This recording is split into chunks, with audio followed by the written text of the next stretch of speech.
The seed of hatred. A chilling silence settled over the battlefield, broken only by the sound of quiet sobs. Shinichi Uchiha knelt on the cold ground, his trembling hands clutching Kurumi's lifeless body. The three tomo in his Sharingan spun rapidly, but as despair consumed him, they gradually slowed. Tears streamed down his face, mixing with the blood staining his clothes. Watching from a distance, Zetsu sighed in disappointment. Unfortunately, it still didn't work, he muttered. The masked man, however, remained unfazed. Don't worry, he said, his voice carrying a sinister amusement. Zetsu turned toward him, puzzled. But your plan failed, didn't it? A cold chuckle escaped from beneath the mask. This is just the beginning. Zetsu fell silent for a moment before speaking again. You think Shinichi will go after the root ninja? The masked man smirked. Isn't it obvious? He's an Uchiha. Uchiha were creatures of emotion, pride, anger, vengeance. Especially someone like Shinichi, who had never been good at controlling his feelings. And do you think Shimura Danzo will hand over the root ninja responsible? Zetsu shook his head. Danzo, the man who had spent years plotting against the Uchiha clan, would never yield to them, not even if it meant war. If anything, he would use this as an excuse to further isolate and weaken the Uchiha. No wonder you let the root ninja escape, Zetsu muttered. But a thought struck him, making him uneasy. But what if Danzo realizes we're manipulating things? The masked man let out a dry laugh. He already knows someone is operating from the shadows. But it doesn't matter. After the Ninetales attack, Danzo and the Konoha higher-ups had already suspected the existence of a hidden puppet master pulling strings. But without proof, they were left guessing whether the threat was within the Uchiha clan or an outside force. And Danzo? He didn't care about the truth. He would use the situation to further his own goals. Zetsu tilted his head. Then what do we do now? The masked man folded his arms, his Sharingan gleaming beneath the mask. Now? We wait for the show. A cruel smile tugged at his lips. The seed of hatred has been planted in Shinichi's heart. Witnessing Kurumi's death was the water that nurtured it. Being denied his vengeance will be the fertilizer. And when he finally realizes that Konoha will never give him justice, he will bear the fruit of despair. Zetsu raised an eyebrow. And what will he do with that fruit? The masked man's voice turned ice cold. He will hate. Hate Danzo. Hate Konoha. Hate the Uchiha. Hate the world itself. Zetsu's golden eyes gleamed with intrigue. And when that hatred consumes him? A chilling whisper left the masked man's lips. He will awaken the Mangekyou Sharingan. Zetsu chuckled. And what if he doesn't? The masked man's gaze locked onto the distant figure of Shinichi, who was now walking back toward the village with Kurumi's body in his arms. Then he was never worthy in the first place. A desert of endless sand. Land of wind. The burning sun loomed high in the sky, casting an endless sea of golden dunes across the desert. Kuroto moved silently, his figure blending into the landscape as he watched the slow-moving caravan from a distance. It had been 10 days since he had left Konoha. By his calculations, he needed 6 more days to safely escort the Rorin survivors to the Land of Rain. After that, he would have 4 days to return to Konoha as quickly as possible. Good thing Shisui agreed to cover for my absence, Kuroto thought, his Tenseigan scanning the horizon. Just then, a sharp cry pierced the air. Kuroto turned his gaze skyward, watching as an eagle soared overhead, circling like a predator searching for prey. His lips curled into a smirk beneath his mask. As expected of a great shinobi village, he murmured. The sand village had already discovered their tracks. He remained motionless, waiting patiently. Moments later, a shadow flickered beside him. A figure knelt before him, its voice hollow and mechanical. Kuroto-sama, a 4-man squad from Mangekyou is approaching. The Sandaime Kazekage puppet. The power of the Ryumayaku. Over the past few days, Kuroto had taken advantage of his time traveling with the Rorin survivors to complete an important task. Becoming the Ryumayaku's Jinchuriki. From the moment he fused with the Ryumayaku, he immediately noticed 3 key differences between this ancient power source and normal chakra. Unstable natural energy. Unlike regular chakra, Ryumayaku's energy contained a high concentration of raw natural energy from the Earth's ley lines. This made it far denser than normal chakra, but also unstable. Before Kuroto could safely integrate it into his Tenseigan, he had to first refine and stabilize the chakra. Otherwise, it would erode his body like an acid. Regenerative properties. The Ryumayaku's original purpose had been to restore and maintain balance within the land. This passive healing effect now flowed through Kuroto's body, accelerating his recovery rate significantly. Weak sentience. Unlike the tailed beasts, which held grudges against humanity, the Ryumayaku had no malice toward its host. It was docile, easier to control, and lacked a strong will of its own, making it the perfect power source for someone like Kuroto. Armed with this new power, Kuroto wasted no time. His first experiment? Infusing the Kazekage puppet with Tenseigan chakra. The awakening of a puppet. The moment Kuroto flooded the puppet with Tenseigan chakra, something unexpected happened. At first, he had only intended to boost its combat abilities, but instead, the puppet moved on its own. Not in the rigid, controlled way of a normal puppet, but as if it had gained a will of its own. It spoke. At first, its voice was nothing more than a mechanical rasp. Kuroto had studied the Kazekage puppet thoroughly after obtaining it and had long since noticed that Sasori had removed its voice box. Yet here it was talking. When he observed it carefully with the Tenseigan, he realized why. The chakra was stimulating the airflow inside the puppet, mimicking speech. It wasn't truly alive, but it was no longer just a mindless machine either. It had instincts. A presence. Kuroto didn't mind the extra chakra cost. With the Ryumayaku as his power source, he had more than enough chakra to spare. Besides, a puppet with a mind of its own could be far more valuable than a simple weapon. Back to reality. The Kazekage puppet knelt before Kuroto, its glowing eyes focused. A four-man team from Mangekyou is closing in, it repeated. Kuroto glanced toward the distant dunes, where the glint of metal signaled approaching shinobi. His fingers tightened around the scroll in his hand. Time to see just how useful this puppet has become. A calm smile spread across his lips. Prepare for battle. A dance in the sand. A four-man team? Kuroto's lips curled into a smirk beneath his mask as he processed the information. A four-man team was hardly a concern, but their presence meant one thing: they had picked up his trail. If he didn't deal with them now, they would lead the entire Sand Village search force straight to the Rorin survivors. That was not an option. After a brief moment of thought, he made his decision. You'll follow the convoy from a distance, he ordered. The Kazekage puppet, standing beside him with eerie stillness, nodded respectfully. Yes. With a flicker, the puppet vanished into the dunes, following the caravan from the shadows. Kuroto exhaled, stretching his arms slightly before activating his Tenseigan. The world shifted. Chakra signatures flared across his vision like bright beacons in the darkness. He locked onto the sand team's location instantly. Let's begin, he muttered. Then, with a single body flicker, he disappeared. A mysterious figure appears. In just a few breaths, he was already in front of the approaching sand ninja team. The moment he appeared, the sand shinobi reacted instinctively. They didn't waste time questioning him. They scattered and fired a signal flare. Kuroto led them. The sand village was already conducting a widespread search. Killing these men outright would only confirm something suspicious was happening here. Instead, confusion and misdirection would serve him far better. Sure enough, within minutes, another four-man squad arrived. Their leader, a Chunin, immediately stepped forward.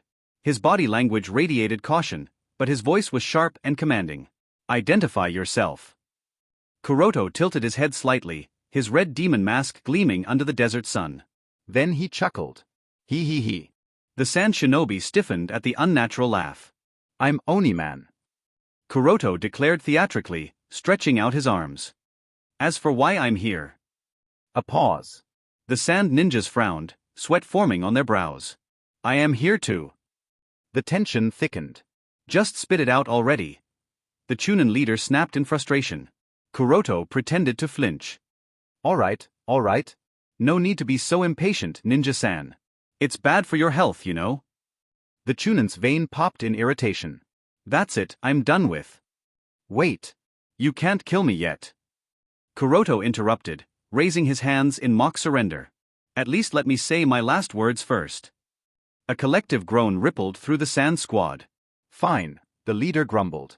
Just get on with it. Kuroto inhaled dramatically. I am here. Then, without warning, whoosh, he bolted. The ninja barely had time to react before he vanished into the sand dunes. The sand team blinked. What? Did he just run away? The Chunin's face turned an alarming shade of red. After him. The great desert chase. And so it began. A masked figure sprinting across the dunes, and a growing number of enraged sand shinobi in hot pursuit. At first, It was just 8 ninjas. Then 12. Then 20. Soon, nearly 40 sand shinobi were chasing after one mysterious man. And Kuroto? He was laughing. Perfect, he thought. The more they chase, the less they search. By now, he had led 10 different search teams completely off course, forcing them into a wild goose chase. Even if they regrouped, they'd need hours to reorganize their efforts. Hey, ninja-san. Kuroto called out mockingly as he leaped over a sand ridge. You're also slow. Are you sure you're real shinobi? Shut up and stop running. No thanks. And with a flicker, he was gone again. The game lasted hours. By now, the search operation was in complete disarray. Mission accomplished. A final goodbye. Then, suddenly, Kuroto stopped. The sand ninjas skidded to a halt, panting, their weapons raised. Before anyone could react, Kuroto raised a hand. All right, everyone, listen up, he announced cheerfully.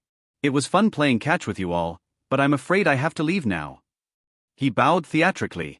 Until next time. Then, whoosh. His body blurred, twisting into an afterimage before vanishing completely. The sand shinobi froze, staring at the empty space where he once stood. One of them rubbed his eyes. Where the hell did he go? Another blinked rapidly. I think he flew away? What kind of nonsense? A long silence stretched. Then, ah man, I was actually starting to enjoy this game. Yeah, me too. I'm hungry. Can we eat now? And just like that, chaos broke loose among the sand shinobi. A predator in the sand. Far away, Kuroto watched from a distance, shaking his head in amusement.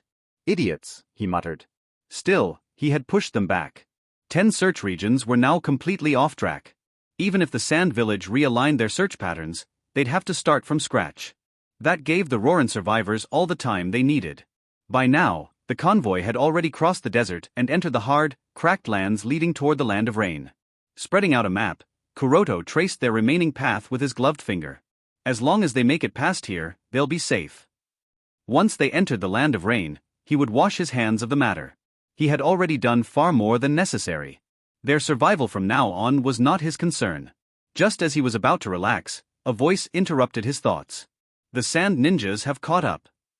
Kuroto's eyes narrowed as he turned toward the Kazekage puppet, which had returned from its scouting mission. So, they had finally realized what was happening. No more games. No more chasing shadows. Kuroto exhaled slowly, then rose to his feet, brushing off his cloak. If you want to live that badly, he murmured. The Tenseigan in his eyes glowed, flickering with an otherworldly light. I'll be happy to grant your wish. Hey everyone, Quantum Audiobook here. Sorry for interrupting, but if you're enjoying this content, please consider subscribing to the channel.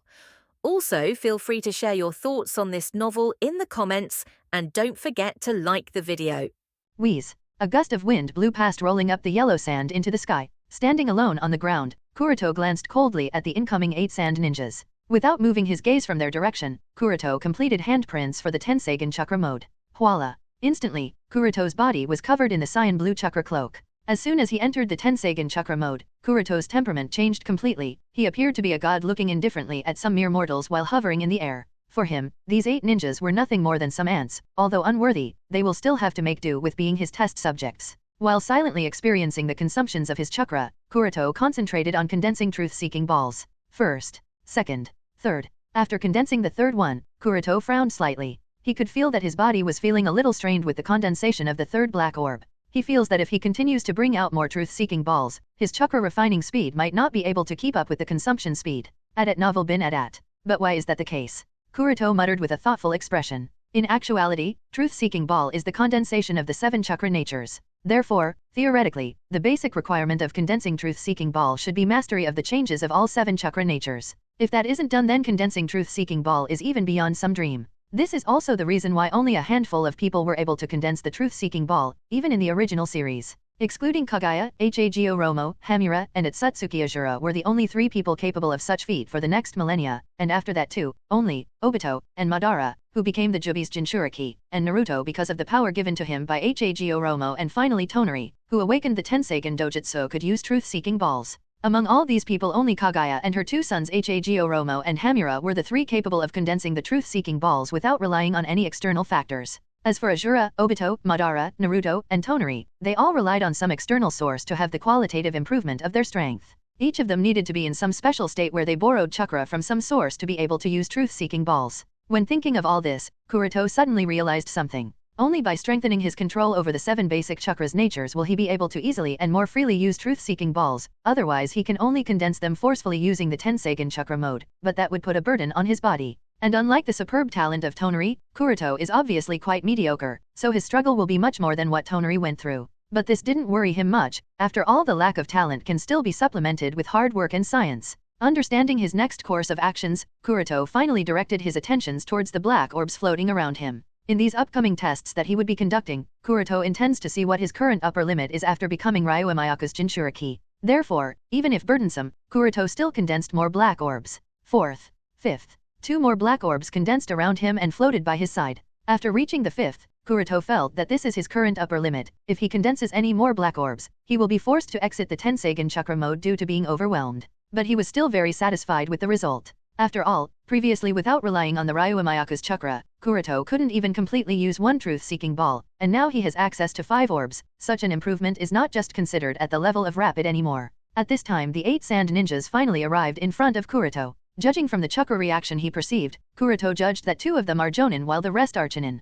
While Kuroto was observing the ants, sand ninjas were also analyzing the person. From just the fact that the person was floating and the heavy chakra pressure that was being emitted around him, their scalp felt numb. Chakra pressure aside, the ability to fly alone indicated that the enemy wasn't some ordinary shinobi. After all, the ninjas that are known to be capable of flight in the shinobi world are obviously beyond Jonin class, whether at the sand-aimed Sechikage or the Kaze Cage with their magnet release, all are known to have Cage class strength. Therefore, all 8 of them were feeling kind of nervous. Although nervous, but ninjas are ninjas, for shinobi tasks are more important than their own as well as the team's life. So, gritting his teeth, one of the Jonin asked sternly, "Are you the person who stole the Ryuumayaku?" Kuroto didn't bother to answer but slowly drifted towards the sand ninja who asked this question. The sand ninjas were obviously ignorant of what the Tenseigan chakra mode is and how horrifying the truth-seeking ball could be, but this didn't prevent them from feeling the instinctive fear of death like any creature does. To calm down the other ninjas around him or probably to ease his own nervousness, the Jonin leader hastily shouted, "Do it." Even before his words were finished, he completed the seal and roared in an aggressive tone.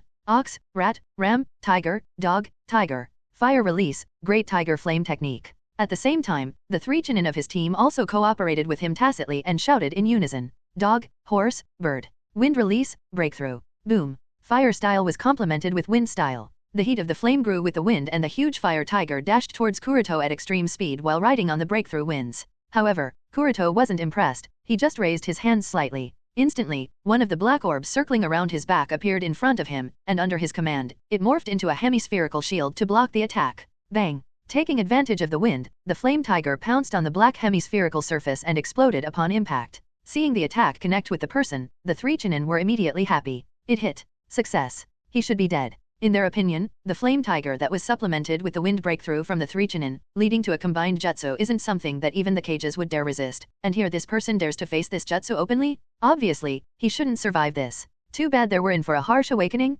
Whoosh. The dust scattered due to the explosion was blown away because of the sharp wind that passed by. With the disappearance of the dust, the black hemispherical shield appeared in the vision of the sand ninjas. From the looks of it, there was neither a single crack nor any change in its shape. The powerful combined jutsu was like a simple firework for it. Seeing this scene, the Chunin all gulped heavily. How come? Even the Jonin were shocked. Although they all felt instinctive danger from those circling black orbs, no one expected that their attack couldn't even cause slight damage to it. Feeling that the situation might get worse, the second Jonin hurriedly shouted, "Nobu, those black orbs are weird." The sand Jonin named Nobu who just used the fire-style jutsu also suppressed the shock in his heart and shouted towards the other Jonin while trying to restore his composure, "Yuzuki, as expected this guy isn't easy, let's attack together." The Jonin named Yuzuki nodded and immediately bit his hand and pressed on the ground lightly, "Kukiyos no jutsu." Puff. With a loud noise, the entire sand dune began to shake as the vague presence of a monster appeared in the sand. With his Tenseigan vision, Kuroto confirmed that there was a huge sandworm crawling in the sand dunes. The amazing thing to note is that not only the size of the sandworm is especially large but it also has a high chakra, and among some of the ninja beasts Kuroto has personally seen, this sandworm would only be inferior to Orochimaru's summon snake, Manda. And such strength is no joke. After all, Manda is the boss summon of the snakes of the Ryokai cave, therefore, obtaining such a summon beast is quite rare. Therefore, Kuroto was impressed, it's just that he was only impressed and nothing more. While curiously observing the sandworm, Kuroto decided to wait and see what will the enemy ninjas do. Obviously, these ninjas don't know that Kuroto has no plans to let them escape. All they will be useful is for Kuroto to measure himself, especially in using the truth-seeking ball. He still needs to get familiar with it. After all, starting from the point when Kuroto learned to use the Tenseigan chakra mode, he has had only a few opportunities to come into the contact with the truth-seeking ball, and most of the time, he was either in a desperate state or didn't have enough chakra at his disposal to be able to successfully familiarize himself with the use of truth-seeking ball. This is the first opportunity when he has both the necessary time and enough chakra, so Kuroto doesn't plan to let this opportunity go to waste, otherwise who knows when will the next chance come. So, while Kuroto was curiously observing the sandworm crawling beneath, Yuzuki gave Nobu and other Chunin ninjas a glance around and nodded in tacit understanding. In just a short eye contact, the 8 sand ninjas discussed their tactics. Wind release, twin tornado technique. All the Chunin released the twin tornado techniques instantly, and at the same time, the giant sandworm hiding in the sand dunes spit out a giant sand pillar under Yuzuki's command. The sand spiraled along the various small tornadoes circling around and covered the entire area in chute and sand, causing a sandstorm effect. Seeing this, Kuroto shook his head in pity for them. So, they are trying to deprive me of my vision by the sandstorm. While Kuroto was analyzing the changes around him, Nobu took out 2 scrolls. Puff, puff. With a puff of smoke, 2 puppets appeared in front of him under the cover of the sandstorm. By appearance, one of the puppets looked like that of a snake. However, instead of a smooth body, it had several joints along its body. And from the looks of it, each of the sections was movable to some degree. It was quite strange, to say the least, but what else can you expect from a puppet? The other puppet appeared to be like a giant umbrella, with the diameter of the canopy being around 2 meters. At first glance, Kuroto mistook it for a Kasa-obake. But that confusion was gone instantly. All this happened under Kuroto's observation. Glancing slightly, he perceived that the joints in the snake puppet were full of detonation charms, while the belly of the umbrella-shaped puppet was filled with thousands of senbons, and there was no need to guess that these senbons would definitely be poisoned. After Nobu was ready with the 2 puppets, his voice echoed in the sandstorm. Choose, whether you will surrender or die. I would be careful if I were you. Underestimating us will only get you killed. And without waiting for any reply, he launched the attack. The first to move was the snake puppet. It crawled inside the sand under Yuzuki's command. At the same time, a continuous barrage of poisoned senbons was fired at Kuroto. Seeing the incoming senbons, Kuroto indifferently waved his hands and used the 2 truth-seeking ball floating around him to block the barrage of poisoned senbons. Ding, ding, ding. Countless senbons hit on the wall of the morphed black orbs with a metal crashing sound. But without any surprise, they all broke like a bamboo stick, and there was no change in the state of black orbs. While the senbons keep on coming at him, the snake that went inside the sand crawled out of it beneath the point that Kuroto was hovering over. Seeing the snake that was too difficult to notice for any ninja with a normal vision because of the sandstorm, Kuroto curled his lips condescendingly. If it were any other ninja, he/she might have suffered quite damage from that hidden attack, because the detonation charms in its joints were already lit, and as soon as it appeared out of the sand, it jumped to entangle Kuroto and caused a massive explosion. Boom, boom, boom. The explosions were so violent that it even stopped the sandstorm, resulting in the huge shock waves that even forced all the ninjas to retreat at a distance and cover their faces to meet the impact. Boom, boom, boom. The explosions continued for the next 1 minute. It's a pity that Kuroto is no longer ordinary. After everything became quiet, seeing that there seemed to be no movements and the scene was covered in the sand and dust, a Chunin asked nervously, do you think he is dead? Gritting his teeth, Nobu shouted to reassure the others, don't worry, he has to be dead by now. In that explosion I used more than 10,000 detonation charms. Nobody could survive something like that. However, before he could complete his sentence, Yuzuki exclaimed, no. What now? What's wrong? Nobu asked worriedly while the attention of all the Chunin ninja was focused on him. Shaking his head nervously, Yuzuki muttered in horrifying expression, he is still alive, his chakra reaction hasn't disappeared. What? Are you sure? Nobody could survive. I know what I am saying, the sandworm can clearly feel the enemy's chakra reaction. Yuzuki, how can this be? Who can survive such an explosion? Even Kazekage-sama wouldn't be able to escape unscathed in this situation. The Chunin ninjas muttered one after another. Even, Nobu frowned slightly and asked Yuzuki tentatively, Yuzuki, could it be possible that the sandworm made a mistake? Looking at the sky that was covered in smoke and dust, Yuzuki's expression became more solemn, and he muttered in a serious breath, I am afraid not. I can clearly feel that it is scared of the thing that is inside there. Nobu was stunned hearing Yuzuki's words and murmured to himself in surprise, this disaster demon could also be scared of something. In the deserts of the Land of Wind, the giant sandworms have close to no natural enemies. All the birds, beasts, and humans are in its predatory range, and this specific giant sandworm was actually one of the king. For such an absurd existence to feel dread of something, Nobu felt that he was hearing something preposterous. However, without waiting for Nobu to come down, the sand that covered all the area was blown away by the sharp winds that originated from the center of the explosion site. As the view got cleared, the enemy's completely unscathed figure appeared before their very eyes. Seeing that there was not even a wrinkle on the opponent's clothing, all sand ninjas looked at each other with just one thought in their mind, he is a monster. All they could think of was that such a monster shouldn't even exist, how come they have to face him? Ignoring the horrifying looks that he was getting, Kuroto silently observed the changes in the truth-seeking balls, now again circling around him. As soon as the snake jumped out of the sand to coil around him, Kuroto wrapped himself inside a cocoon of morphed truth-seeking ball, so even in the face of explosions caused by the combustion of thousands of detonation charms, Kuroto wasn't any troubled, other than some chakra consumption. And indeed, as the Chunin muttered, if it were anyone below the strength of a cage, they would be dead if anything in the face of such an explosion, but it's a pity that that's not the case here. After confirming his state, Kuroto glanced indifferently at the sand ninjas that were looking at him in a dumbfounded expression. Is that the best you can do? If this was all, then Kuroto was already bored. Even if he had the intentions of continuing the tests, he still can't continue with it as they are still in the territory of the Land of Wind,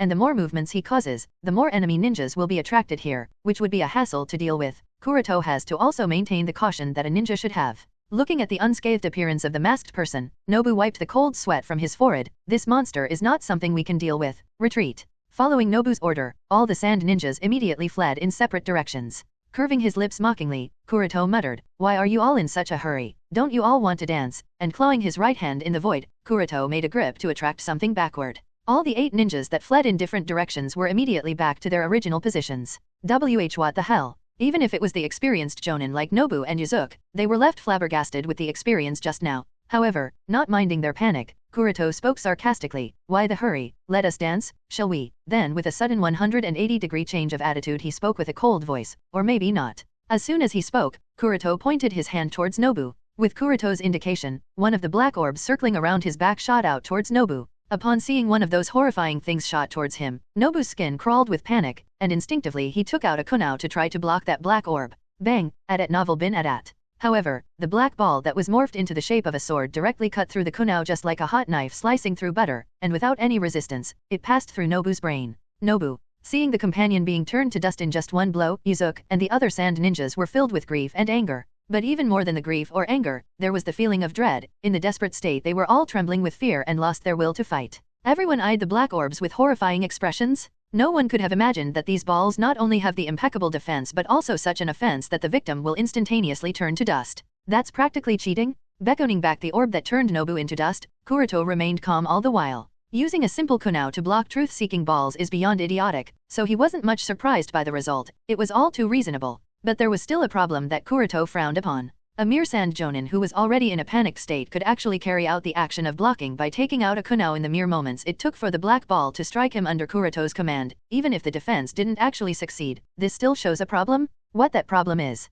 This shows that the speed of the attack wasn't fast enough. It is still too far from what Kuroto expects them to move. Truth-seeking balls are amazingly strong, but if the attack doesn't even hit the target, what good would they do? There is no shortage of fast people in the shinobi world, so unless his attack hits the target, otherwise it is all meaningless. It is still my lack of control. Kuroto feels that improving his control over the truth-seeking ball should be put on the agenda as that is the best method through which he can advance to the combat class of Super Cage and beyond. While Kuroto was mulling over these thoughts, the only remaining sand jonin Yuzuki shouted to the 6 chunin around him, "I'll make sure to hold him off and you guys will run in a separate direction. Remember, we must pass on the information about him back to the village." The 6 chunin have long lost any will to continue to fight. Additionally, they also know that waiting here means to be simply waiting for death, so without any need for a reminder, they all separated in different directions. Kuroto was also bored with the continuous entanglement, so while still in the Tenseigan chakra mode he flew high in the air and telekinetically directed the 5 truth-seeking balls towards the 5 fleeing chunin at the fastest speed possible. As soon as the black orbs came in contact with the 5 chunin, the ninjas one by one crumbled into dust, and after all the 5 were gone, all the 5 black orbs surrounded the last chunin, cutting off all his escape routes, and slowly divided his body into several parts that further turned into dust.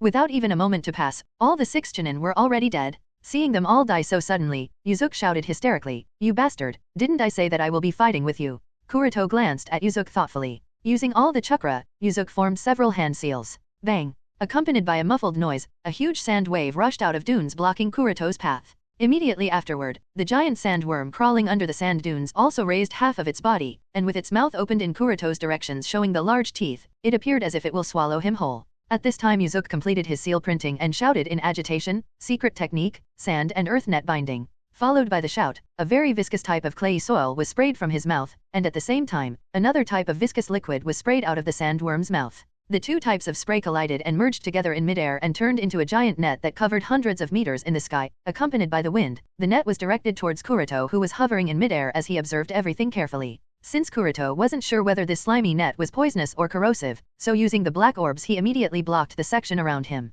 While Kuroto defended against the attack, his attention was directed somewhere else as he curled his lips scornfully. In the Tenseigan vision, Kuroto perceived that taking the advantage of Kuroto's attention being diverted, the Jonin Yuzuki immediately jumped into the belly of the sandworm, which dived directly into the sand and sneaked several meters below ground. There is no doubt that Yuzuki planned to escape by hiding in the stomach of his summoned beast sandworm from the beginning. Even the order he gave to the Chunin ninjas of himself staying behind and letting them all escape was just a method to divert Kuroto's attention, but unfortunately for him the 6 Chunin died too fast that they couldn't even stall enough time for him to take any action. The bait was useless, as Kuroto was too fast, so Yuzuki had no other choice but to rely on some secret technique to try and escape. But it's just that it was still all pointless.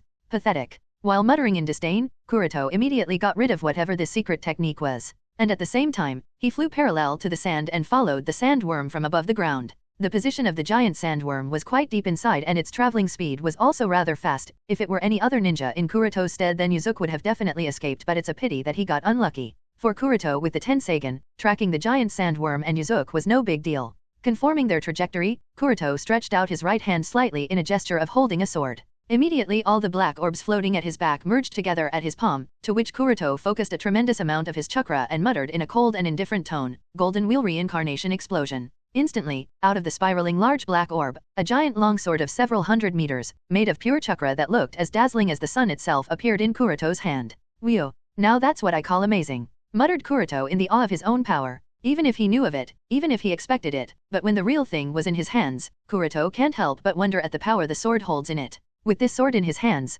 Kuroto felt omnipotent. He felt that he could split apart continents. In a sense, he now understands why the world was too small for Madara and Hashirama to play around with. Faintly glancing at the sand dune below to reconfirm the sandworm's position, Kuroto swung the golden sword that was hundreds of meters long without any hesitation. Voila! It felt as if space itself would be divided by its power. There was a deep divide in the entire land, up to several kilometers. From the divide, a huge amount of blood was sprayed out. Kuroto glanced below only to find that the giant sandworm that was hidden more than 100 meters deep had been cut in half along the vertical axis, i.e., from head to tail, by the swipe of the golden sword. And the blood and fluids that flowed out of its body continued filling the divide. No matter how powerful the summoned beast was, it couldn't resist even a single slash of the golden sword. This just goes to show how powerful this attack was. After all, Tonari was able to cut the moon in half with this technique. What is just a mere giant king sandworm? Just as Kuroto was about to deactivate the golden sword, he suddenly discovered that the chakra reaction under the sand dunes hadn't completely disappeared yet. With a quick confirmation, he found that the sand jonin that was hiding in the belly of the giant sandworm was lucky enough to escape the range of attack of the golden wheel reincarnation explosion. Is this irony? Adat novel bin adat. Kuroto murmured with a helpless expression. Sure enough, even if you become a god, one can never be too careful in this forsaken shinobi world. A sand 4-man squad that was rushing towards the next checkpoint assigned to them for finding any traces of the missing Moran survivors stopped suddenly. The captain of the squad quickly questioned the last man at the back. "Hey, Akira. What happened? Why did you stop all of a sudden? Did you find anything?" The sand ninja named Akira who stopped all of a sudden pointed at the horizon on the left side in a daze. "Captain, look there. How come there is that golden light shining?" Adat novel bin adat. Hearing Akira's words, not only the captain but the rest of the members of the squad also turned to look at the left horizon only to find that it was shining brightly with a dazzling golden light. The brilliance wasn't any inferior to that of the sun itself. Golden glow. Could it be the sun? Don't be idiotic, fat chump. The sun is shining above. How could it be sun? Then is it a mirage? Could it really be some sort of mirage? Thought the captain while observing the distant sky with a frowning expression. And a similar scene was taking place around the other checkpoints where Kuroto's fight took place. Many 4-man squads that were rushing to find the traces of Moran survivors along the border connecting the land of wind and the land of rain all stopped and looked at the brilliant golden light shining in the sky.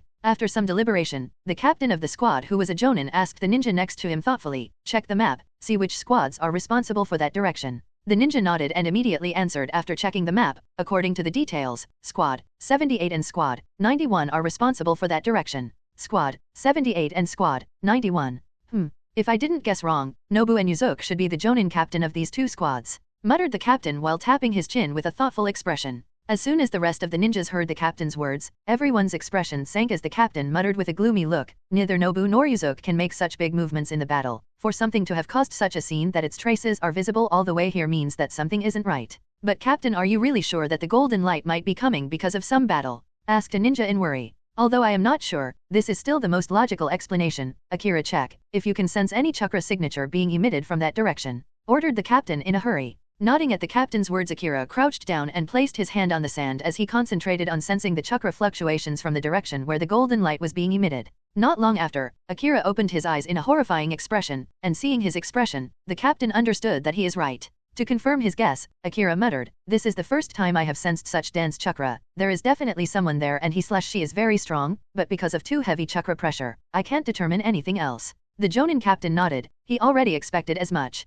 The Sand Village has already mobilized a majority of its forces to not only chase down the Moran survivors but also to find the person responsible for stealing the Ryuo Mayaka and also to search for traces of the person named Oni responsible for disrupting their entire search operation in the starting. There is still no confirmation whether the same person is responsible for all these things or maybe more than one person or an entire organization, so without taking any chances Yondaime Kazekage mobilized most of the ninjas of the Sand Village. After all, the Ryuo Mayaka was personally sealed by the Yondaime Hokage of Konoha. Someone was not only able to successfully break through the seals, that their entire village couldn't accomplish in so many years, but also stole it overnight. This alone shows that the person they are dealing with is not some ordinary ninja. If Sand Village can catch them, then not only can they obtain the Ryuo Mayako but also torture out the much-needed knowledge of Funjutsu from him. This is the reason why all the ninjas were ordered to be extremely serious for this mission. Therefore, the spectacle in the distance made the Sand Ninja all over the border realize that something is happening in that direction, and this also worried them for the safety of the two squads that were responsible for searching there. Everyone more or less guessed that ordinary ninjas can't make such a scene, so the only possibility is that the person who stole the Ryuo Mayako is in that direction.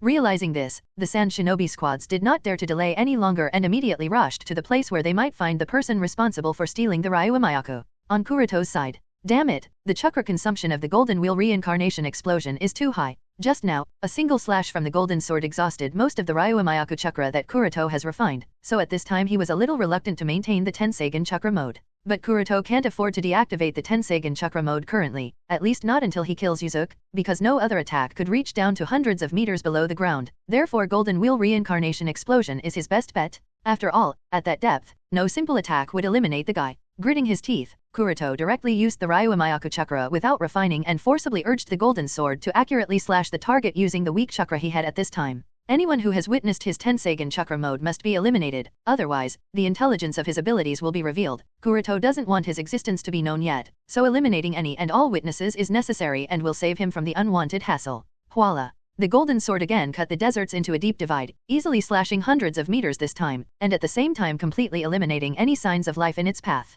Wheeze. After confirming that the Sand Jonin Yuzuki was dead, Kuroto sighed lightly. But before he could relax, the Golden Sword in his hands automatically collapsed. Not just that, starting from his fingers, the Tenseigan chakra cloak started fading away, following which his fingers started turning grey bit by bit. This. In shock, Kuroto hurriedly landed on the ground and used the remaining of the Tenseigan chakra to resist the petrification effect that began to spread from the tip of his fingers. However, because he has already used most of the Tenseigan chakra that he had refined previously in using the truth-seeking balls and finally in the Golden Wheel reincarnation explosion, therefore the Tenseigan chakra in his body wasn't enough to resist the petrification. As a result, the petrification gradually started to spread from the tip of his fingers up to his wrist and down to the elbow. It's the corrosion from the invasion of natural energy. Kuroto was suddenly panicked because of the situation. If someone hasn't mastered the senjutsu, then the person will be gradually returning closer to nature by the invasion of the natural energy, so the petrification effect that is slowly spreading along his right hand will eventually turn him into a stone. The reason why Kuroto's body is petrifying is that the natural energy present in Ryuo Mayako's chakra has invaded inside him.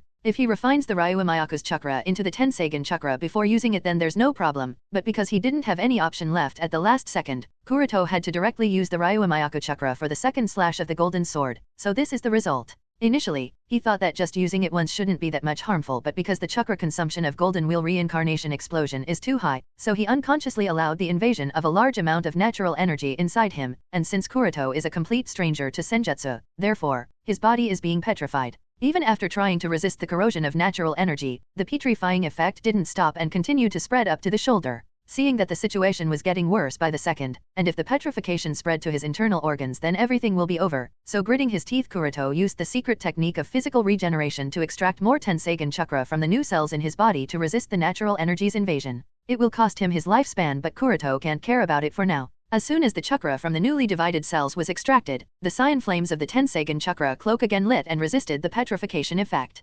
Slowly but surely, the grayish hands started to turn normal, and finally, after a few minutes passed, his hand returned to normal once again. After a while, the natural energy inside his body was also cleared off. Phew. Breathing a sigh of relief, Kuroto thought to himself, Fortunately it happened now, otherwise if the invasion of natural energy were to take place during a battle, then I would have been done for. While being attacked by the natural energy, let alone fighting, even defending, or escaping would become impossible while resisting the corrosion of the natural energy, so experiencing this now although scared him, he was still glad that he did. After all, it's a blessing in disguise. With this prior knowledge, Kuroto can try to see if he can find any countermeasure or simply try to learn senjutsu. With that decided, Kuroto glanced at the battlefield one last time to confirm that everyone was dead and he didn't leave any traces of his identity, and after putting away all his thoughts he quickly disappeared with a body flicker. With his right eye closed, the face of Yondaime Kazekage was as dry as the surrounding desert while he observed the surroundings with a gloomy look. At novel bin at. Elder Cho, who was pacing back and forth behind him, came over and asked, "Are there any clues?" Kazekage Raza shook his head negatively. Just now Raza was scanning the surroundings using the third eye of gold sand. Even after searching around several miles, he found no useful clues. Listening Kazekage-sama's response, Cho sighed lightly. She wasn't much surprised by it as this wasn't beyond her expectation, because the desert is like this. Over time, the wind and the surrounding sand naturally cover everything in the desert. So, even if the mysterious person did leave any traces, it would be almost impossible to find them as they would have gradually been covered in the sand. After deactivating the Eye of Golden Sand, Raza walked to the edge of the solid divide and looked at its depth with a frowning expression. The kilometers-long thin divide is still the same as it was when Kuroto created it using the Golden Wheel reincarnation explosion. Only because of the deposit of the blood and other colloidal body fluids, the edges were solidified, and the fact that the divide stretched for several kilometers, it was still very clearly visible. Crouching at the edge of the divide, Kazekage lightly pressed his hand on the solidified surface and transferred chakra into it. While charging chakra into the nearby sand, he closed his eyes and sensed the situation at the depth. The sandworm below is dead, and there are no other traces of any life left. Ebizo, another elder of the sand village, wrinkled his face upon hearing this. Even if the king sandworm was cut in half, it shouldn't have died, right? Sandworms by nature are the type of beasts with high self-healing ability. So, even if the body was cut in half, as long as the vital organs are fine, it should have survived. What's more, the sandworms when hidden inside the desert sand are nearly invincible, so even with his rich experience, Ebizo finds it hard to believe that a giant king sandworm that was hidden hundreds of meters underground actually died, and what's more difficult to imagine is just how strong would have been the attack to cause such a creature's death. Cho also asked Raza with some doubt, "If I didn't guess wrong, only you are capable of doing such a thing in the village, right?" After groaning a little, Kazekage shook his head. This sandworm died at a depth of several hundred meters. Sure, I can trap it at such a depth, but killing it would be difficult even for me, not to mention this one died with a single attack. The honored siblings were left speechless upon hearing Kazekige's reasoning. In just a few words, they have already understood just what degree of strength does this mysterious person has. After a long silence between the three, Ebizo asked with a thinking expression, "Who could it be?" In the eyes of the three, the mysterious person who stole the Ryuo Mayako definitely has strength higher than the cage level, so, such a person shouldn't be unknown in the shinobi world. Cho was still insistent on her judgment. Only Konoha is capable of unlocking the seal used by Yellow Flash, so it has to be a Konoha shinobi. While the three were discussing, a sand Anbu ninja arrived in front of the three and reported, "Kazekage-sama, Elder Cho, Elder Ebizo, we have followed the tracks left by them all the way and found that the survivors of Iran have crossed the border and entered into the territory of the Land of Rain." Raza's eyes sharpened as soon as he heard Anbu ninja's report and muttered to himself, "Could it be the demigod, Hanzo's handiwork?" Although it's hard to believe, the matter would still get troublesome if it was him. Ebizo said with a frown. Under Pain's closed policy, all the external transmission of the Land of Rain was cut off. Therefore, all the villages still believe that the demigod Hanzo of the Salamander is still the leader of the Rain village. Even in the original story, the news of Hanzo's death was always covered by the Akatsuki, and it wasn't until Jiraiya personally sneaked into the Rain village that he found a piece of shocking news that the demigod had long been dead at Pain's hands. "Kazekage-sama, do we have to sneak into the territory of the Land of Rain to hunt down the Raran survivors?" asked the Sand Anbu ninja respectfully. Kazekage shook his head after a little thinking. Even if Kazekage Raza is the leader of one of the 5 great shinobi village, he wouldn't dare to underestimate the man known as the demigod, so taking any action that might offend Hanzo of the Salamander without any solid proof is not possible. After groaning a little while, Yondaime Kazekage said to the 2 advisors around him, "Inform Konoha's Hokage of the fact that the Ryuo Mayako was stolen and see their reaction to this new." Both Cho and Ebizo nodded at the same time. What can Sand Village do without having solid proof of who the actual culprit is? Nothing? All they can do for now is to inquire from other villages and judge the identity of the culprit from their reactions. On Kuroto's side, while sitting cross-legged at the back of the Sandaime Kazekage puppet, he hurried towards the village while summing up the whole experience from the previous battle. Truth-seeking balls have very strong defensive power, but as always the chakra consumption is too high. Although I have Ryuo Mayako at my disposal, it still doesn't give me an excuse to waste chakra needlessly, so it wouldn't be wise to solely rely on black orbs for defensive purpose. Moreover, the attack speed of the black orbs is also not optimal, at least for now, it isn't. Using black balls for a sneak attack is fine, but for frontal combat, it is still not the best choice, as the enemy can avoid it if he/she is fast enough, not to mention, there is only a 70-meter range up to which the black orbs are controllable. So, although extremely deadly, black orbs are still not the most efficient. It is also hard for me to maintain 5 black balls for now, so 3 would just be fine. Anyway, there are already techniques like Golden Wheel Reincarnation Explosion and Silver Wheel Reincarnation Explosion with excess power. There is hardly anyone in the current shinobi world who can survive in the face of such attacks, so consuming too much chakra only to increase the intensity and degree of attack damage is not necessary for now. While summarizing these short details, Kuroto glanced at his right hand again. Undoubtedly his mentality was a little affected after becoming Ryuamayaku's Jinchuriki. Lack of chakra has always been his major limitation. Lack of chakra is what has always held him back. After becoming the Ryuamayaku's Jinchuriki, Kuroto got a little emotional by the sudden gain of power, and didn't pay enough attention to the enemy, and made some mistakes. Even a moment of carelessness will get you killed in the shinobi world. Kuroto warned himself silently. There are countless examples of such people that Kuroto knows. Orochimaru was defeated twice by Itachi, even Madara and Obito with Jubi's power suffered a similar fate, not to mention even Kaguya also suffered at the hands of Naruto's reverse harem jutsu. This teaches Kuroto that, no matter how strong a person becomes, he/she will face the same ending as these people if he/she becomes careless. It's just Kuroto's luck that the mistake this time gave him some deeper insight into the chakra nature of Ryuamayaku. So, this incident could actually become an intermediary for him to develop an understanding of natural energy through Ryuamayaku. Although senjutsu users are rare, it is still not too unknown. As long as someone can use the natural energy present in nature without any negative effects upon them, they can more or less be classified as senjutsu users. And as known, there are various methods of learning senjutsu including the Toad Practitioner method of Mount Mayaboku, the Snake Practitioner method of Ryokai Cave, and the Slug Practitioner method of the Shikotsu Forest. Even the people of Yugo's clan can have direct contact with natural energy, although it affects their psychology, it is true nonetheless. And the cursed seals developed by Orochimaru using the enzyme he collected from Yugo, is actually a method to attain senjutsu, even if only by a percentage, it is senjutsu nonetheless. Regardless of the variety of methods to learn senjutsu, there is a common requirement of a medium. For practicing Mount Mayaboku's Toad Sage mode, you need the toad oil to sense the natural energy. Naruto was able to sense and absorb the natural energy present in the atmosphere with the help of the unique toad oil. Kuroto has access to Ryuamayaku, and since the Ryuamayaku's chakra contains a very high amount of natural energy, and coupled with his Tenseigan's perception, Kuroto can sense this natural energy, so direct absorption of Ryuamayaku's chakra is akin to using Mount Mayaboku's unique toad oil for him. Tapping his chin, Kuroto continued to ponder. Learning Mount Mayaboku's Sage mode will make the user have the obvious characteristics of a toad, and similarly using Ryokai Cave's Sage mode will make the user have obvious snake characteristics. These 2 points obviously illustrate a problem, and that is their suitability. These senjutsu methods are devised for their own species and not actually for humans. Although humans can learn and practice them, it doesn't mean that they were devised for humans.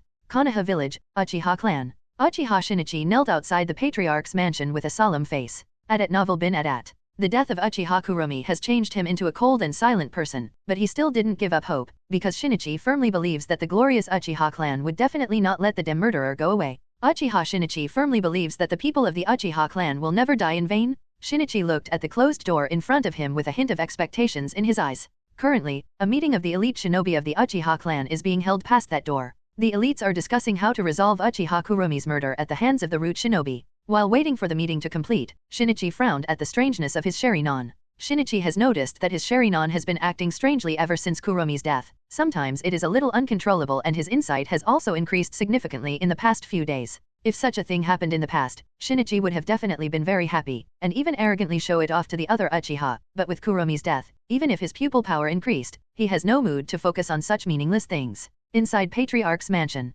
Shisui was sitting at a corner with a tired expression. This exhaustion was by no means caused due to maintaining a shadow clone to cover for Kuroto's absence for the past few days. All he feels is mental exhaustion and worry because the situation between the Uchiha clan and Hokage faction is at a more acute point. If something isn't done, then no doubt, the two sides will fall apart. And Shisui was able to sense the involvement of the third party in this scenario of Kuromi's death. Firstly, Shisui also agrees with Kuroto-san's judgment that the advisory council wouldn't want to test Uchiha clan's patience before the village successfully signs the peace treaty with the Cloud Village. Another reason being that Danzo-sama had no reason to issue an order to kill Uchiha Kuromi. Kuromi's Sharingan was also at 2 Tomo state, so Danzo-sama wouldn't have done it for the Sharingan. And even if, by some chances he did give such an order, then with the style of how Root Anbu operates, they would definitely go for a group attack, a quick ambush, and assassination. It is impossible to let Shinichi discover the incident and then flee in panic. No matter how I think about it, it most certainly is a trap, thought Shisui. Kuroto-san did mention that there might be Uchiha descendant outside the village planning to harm the Uchiha clan and Konoha. Although Shisui understood that it could be possible, he still felt a little absurd about it, but upon rethinking and with how the pieces of the puzzle involving the Kyuubi's rebellion, and now Uchiha Kuromi's death are being connected one by one leading to an unfavorable situation of the Uchiha clan, Shisui has started to believe that might just be the case. Even he has felt that there is some third party, hiding behind the scenes and secretly controlling everything for the Uchiha's doom. Danzo's root Anbu dared to do such a thing and now Danzo refuses to hand over the murderer. This is a provocation to the Uchiha clan, Fagyuko-sama. Yes, if we spare them, then next time he'll again do something like this. Moreover, other clans will also believe that the Uchiha clan is a coward that bowed before that piece of trash. We can't let go of this matter. All the Uchiha ninjas in the meeting room were agitated at Danzo's dirty means. The patriarch of the Uchiha clan also had a serious face as ever. Silence. With Fugaku's order, everyone quieted down. After pondering a little, Fugaku glanced in Shisui's direction and asked, what was Sandame's response? Bowing his head, Shisui replied with a helpless expression, please forgive me clan head, but my request for a meeting was denied. Since the Anbu Team 11 was temporarily suspended, so Shisui lost his right to directly meet Hokage-sama. Therefore, if he wants to meet Hokage, he needs to request a meeting appointment similar to all the other ninjas. However, this time Shisui's request was straightforwardly rejected by Sandame. Hearing Shisui's reply, Fugaku's expression darkened. Even Uchiha Fugaku can judge that something is amiss in this situation, but whether this matter is really related to Danzo or not, the Konoha Council's distrust towards the Uchiha clan is clearly displayed here. If this continues, the Uchiha and Hokage faction will eventually reach a point when there would be no option left other than the rebellion. Unlike the other people of the Uchiha clan, Uchiha Fugaku is clearer about the situation of the village. Although Sandame's strength has begun to decline due to old age, he is still one of the strongest shinobi of Konoha village with a Kage-class strength. Even Uchiha Fugaku himself with the Mangekyou is not sure to win one-sided against Sandame. Coupled with the presence of the other three members of the Advisor Council, the Sunin Jiraiya, as well as other Anbu and Root elites, it is nearly impossible for the Uchiha clan to successfully overthrow the Hokage faction. More importantly, the intentions of the other clans of Konoha are also ambiguous. If the Uchiha clan is in a dilemma, they might just support the Uchiha, but if the Uchiha were to initiate a coup d'état, Fugaku can be more than sure that they will never support the Uchiha clan. And just to make the matters worse, most of the clans might even side with the Hokage faction without any hesitation. Therefore, Fugaku is also not sure what to do. Looking at the agitated faces of the people, Fugaku sighed helplessly. Fugaku doesn't want to restore the glory of the Uchiha clan and become the Hokage at the cost of his people's lives. As someone who has awakened the Mangekyou, he knows full well what is the pain of losing your loved ones. Although Fugaku doesn't express this, he is really worried about Uchiha's situation. If such a situation continued, the whole Uchiha clan will be destroyed. Konoha Village, Hokage Office. While a meeting was being held in the Uchiha clan to discuss what to do about Uchiha Kuromi's murder, another meeting was being held at the Hokage office with the presence of Sandame and the three council advisors. Tuck, tuck, tuck. Seeing the looks he was getting, Danzo tapped the cane on the ground in annoyance and said grumpily, I said it already, this matter wasn't under my instructions.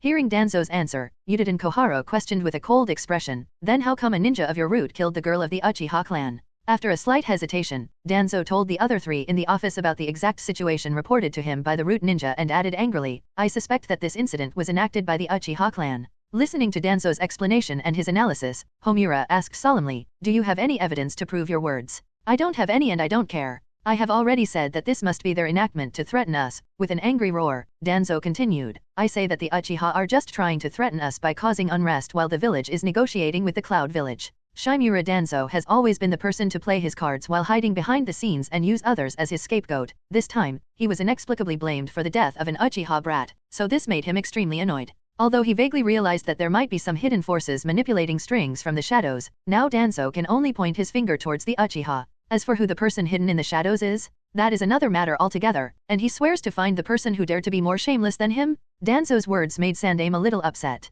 The peace talks with the Cloud Village have been going unsuccessfully. It has already been several months since the conflict subsided, but the differences between the representatives of both parties have made the negotiations quite unproductive. As the attacked party, Sandame's approval of the peace agreement has already put him in a tough spot. If he were to make concessions based on the terms stated by the Raikage Kid, it would be difficult to suppress the criticism he would receive even with his prestige as the longest reigning Hokage, especially when you have Shimura Danzo as your second in command. However, Cloud Village's attitude has been very tough and they have been continuously refusing to compensate the Konoha village for the losses, and this has made Sandame more annoyed. Putting down his tobacco pipe on the ashtray at the side, Sandame stated firmly, this matter you have reported just now, leaving out your personal analysis, must be clearly explained to the Uchiha clan. No questions asked. I do not want any chaos in the village during the peace talks, is that clear? Listening to Hokage's order, Danzo asked coldly, what explanation should I give them? Sandaime also knew that forcing Danzo too much is also counterproductive, so said with a calm voice, let your root ninja go and explain the whole situation to Uchiha Fugaku personally.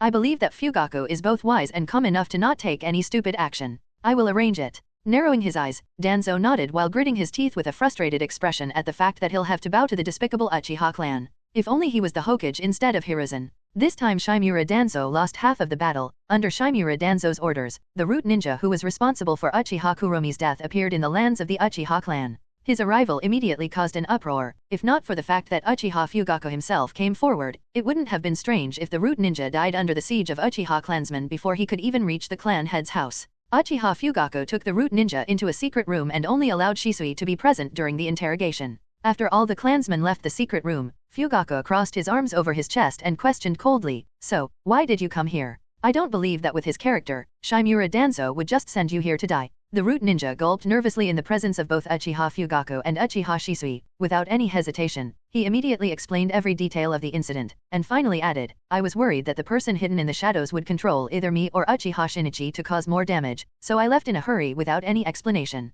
Listening to the root ninja's explanation, both Fugaku and Shisui fell into contemplation. If what the root ninja said is really the truth, then this matter is really not as simple as it may seem at first glance, and according to Fugaku's analysis, it also means that aside from the Hokage faction, there is someone else that is targeting the Uchiha clan while being hidden in the shadows. After a bit of reasoning, Fugaku questioned, so, according to your explanation both you and Kuromi were being manipulated. The root hurriedly nodded. Fugaku asked again, then can you tell me what kind of jutsu controlled you? Was it some kind of genjutsu? Or some kind of secret technique like the shadow possession jutsu? Or some kind of body possession jutsu? The root ninja shook his head with embarrassment. I am sorry, I don't know. Fugaku frowned, and a fierce light appeared in his eyes. Obviously, he didn't believe the root ninja's words. At this time, Shisui suddenly activated his Sharingan and asked in a deep voice while looking into the eyes of the root ninja, was everything you said just now true? Without even realizing it, the root ninja was already under Shisui's genjutsu and stated with a sluggish expression, yes. With the root ninja's confirmation, Shisui nodded towards Fugaku. Everything he spoke is true. As for the better understanding, he is either himself not clear or just doesn't know it all.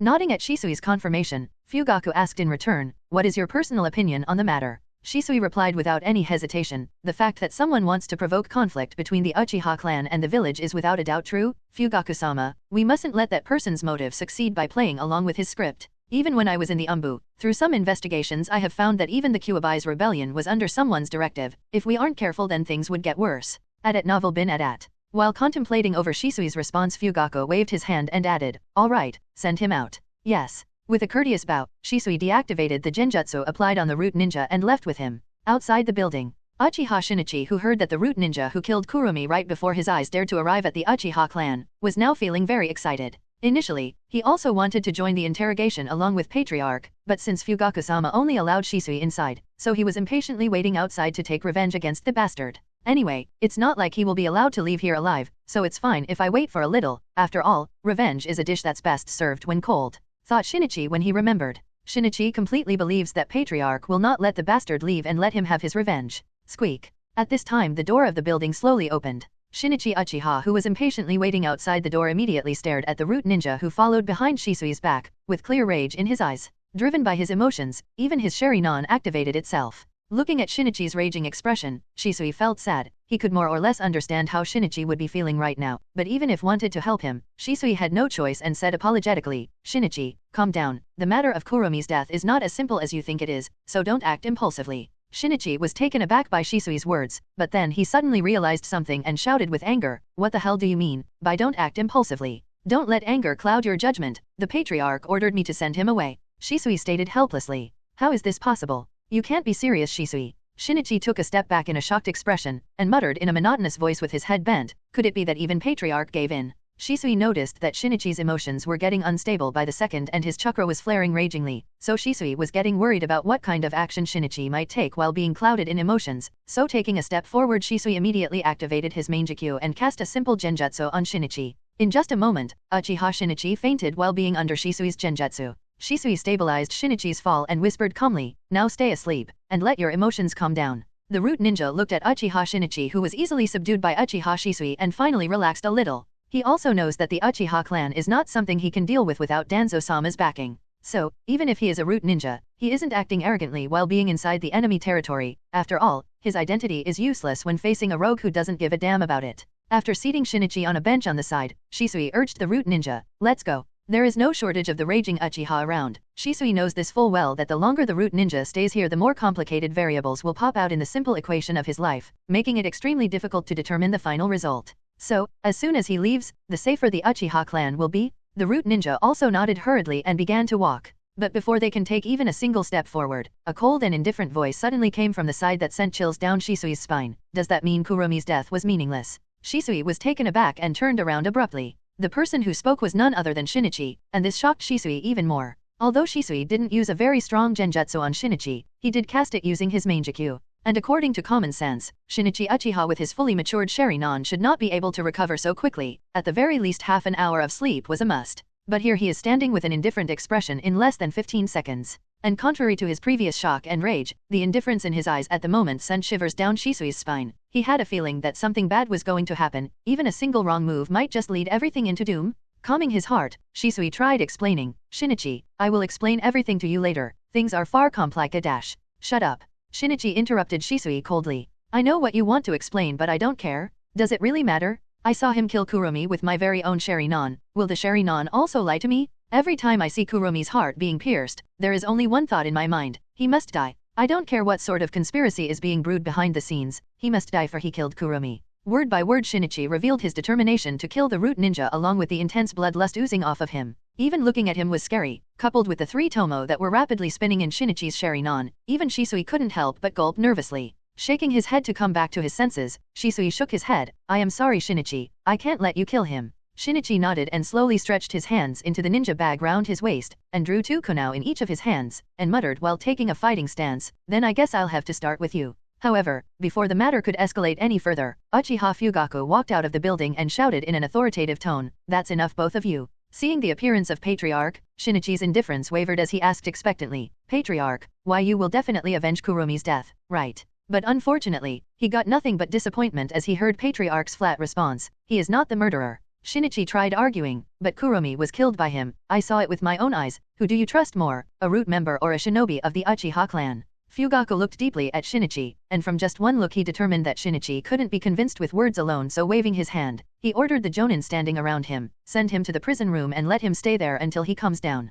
Yes. Several Uchiha jonin took action at the same moment and quickly subdued Shinichi, and dragged the desperately struggling Shinichi to the Konoha police station. While Shinichi was being dragged away, Fugaku spoke to Shisui, "Take him away." Shisui nodded immediately, and without delaying any longer, he quickly led the root ninja out of the Uchiha clan. Outside Uchiha clan gate, Shimura Danzo stood by, along with several root Anbu, while tapping his crutch impatiently as he waited for some signal. Noticing that the root ninja was successfully brought out by Uchiha Shisui, Danzo's brows frowned and he sighed, seemingly disappointed with the result. Shaking his head, Shimura Danzo left with his men after giving a cold glance at Shisui from the corner of his eyes that went unnoticed by Shisui. On Kuroto's side, Hyuga Kuroto, who secretly sneaked back into the village and rushed towards his home, thought in confusion at the changing atmosphere of the village, what unexpected thing happened while I was away? Why does it feel that the atmosphere of the village has changed greatly? As a former member of Anbu under Hokage, Kuroto is naturally aware of many secret routes that can be used for sneaking in and out of the village, so while secretly entering the village, Kuroto was quite surprised at the tight security that was obviously strengthened compared to normal times, so he is little doubtful as to what situation is being brewed in Konoha during his absence. Arriving at his home,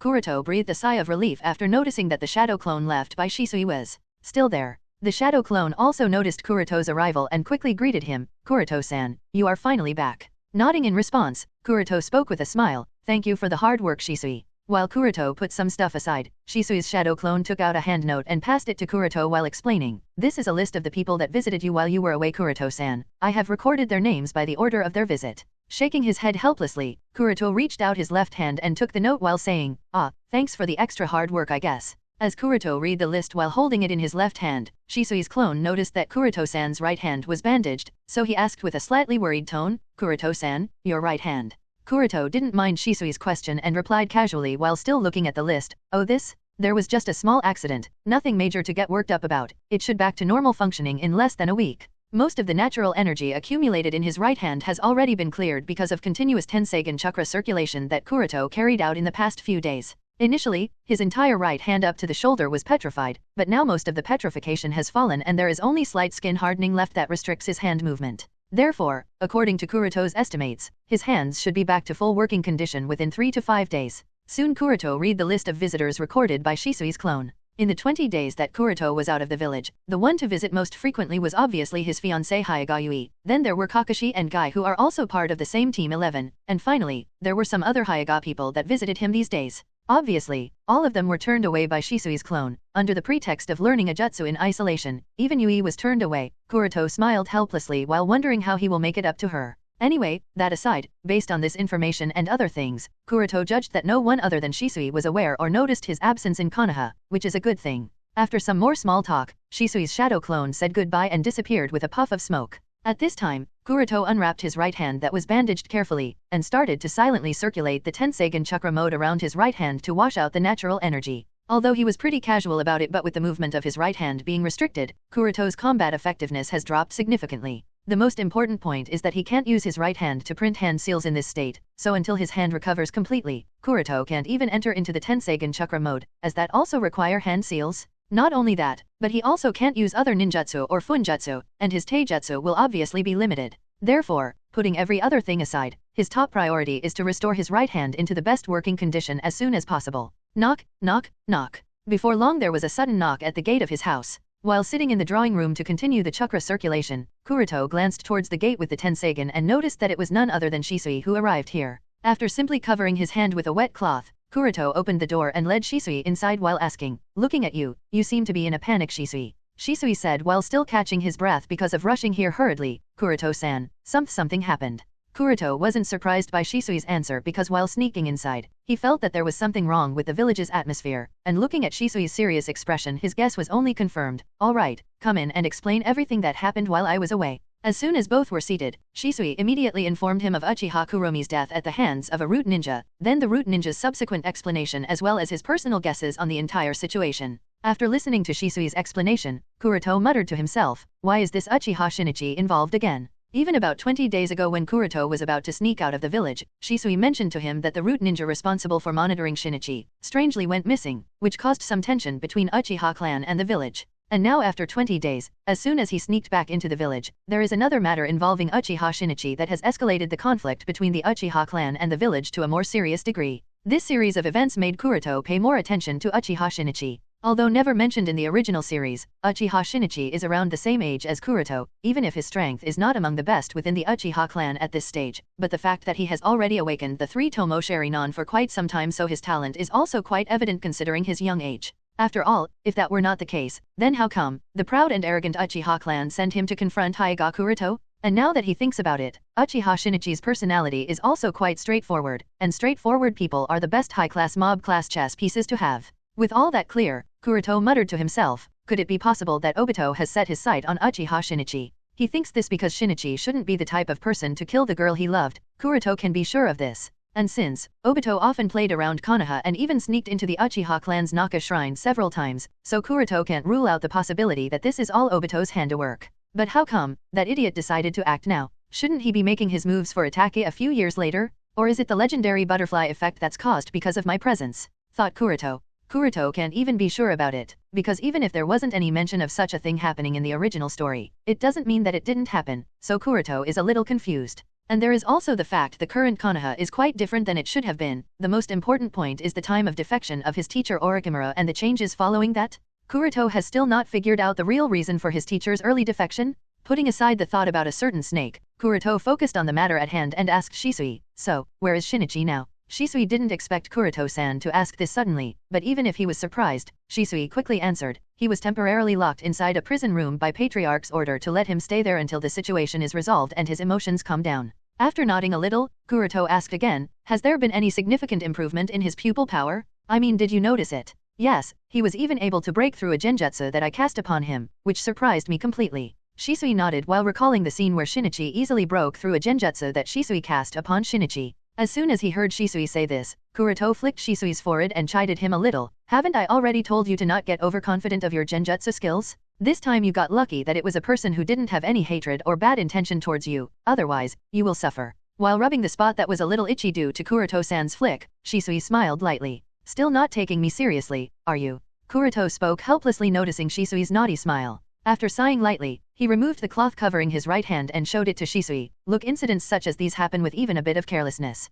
Looking at Kuroto-san's hand, Shisui gulped nervously and finally nodded repeatedly and promised, okay, I'll be careful from now on. It's good that you understand. Anyway, putting that aside. Nodding at Shisui's response, Kuroto asked while going back to the topic, why do you think that the person hiding in the shadows used the root ninja to kill Uchiha Kuromi, and also let Shinichi witness the scene? After a little bit of thinking, Shisui replied while looking away from Kuroto-san's right hand, he wants to provoke conflict between the Uchiha and the village. Shaking his head helplessly, Kuroto replied with a smile, that's half of the intentions, I suppose. Only half? Then what is the other part? Shisui asked in confusion. Yeah, this reminds me of a similar incident, a bad routine, muttered Kuroto. Why is this a bad routine? Because so many people use them? But why do many people use them? Because the freaking thing always works? At novel bin at. The routine. But Shisui was confused as he didn't understand what in the Sam Hill was Kuroto-san talking about. Without any intention of explaining, Kuroto said, come on, take me to meet him, I would like to have a talk with him. Konoha Police Office, Shinichi's prison room.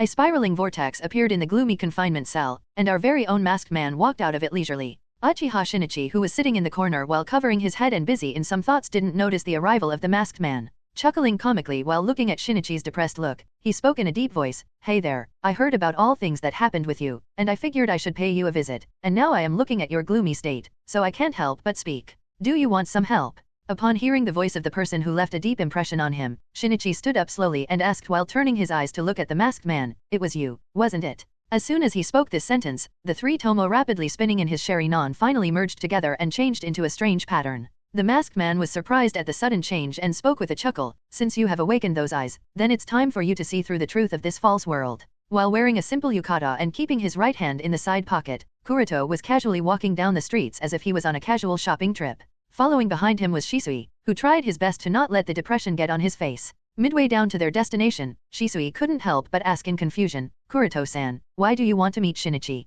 Shaking his head lightly, Kuroto murmured only for Shisui to hear, not something troublesome, just to check his status. Status. Shisui repeated the word in more confusion and asked with a little doubt, what status? But instead of giving much of an explanation, Kuroto diverted the topic as he whispered softly, listen Shisui, when we get there and if I say to someone, so it's you, then you will immediately use Koda Amatsukami on that person. Don't hesitate for even a single second and use all your pupil power on him, understand? Shisui was a little surprised when he heard this, but Kuroto-san, Koda Amatsukami is a forbidden technique that can modify a person's will, how can I use it so casually? Glancing slightly at Shisui, Kuroto shook his head and sighed helplessly, if you haven't even considered using Koda Amatsukami in battle, then why did you even bother talking about it to others? Shisui was silent hearing Kuroto-san's words. No longer bothering to play anymore, Kuroto bluntly said, I suspect that Uchiha Shinichi may have been in contact with the person who is pulling all the strings from the shadows, therefore, we can't rule out the possibility that we may encounter that person when we are visiting Shinichi. For Obito, who has access to Kamui, Konoha village is just like his personal back garden, he can come and go freely whenever he wants, wherever he wants, and however he wants. So, if Uchiha Shinichi was really being targeted by Obito, then it's not impossible for Kuroto and Shisui to bump into him when they are going to check Shinichi's status, and Kuroto can be sure that Obito shouldn't be aware of Shisui's Koda Amatsukami at this point in the timeline, so if this plan really worked then most of the problems will be solved instantly. Listening to Kuroto-san, Shisui smiled disapprovingly, you are kidding, right Kuroto-san? Shinichi is locked in the prison cell of Konoha Military Police Office, how can the person hiding in the shadows come there? From Shisui's perspective, the security of the Konoha Military Police Office is second only to that of the Hokage office. So, no matter how strong the man behind the scenes may be, it's impossible for him to sneak into Shinichi's prison cell silently without alerting any of the Uchiha ninjas present there. Kuroto didn't try explaining, and said directly, of course, I am saying for just in case, if by some chance we do encounter him, make sure to not hesitate at all, and also don't make any tentative attacks, directly use Koda Amatsukami and solve the biggest problem once and for all. Make sure to use all the strength in that one attempt, because the other party is more than likely to have Mangekyou, so if you don't go all out, you might not be able to control him.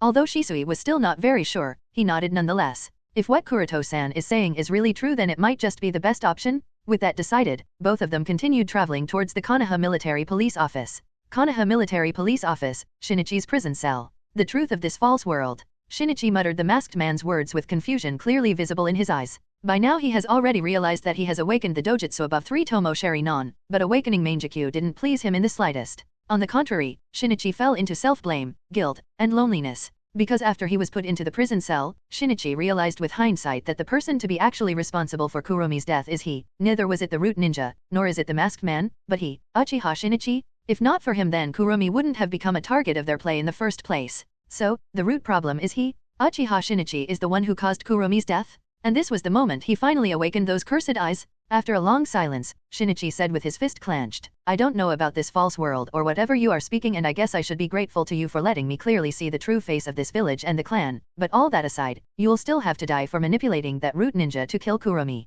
The masked ignored Uchiha Shinichi's last words and said while crossing his hands over his chest, Go to Naka Shrine, there you will learn the truth on the stone tablet in the secret room. Leaving these words, the masked man didn't give Shinichi any other opportunity and directly vanished into the spiraling vortex. Obviously, masked man doesn't know what kind of technique Uchiha Shinichi might have awakened in his Mangekyou, so unless he understands that, the masked man is not sure to win Shinichi in the shortest time possible, so he didn't want to risk fighting Uchiha Shinichi in the middle of Konoha village and attract the attention of all parties. Besides, most of his goal has already been achieved. The birth of Uchiha Shinichi's Mangekyou that is full of hatred for the Konoha village and the Uchiha clan is more than enough to satisfy him for now. Even if the masked man is unable to bring Shinichi under his command, he has nothing to lose anyway. So, without paying any mind to Shinichi's words, he simply disappeared. After the masked man left, Shinichi glanced at the spot the other party disappeared at with a gloomy expression. Initially, he thought that with the Mangekyou sharing on, he might be able to see through the other party's weird jutsu, but unexpectedly, even when the masked man disappeared right in front of him, Shinichi still couldn't see the slightest of clue on the guy's techniques.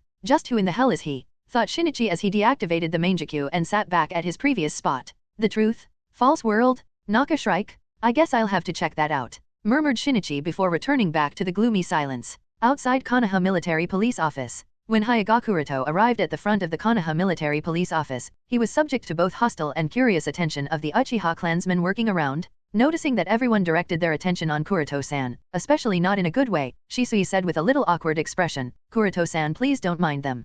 Kuroto just smiled and said nothing. Obviously, he was expecting this. His reputation in the village was built up by stepping over the Uchiha through several challenges. This series of defeating Uchihas flared up his reputation into one of the strongest of his generation, to the extent that his name also became a hot topic during tea conversations throughout the village. It wasn't just because of his strength but also his identity. The collision between the shinobi of Konoha's two mightiest clan has always been an attractive topic of discussion. And this was also the reason why Shimura Danzo personally came to invite him to join the root unit. If not for Kuroto to have stepped over the Uchiha, then even if he became special jonin, Danzo might not have paid special interest in personally recruiting him. Therefore, Kuroto wasn't troubled by all the stares he was getting, rather he was amused, and was wondering about who to step over next time for increasing his reputation further. While Kuroto was busy musing, Shisui thought of the grudge that Uchiha Shinichi has with Kuroto-san, and he couldn't help but feel a little headache because of it. To not make the matters worse, Shisui had to warn Kuroto-san in advance, Kuroto-san, Shinichi may have some enmity with you, so if he says something he shouldn't, please ignore that. With Kuromi's death, his emotional state has been quite unstable lately, so please don't mind his aggressive behavior.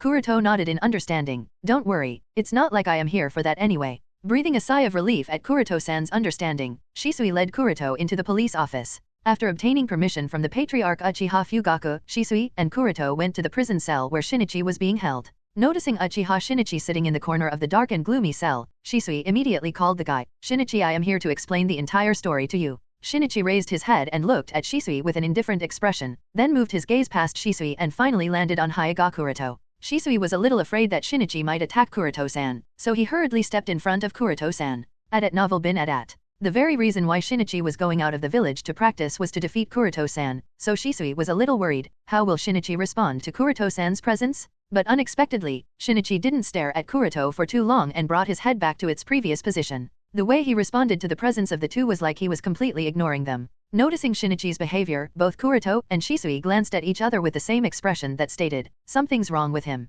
For an instant, both Kuroto and Shisui felt that there was something wrong with Uchiha Shinichi. The reason for such thinking was that according to their understanding, Shinichi was acting quite differently from how his personality is. With Shinichi's bold and straightforward type of personality, it would have been normal if he got a little hysterical and shouted at both of them, or maybe even cry a little with what he has experienced, but he shouldn't be so calm and indifferent. Shisui couldn't help but feel sadness looking at Shinichi's condition. Undoubtedly, Kuromi's death has had a severe blow on him. Even Kuroto was a little thoughtful at the moment. At this time Shisui decided to explain the situation to Shinichi, but before he could start, Shinichi waved his hand and said indifferently, someone has already told me the entire story, so you don't have to repeat it. Please just go away, I want to stay alone. Shisui turned to look at Kuroto seeking any help in the matter. After pondering a little at what Shinichi said, Kuroto nodded towards Shisui while adding, "Let's go." Sighing helplessly, Shisui followed Kuroto out of Shinichi's cell. After taking one last glance at him, both Kuroto and Shisui left. Walking out of the police station, Kuroto asked Shisui, when will he be released? The patriarch only wanted to let Shinichi calm down, so he should be released by tomorrow, replied Shisui. Kuroto nodded silently at Shisui's response as both of them began to walk down the street. While following Kuroto-san's footsteps, Shisui suddenly recalled how Shinichi's temperament has changed drastically and he asked Kuroto in a puzzled manner about something that Kuroto-san said. "Kuroto-san, you mentioned that you wanted to check Shinichi's status. What did you mean by that?" Waving his hand slightly, Kuroto added a perfunctory sentence, "Oh, I just said that casually, as I was just a little curious is all, don't worry too much about it." And as if he remembered something suddenly, Kuroto reminded Shisui, "Be careful during this period and do not forget what I said while we were coming here. If by some chance you encounter the man behind the scenes, do not hesitate to use Kota Amatsukami, understand?" Although a little skeptical, Shisui nodded nonetheless. It's not like he has any better option, and if what Kuroto-san said is really true, then it's the best they have. Upon reaching an agreement, Kuroto bid farewell to Shisui, and without wasting any time by wandering around the streets, he directly returned home. While he visited Shinichi's prison cell, Kuroto was able to perceive the severe increase of yin nature within Shinichi, so even if Kuroto isn't sure whether Shinichi really awakened Mangekyou, he still has to think of corresponding countermeasures in advance. "If I were him, what would I do just after awakening Mangekyou Sharinon?" While continuing to wash out natural energy from his right hand, Kuroto tried to think of Uchiha Shinichi's follow-up actions by putting himself in Shinichi's position, and also considered how he can gain benefit from this whole fiasco. But after thinking a little, Kuroto discarded putting himself in Shinichi's position. This is not because he finds it troublesome or anything, but it's just that, grasping the thinking process of an Uchiha is not what others can do, let alone an Uchiha who is highly unstable by having possibly awakened the Mangekyou. So, changing his course of thinking, Kuroto muttered, "No matter how paranoid his thoughts get, or how cold and indifferent he become, there is one thing that I can be sure of, that he would not give up, and is revenge. No matter what, he wouldn't give up revenge." Not every Uchiha has an Uzumaki Naruto for him, so revenge is the likely course. Therefore, the next thing to consider is who will be his first target. Next day, according to Shisui's guess, after noticing that Shinichi has calmed down quite a lot, Uchiha Fugaku released him from prison. Uchiha Shinichi, who had gained his freedom, didn't cause any trouble anywhere and directly returned to his house.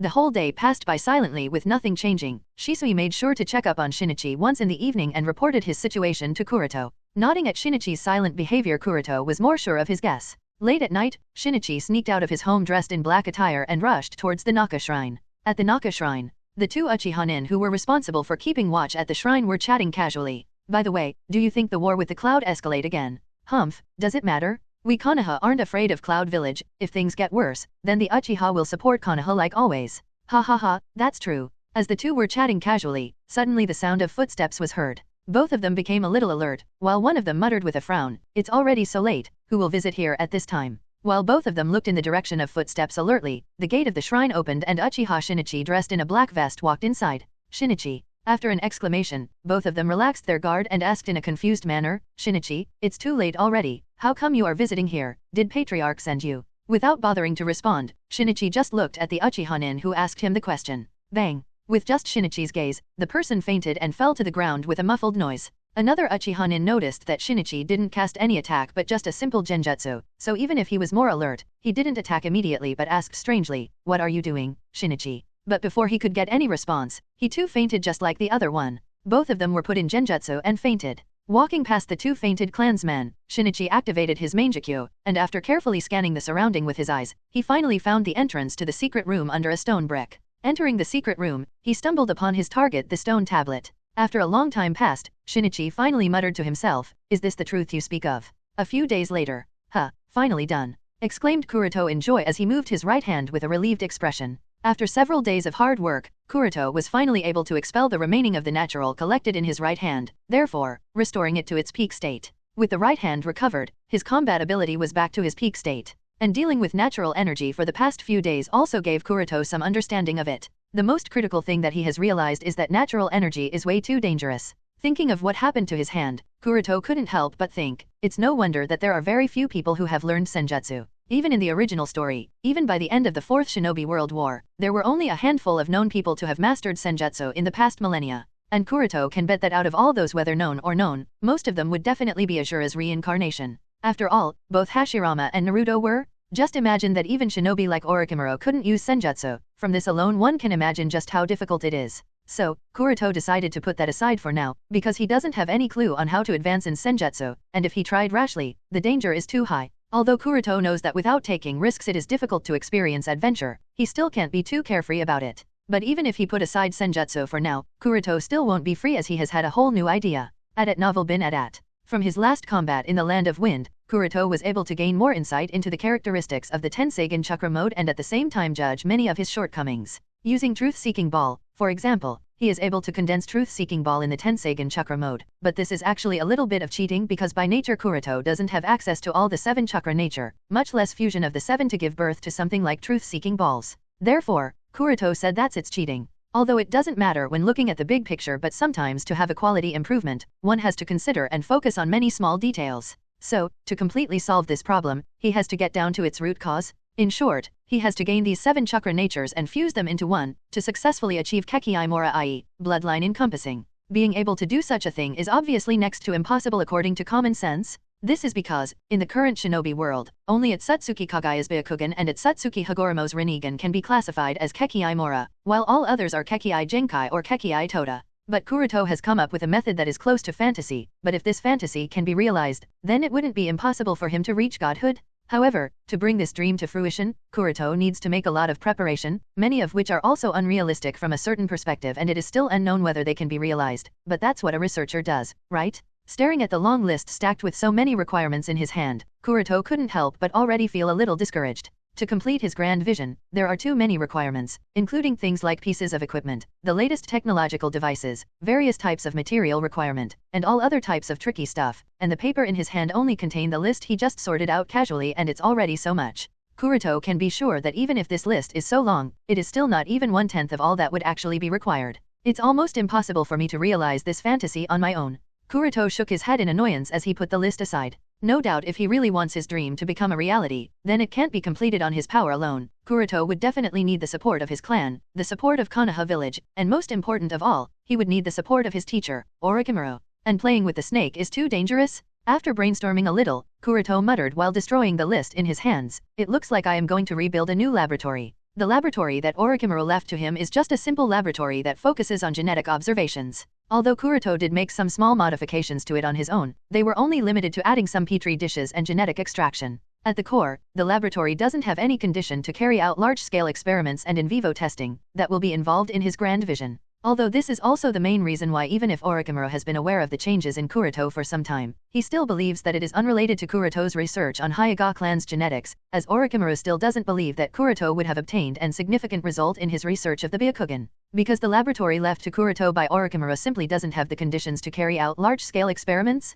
From Orochimaru's perspective, all successful test results are stacked upon a countless number of failures, so he doesn't believe that Kuroto would skip the most important part of a scientific study, i.e., test on live subjects. Of course, this is only because Orochimaru isn't aware of the existence of the Tenseigan and his disciples' reckless approach to it. After all, Kuroto being able to survive genetic recombination is all thanks to Lady Luck. Even in retrospect, Kuroto himself is scared of the reckless action that he dared to do at the time. After surviving the incident, Kuroto tried estimating the general probability of his survival removing the luck factor, and the results were nothing short of horrifying. Based on his mediocre aptitude, Kuroto had to survive 16 genetic recombinations. Being able to survive single genetic recombination is nothing short of a miracle, as it's already a deal with death, not to mention 16 times in a row. The success rate of the experiment is even less than 0.001%. But he hit the jackpot. As a result, he survived. However, even if Kuroto succeeded once because of his luck doesn't mean that he can always rely on it, so he will not gamble it all on luck from now on. All the subsequent experiments will first go through rigorous demonstration and many in vivo testings. Once all the safety is confirmed, only then will he use those results upon him.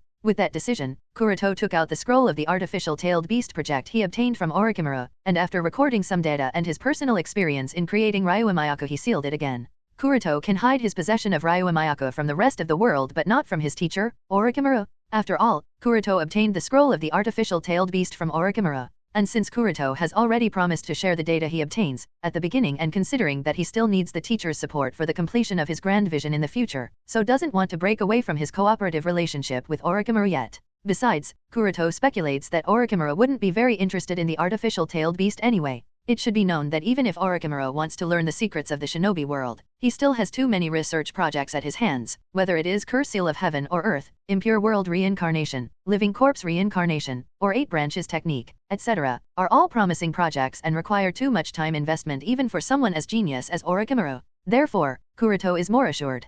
Kukiyos no Jutsu. With a puff of smoke, the one-eyed viper, slithering its tongue, appeared in front of Kuroto. After inserting the scroll into the one-eyed viper's mouth, Kuroto said nothing extra and directly undid the summon, sending away the scroll. Of course, Kuroto has one more intention by sending the data on the artificial tailed beast to Orochimaru, and that is to let Orochimaru vaguely understand that since he has become Ryuo Mayako's Jinchuriki, therefore the two sides will no longer have a superior and subordinate relationship. Kuroto would no longer be Orochimaru's one-sided spy, so further cooperation will be based on an equal relationship. After sending away the summoned snake, Kuroto thought of the need for an assistant. All of his ideas are too complicated, therefore, he needs an assistant who is both loyal and competent at the same time, just like Kabuto was to Orochimaru. But extraordinary geniuses like Kabuto are too hard to find. Kuroto can be sure that it would be close to impossible to have someone of Kabuto's level at his side. After all, aside from his scientific achievements, the guy was able to learn senjutsu, so his strength is also nothing to be scoffed at. In this field, his talent might have even surpassed Orochimaru and Jiraiya. After thinking of the need for an assistant, Kuroto's thought diverged to the problem of funds. It's true that as a shinobi of the Hyuga clan, Kuroto has no financial problem, as well as the inheritance left by his parents, but all that combined is also not even close to what would be actually required. Sigh. Funding is also a big problem, muttered Kuroto while sighing. It looks like his dream has so many hurdles that for a moment it feels better to just give it up. Knock, knock, knock. While Kuroto was being helpless at the lack of resources at his hands, there was a sudden knock that brought him out of the gloomy mood. Looking past the gate by his Byakugan, Kuroto found that it's none other than his fiancée, Yui, waiting outside with a basket. Letting her inside, Kuroto said with a cheerful smile, "It seems that today my luck is good, I get to have your cooking." Passing a sweet smile, Yui placed the basket she was carrying on the table, while asking curiously, "So, Kuroto-kun, what kind of jutsu were you studying these days that you didn't even let me in?" That's a secret," said Kuroto while nervously scratching his hair. Kuroto suspects that she would see through his lie, so it's better to just divert the topic. After some casual conversation, Kuroto tasted the dish Yui brought. At novel bin at. He has to agree that Yui is very talented when it comes to cooking. The taste of some simple dishes is, in fact, comparable to that of the famous restaurants in the village. Yui saw Kuroto-kun savor her cooking and she smiled happily while looking at him. Keeping one hand over her cheeks, she said lightly, "Hisashi-sama asked me to thank you for Uncle Haruto's successful promotion to Jonin rank." Waving his hand indifferently, Kuroto nodded slightly, "I didn't help much in the matter." After eating up his fill, Kuroto and Yui talked to each other about all sorts of things. It's been so long since he enjoyed such a peaceful day. Undoubtedly, he has been mentally exhausted with all sorts of events, so, before Kuroto even realized it, he was already asleep with his head laying on her lap. Yui's POV. Seeing Kuroto-kun sleeping peacefully while resting his head over her lap, Yui couldn't help but remember the time from their childhood up to now. The life of a shinobi is really not easy. Ever since their graduation, one after another, all sorts of events kept happening. Becoming a genin was supposed to be the big day, but on that very day, she learned that Kuroto-kun's parents have passed away. Ever since then, Kuroto-kun changed slightly. The previous sleepy expression of his changed to what he is now. Sometimes Yui feels really sad and worried at how hard he has been pushing himself. Kuroto-kun might think that she doesn't know it. He thinks that he can hide it from her, but she could see it clearly. The struggle he has been putting in is not something that's been hidden from her. Thinking of what Kuroto-kun might have to go through, silent tears escaped her eyes and dripped along her cheek. Yui instantly wiped away the tear and did not let it fall on Kuroto-kun's face. She doesn't want to make him worried about her in the slightest. What else can she do other than silently supporting him? Kuroto-kun might think that she hasn't noticed his absence for the past 20 or so days, but on the first conversation with the person who was covering for his absence, she deduced that it wasn't Kuroto-kun but somebody else. Initially worried, but she put faith in the person whom she loves more than anything in the world and kept it all a secret within her heart. While lightly rubbing Kuroto-kun's sleeping face, Yui kissed his forehead with a promise, "No matter what you become, I promise Kuroto-kun, I'll always stand behind you to ease your loneliness." Is that her own resolution? Or is it her belief? Yui doesn't know, but what she knows is that if it's for Kuroto-kun, then she would do everything in the world because Kuroto-kun is more important for her than the world itself. P.O.V. change. The good time always comes to an end faster. Before they even noticed, the sun has already set and the sky started getting darker. Clatter. Kuroto's sleep was broken by the noise that came from his rooftop. Judging from the sound, it should be caused by the footsteps of a ninja passing over his rooftop. Yui frowned at the noise that broke Kuroto-kun's sleep. It's rude to pass over others' house. Seeing Kuroto-kun wake up, Yui said in slight irritation. Getting up and stretching a little, Kuroto calmed down Yui and walked up to the window to check the situation. Under normal circumstances, the ninjas in the village would definitely not pass over the roof of other people's houses casually. At most it would be done only during an urgent mission or some emergency circumstances. And since someone did it, then that means some emergency situation is taking place. Reaching up to the terrace, Kuroto looked out to check if he could see what's the situation. And strangely enough, he saw that many figures were moving through the rooftop of houses all over the village in the cover of night. With a single glance, Kuroto noticed that they were all rushing towards the center of the village, i.e., towards the Hokage building. Did he start already? Kuroto muttered while looking at the ninjas rushing towards the Hokage office.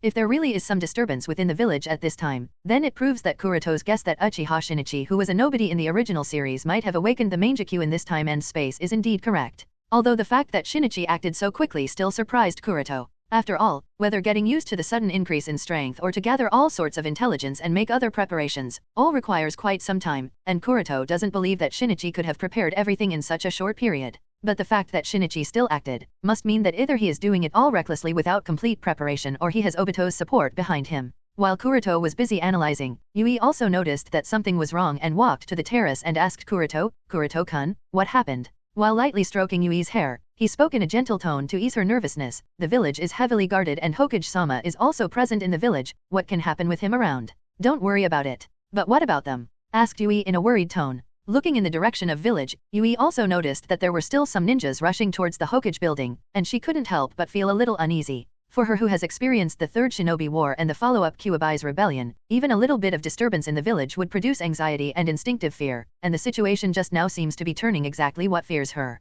Don't worry, nothing's going to happen. Perhaps Sandaime-sama ordered an urgent task. While casually joking around, he added, now listen, you will go to your home and rest. With the presence of Patriarch and Hisashi-sama, the clan will be safe, and after checking around the situation I'll be joining you, understand? Seeing Kuroto's look, Yui suddenly held his sleeve and said quickly, please, let's go to the clan together, Kuroto-kun, please.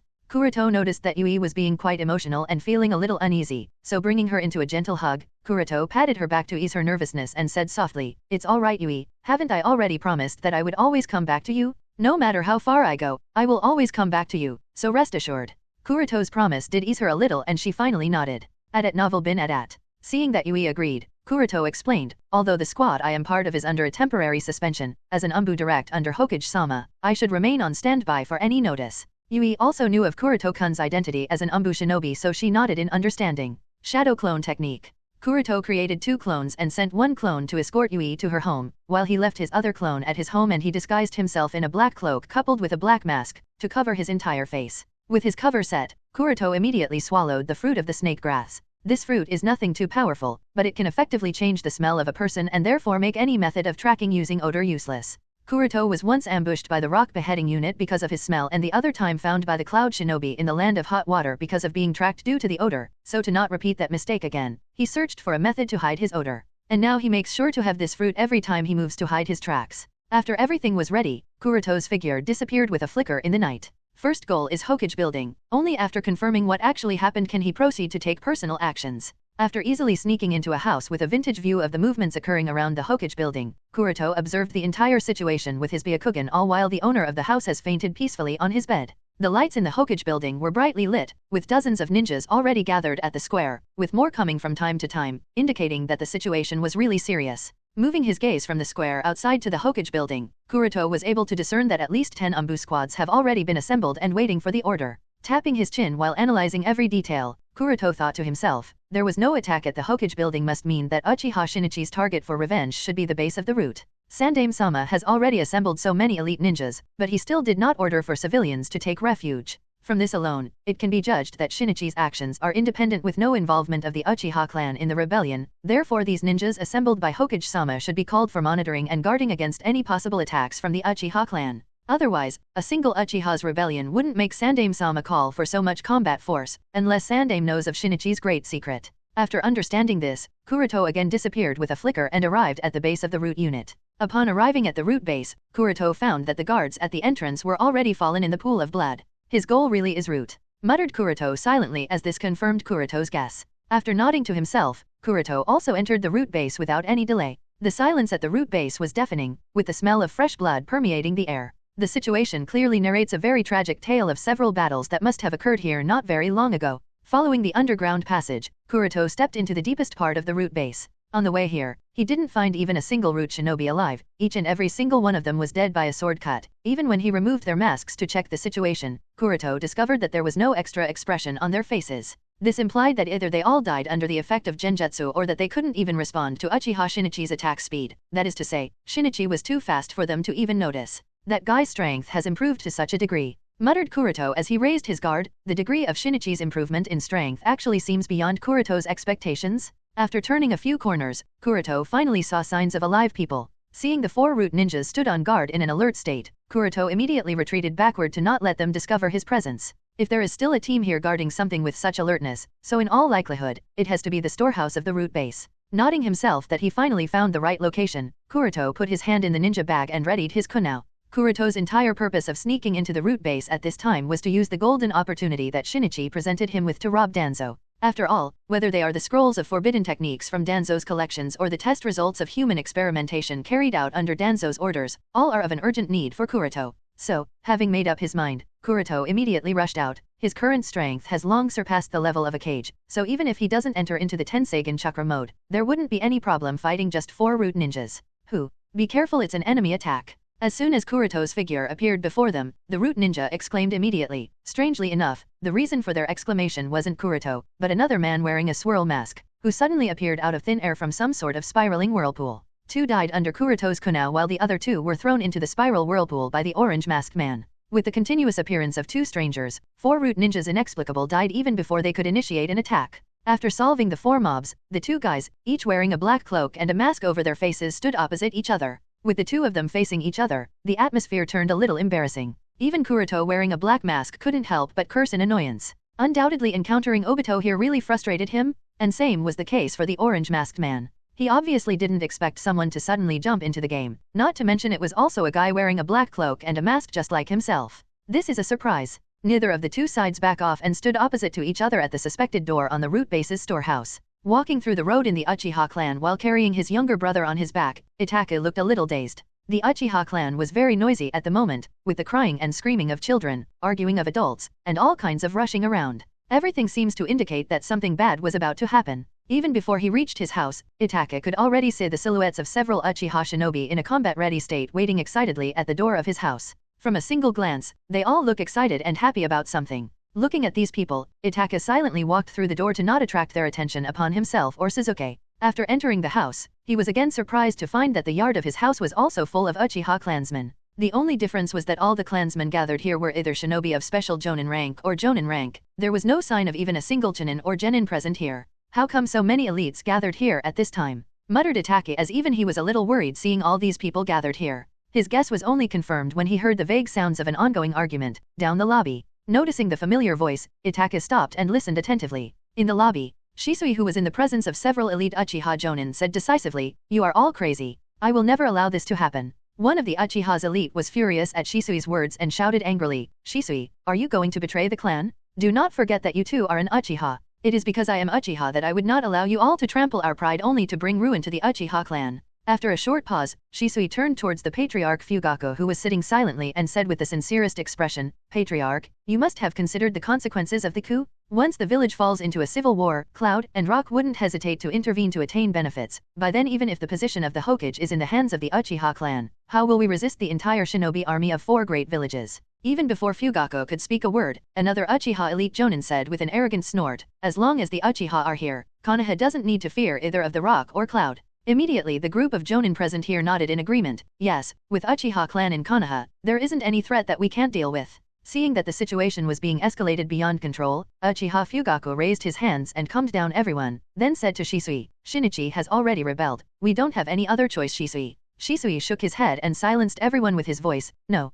we do have a choice. At novel bin at." Seeing that everyone was silent, Fugaku stared at Shisui, waiting for him to explain whatever he wanted to say. After taking a deep breath, Shisui stated, "Shinichi's behavior is his personal choice to pursue revenge for Kuromi's death, and his actions don't have anything to do with the Uchiha clan. Don't you all see? He didn't notify any of the shinobi in the clan before carrying out the rebellion. It just shows that neither does he has any intention of relying on the clan, nor does he want us to get involved in his personal matter." One of the jonin who has been quiet throughout the discussion finally asked Shisui, "But Shinichi has awakened the legendary Mangekyou Sharinon. Are we just going to let him die in the hands of the village like this?" Before Shinichi started acting, he knocked down this jonin who was in charge of monitoring Shinichi, because of what Shinichi did to the two Uchiha at the Naka shrine. And this Uchiha jonin was able to notice Shinichi's Mangekyou very clearly, therefore all the elites of the Uchiha clan have learned that Uchiha Shinichi has awakened Uchiha's legendary eyes. This is also the main reason why they are all clamoring here to launch a coup. The people of the Uchiha clan are convinced that the legendary Mangekyou Sharingan is unmatched in the shinobi world.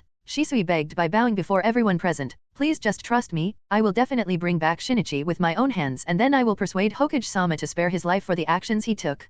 Please just have faith in me." The current Konoha severely lacks Kage-class combat personnel, therefore Shisui believes that as long as he successfully brings back Shinichi, it is very likely that Sandaime will forgive him, in order to preserve important combat personnel for the village. After all, the threat from the Cloud Village hasn't been lifted and until the peace agreement is signed by both parties, a war may break out at any instant.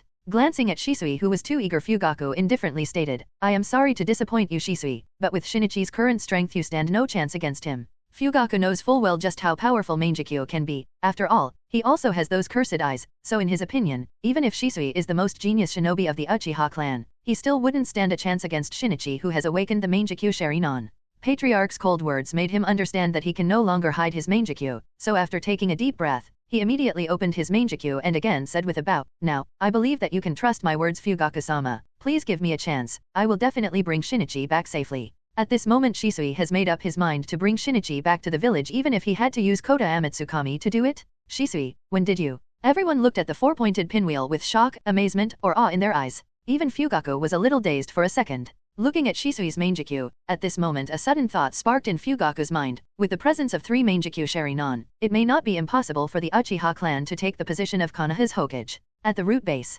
staring at Obito standing opposite to him, Kuroto started thinking of all the countermeasures he can use. The strength of Obito was fully revealed on the night of Kyuubi's rebellion. Not only was he able to control Kyuubi with a single Mangekyou but also get past all the Anbu squads of the Sandaime-sama. Even when fighting against Minato-sama, he was sturdy enough to stand the blow of several Raise-non attacks and still not suffer any serious damage. It would be too difficult to kill him without Kakashi's Mangekyou. Kuroto reached this conclusion without any complicated analysis. Although it is easy for Kuroto to repel Obito with his strength, killing is another matter altogether and Kuroto knows that even if not impossible, it is still very difficult. After all, Kuroto doesn't have any method to stop Obito if he tries to escape.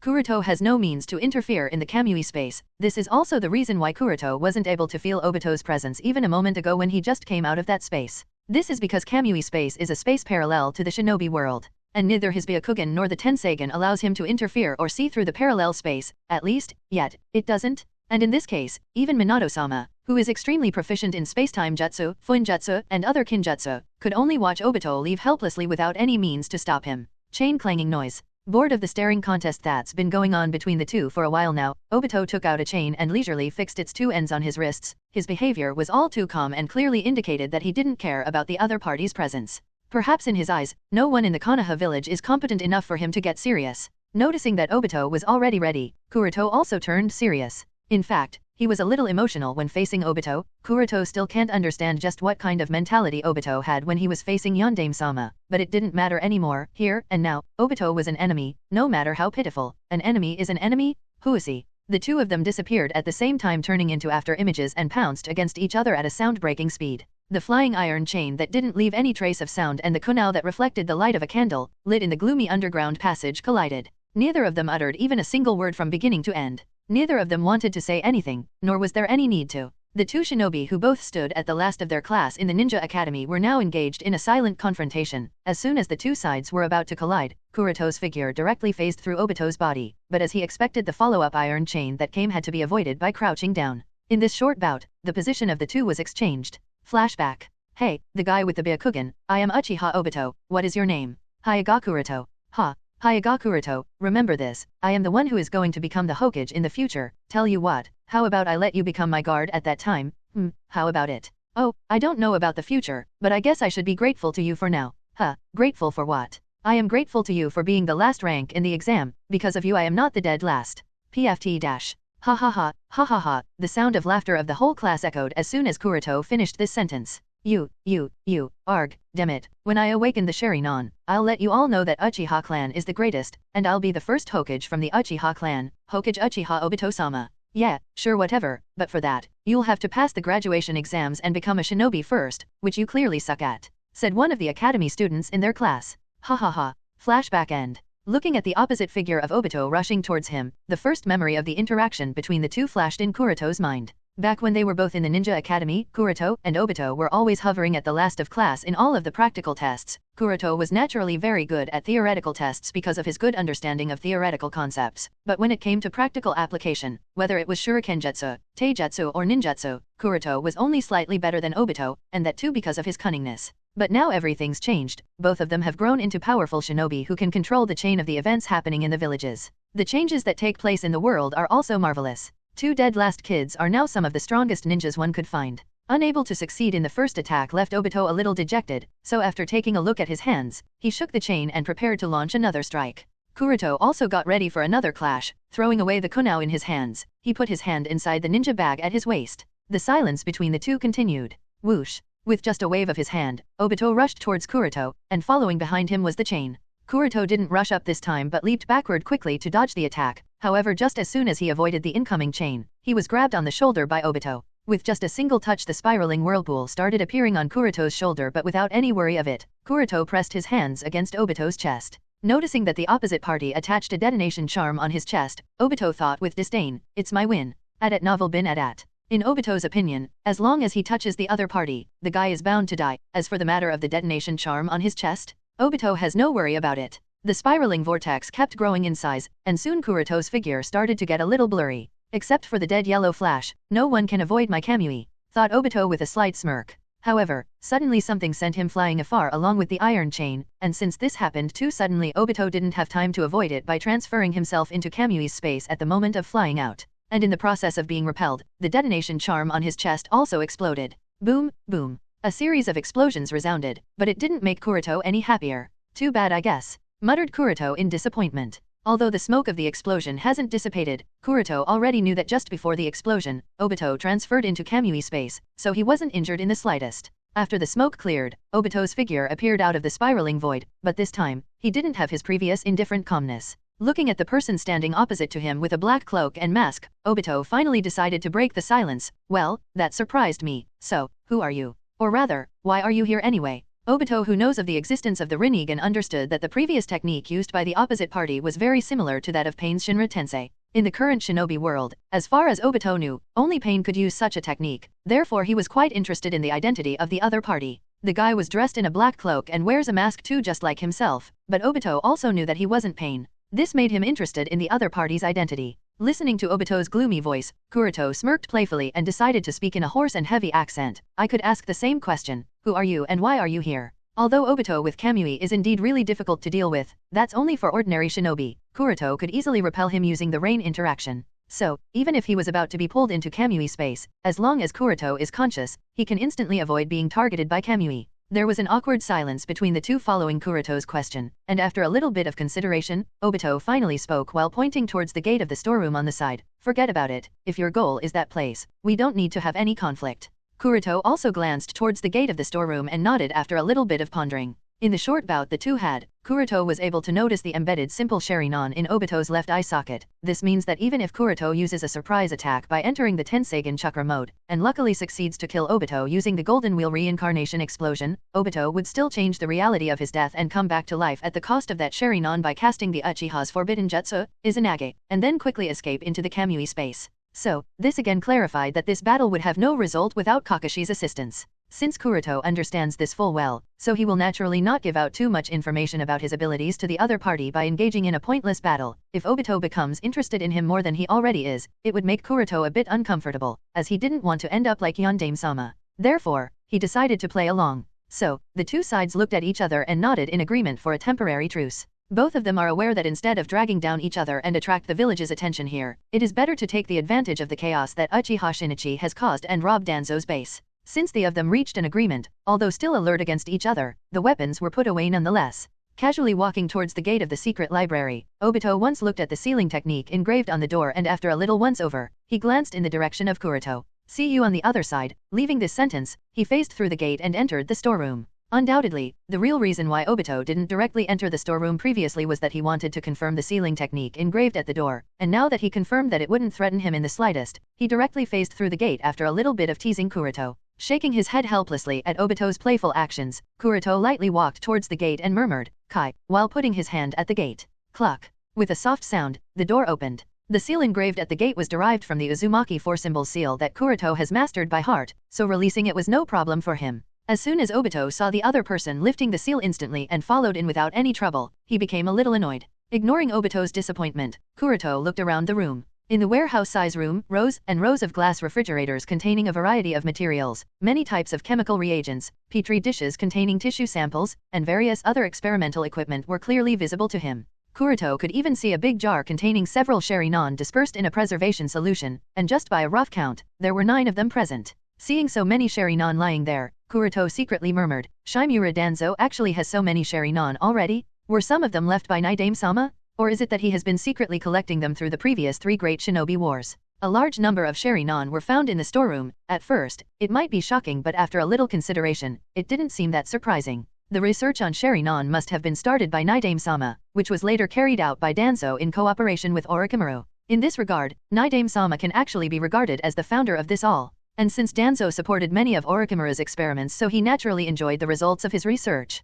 Perhaps it was during this process, Danzo discovered the true power of the sherry-non, or maybe it could be from Uchiha Kagami, a teammate, and therefore he was determined to eradicate the entire Uchiha clan to have a greater number of sherry-non at his disposal. Obito noticed the other party's gaze at the vessel containing the sherry-non and spoke in a voice that wouldn't accept any argument. I'll take all the sherry-non, you can choose whatever you want, I won't interfere in that. Kuroto pondered a little hearing Obito's words. If it was Mangekyou sherry-non, he would definitely not let Obito take it. This is because each Mangekyou has a cheat ability, so letting a future enemy have it would be really troublesome, but since they are simple 3-tomo sherry-non, then they aren't very useful for Kuroto for now. After all, Kuroto isn't an Uchiha, is he? So, at least for now, he doesn't need them, and even if he does, there is a whole clan in the village. Besides, with Obito's ability, it isn't very difficult for him to take away sherry-non from the people of the Uchiha clan, so it's better to let him have the sherry-non of the already dead ones, rather than making him go after the other Uchiha. Moreover, in terms of value, the cell culture dishes are more precious for Kuroto. So, after a moment of analyzing, Kuroto nodded and said, all right.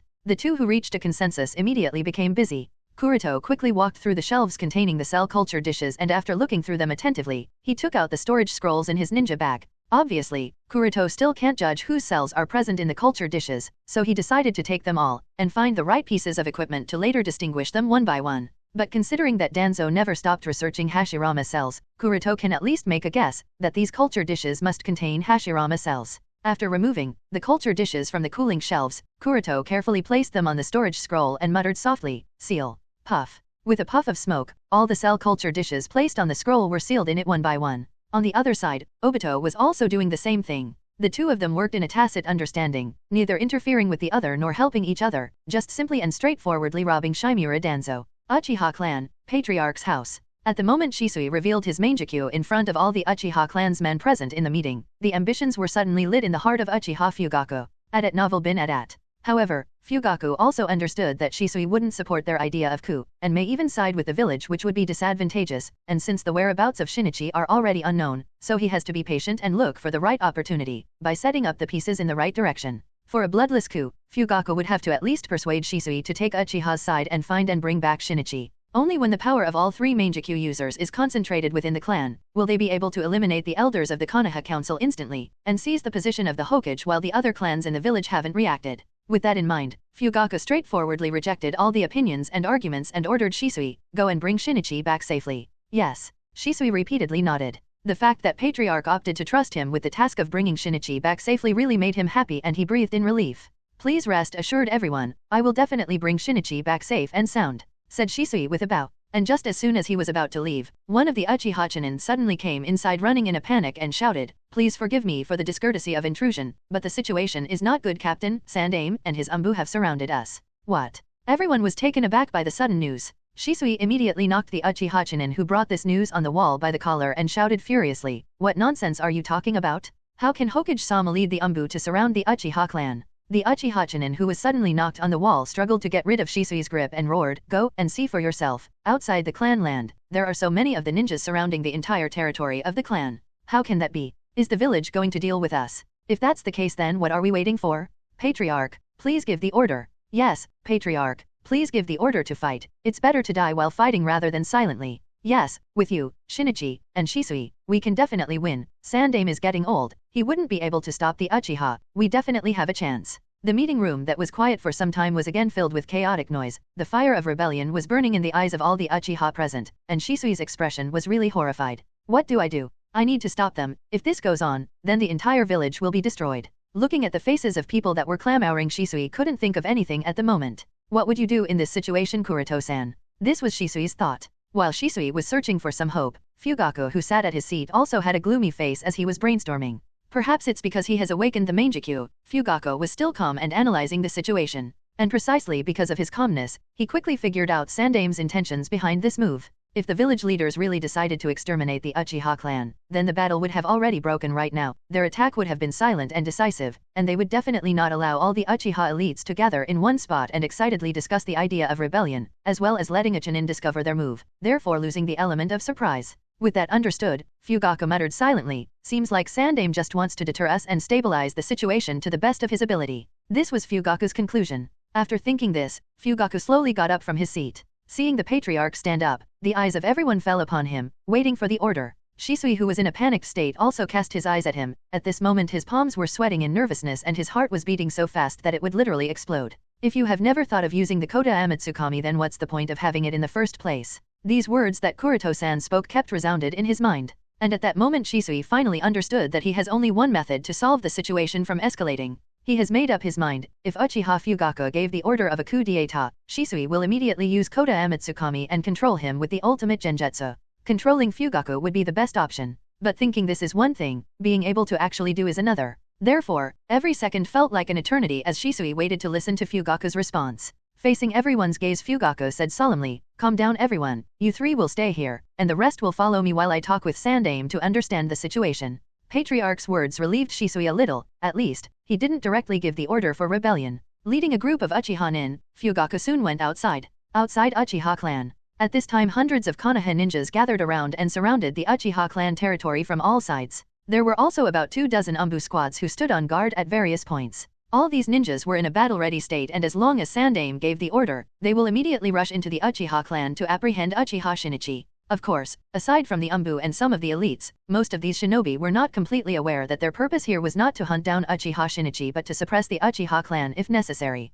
Fugaku Uchiha, who led a group of Uchiha nin, had a gloomier mood when he looked at the Konoha nin surrounding Uchiha clan. Taking a deep breath to calm down his anger, he said to his people, you all stay here, only Shisui will follow me. After giving this order to the Uchiha nin behind him, Fugaku led Shisui towards the point where Sandame stood under the protection of an Anbu squad. Fugaku and Shisui's arrival also alerted the Anbu nin. All the Konoha may not know, but this very squad was aware of Uchiha Shisui's Mangekyou Sharinon, therefore they were prepared for any attack. After approaching Sandame, Fugaku asked coldly but courteously, Hokage-sama, what are your intentions by surrounding my clan? Hiruzen Sarutobi's hawk-like eyes swept past Fugaku and Shisui, and said calmly, by now you must have received the news that Uchiha Shinichi has betrayed the village. Fugaku nodded coldly. There was no need to deny this. Shisui hurriedly stepped forward and said, Hokage-sama, please rest assured, I will go and bring back Shinichi now. Shaking his head, Hiruzen denied Shisui's request. Now is a special time. None of the Uchiha nin are allowed to leave the territory of the clan until the matter of Uchiha Shinichi is resolved. Fugaku, who heard Sandame's words, thought secretly, it seems that Sandame also knows that Shinichi has awakened the Mangekyou. Sandame brought so many Konoha nin just to deter the Uchiha clan to give up the idea of coup, and not get influenced by Shinichi's Mangekyou. If the Elder Council wasn't aware of this, they wouldn't have mobilized so many ninjas to deal with an ordinary Uchiha. Listening to Sandame's words, Shisui tried explaining, Hokage-sama, please trust me, I'll bring back Shinichi. Taking a puff from his tobacco pipe, Sandame shook his head and said in a calm and unquestionable voice, I have already sent Anbu to hunt him down. He will be brought back soon, whether dead or alive. Crush. Uchiha Shinichi, who crushed the neck of the last Anbu ninja with one hand, looked in the direction of the village indifferently. His actions this time weren't assisted by anyone. For this reason, even when he sneaked into the root base, he couldn't find Shimura Danzo, and that root shinobi, being disappointed, had to make do with killing all the other ninjas at the root base, and then fled out of the village under the chase of several Anbu. Releasing his grip from the neck of the now dead Anbu, he observed the 4 Anbu ninjas that fell around him. For Shinichi, defeating these 4 Anbu wasn't a big deal, and if anyone noticed the situation of the surrounding, then they can easily conclude that it was a one-sided defeat of the 4 Anbu, with no exaggerated signs of battle. Other than the Anbu whose neck was crushed by Shinichi, the other 3 died with clean and simple sword strikes. Noticing something, Shinichi suddenly turned his attention towards the direction of the village with a noticeable frown on his face. Ever since awakening Mangekyou Sharinon, his perception and insight have increased drastically, so he was able to notice another Anbu team rushing towards him. And among the Anbu in the squad, one particular chakra caught his interest. Initially, he thought of leaving, but now that he noticed that particular chakra signature, he stopped again and drew out the short sword on his waist and patiently waited for them to arrive. Whoosh, whoosh, whoosh. With the sound of breaking wind, one after another Anbu ninja flickered around Shinichi and surrounded him from all sides. Not minding their actions, Shinichi calmly observed all the Anbu with squinty eyes. Noticing Uchiha Shinichi's calmness, one of the Anbu with a dog mask said seriously, "Uchiha Shinichi, surrender and come back to the village with us, you will receive a fair trial for your actions." While tapping his sword on his shoulder, Shinichi only muttered coldly, "So, it really is you, Heitake Kakashi." Being the only non-Uchiha to use the Sharingan of the Uchiha clan, Heitake Kakashi is no stranger to the members of the Uchiha clan, so most of the Uchiha knows about him and some even believe that the reason for his strength is the Sharingan. Taking off his dog mask, the Anbu ninja revealed himself before Shinichi, and as per expectations it really was none other than the captain of the Anbu Team 11, Heitake Kakashi. Putting away his mask, Kakashi said seriously, "Uchiha Shinichi, things haven't yet turned irreversible, you still have the chance to turn back on your actions and come back with us." "Yeah, I am not interested," muttered Shinichi with a yawn in boredom while waving his hands indifferently and asked indifferently as he cleaned off some dirt in his ear, "By the way, why are you the only one that came here? Where are Hyuga Kuroto and Shisui?" The identities of the Anbu members of the Team 11 are not a secret to the members of the Uchiha clan because of the information given by Shisui, and generally, therefore, all the Uchiha nin above Chunin rank are informed of such details. And in Shinichi's eyes, Kakashi alone is nothing. The one he wanted to defeat was the pride of the Uchiha clan, Shisui, and Hyuga Kuroto, to whom he lost previously. As for the last member of their class, it's just some monkey with the green tights whose name Shinichi can't bother to remember, and he doesn't care about that freak. Kakashi said while shaking his head, "They are on other tasks." This was obviously a lie. It's because Hokage-sama didn't call either of the other three of Team 11 and only sent him alone, so Kakashi knew very well that both Shisui and Kuroto would be at their homes respectively. Hearing Kakashi's reply, Shinichi shook his head in disappointment. "A pity, thought that I might be able to have a good battle, but looks like I'll have to be disappointed. Man, nothing's going as planned. But I guess it doesn't matter anymore." Understanding that Uchiha Shinichi didn't have any intention of surrendering, Kakashi's frowned. He knew just what it means to have the power of the Mangekyou Sharingan, therefore Kakashi still tried to persuade him, "Uchiha Shinichi, you'll have to understand that your actions will not only harm you but will also affect the entire Uchiha clan, so think clearly whoosh. Even before Kakashi could finish his sentence, the two Anbu standing at the side launched a surprise attack at Shinichi from the two sides and penetrated through Shinichi's body. Drip. The red blood flowed along the body of the two swords and dripped on the ground. Successfully piercing Shinichi from both sides, one of the Anbu ninjas turned towards Kakashi and said coldly, "What are you wasting so much time with talking nonsense? He is a traitor, just kill him and be done with it." Not paying attention to the Anbu's words, Kakashi observed Shinichi with a frown. "It's not a genjutsu, neither is that any type of shadow clone, does that mean he is really dead?" Kakashi was extremely shocked. He obviously didn't expect the Anbu on the side to make the sudden move, much less succeeding in the surprise attack. "No, this can't be right. Dealing with a Mangekyou Awakener would definitely be difficult than this," was Kakashi's thought. Noticing Kakashi's shock, another Anbu said with an arrogant smirk, I don't think the legendary Mangekyou Sharingan is that big of a deal. In fact, there wasn't even any need for Hokage-sama to send so many Anbu to hunt him down." "Really?" came the chuckling voice of Uchiha Shinichi, who still had two swords passing through his ribs. Even before the two Anbu could turn or retreat, and before Kakashi or the other Anbu could warn them, the heads of those two were cleaved off their body with a single swipe. No one expected this. Uchiha Shinichi, who should have already been dead because of being pierced by the two swords, was not only not dead, but his movements too fast and rhythmic to not even be considered injured. With a solemn expression, Kakashi again wore his Anbu mask and was alert more than ever. Observing Shinichi's condition with the Sharingan, he was a little confused.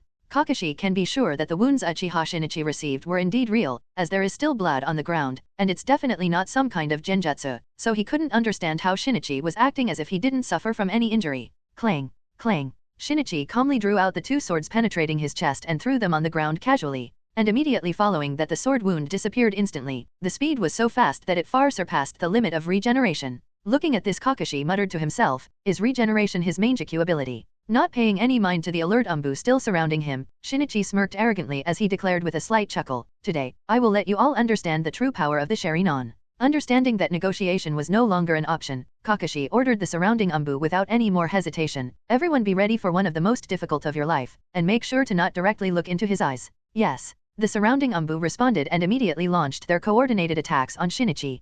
Huiaish, huiaish, huiaish, clang, clang, clang, clang, at novel bin at. Boom, boom. Instantly, the sound of shuriken, kunao, and sword metal collision sound and the explosions of detonation charm resounded in the forest. The howling ninjutsu and a rapid clash of swords and fists caused mayhem in the gloomy night. All the while the battle kept on going, Kakashi, who was hidden in the environment, carefully observed Shinichi's movements throughout the clash while waiting for a perfect opportunity for the insta-kill and to better understand Shinichi's Mangekyou ability. As far as Kakashi understands, only by understanding and countering Uchiha Shinichi's Mangekyou Sharingan ability, will they be able to subdue, defeat, or kill Shinichi, otherwise, all their attacks would be wasted just like it happened previously. That time was definitely not a genjutsu, he was indeed pierced through the chest by the two swords, but why did he heal instantly? If regeneration is really his Mangekyou ability, then how am I supposed to counter it? Although Kakashi is not an Uchiha, he still believes that only a Sharingan can deal with another Sharingan, therefore, currently only he with a Sharingan can deal with Uchiha Shinichi. Root base. After robbing the secret storeroom, Kuroto and Obito both again faced each other. Their previous fight was, although short, still made both of them understand that neither of them could kill the other party in a short amount of time. Now that they don't have much time in their hands, as the Anbu ninjas may arrive here at any time, then it would be troublesome, and once such a golden opportunity is missed then it wouldn't be easy for the next one to arrive. With that understood, Obito asked in a deep voice, "You should know that there is more than just one storeroom here, so how about we continue our truce and continue the work we were doing?" Kuroto nodded in agreement. "As long as you don't interfere with me, we can continue." Both of them are cunning since they understand that fighting each other will be fruitless, so it is better to work in a truce and act separately to continue robbing the old coot Danzo rather than hindering each other and go back empty-handed. After reaching a consensus, Obito nodded and distorted into the spiraling whirl. Observing the entire process with his Tenseigan, Kuroto couldn't help but mutter in wonder, Kamui is indeed both convenient and weird. And it's truly amazing to even be able to break through truth-seeking balls. From this alone, the true power of the Kamui can be determined, and it's perfectly unreasonable.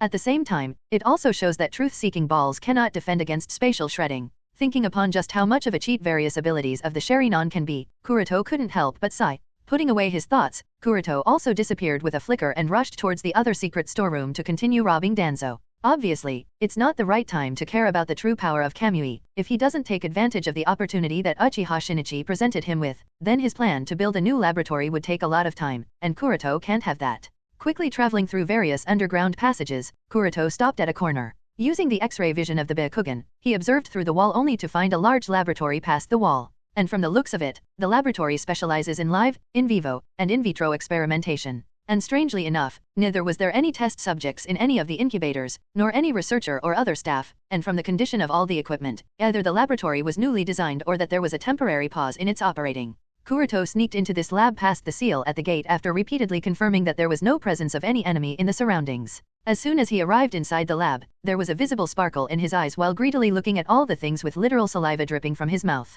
This is a large cell incubator. Moving past that, he came to a row of microarray. I have never seen this type of nutrient shells. Is it newly developed? Stroking the glass cover of nutrient shells, Kuroto walked towards the test bench and his eyes fell upon a microscope. Holy shit! Orochimaru only had one of such a high-power microscope. With just a short walk around, Kuroto roughly understood the level of this laboratory. If by standards, the laboratory left to him by Orochimaru was level 1, then this lab can easily be graded as level 5. Kuroto isn't even sure what many of the devices here are used for. This shows just how high-end and advanced this laboratory is. If I can have such a lab. Suddenly such a thought ignited, but suddenly Kuroto realized that he doesn't have enough storage scrolls with him. At novel bin at. The amount of space in each storage scroll is limited, and especially when you are sealing delicate equipment, space has to be reserved accordingly to avoid any damage. Therefore, Kuroto wouldn't be able to store and carry away much of the equipment. If only I had Obito's Mangekyou Sharingan. But unfortunately, that's not possible for now, so Kuroto was now fishing in troubled waters. Initially, he thought that the storage scrolls he brought with him should be enough, but now he clearly can't do that. At this moment Kuroto was a little jealous of Obito, who could just transfer these all inside the Kamui space. Damn, I underestimated Danzo's background. While slandering the old coot in his heart, Kuroto started to choose the equipment. Since he can't steal everything, then it's better to choose the most advanced and valuable ones. In a dense forest outside Konoha. Boom, boom, boom. The wind waves generated by the explosions sent everything flying around. Kakashi flickered backward and paid close attention to Uchiha Shinichi's movements with his Sharingan. Through this period of observation, Kakashi found that Uchiha Shinichi is not only very strong in genjutsu but also a master of taijutsu, shurikenjutsu, kenjutsu, as well as ninjutsu. His kenjutsu is especially profound. Ding, ding, ding. While deflecting some of the shurikens that were shot at him easily, Shinichi sneered coldly, "Your shuriken and kunao feel like a child's throw to me? Are you guys even serious?" The 5 Anbu ninja ignored Shinichi's ridicule while panting in silence. This series of fierce attacks consumed most of their chakra, and seeing that it didn't bring any result made all of them feel frustrated. There was not even a scratch on Uchiha Shinichi's body. Anbu noticed that the morale of the team was dropping, so he shouted in encouragement, "Don't worry, as long as we hold him back, more reinforcements will soon be coming from the village." Ha ha ha. Hold me? That's a nice one. I didn't know that Anbu ninjas are taught to be a comedian, but still, I gotta say you really are funny. Do they teach you to kill the enemy by making them die of laughter? Mocked Shinichi as if he heard the funniest joke. After a light chuckle, he continued with a cold tone, "You all think you can decide that?" Followed by his voice, a dark green chakra phantom started taking form around Shinichi and slowly it turned into a half-skeletal figure. No doubt, it's the first stage Susanoo. You people don't understand just how scary can the Mangekyou Sharingan be? But you all don't have to worry. Why? Because I'll teach you all before sending you all to meet these two. As Shinichi's voice fell, the roar of the Susanoo resounded in the forest. With just a wave of his Susanoo's single, all 5 of the Anbu ninjas were swept away. What is that? Kakashi, who was silently observing Shinichi, was shocked. After knocking away the 5 Anbu ninjas, Shinichi didn't go after them but simply glanced towards Kakashi. Facing the gaze of the demonic figure, even Kakashi can't help but feel the cold sweat simply because of the heavy and cold chakra pressure. Smirking towards Kakashi, who couldn't even move due to shock, Shinichi roared, "Hey, take Kakashi, die you bastard." This kind of power is not something that ordinary ninjas can resist. If all the members of Team 11 are here, then there might even be a chance of a victory, but with me alone, it's completely impossible to defeat him. The panic of being in the presence of a monster was building up within Kakashi. Initially, Kakashi thought that with the Mangekyou Sharingan in his left eye, he would somehow be able to resist and subdue Uchiha Shinichi, but now he understands that he was thinking too much. At this moment, Uchiha Shinichi, who roared towards Kakashi, frowned suddenly. Then without waiting for Kakashi to react, he releases the Susanoo, and without saying anything, just turned and left in quite a hurry, all while completely ignoring Kakashi's presence. His action seemed like he had more important things to do than just killing Kakashi. Kakashi, who was preparing himself to fight to the death, was stunned on the spot and could only flap his lips like a fish in awkwardness. What happened? He clearly had the upper hand and could have easily killed me, so why go away? Is it that I am unworthy for him to even bother about killing me? There are definitely no signs of any injury on his body. Neither is there any weirdness in his chakra flow, and he also has a large volume of chakra left. Then why? What made him leave the battlefield so suddenly? Watching Uchiha Shinichi leave, Kakashi didn't rush to pursue him but tried to analyze the reason for Shinichi's retreat. Analyzing and evaluating the opponent's ability and strength are some of the qualities that every good shinobi must have. Being White Fang's son, Yellow Flash's disciple, the baptism he received in the Third Shinobi Great War, coupled with the teachings of the Anbu department, and finally his personal experience as a shinobi, that adding with his incredible talent makes Kakashi one of the best battlefield's analyzer. Therefore, the reason why he didn't chase after Shinichi is not that he is afraid of death. He didn't chase after Shinichi, because Kakashi understood that even with his Chidori he wouldn't be able to break through the defense of the dark green chakra phantom. Therefore, it is better to stay alive and pass on the information about Shinichi's ability to the village rather than dying a meaningless death. Once accurate information is passed back, then using that information as a basis, a more targeted team can be organized to increase the success rate of hunting Shinichi. Whoosh, whoosh, whoosh. While Kakashi was considering these things, few figures flickered at his sides one by one. The leader of this group was none other than the leader of Root Unit, Shimura Danzo. Accompanying him were the patriarchs of the Inoshikacho clans, as well many other elites ninjas including Hyuga Hizashi as well as other elite Chunin and Jonin. Scanning the entire battlefield coldly, Danzo's already gloomy expression only became gloomier. At this time, the entire battlefield was already in a mess with burning forest on one side, muddy ground on the other, the trees on the left were embedded, broken, or pierced with kunao, shuriken, and senbon, while the right side was a straight-up empty because of the Susanoo's attacks. All the Anbu ninjas were either dead or severely injured, and only one non-Uchiha Anbu with a Sharingan seemed to be okay. The situation here clearly dictated the tale of a tragic failure of the hunting operation organized by Sandaime.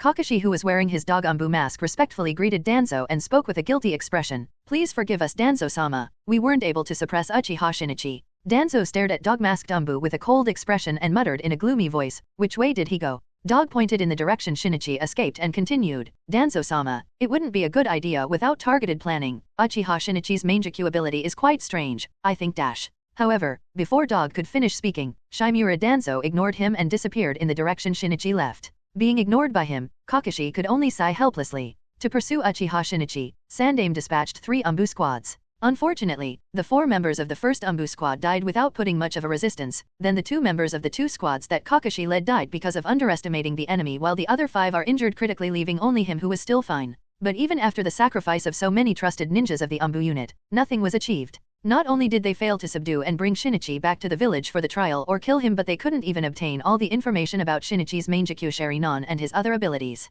Their deaths were more or less meaningless. At novel bin at. Soon the news of the failed hunt was passed back to the village. Sandame, who was outside the Uchiha compound along with several Anbu and Konoha ninja, had an unconsciously serious expression upon learning this news. Frankly speaking, the degree of growth of Uchiha Shinichi's strength is somewhat beyond his expectations. And Shinichi's defection is like a sudden pebble that stirred up the calm lake, i.e., Konoha is now again engulfed into the ripples of chaos. The unstable balance between the Hokage faction and the Uchiha clan is again disturbed. Not to mention the weakness of Konoha was again revealed. An Uchiha brat who just awakened the power of the Mangekyou can already mess around the village and walk away indifferently. This just goes to show how rotten the tree planted by Sandame has become. Sandame, who was playing with the tobacco pipe, glanced towards Uchiha Fugaku's expression from the corner of his eyes. Sandame was indeed worried that Anbu's failure to hunt down Uchiha Shinichi might even make the Uchiha clan more hardened for the coup. And Sandame already knows that aside from Shinichi, Shisui has also awakened the Mangekyou Sharingan. After shifting his gaze from Fugaku to Shisui, Sandame observed the young genius of the Uchiha clan with a calculating gaze and finally reached a conclusion: we must draw Shisui to our side, otherwise, Konoha might even become a history. With that thought in his mind, Sandame left the Uchiha compound. Since the Uchiha clan didn't participate in Shinichi's rebellion, so after calming down the agitated Uchiha clan and reassuring Fugaku a little, Sandame left and the other Konoha ninjas that surrounded the Uchiha clan perimeter dispersed under his order. And around the same time, Kuroto also returned to Yui's house after robbing Danzo. Next day, as soon as the first ray of the morning light fell on his courtyard, an Anbu ninja arrived at his house and informed Kuroto, Special Jonin Hyuga Kuroto, the temporary suspension of Team 11 is lifted, report to Hokage-sama's summon immediately. Kuroto, who was already somewhat prepared, nodded immediately, and after simply dressing up in his combat vest, he arrived at the Hokage building. After entering the Hokage office, Kuroto nodded towards the other 3 members of Team 11 who had already arrived and were waiting for him and then stood before the desk patiently. With Kuroto's arrival, Sandame nodded towards Kakashi. Kakashi, who received Sandame's permission, immediately described the entire information and his side of the story. After Kakashi finished speaking, Sandame exhaled the smoke and ordered with a sharp eye, with that said, the mission of Team 11 is to hunt down the missing nin, Uchiha Shinichi, is that clear? Yes. After leaving the Hokage building, Kakashi ordered the 3 members of Team 11, time is limited, everyone will have only half an hour to prepare for the mission. We will gather at the meeting point in 30 minutes and set off for the hunting mission. As for the other information on Uchiha Shinichi's ability, I will describe it in detail on the way. All 3 nodded and dispersed to prepare for the mission. Back at his home, Kuroto, who was preparing the ninja equipment and military pills, thought to himself, the cooperation between Shinichi and Obito is still not clear. If they are really working together, then I'll have to be careful of Obito too while on this mission. According to the information that Kakashi told the team, Kuroto understood that Shinichi wasn't able to find Danzo last night. And this is precisely why Kuroto was a little confused. Because not only can Obito freely enter and exit the village, but he also has access to information because of Zetsu by his side, so if Shinichi and Obito were in a cooperating relationship, Shinichi would have definitely found Danzo just like Sasuke did. And since this didn't happen, so it could only mean one thing: Shinichi took actions on his own and didn't have Obito's direct support. Although Kuroto is more or less sure of his guess, it is still not 100% confirmed. But anyway, Kuroto also decided to take an extra storage tank filled with green nutrient solution. This mission is also a chance to obtain a pair of Mangekyou Sharingan for research. As long as Shinichi's Mangekyou ability is not too exaggerated, Kuroto is sure that he can take away that pair of Mangekyou. After all, as long as the situation permits, Kuroto wouldn't mind collecting something that has incredible research value as well as high trade value with Orochimaru. All the 4 members of the Team 11 were already gathered at the meeting spot within 20 minutes. The first one to arrive wasn't the captain Kakashi, but Shisui. Shisui has been continuously blaming himself for Shinichi's defection. If only he used a different approach to explain to Shinichi the entire story, then maybe things would have turned out differently. To correct his mistake, Shisui had already made up his mind to bring Shinichi back to the village even if had to use Kota Amatsukami to do it. Unfortunately, Hokage-sama didn't allow him to go after Shinichi last night. This is why when he received the news that the temporary suspension on Team 11 has been lifted, Shisui was very happy and immediately rushed towards the Hokage office. Although Shisui doesn't understand the exact reason why Sandame allowed him to return to the Anbu, it is still not too important for now and his only concern right now is to safely bring Shinichi back to the village. Kakashi also had a rare serious expression and said solemnly, I am afraid that the mission this time is very dangerous, everyone must stay alert all the time. Shisui hurriedly bowed to everyone in a guilty tone, I apologize for Shinichi's actions, a member of the Uchiha clan has caused so much trouble for everyone in the village. Guy smiled heartily behind his monkey mask and said in a youthful tone, don't worry too much about it, we are a team, and your problems are our problems, besides, with this team, completing this mission shouldn't be that difficult. Noticing that time was already up, Kuroto said boringly, I think we should depart, all the other things can be discussed en route. Everyone nodded and immediately set off. On the way, Kakashi described the details of the other Anbu team's battle against Shinichi that took place in the forest outside Konoha and emphasized one detail with a deep voice. He can also summon a huge chakra phantom that has a skeletal shape. I still don't have any method to break through that. Shisui immediately said that chakra phantom is a Mangekyou specific ability. It's called Susanoo. Kakashi muttered in shock. Susanoo? A Mangekyou specific ability. Kakashi was obviously a stranger to Susanoo before he witnessed Shinichi use this technique. This is because both the time Shisui used Susanoo, Kakashi didn't get a chance to witness it. One time it was inside the cave of the demon mountain in the land of swamp, to fight against the demon Morio, and the other time was at the valley at the land of lightning, and at that time Kakashi was already unconscious and retreated under Guy's protection.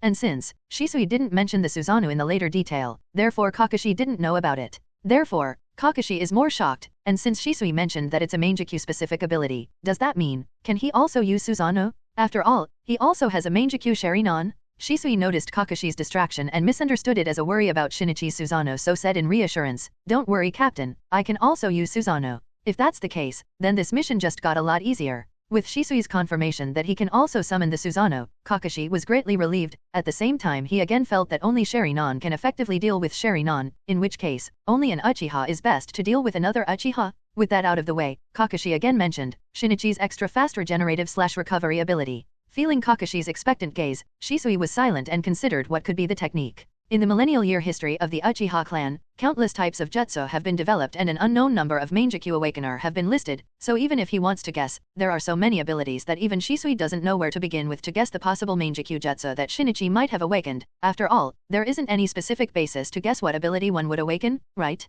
On the other side, Kuroto was also silently considering the Mangekyou technique that Shinichi might have awakened. The Sharingan, as per Nidame's words, is actually the eye that reflects the feeling, so the possible ability that an awakener gain has some basis to it. When Obito awakened Mangekyou, he fell into a state of despair and wanted to escape the reality of Rin's death, so he awakened Kamui, a personal pocket space to which he could escape from everything. When Shisui awakened Mangekyou, the contradiction between the village and Konoha was starting to become intense, and he urgently wanted to change people's will and make everyone reconcile to let the peace last. Therefore he awakened Koto Amatsukami, the strongest and unique genjutsu that allows him to modify others' will without letting them discover it. As for Itachi, when he awakened Mangekyou, the relation between the village and the Uchiha clan was already past the point of reconciliation and one side must be destroyed for the peace to continue. Therefore he awakened Amaterasu, the undying flame of hell that can destroy everything in his right eye, and since there was still a desire of a world where things could have been different, so he awakened Tsukuyomi in his left eye, one of the most powered genjutsu where Itachi had absolute control of everything, even the esoteric space and time.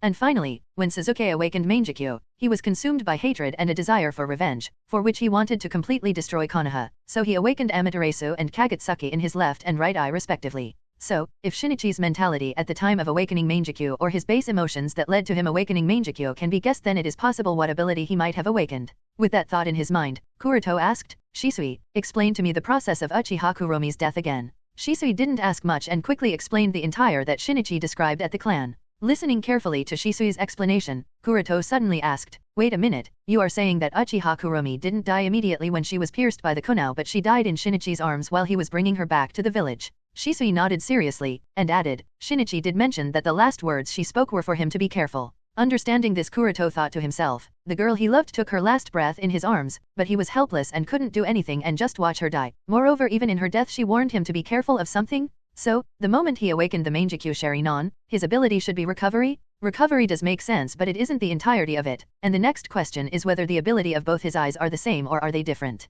While Kuroto was busy thinking, Kakashi suddenly seemed to remember something and said with a solemn expression, "Uchiha Shinichi's genjutsu mastery has also increased a lot, and most of the Anbu and root ninjas he has killed using genjutsu combined with kenjutsu, so be careful of that." Ha ha ha. Hearing Kaksahi's words, Guy laughed loudly. Shisui was puzzled by this, asked in confusion, "Guy-san, why are you laughing?" Guy rubbed the back of his head sheepishly and said with a triumphant thumbs up, "Recently I have been practicing a trick to not look into the enemy's eye while fighting and still be able to judge their movements. With this I will finally be able to defeat Kakashi. Didn't expect that it would come in handy for this mission. When I meet Uchiha Shinichi, I must defeat him." Kakashi said helplessly, hearing Guy's words, "The one I am most worried about is you, Guy." Shisui also nodded. "Well, when we meet Shinichi, let me take care of him. I can use both Susanoo, and in terms of genjutsu also, I should still be better than." Halfway stopping in his sentence, Shisui turned towards Kuroto, who was still busy with his analysis. Noticing Shisui's gaze, Kuroto looked at him and asked with a gentle smile, "Just speak whatever you want to, there's no need for any hesitation."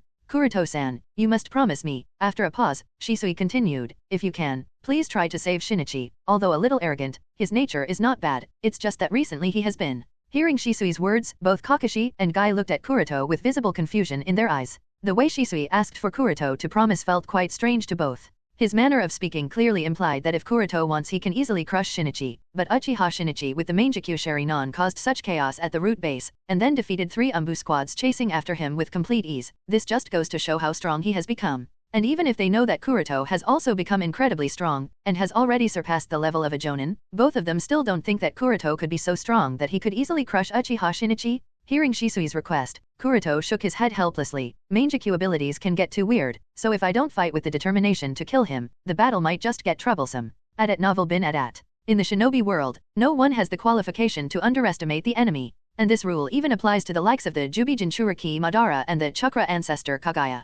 Kakashi frowned while looking at the communication scroll that the communication eagle delivered. Shisui, who was intently looking at Kakashi, asked quickly, Captain, did Danzo-sama caught up with Shinichi? Kakashi passed the scroll to Shisui while shaking his head and spoke, Danzo-sama and the other ninjas of the chasing team were led away by Shinichi's shadow clone, so they lost track of Shinichi's movements. Shisui breathed a sigh of relief when he heard this. Shinichi's actions at the root base not only caused damage to the village manpower, disturbed the balance between the Uchiha and the village but also directly harmed Shimura Danzo's prestige. It was sort of a direct slap in the face of Danzo's authority. The entire cause of Shinichi's actions this time was to kill Shimura Danzo. Danzo's malice towards the Uchiha clan is not hidden, and since Uchiha Shinichi caused such a heavy blow to Danzo's prestige, so Shisui was very worried that if Danzo and Shinichi meet, one side would definitely die, which would be very harmful to the village. If Shinichi were to die, then controlling the restless Uchiha clan will become next to impossible. And if Danzo were to die, then again controlling the restless Uchiha clan will become next to impossible. So, the best scenario would be that both of them don't meet until Shisui uses Kota Amatsukami on Shinichi. When Kuroto took the scroll and slightly glanced at the content, he couldn't help but chuckle lightly.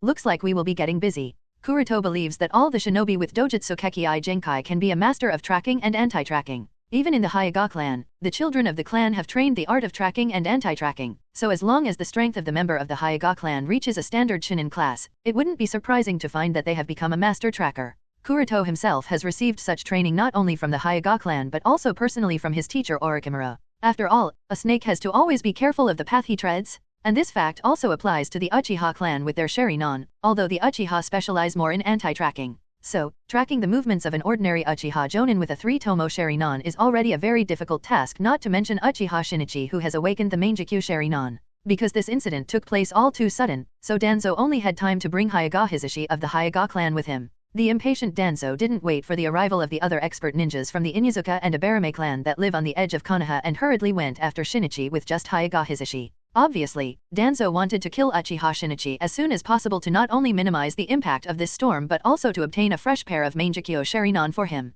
But unfortunately for him, his impatience backfired, and without the assistance of the Ibarame and Inuzuka that can track through smell and by receiving signals from the insects, with just a pair of Byakugan, it is very difficult to track Shinichi, who specializes in anti-tracking because of his Mangekyou for Hyuga Hisashi, even if he is one of the strongest shinobi of the current Konoha. And this, here again, reflects the lack of cage-class powerhouses in the village to effectively deal with such emergencies. There is no shortage of elites in Konoha, but there is really a lack of cage-class shinobi. Sandaime needs to sit in the village, Jiraiya is still at the battlefront against Cloud to defend against any possible raid and participating in peace negotiations. So, when Shinichi made such a mess, Danzo is the only one that Sandaime trusted enough to chase after Shinichi. But the fact of the matter is that Danzo has already stayed in the shadows for too long. By now he has already lost most of his natural strength and will, but there is still an unrealistic obsession of becoming the Hokage and uniting the shinobi world. But because he lacks the natural will, he always avoids dangerous scenarios. After all, even in the original series, Danzo shrank away during the Kyuubi's rebellion, Danzo shrank away during Orochimaru's defection, later he shrank away during the Sans Konoha Crush plan, and finally, he again shrank away at the time of Pain's assault.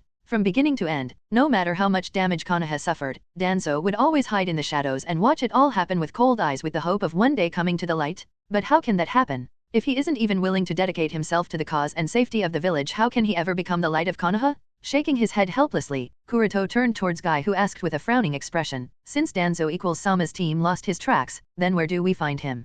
Kakashi didn't answer, just directly summoned Ninpo, Kukiyos no Jutsu. Puff. When the white smoke disappeared, 8 ninkin of different sizes, colors, and appearances appeared before the 4 members of Team 11. Taking out a small piece of cloth that was stained in blood, Kakashi handed it to the 8 ninkin while saying, "Pakhan, please help me find the owner of this smell." This piece of cloth was found by Kakashi at the battlefield last night. The owner of the blood on it is none other than Uchiha Shinichi. Although Shinichi's injuries recovered instantly, the blood didn't disappear. Pakhan sniffed the cloth for a short while and then said, "Follow me." With that, Pakhan led the way. After several hours of tracking, everyone stopped at a spot. Kakashi, the owner of that smell, should be hiding there. Following the direction Pakhan pointed at, all 4 of Team 11 looked over and saw nothing but a very large tree. At this time, everyone's gaze turned towards Kuroto. And Kuroto, who has already activated the Byakugan, observed the large tree, then shook his head negatively. There is only one hole. Shinichi isn't there, although several signs are indicating that he was there not too long ago. Nodding at Kuroto's guess, everyone came to the tree hole and was slightly taken aback by what they saw inside it. There were several stains of blood that has coagulated in the tree cave, along with many blood-stained bandages scattered around. From the mess that was spread around, it wasn't hard to guess that a severely injured person was here and bandaged his wounds while hiding in this tree cave. Shisui asked with a puzzled expression, "Did Shinichi suffered such serious injury?" And Danzo-sama could still not find his tracks. Kakashi turned towards Pakhan and asked in confirmation, "Does the smell of blood in this tree cave match the smell of the blood on that piece of cloth?" After sniffing a little to check, Pakhan nodded, "Yes, no doubt about it." Kuroto, who crouched down at a spot to check something, said lightly, "The blood here is already coagulated and turned blackish. That means that it was dripped on the ground last night at the latest, so Shinichi definitely left here before today." Putting some pieces together, Shisui muttered solemnly, "Is there any other group chasing after him? Shinichi didn't even bother removing the blood and bandages here. We can't rule out that possibility." After a short pause, Kuroto turned towards Kakashi and asked in confusion, "Are you sure Uchiha Shinichi has some sort of recovery/regeneration ability? And are you really sure that he didn't have any injury when he left the battlefield yesterday?" Kakashi nodded seriously, "Yes, during the battle he did receive several serious wounds, but they all disappeared too fast. It was a complete recovery with not even any scars left behind." Kakashi's insight is also not any worse than Shisui's with his Mangekyou, so he had confidence in what he saw. What's more, he was intently observing Shinichi during the entire course of the battle, so close to no detail escaped his eye. He didn't have any injury when he left. The chasing team under Danzo's command was led away by his shadow clone. Then how come he suffered such injuries even with his recovery abilities? Who could injure him to such a degree? Was it Obito? Or someone else that I don't know of? Kuroto thought quietly while putting his one hand on his chin. In Kuroto's understanding, if it was Obito, then Shinichi is either already dead or escaped at the cost of his Mangekyou Sharingan, so he lost his recovery ability. In whichever case, there shouldn't have been a fierce battle. This isn't in line with Obito's methods. Unless Shinichi could force Obito to use wood release. But then Kuroto immediately shook his head in denying that possibility. This idea sounds almost too absurd to be true. Firstly, there is no need for Obito to have a death match against Shinichi, and secondly, Obito wouldn't risk letting Shinichi escape alive if he exposed the wood release. After all, Obito is pretending to be Uchiha Madara. And by general Uchiha standards, Madara wouldn't give up his pride to obtain the Senju's wood release, whom he hates very much. With that thought in his mind, there is only the last possibility that remains. So, containing his thoughts, Kuroto said to the rest of the Team 11, "The most likely explanation points towards a third group that has intervened in this matter. We should be more careful in this mission." After concluding that there might be an intervention of a third party, every one of Team 11 except for Kuroto became a little worried.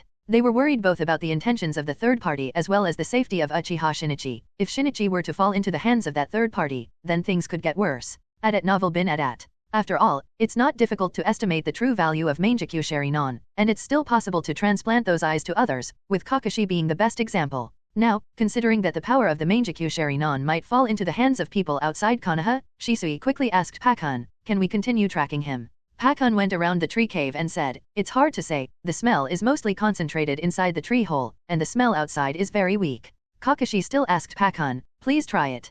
Pakhan nodded, and instantly the 8 ninkin spread in and around the tree cave to search for any trail they could find that is left by Uchiha Shinichi. And not long after, one of the ninkin raised its paw and said, "Found it." Pakhan immediately hurried over to the side and nodded after carefully sniffing. Well, it's the trail he left behind. Since Shinichi's tracks were again discovered, Team 11 didn't delay any longer and immediately followed after Pakhan. The day passed quickly as Team 11 took a short break. At the temporary camp, Kakashi, Shisui, Kuroto, and Guy sat together and carefully studying the route they took on a map. From the escape route Shinichi has followed up to now, he seems to be going in the direction of the Land of Lightning, so the possible location he might escape to are the Land of Hot Water, the Land of Frost, the Land of Moon, and finally the Land of Lightning. Kakashi's words made everyone fall into silence. The 4 members of Team 11 are still a little familiar with this territory because of completing the mission of destroying Cloud Village's secret warehouse as well as disturbing Cloud Village's transportation line in the Land of Hot Water, so they more or less understand just what could this territory mean. If Shinichi's intention is to hide in the land of hot water, the land of moon, or the land of frost, then it is still not too worrisome, but if he is going into the territory of the land of lightning, then this matter would get way too troublesome. As a special jonin, Shinichi has much access to many secrets of the village. Additionally, being a shinobi of the Uchiha clan, Shinichi also has secret intelligence about the Uchiha clan and Konoha police, and most of all, he is perfectly aware of the rift between the Hokage faction and Uchiha clan. In other words, even if his Mangekyou is not counted, the intelligence he holds with him is still very important. If such secret information falls into the hands of the Cloud Village, then it would be too detrimental for Konoha. With a sigh, Shisui muttered helplessly, he must not be allowed to cross the territory of the Land of Fire. Guy also nodded in agreement, well, we can't allow him to make mistakes again and again. Kakashi also stated, I will send a message to Jiraiya-sama at the border camp, so they will be prepared to intercept him. While they were all discussing these things, Kuroto was silent and thought silently to himself, does he want to defect to the Cloud Village? But the more important question is, will the Cloud Village give shelter to Shinichi? Will Cloud Village even trust Shinichi? If Cloud Village did give refuge to Uchiha Shinichi, then the ongoing peace talks will all become meaningless, and the relationship between Konoha and Cloud will again return to the previous state of war, and this time, Konoha would not have any other option but to fight Cloud Village until the end. However, considering just how cheeky Raikage is, they might just secretly give refuge to Shinichi, but on the surface, they wouldn't reveal anything and simply say that they don't know anything about it. After all, they did dare do such a thing twice in the original series, when they attempted to steal children from Konoha village. Therefore, another village might not do such a thing because of their pride, but Cloud will definitely do such a thing. And it wouldn't even be strange if Shinichi is used to breed another Uchiha clan in the Cloud village, although Kuroto doesn't believe that Shinichi would agree to such a thing. Next day, after taking the short break, Team 11 continued chasing again for the entire night and the following day. Initially thought that it was just a simple task of hunting a missing nin, but now there are signs of involvement of the mysterious third party, and the fact that Shinichi's goal might actually be the Cloud Village. This simple mission has become way too complicated until everything clarifies. All four already understood that if Shinichi is allowed to defect to the Cloud Village, then the matter would definitely escalate to another shinobi war, and they can't have that. But all that aside, one thing has started to bug everyone now. After chasing for continuously 2 days, Kuroto was the first one to speak with a frown. This is too strange. Guy also said from the side, yes, if Uchiha Shinichi is seriously injured, then how could he travel without any rest? Not to mention his speed is too fast. This is totally unreasonable. Shisui said with an impatient tone, we can't control this. For now, keep chasing. It's not really the time to worry about these things. Once they caught up with Shinichi, everything will be cleared. With that thought, all four increased their speed. In the evening, when the sun gradually sunk, leaving a warm glow on the horizon, the Ninken Pakun who had been leading them for the whole day suddenly said, the smell is increasing, the target is not too far ahead. As soon as Pakun stated, all four of the Team 11 immediately became alert and raised their guard. Although they are indeed happy that they caught up with Shinichi within the territory of the Land of Fire, this interception also means that a big battle is up ahead, and considering that there might also be the presence of the mysterious third-party force, Team 11 had no expression of excitement. However, this still didn't slow them down and they increased their speed again. After traveling for another short while, Kuroto suddenly shouted, everyone, scatter. Boom, boom, boom. As soon as Kuroto's words fell, all four instantly separated in 4 different directions, and immediately after that, a series of explosions covered the area they were at. Kuroto, who landed on a tree safely, observed everything with the Byakugan. The explosion just now was obviously an ambush, but what's surprising is that the detonation charm used for designing this ambush had definitely undergone a special treatment that decreased their chakra emission readily. If it was any Hyuga ninja other than Kuroto, they would have definitely suffered. But this also gave him a piece of intelligence, and that is the fact that whoever set up this ambush seems to be aware of the presence of a Hyuga in the team chasing after them. And it's not too strange either. After all, Hyugas are some of the best trackers in Konoha village, so the enemy preparing a trap with the thought in mind that a Hyuga shinobi might be part of the chasing team just shows that he has good analysis ability. And since that's the case, then this is definitely a targeted ambush. In just a moment Kuroto reached this conclusion. At this time, the smoke and dust produced by the explosion of the detonation charms had not yet disappeared. Because of Kuroto's warning, Kakashi, Shisui, and Guy did avoid the explosion, but the 4 of them still scattered in 4 different directions. And Kuroto is also able to perceive many live chakra reactions surrounding all 4 of them, but that's not it. Each and every shinobi surrounding them is at least a Chunin rank, with several special jonin and jonin are also part of the fray. Immediately noticing this, Kuroto's expression shrank. It's not that he was worried about himself, but he was worried about the other 3 and hurriedly shouted towards the other them, be careful everyone, there are a lot of ninjas on the other side, and they are all Chunin or higher. As soon as Kuroto's voice came out, there was a sound of something coming towards him. Based on the sound alone, Kuroto judged that several kunous were coming towards him, and based on the fact that there was such an ambush here, these kunous must have detonation charm tied to them. Without waiting for even a second to pass, as soon as he noticed this, Kuroto flickered away, easily avoiding the kunous, and retreated to relatively open space. At this time, the silhouette of the person responsible for all this trouble came into view, and Kuroto was a little surprised seeing this person because it was none other than Shinichi that calmly walked towards him, whom Team 11 was chasing after. Getting out of surprise that was only a momentarily one, Kuroto said with a smirk, "Showing up here all alone? You wouldn't happen to want to single out with me, do you? Because if that's the case, then all this trouble you caused was unnecessary. You could have just let me know and I would have accepted the challenge. After all, I have been itching to step up on another Uchiha for a while now." Shinichi calmly pulled out the short sword at his back, and said with a contemptuous tone while ignoring the last part of Kuroto's sentence, "Yes, defeating you was my goal for training from the beginning, so I want to get done with it before I finally cut all ties with the Uchiha and Konoha. But you needn't worry, after defeating you, I'll leave you be by sparing your life, because in a way, I am grateful to you for breaking my arrogance." Rising up from the ground, the half-body of Zetsu came out of the ground and asked the masked man who stood on the side with a puzzled expression, "Why are you helping that kid even now?" The main reason why the team lead by Danzo couldn't discover Uchiha Shinichi's tracks was because of the indirect help the masked man provided him. Otherwise, it would have been extremely difficult for Shinichi to get rid of the chase simply depending on his own skills. The masked man, who carefully stood with his hands crossed at the back of his head, replied calmly without moving his gaze, simply because he is a useful chess piece. Zetsu frowned a little and said in a disapproving tone, "But we have lost control of him." "No," muttered the masked man, and continued in a flat tone, "So long as he continues to live, that is already more than enough, for now." The masked man is very clear about the contradiction between the Uchiha and the village, therefore, as long as Uchiha Shinichi remains alive outside Konoha as a missing nin, the rift between the Hokage faction and the Uchiha clan will never be solved. At this time, Zetsu said while pointing in one direction, "Konoha has sent the Team 11, so it is hard to say whether he can successfully escape out of the Land of Fire." The masked man asked in a dissatisfied tone, "Didn't I tell you to let your clone watch him?" However, completely ignoring the masked man's dissatisfied tone, Zetsu just shrugged, "His perception has increased too much, my clone can't get any closer." Ever since Shinichi awakened the Mangekyou Sharinon, his perception and other sensory skills have become so apt that even being a non-sensor type, he already exceeds the ability of many sensor class, therefore, it is difficult to monitor him without letting him discover. "Fine, but make sure to keep watch of him, even if from afar, it's not yet time for him to die." After speaking this sentence, the masked man fell into deep thought as he remembered the mysterious black masked man that he encountered at the root base. Zetsu noticed the masked man's change and asked curiously, "What's wrong?" The masked man didn't hide it and simply described the events that took place at the root base. "I encountered a mysterious person at the root base. His strength was very strong. I had a short bout against him, and in that short bout, I couldn't take advantage for even an instant." Zetsu was really surprised and asked in confusion, "Konoha still has such a shinobi?" The masked man shook his head as he said, "There shouldn't be, apart from the few old men and Jiraiya, there shouldn't be anyone else in Konoha with such strength. What's more, for some reason that I am unable to comprehend, that person gave me a familiar feeling. It's as if I know him but at the same time I don't." Familiar. After a short pause, Zetsu continued, "So, you are saying that you know him?" The masked man shook his head in denial, "That's what bugs me, among the people I know, there shouldn't be any such person. At novel bin at. From that time, the masked man has been trying to recall if he can find anything, but he has still not found any identity that could match that person. Among the people he knows, except for Yondaime Hokage, no one has the strength to match that mysterious person, not even Kakashi, who has his left eye. And what makes masked man cautious is the confidence the other party revealed. For a moment the confidence the other party showed did remind him of Konoha's yellow flash, and that could be troublesome." Zetsu was a little intrigued by this and said with a chuckle, "If there's someone that can even make you feel cautious, I am a little curious as to who that person might be." Boom, boom, boom. The sound of explosions and metal clashing metal can still be heard. Just listening to the movement, Kuroto can more or less judge that the rest of the members of Team 11 are fiercely fighting there.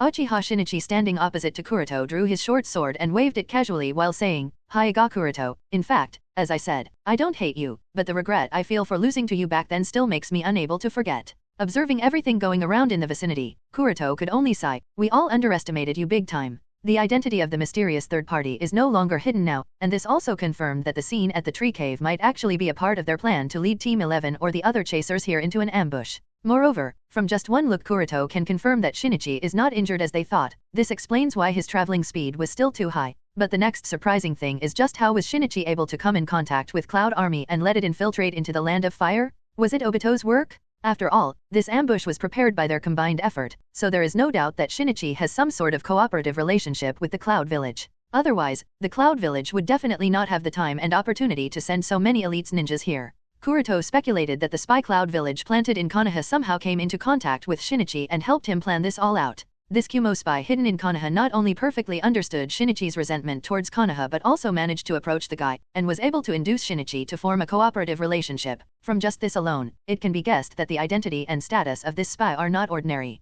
After all, this spy is probably the reason why the accurate information of the members of Team 11 is printed in the bingo book. Now understanding that, Kuroto would have to find who that person may be. But Kuroto was also glad on the fact that he didn't yet reveal the information about the Tenseigan and Ryuumayako to the village. And now this thing has benefited him. After all, most of the intel about him in the bingo book is incomplete. And, same is the case with Shisui and Kakashi. After all, the spy wouldn't have been aware of Shisui and Kakashi's Mangekyou Sharinon. So, this makes most of the information the spy provided sort of useless. And this is exactly one of the reasons why Kuroto never revealed the secret of his Tenseigan to anyone. But finding and disposing of him is something I'll have to take care of. After suppressing all these thoughts, Kuroto slowly brought out his Kusanagi sword as he spoke to Shinichi. I understand, let's change places. I won't be able to give you the battle you want here. Shinichi was startled by what Kuroto said, and immediately shook his head with a helpless smile. No, you don't seem to understand. In fact, I don't need much time to deal with you. Kuroto didn't pay any attention to Shinichi, and directly left in a direction after dropping just 2 words,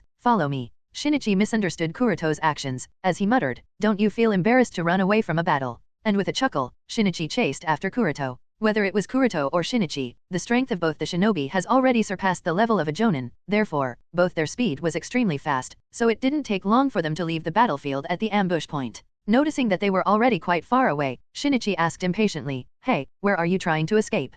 Kuroto, who was at the front, didn't bother turning back. I am not trying to escape, I just want to deal with you at a place where no one else is present. Shinichi just snorted, Baka, you don't understand what it means to awaken the Mangekyou Sharinon. Your Byakugan is nothing in comparison to my eyes. Kuroto simply ignored Shinichi's rambling and finally stopped after moving a little more distance. As soon as Kuroto stopped, Shinichi also stopped, and while tapping his sword over his shoulder, he said with emotion, ever since I awakened these cursed eyes, I have changed. At this time, Shinichi was completely immersed in emotion and self-monologue that Kuroto felt a little dumbfounded. But Kuroto could understand what Shinichi meant. An Uchiha who just awakened the Mangekyou Sharinon, a sudden gain of such incomprehensible power must make him feel a little intoxicated. He was able to easily slaughter away the Root and Anbu ninja, so obviously, his confidence would inflate. After all, Kuroto also experienced this phase back when he just awakened the Tenseigan, so he is no stranger to it, and it was only because of some of the difficult experiences he went through did Kuroto learn to never overestimate himself. Unfortunately for Shinichi, he hasn't experienced such a thing yet, so he doesn't understand this.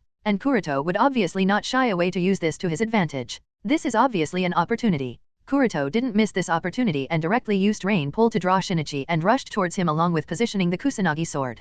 Mangekyou Sharinon can have all sorts of weird abilities, so if Kuroto has the opportunity to land a surprise attack, then it's better to utilize it. Shinichi was shocked as his body suddenly flew towards Hyuga Kuroto and was stabbed through the heart by the sword. Look at his chest through which the metal sword pierced his heart, Shinichi asked in confusion, what was that just now? Listening to Shinichi's murmur, Kuroto immediately pulled out his sword and retreated backward. Retreating backward, Kuroto observed that just as Kakashi described, the stab wound on Shinichi's chest quickly healed. If not for the blood on his sword and the cut on his clothes, Kuroto wouldn't really be sure whether he stabbed Shinichi or not. It is definitely not a genjutsu effect, because even if somehow I couldn't resist it with the Tenseigan, Ryuumayako would have definitely woke me up. Since Kuroto is already the Ryuumayako's Jinchuriki, and since the young form of Ryuumayako is quite docile, therefore, Kuroto can fully use the power of Ryuumayako, as long he doesn't exceed the upper limit that would cause the invasion of natural energy, so he can more or less be regarded a perfect Jinchuriki. Therefore, most of the genjutsu attacks are ineffective on him. If it's not a genjutsu, then why did my attack turned invalid? Thought Kuroto while holding the Kusanagi sword. The special ability of this Kusanagi sword is to inhibit healing. Moreover, the blade has been specifically treated in a poison that Kuroto concocted himself. Therefore, Shinichi should already be dead, based on the fact that Kuroto stabbed through his heart. But Shinichi recovered instantly, moreover no scars. But Kuroto can be sure that Shinichi hasn't used the forbidden technique Izanage. For one, Shinichi didn't have the opportunity to cast it, and second, his chakra is still normal. Now, this makes Kuroto quite interested in what kind of ability Shinichi has awakened. It is definitely not simple regeneration. Based on the smell, Kuroto can judge that the bloodstains that were present in the tree cave were indeed Shinichi's. However, if his Mangekyou Sharinon ability is regeneration, then he shouldn't have suffered such serious wounds. Therefore, his Mangekyou ability is definitely not simple regeneration. Is it quick healing? No, it's not quick healing, because if that was the case, then why the bloodstains in the tree cave? Is it the removal of the state of injury? That's not it either. One ability is to temporarily negate all damage, but he must suffer from them at a later period, so his ability is to transfer the injuries into the future. Yeah, that makes sense. Analyzing all the information, Kuroto made this guess. After all, Uchiha Kuromi couldn't even get to finish her last words before her death, so he must have the guilt regarding that. Shinichi on the opposite side recovered quickly and said at this moment, "See? You can't beat me." Ignoring Shinichi's words, Kuroto asked tentatively, "It's postponement? The ability of one of your Mangekyou Sharingan is to transfer damage into the future, right?" Shinichi's expression shrank as soon as he heard Kuroto and finally muttered with a defeated sigh, as expected of the person who defeated so many Uchiha. "Your insight and analysis is really sharp, but now that you know about it, I can't leave you alive. It seems that now I have no option but to kill you." Whoosh! As soon as he finished, Shinichi's figure turned into after image as he rushed straight towards Kuroto like an arrow released from the bow. Ha! Shinichi's speed has definitely increased quite a lot, thought Kuroto as he calmly greeted Shinichi's sword with his clang, clang, clang. And finally, the clash between them started. At novel bin at. For a moment, the sound of metal and metal slamming sounded in the forest as both Kuroto and Shinichi fought purely in nothing but simple speed, insight, perception, and kenjutsu. Shinichi was a special jonin before awakening Mangekyou Sharingan, and if not for the Hokage faction to deliberately reduce the number of Uchiha promoting to jonin, then he should have definitely been promoted to jonin. And Kuroto is someone who has awakened the mythical Tenseigan dojutsu, which is comparable to the Rinnegan. So long as Kuroto's prowess keeps increasing, his strength will continue to rise. In the war period, Kuroto acted as the censor class whenever he had to go on the missions, so insight and perception are some of the strong points that have only improved ever since he awakened the Tenseigan. Therefore, the simple kenjutsu battle between the two is a sight to behold. After dodging away from a wind-enhanced sword slash that cut off several trees far away, Kuroto retreated sideways and dashed towards Shinichi. His kenjutsu skills are really good, definitely better than Uchiha Iragi and Shisui's, thought Kuroto while analyzing Shinichi's kenjutsu skills with his Tenseigan. Kuroto was really enjoying such a pure taijutsu and kenjutsu battle. And now Kuroto understands why Shinichi was able to crush the root and other Anbu shinobi. It wasn't just thanks to the Mangekyou Sharingan. Shinichi has definitely surpassed the level of an elite jonin without even using extreme Mangekyou techniques. While Kuroto was impressed by Shinichi's progress and enjoying the battle, Shinichi didn't have the same state of mind. Shinichi thought that he would easily be able to kill Hyuga Kuroto, but now he is shocked. Even with the insight of Mangekyou Sharingan, he was barely able to keep up with the kenjutsu battle against Kuroto. This caused a storm in his heart. Ever since he awakened the Mangekyou Sharingan, Shinichi became indifferent towards other jonin. Even the jonin of the Uchiha clan were not in his line of sight. Shinichi is sure that he can easily deal with most of the jonin, and he wasn't wrong. Shinichi is sure that he can easily deal with Heitake Kakashi. And this is the reason why after slaughtering a large number of root and Anbu ninjas, Shinichi felt that even if it is the Sandaime Hokage personally, Shinichi can deal with him easily, and dealing with Hyuga Kuroto would only be much easier. But here he is now, giving his all just to keep up with Hyuga Kuroto. Sometimes even capturing Kuroto's movements is difficult for him, so this naturally freaked him out. Just what in the hell is going on? Clang. All while these thoughts were going on in each of their minds, the battle didn't stop even for a second, and the forest area around was already a mess, while they continued clashing. After one big clash, both of them retreated backward. Both of them panted with a heavy breath while intently observing the opposite side, trying to find flaws in the other party's defense. With how Kuroto operates, after confirming that no one was around, he should have already used the Tenseigan Chakra mode to directly kill Uchiha Shinichi using the Truth-Seeking Orb or Golden Wheel Reincarnation Explosion. But two things stopped him from doing so. For one, Shinichi's Mangekyou Sharingan ability is quite weird since he can postpone injury, so this makes Kuroto a little cautious to not yet reveal his secret cards. And second, is that he is actually enjoying this battle, so he wants to take his time and have the most out of it to increase his own strength and see if he can recruit Shinichi. After all, if you have someone of Shinichi's strength working for you, then many things would become much easier. While Kuroto was mulling over this, Shinichi was getting angry at himself. Looking at the newly added cuts on his clothes, but no damage on Hyuga Kuroto on the opposite side, Shinichi suddenly roared in anger, "Damn it, don't think that this is all my Mangekyou Sharingan is capable of. I am going to make you kneel before me as you realize which one of us is superior." Shinichi is obviously finding it difficult to keep up with Kuroto in a battle of pure insight, taijutsu, and kenjutsu, even when he used Mangekyou Sharingan, so this makes him really angered at himself. Damn it all to hell. Accompanied by Shinichi's roar, the dark green skeletal figure of Susanoo was projected out of his body. Standing in the Susanoo's ribcage, Shinichi looked towards Kuroto coldly and shouted, "Hyuga Kuroto, you were a good opponent, but now die." Kuroto didn't say a word, just silently observing Shinichi's Susanoo while dodging the chakra blades that were fired towards him. At this time, Shinichi's Susanoo wasn't an incomplete ribcage version that Kakashi described but an upper body skeletal version. So, he has already reached stage 2 of Susanoo. As long as Shinichi is inside the Susanoo's defense, most of Kuroto's simple attacks would be useless. Sheathing back the Kusanagi sword, Kuroto raised his arms and formed the seal. When Shinichi saw that Kuroto trying to cast some jutsu, he coldly stated, "Hyuga Kuroto, don't waste your effort. In the face of the mighty Susanoo, nothing you do will be effective." The sheer power of Susanoo again reverted Shinichi's mentality to be the superior one. But Shinichi still waited for Kuroto to complete the seal print because he wants to totally crush Hyuga Kuroto. Initially thought that having a fair battle with Kuroto would be best, as he didn't believe that Hyuga Kuroto would have any means to fight against Susanoo. Therefore, Shinichi didn't start the battle with the Susanoo, but now that he found that conventional means wouldn't work, and the fact that Kuroto was able to somewhat guess his Mangekyou ability, so he had no choice but to resort to using Susanoo. Whoosh! With the completion of seal, the cyan blue chakra flames wrapped around Kuroto's body, like a cloak, and instantly his body started hovering in the midair while 3 truth-seeking orb floated around his back. Shinichi was dumbfounded at the state that Kuroto was in at the moment. Shinichi was shocked, but there was still more to come, as Kuroto muttered, "Golden Wheel Reincarnation Explosion." Announcing its majestic presence, a 10 meters long dazzling golden chakra sword emerged in Kuroto's hand. This time, Kuroto only used 1 truth-seeking orb to condense golden sword, and deliberately suppressed its length. After all, if repeated events of the land divide were to appear in many countries, then those dots can be connected to him. Therefore, Kuroto chose to control his strength to defeat Uchiha Shinichi, as that's his current goal. Shinichi fell into a daze as he saw Kuroto hovering in midair, with his body wrapped in what appeared to be a cyan chakra cloak and carrying a golden chakra sword. Novel bin at. He couldn't but mutter in wonder, what kind of ninjutsu is this? As he said that, Shinichi paused and finally said after shaking his head, "No, this isn't some ninjutsu, this should be your pupil technique, right? But Byakugan shouldn't have any such ability. There are so many things that you don't know of," said Kuroto with a light voice.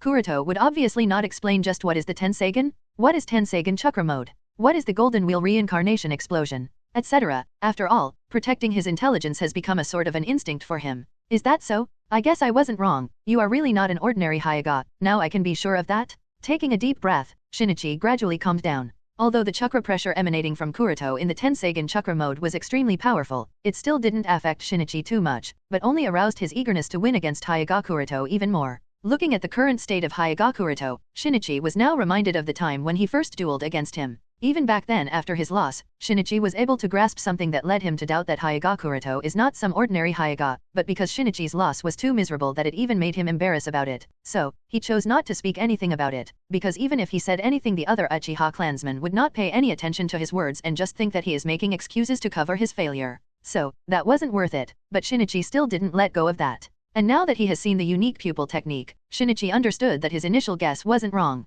At this time, Kuroto slowly raised his hand to lift the dazzling golden sword. "Well now, this kind of battle is fair," Shinichi muttered with a strong will, and then shouted, "Hyuga Kuroto, Uchiha Shinichi will not lose to you twice." After leaving this sentence, Shinichi exerted more of his chakra to further enhance his Susanoo that started growing muscles over it and transformed into a half-body warrior Susanoo. Due to overexerting his eyes, even blood started to drip out of them. But that stops Shinichi to continue. And a roar echoed throughout the forest, following which 2 more sets of arms appeared on the Susanoo. As soon as this transformation was completed, Kuroto, who was observing all the changes happening, immediately slashed the golden sword. At the same time, Susanoo's arms were also raised while a sword made out of dark green chakra appeared to match the golden sword slash. Wouch! With the sound of breaking wind, 2 chakra blades projection meet each other, sending intense wind pressure to the surroundings. Blocked. Shinichi was happy that his Susanoo projection sword could block that golden sword. Break. However, before he could be too overjoyed, the sound of cracking reached his ears. And immediately afterward, 1 set of arms was cut through and faded away.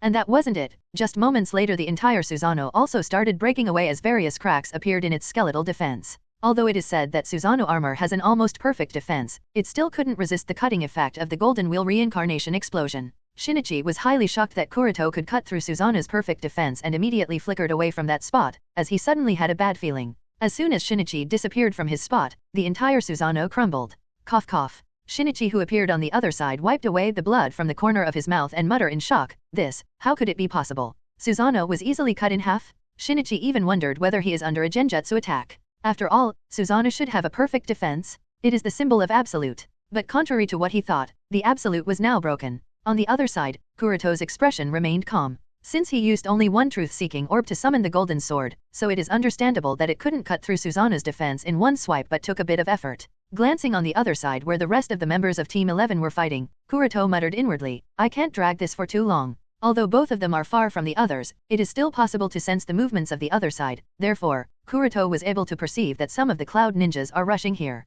Shinichi, who was ignored for a moment, roared in frustration, "Damn it, where do you think you are looking? I still haven't lost yet." Without waiting for Kuroto to turn over, Shinichi urged his Mangekyou, and again the projection of Susanoo covered his body and immediately punched Kuroto with all 4 of its arms. Punch, punch, punch, punch. At the same time, on another part of the battlefield, Shisui, who was surrounded by a dozen or so Chunin and Jonin, looked anxiously in the direction where Kuroto and Shinichi were fighting. Although Shisui isn't a sensor class, he was still able to perceive Susanoo's chakra fluctuation and understood that Shinichi has used the mighty Susanoo armor. Shisui perfectly understands the power of Susanoo, and that's why he wasn't worried about Kuroto-san's safety. In Shisui's mind, Kuroto-san, who could flatten an entire valley along with hundreds of cloud ninjas in a few minutes, has long surpassed the level of Mangekyou Sharinon and is undoubtedly the current strongest in Konoha. Therefore, Shisui wasn't worried about Kuroto-san's safety but Shinichi's safety. Shisui doesn't want Shinichi to die. While Shisui was worried about Shinichi's safety, a young kunoichi walked in from the other side. From just a single glance, Shisui realized who she is and his face sank.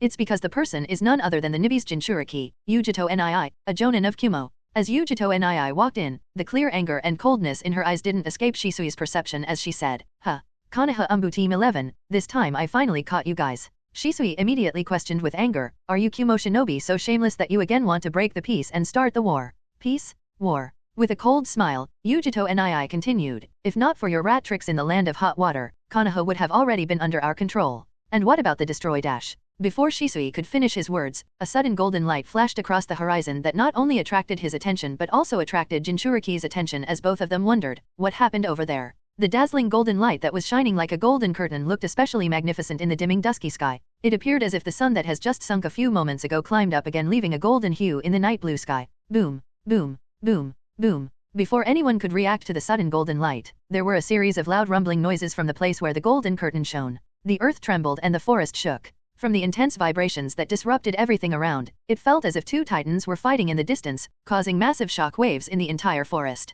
Shisui's face was solemn at this moment because he was aware that these vibrations were all coming from the direction where Kuroto-san and Shinichi were fighting. Yujito Nii also frowned with an unsure expression. As the commander who led the response this time, she was initially skeptical of Uchiha Shinichi's insistence on singling out Hyuga Kuroto. But considering that he had what Raikage-sama described as a dojutsu called the Mangekyou Sharinon, led her to have no choice but to agree. Yujito Nii doesn't know what actually is Mangekyou Sharinon, but it should be something highly valuable for the Kumo, considering that Raikage-sama sent them all here just to retrieve it. But as a perfect Jinchuriki, Yujito Nii obviously looked down on the Uchiha brat, but now she is unsure of that thought and muttered in surprise, could it be that Uchiha Shinichi and Hyuga Kuroto are fighting there? The entire ambush point is under her perception and she can't sense either of them here, so only the distant battlefield that is outside the ambush point, and also the place where those vibrations are coming from, is the place where those two might be fighting. But this further confused her, because as far as she believes, neither Uchiha Shinichi nor Hyuga Kuroto should be capable of causing such big movements. After all, in Yujito Nii's concept, only Jinchuriki with their tailed beasts are capable of such large-scale terrain damage. Noticing Yujito Nii's confusion, Shisui hardened his gaze and understood that he couldn't delay anymore. Choosing to believe that Kuroto-san would definitely not kill Shinichi, Shisui resolved himself to take care of the Jinchuriki to avoid the continuation of war. At novel bin at. After making up his mind, Shisui activated the Mangekyou Sharinon. Immediately following this, an emerald green Susanoo was projected from his body. Yujito Nii was shocked seeing such a scene and immediately retreated backward. What is that? Wait, his eyes look different from a normal Sharinon. Is that a Mangekyou Sharinon? Does that mean he also has a Mangekyou Sharinon? The Kumo ninjas that witnessed Shisui's Susanoo were all buried by Kuroto at the valley in the land of lightning, so the accurate information about Shisui's Mangekyou Sharinon and Susanoo is unknown to most. And since Shinichi didn't describe what Mangekyou Sharinon is capable of, so Yujito Nii wasn't much aware of what's Susanoo. Shisui ignored Yujito Nii's shocked expression and declared, I'll never let Shinichi defect to Kumo. With that declaration, Shisui's figure flickered and rushed out. In just an instant the chakra needles fired by him pierced through many Chunin and Jonin, killing them immediately. Undoubtedly, with the increasing age, physical development, and repeated usage, Shisui's body is slowly but steadily adapting to Susanoo, and now he has become more comfortable in controlling the powers of his Mangekyou Sharinon. On Kakashi's side, the sharp sound of Chidori mixed with the wailing and grunting sounds of ninjas echoed in the surroundings. While supporting himself and releasing Chidori, Kakashi squatted himself on a tree, panting lightly, and observed his surroundings with the Sharinon. Kakashi has of course noticed the golden light on the horizon, therefore, he didn't have any more interest to play hide and seek with these Kumo ninjas. Swish. At this moment a kunao with a detonation charm was shot towards him from behind. Kakashi easily avoided the kunao and destroyed the detonation charm tied to it with the Chidori. The ninja who threw the kunao was hiding behind a tree, frowned as the expected explosion didn't occur. The moment he poked out his head to see the reason, a kunao wrapped in thunder chakra pierced through his head, killing him instantly before he could even react. On Guy's side, 6th gate, come in, open. After opening the 6th gate of Hachiman Tonkao, Guy's body was wrapped up in a greenish aura as the surrounding leaves and gravel flew away or hovered in the air from the sheer pressure he emanated. The Kumo ninjas who surrounded Guy looked at each other in wonder. Initially, they all thought that they could easily complete the task of killing this Anbu. After all, according to the information they have of the members of Anbu Team 11, only Heitake Kakashi, Uchiha Shisui, and Hyuga Kuroto are worth noting, while the miscellaneous fourth member of the team is just a tail of the crane, nothing to be taken seriously. But the scene here is clearly contrary to what is shown in the intelligence. Glancing at the dazzling golden light shining on the horizon, Guy, who was wearing a monkey mask, shouted, "My companions are all fighting for the safety of the village, I can't stay behind any longer." Some of the Kumo ninjas were offended by Guy's words and shouted angrily, "Boy, are you underestimating us?"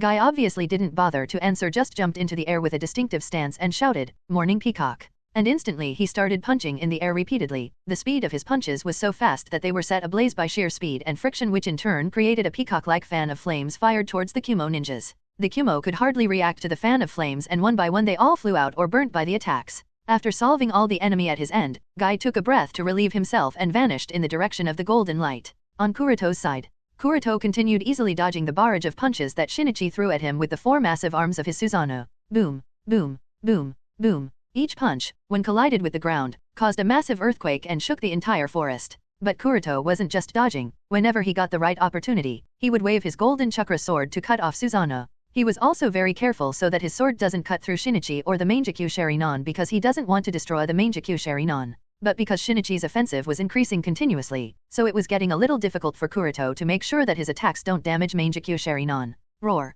With a wailing cry, the Susanoo whose head was cut off by Kuroto disappeared. And Shinichi, who was almost going crazy because nothing he did worked, in frustration, he once again summoned the Susanoo while wiping away the blood that spurted out of his mouth. Damn it, this is already the 5th time he has summoned the Susanoo. Is he some sort of Jinchuriki? Where is he getting so much chakra from? Although Kuroto was still calm, he still started to feel doubtful. The two sides have yet not fought for too long, but in this short battle, Kuroto has already destroyed the Susanoo summoned by Shinichi 4 times already. Shinichi should definitely be exhausted by now. But every time Kuroto destroys the Susanoo with the golden sword, Shinichi is again able to summon the Susanoo, and even if that's the case, why has his chakra not dropped? This fact really bugged Kuroto. It seems that my initial guess is wrong. His Mangekyou Sharingan ability is not as simple as postponing the injury. Damn, the Mangekyou Sharingan abilities are all really broken, none of them could be simple. HOH, is the fight fierce to such an extent? Looking at the golden light that dazzled from time to time at the horizon along with the loud rumbling sounds that echoed in his ears, White Zetsu's clone was really surprised at this moment. Because the main body and the masked man are constraining the main pursuit unit led by Shimura Danzo in the surrounding forest of Konoha, therefore only he and some other clones were responsible for monitoring and keeping track of Uchiha Shinichi. But unfortunately, the masked man and Zetsu didn't take Shinichi's perception ability into account, which led to most of them being killed by Shinichi, leaving only him in this area. Ever since awakening the Mangekyou Sharingan, Shinichi's perception has far surpassed the level of an elite sensor team. Therefore, it is very difficult for Zetsu's clone to get close to Shinichi, as the guy will most likely notice him too. Zetsu clone has already confirmed this several times during the follow-up along the way, so at this time, he didn't dare to get too close to the battlefield and was only observing it from far away. Therefore, he wasn't aware of the specific situation on the battlefield. Can't let him die. The fierce battle happening there is far beyond his expectations, and in order to ensure that no accident happens to Uchiha Shinichi, Zetsu's clone decided to take the risk and get closer after a little hesitation. Coming out of the ground, he jumped onto a big tree to have a higher elevation so as to increase his field of vision for a clear view. Wouch! Wouch! Wouch! The moment he landed on the canopy of the tree, several iron spears rained upon him from all directions. What happened? Even before White Zetsu could react, he was nailed to the tree trunk with all the iron spears. White Zetsu, who was restricted, noticed that some of the iron spears were wrapped in detonation charms. Boom! Oops! That was his last thought as he was drowned in a series of explosions. Boom! Boom! As the explosions subsided after a few seconds, the Sandaime Kaze cage puppet that has been watching over Kuroto while flying high in the sky, examined the wreckage to confirm that the White Zetsu clone was indeed destroyed. Since Team 11 departed for the mission, the Sandaime puppet has been continuously flying in the air to watch over the team and take care of all the snoopers. Obviously, Kuroto has confirmed that Shinichi has been in contact with Obito, so Kuroto would naturally take measures against Zetsu's intelligence gathering. So even when he is fighting with Shinichi, Kuroto made sure to not neglect to keep watch over the surroundings, and precisely because of this, he was able to perceive the presence of White Zetsu trying to observe their battle. And Kuroto would obviously not let him do that. When Zetsu is merged with the ground, he is able to perceive and spy on chakra reaction and emission through the conduction of earth, so it is difficult to catch him, but when he is above the ground, his sensing ability is not good enough to protect against air attacks. Therefore, he wasn't aware of the Kaze cage puppet that was lurking in the air, and as soon as he got out of the ground, he was killed before he even had any time to react or check out who the enemy is. On Kuroto's side, the battle between him and Shinichi continued. Through his careful observations, Kuroto discovered that Shinichi can not only undo his injuries but can even constantly maintain his chakra volume and pupil power even after his Susanoo has been repeatedly destroyed by Kuroto. It is impossible to constantly maintain chakra volume if his Mangekyou Sharingan ability allows him to only heal injuries or postpone them into the future. Thinking of this, Kuroto again recalled the description of Uchiha Kuromi's death. The girl he loved died in his arms, but he was powerless to do anything, even if he tried. Based on this, I initially thought that the Mangekyou Sharingan ability he awakened would somehow be related to healing, but now it seems that the keyword here is not healing but protecting or guarding. Probably. Guarding is obviously very different from healing. From this, more guesses can be derived, and Kuroto thinks that Uchiha Shinichi's Mangekyou Sharingan ability gives him a locked state in which there is some guardian effect. As long as he is in this state, no matter how many injuries he gets, and no matter how much chakra he consumes, his state will continue to keep him in his peak form, so that he can continue fighting. But how long does that state lasts is difficult to infer, and it's even hard to guess that whether he would even go blind while he is in this state. But it is still a Mangekyou Sharingan ability, so it must depend on his Mangekyou Sharingan, and there has to be some way to break through it. After roughly analyzing this, Kuroto thought of two methods to break through it. First is that there is probably a time limit to how long this state lasts. As long as that time passes, it should be possible to subdue him unless he activates that state again. The second is that there must be an upper limit to how much damage the Guardian can restore. If the total damage inflicted upon him exceeds the upper limit, then it should be possible to subdue Shinichi. Of course, both of these possibilities are only limited to Kuroto's guesses. Whether they are really true or not, have to be verified. Up until now, Kuroto was continuously holding back so as to not damage the Mangekyou Sharingan in Shinichi's sockets. But now he feels that the more restrained he is, the longer will the battle continue, and he won't even be able to do anything to Uchiha Shinichi considering Shinichi's possible eye ability, so now he will be changing his approach and use more of his strength to make a quick decision. As for whether Shinichi's Mangekyou Sharingan will remain intact, Kuroto will leave that to Shinichi's luck. After making up his mind, Kuroto immediately flashed and rushed towards the Susanoo armor, and pierced the golden sword through the Susanoo. The target this time was directly Shinichi. Boom! With an exploding sound, Susanoo's armor broke to pieces and his body was directly cut in half by the golden sword. Shinichi, whose body fell into two parts on the ground, coughed up blood and murmured, "So fast." While Kuroto was watching Shinichi's recovery intently, he distractingly sensed the surroundings. Kuroto was able to sense many chakra reactions rushing towards him, and these chakra signatures included the familiar ones of the Team 11, as well as unfamiliar ones. Adat novel bin adat. Can't delay any longer. Kuroto muttered with a frowning expression. At this time, a line of blood tears came out of Shinichi's eyes, and a whole new lower half sprouted from his upper body. Kuroto was obviously shocked seeing this scene. It can recover such a degree of damage. He thought in shock, this type of recovery is as amazing as to how Jubi Madara easily recovered from Deathgate Guy's final attack. Moreover, the whole process didn't even take a second, and when he recovered there was not even any decrease in his chakra level. Sure enough, Mangekyou Sharingan's abilities are all cheats on their own? Shinichi, who was back to his peak, didn't attack immediately this time but blurted out in a confused tone, "How could Hakumen's time decrease so much at once?" According to Shinichi's guess, his peak state should have continued for at least 5 more minutes, but after being directly cut in half by that golden sword, this time limit has decreased by so much. Ruling out all the possible scenarios, Shinichi's gaze finally landed on the golden sword in Kuroto's hand, and asked, "Just what kind of ninjutsu is that golden sword in your hand, Hyuga Kuroto?" Kuroto didn't bother answering, he just raised his arm to again cut Shinichi in half with the golden sword, as he wants to test the limits of Shinichi's Mangekyou ability. But just as he was about to slash, Shinichi figure staggered and then fell on the ground and lost consciousness. Kuroto's expression shrank and he immediately checked Shinichi's state with his Tenseigan. Kuroto was able to notice that Shinichi's chakra level severely fell from his peak state to the bare minimum necessary for survival. His guardian state has disappeared, muttered Kuroto as he slowly landed on the ground after deactivating the Tenseigan chakra mode. Since Shinichi was now unconscious, so after a moment of thinking, Kuroto created a shadow clone and immediately left the battlefield while carrying unconscious Shinichi. After a while, since Kuroto's main body left, Shisui, who has activated his Susanoo, arrived here first. Looking at the plain that used to be a dense forest before, Shisui was obviously shocked but at the same time not so much since he has already seen a much shocking scene, and soon his eyes fell upon Kuroto's shadow clone who was standing idly in the middle of the battlefield, and he dashed forward. Rushing towards Kuroto, Shisui asked hurriedly, "Kuroto-san, where is Shinichi?" The shadow clone just shook his head and answered, "He escaped." Learning that Shinichi wasn't at least dead, Shisui breathed a sigh of relief and then asked again, "Where did he escape?" "I will chase after Dash." Even before Shisui could finish his words, more than a dozen figures surrounded them at the messy battlefield. By their dress code alone, one could judge that all of them were Kumo ninjas led by Yujito Nii. Kumo ninjas all took a breath of shock as they looked at the battlefield that was a complete wreck in front of them. No one could imagine just how fierce the battle might have been that turned the entire forest area into what it is now. Noticing that there was no sign of Uchiha Shinichi's presence in this area, Yujito Nii was a little disappointed and asked tentatively from Kuroto, "Where is Uchiha Shinichi? Did you kill him?" Kuroto's shadow clone indifferently looked at her and said coldly, "Why should I answer you? This is Konoha's internal matter, and doesn't have anything to do with Kumo." As soon as Kuroto's cold voice fell, one after another the figure of Guy and Kakashi landed on the side, ready for battle against Kumo. Now the scene turned into the 4 members of Team 11 standing in confrontation against Yujito Nii and the Kumo team led by her, inside a cave far away from the battlefield.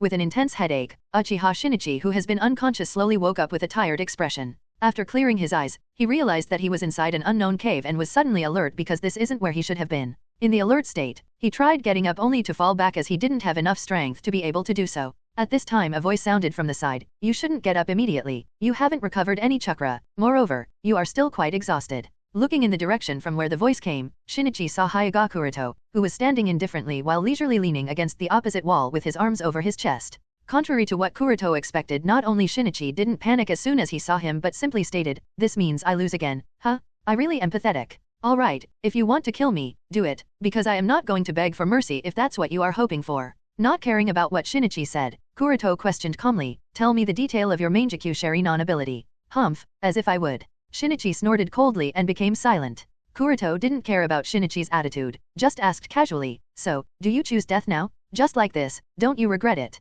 It seems that Shinichi was suddenly agitated by Kuroto's words, and shouted as tears came out of his eyes, "So, what do you expect me to do? Destroy the entire Konoha village? Kill every last one of the Konoha shinobi? And then finally die in some battle?" Curling his lips, Kuroto said with a smirk, "You should know that the root ninja who killed Uchiha Kuromi was being manipulated, right?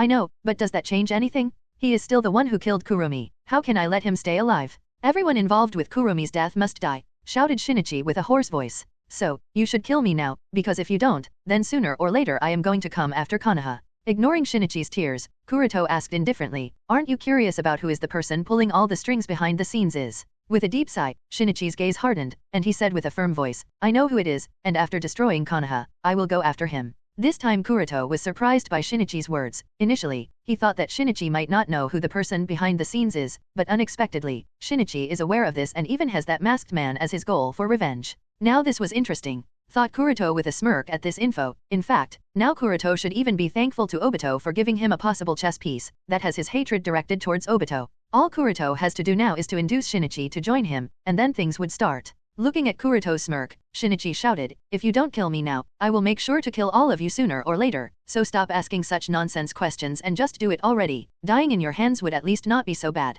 Kill, kill, kill? Is that all you can think of?" With a deliberate snort, Kuroto continued, "Isn't it just a girl? What's such a big deal about it? Instead of thinking of dying, shouldn't you look for methods to bring her back to you?" Shinichi was angered at Kuroto's words and shouted, "Don't mock her death. I have already searched everything I could. There is no such method even in the secret scrolls of the Uchiha clan. If you can return Kuromi to me, I will give you anything." While holding his chin in a thinking posture, Kuroto asked with interest, "Who? Supposedly I do bring her back to life, what can you give me?" Shinichi was left speechless when he thought of his identity as a missing nin, and after a little consideration, he finally said, "As long as you bring Kuromi back to me, I will give you my Mangekyou Sharingan."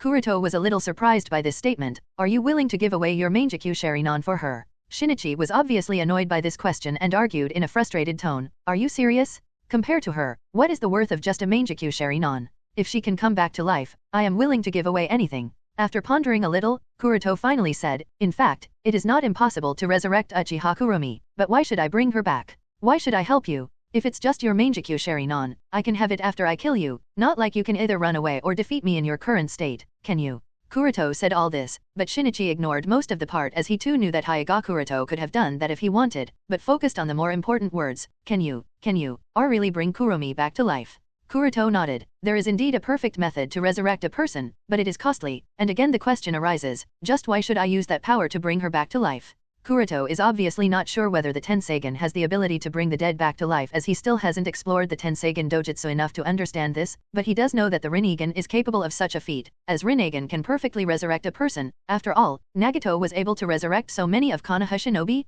Shinichi immediately became excited listening to Kuroto's statement, and even though he shouldn't be able to move based on the chakra depletion, he still got up and kneeled before Kuroto with his forehead on the ground and stated, "Whatever you want, I promise you anything. My Mangekyou Sharingan, whether it is to kill anyone, even my life, I will give you everything." As long as you bring back Kuromi to me, I will do everything for you, I promise, please. After pondering a little, Kuroto, who has already made up his mind with what he wants, stated clearly, what I want is your loyalty, and your service. After 15 years of servitude, I will resurrect Uchiha Kuromi. Even before Kuroto can complete his sentence, Shinichi immediately promised without thinking, all right, I promise you. Even Kuroto was a little dazed at just how fast Shinichi agreed and said, don't agree so quickly. First listen to what I want you to do in these 15 years. Your first assignment is to join the organization that murderer of Kuromi is part of, as my spy. Akatsuki's control over its core members is actually very limited as all of them are more or less cage-class people. Orochimaru was able to successfully leave the organization, so having Shinichi as an undercover in the Akatsuki is not impossible.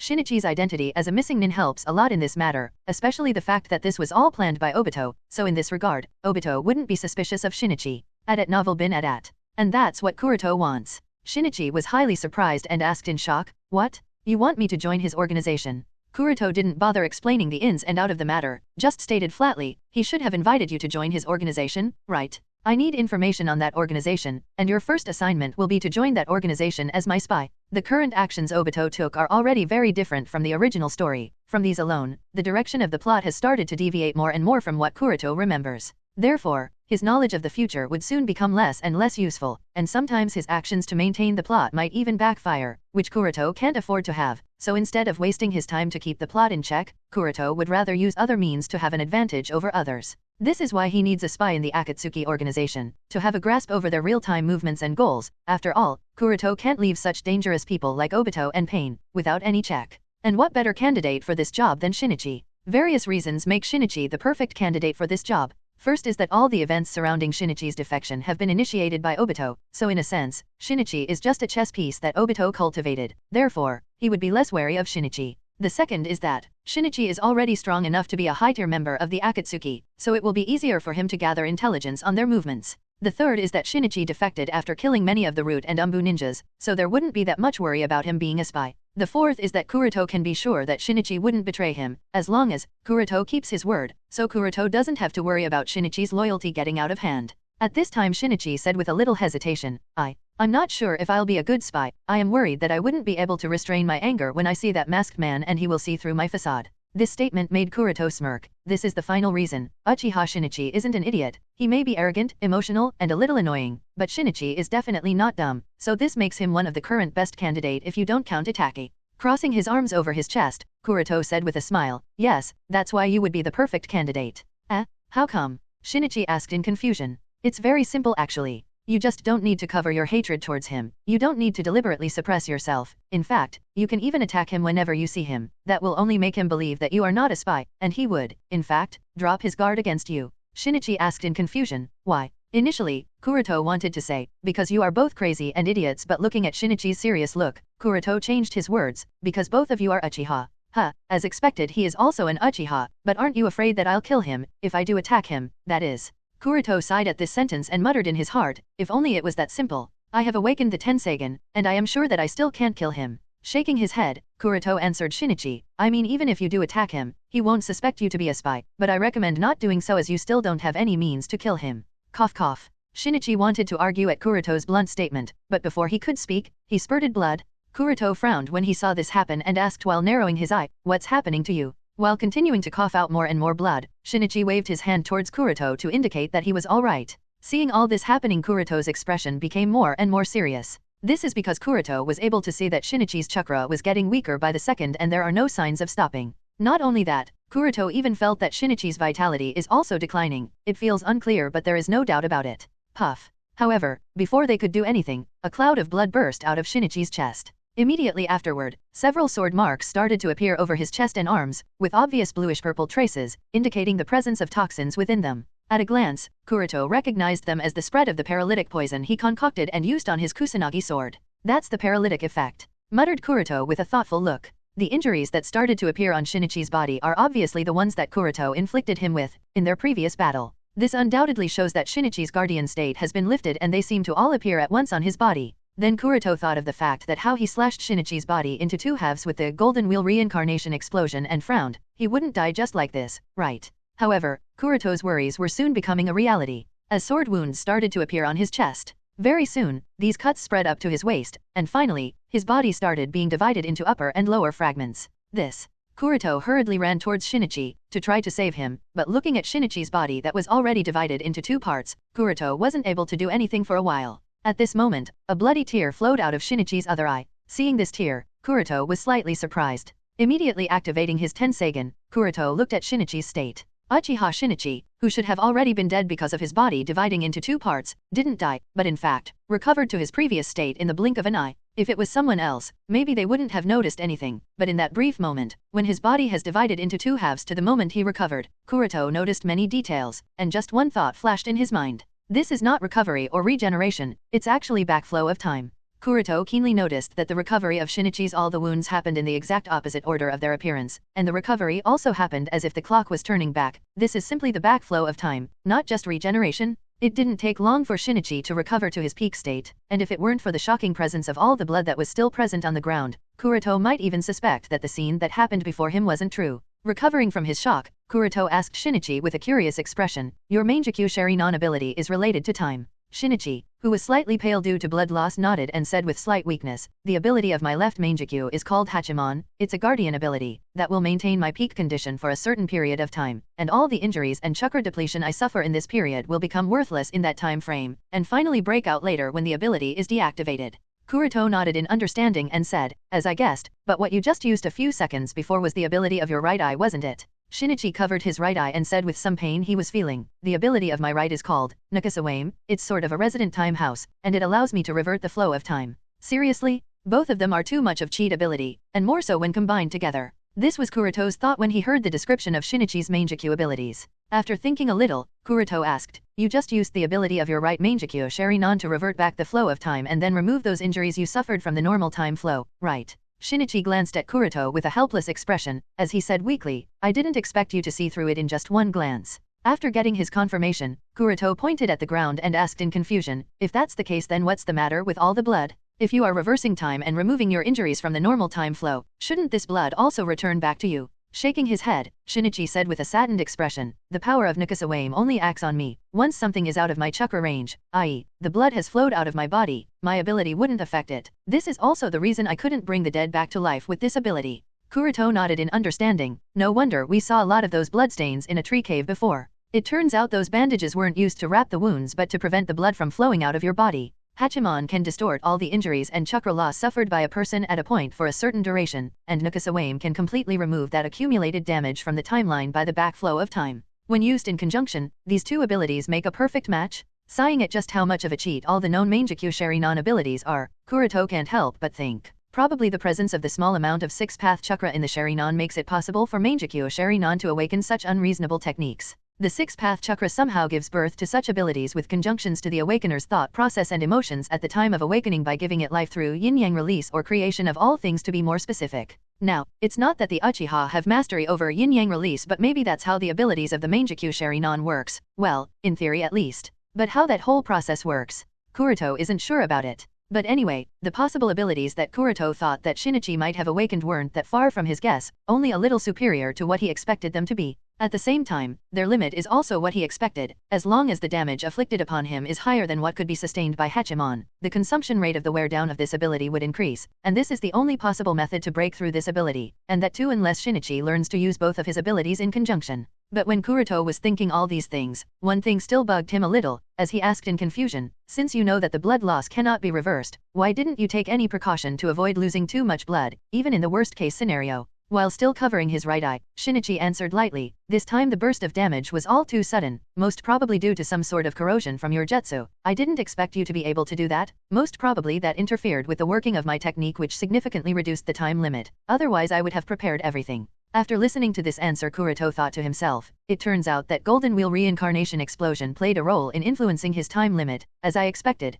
That's why you can't take any attack from the truth-seeking orbs without any damage. Yin-yang release is also cheat. While Kuroto was busy analyzing this, Shinichi, who was on the side covering his right eye, suddenly yelled in pain. "Now, what's wrong with you?" asked Kuroto with a frowning expression. "My eyes, it's my eyes, they hurt so much, shit, damn it," shouted Shinichi while covering his as he rolled on the ground in pain. "How can this happen? Why do my eyes hurt so much? Bear with it for a while, it should come down soon enough," said Kuroto lightly, after a little bit of thinking. And just as Kuroto said, after a while, Shinichi shouts gradually calmed down, and he asked while taking heavy breaths, "Do you know what's going on? Why do my eyes sting so much?" It felt as if hundreds of needles are being poked into them. It's probably because of overuse of Mangekyou Sharinon. After all, these eyes aren't that stable. The more you use them, the faster you will get blind, said Kuroto after a little bit of thinking. What? Shinichi was shocked by this sudden information. What? I thought you knew these basic things. After a short pause, Kuroto continued speaking. If you didn't know, then make sure to understand this now. Make sure to not heavily rely on the Mangekyou Sharinon. But if that happens, my power will get heavily limited. Isn't there some way to avoid going blind? Shinichi asked in a slightly worried tone. Kuroto was now in a dilemma. He was seriously considering whether to really tell Shinichi or not about the method to cure the blindness, but after a little thinking, he decided to tell this. After all, Shinichi is going to learn this sooner or later anyway. Novel bin at. As far as I know up to now, there are 2 methods. You should be aware of one of them, about the tales of how Uchiha Madara took away the eyes of his younger brother to regain his light. Well, there have been such stories that have circulated within the Uchiha clan, but what's that got to do with this? Don't tell me it's actually true. I don't know the specifics, but based on those stories, we can infer that one can probably gain eternal light by transplanting the eyes of your closest blood relatives, provided they too are Mangekyou Sharinon, in which case, Madara's younger brother for him, to gain a Mangekyou Sharinon that would never go blind, that is the eternal Mangekyou Sharinon. But my parents died in the Third Shinobi War, and I also don't have any sibling or any other close blood relatives, and even if there are, I won't take away their eyes. In that case, the second method could be used on you, which is to gain a high amount of yang chakra. The best method to do this is by the transplantation of Hashirama cells, to gain certain characteristics of sage body that will help you to revitalize your lost pupil power and cure the blindness, at the same time also has other passive benefits. I get that and all, but there is one thing that has been bugging me for a while now. How come you, a Hyuga, know all these things about Sharinon, Mangekyou Sharinon, and Uchiha clan, that even I, an Uchiha doesn't know of? Asked Shinichi with a curious look. His question was more than valid. After all, Hyuga Kuroto is of the Hyuga clan. It wouldn't be strange if Kuroto knew all these secrets if they belonged to the Hyuga clan, but they don't, and being a non-Uchiha, how come he knows about all these? Kuroto. Seeing Kuroto's silence, Shinichi sighed. It's fine if you don't want to tell. I mean, it's not like it's that important anyway. Kuroto nodded in appreciation. He really doesn't have any accurate response for this. The reason Kuroto chose to give all this information to Shinichi is that he will most probably learn about it from Obito during his time in the Akatsuki organization. So, letting Shinichi know of this information in advance will only bring some more points for Kuroto in Shinichi's books. Well, you don't have to worry about going blind or anything, as long as you keep to your words and continue passing me some intelligence about the movement of that organization. I'll make sure that you don't go blind, because I can't have a useful combat personnel losing all his combat power. But make sure to do some sort of training that will decrease your dependency on your visual senses while in combat. This will definitely help you. Alright, I guess I'll believe it if it's you. Shinichi nodded after a little bit of thinking. Shinichi was already convinced of Kuroto's strength because he understood that even when fighting against him, who was using the Mangekyou Sharinon, Hyuga Kuroto was holding back, so there is some sort of faith Shinichi has in Kuroto. If anyone really has the ability to resurrect a person, then Hyuga Kuroto might actually have such power, and based on what Kuroto said up to now, even if he doesn't at this point, maybe he will in the future. So, betting on Kuroto is not without benefit. While going through all these thoughts, Kuroto finally said, "Alright, with that out of the way, the name of the organization that I want you to join is called the Akatsuki." Akatsuki.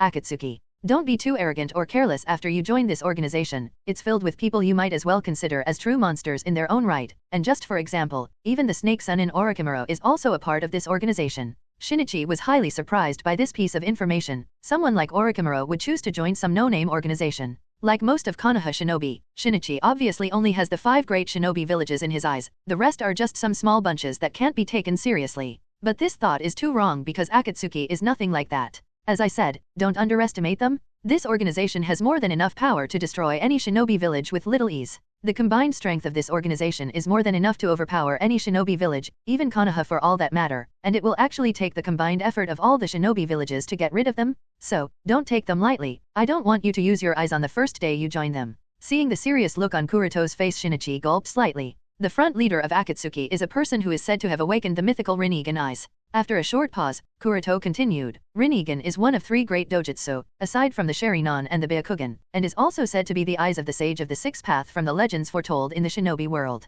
So, make sure to not take him lightly or provoke him. The Rinnegan. Shinichi asked in awe as he didn't believe that something like the Rinnegan actually existed. But if Kuroto is saying that is the case, then it might just be. Wait. You said that the leader of this organization? Isn't the bastard responsible for killing Kuromi the leader? That's a little confusing. I'll leave it to you to figure it out for yourself during your stay in Akatsuki. Kuroto spoke in an amusing tone. As for his true identity, it's better that you try to figure that out for yourself by your own methods. I understand. Shinichi nodded in understanding. Finally glancing at Shinichi, Kuroto tentatively asked, that's all well and good, but what are you going to do if that masked man says that he can also bring Uchiha Kurumi back to life? Shinichi answered coldly without any thinking, I'll obviously not believe a single word that bastard says. But what if he really could? What if he really had the ability to bring Uchiha Kurumi back to life? This time Shinichi was stunned when he heard Kuroto's question, and immediately said, if you are worried that I'll betray you for that, then don't be. As long as you don't break your word, I will not betray you. As long as you bring Kurumi back to life, I won't be swayed by any of his temptations.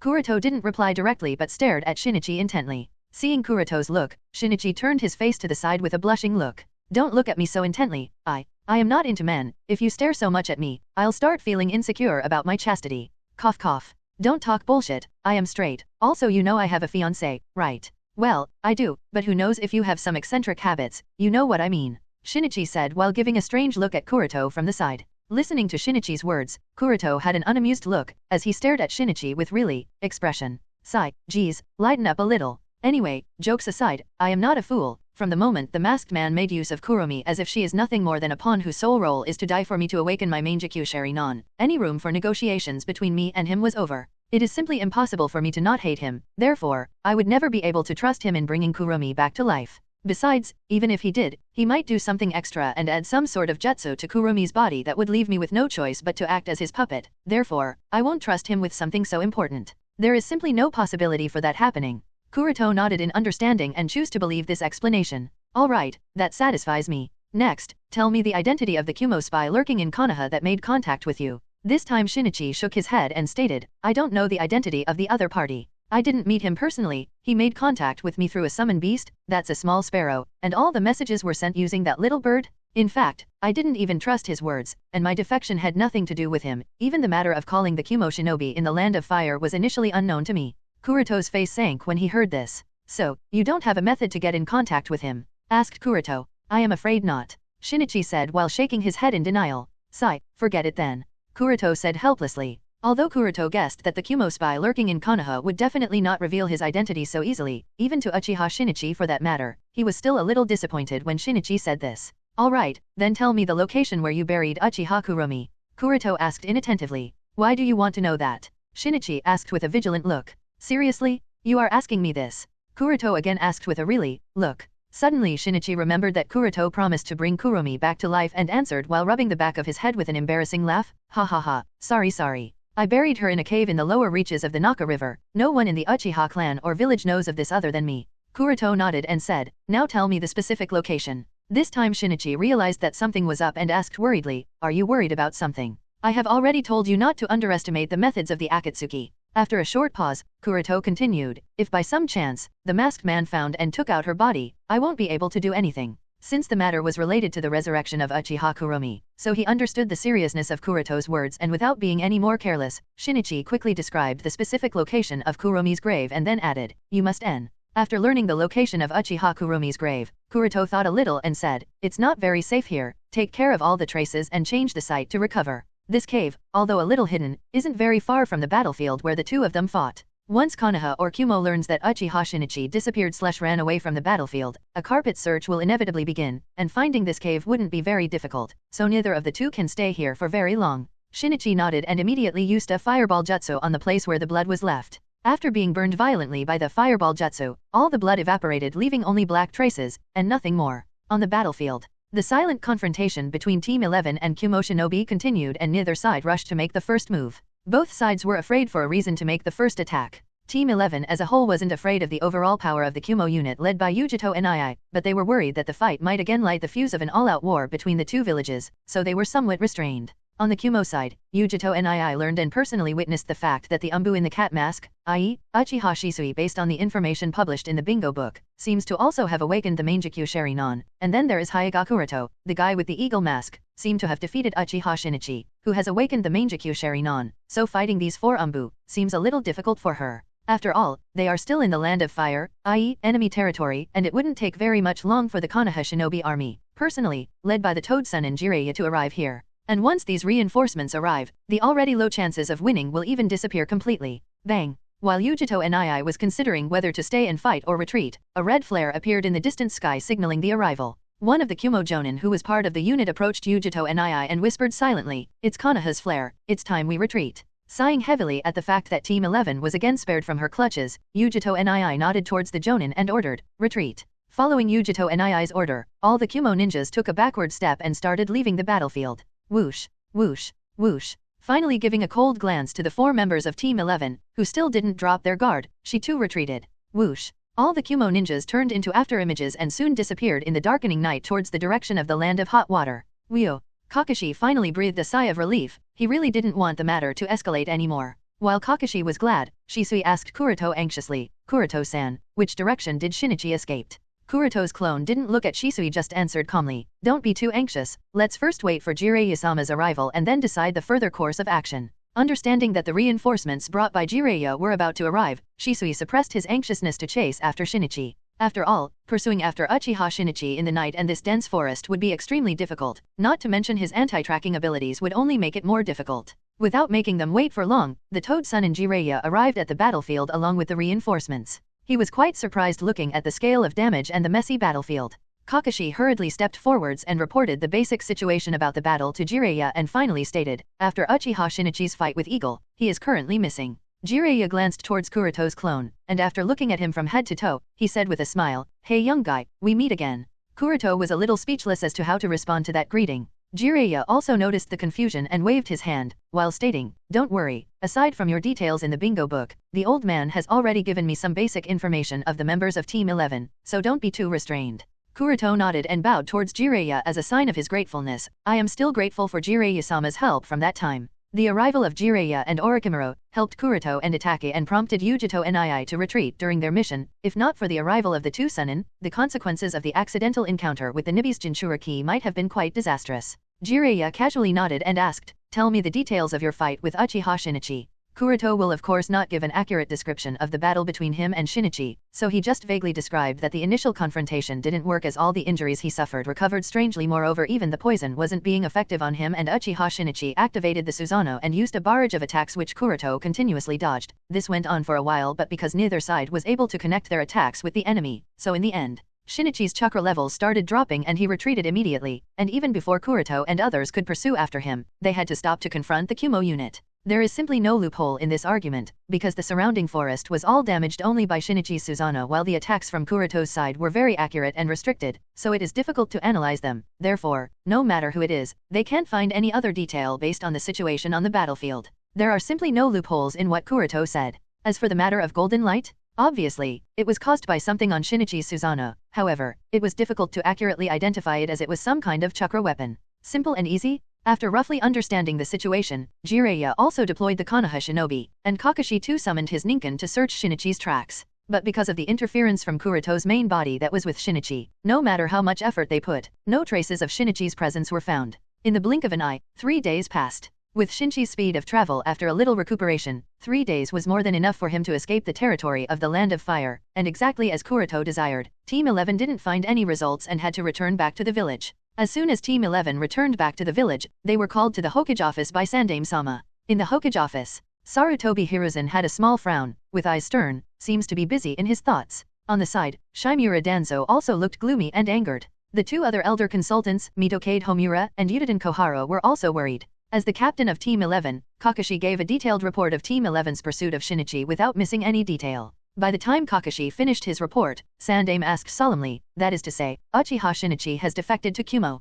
Kakashi shook his head and answered with a guilty tone, "We can't be certain, but the probability of such a thing happening is very high." Sandaime nodded and waved his hands to signal Team 11 to leave. With a courteous bow, Team 11 left the Hokage office. With only 4 members of the advisor council remaining in the meeting room, Danzo coldly said, "There is a Kumo spy in the village. At novel bin at. This conclusion isn't very difficult to draw. After all, if not for the fact that Uchiha Shinichi was more or less induced by that spy, then the Kumo wouldn't have been able to respond to Shinichi's defection and send a unit personally led by one of the Jinchuriki into the hinterland of the Land of Fire. Not to mention that this time their arrival wasn't even noticed by the Konoha's side. This means that the enemy had some information on the routes that had less security so they could enter easily. Adjusting his glasses on the bridge of his nose, Homura added, this spy was not only aware of the contradiction between Root and the Uchiha clan, bypassed the security of both the Anbu unit as well as the Uchiha police force to make contact with Uchiha Shinichi and finally sent intelligence about the Konoha's border security details. This shows that his status is definitely not low. It is very likely that he/she is either part of Anbu unit or the Root unit.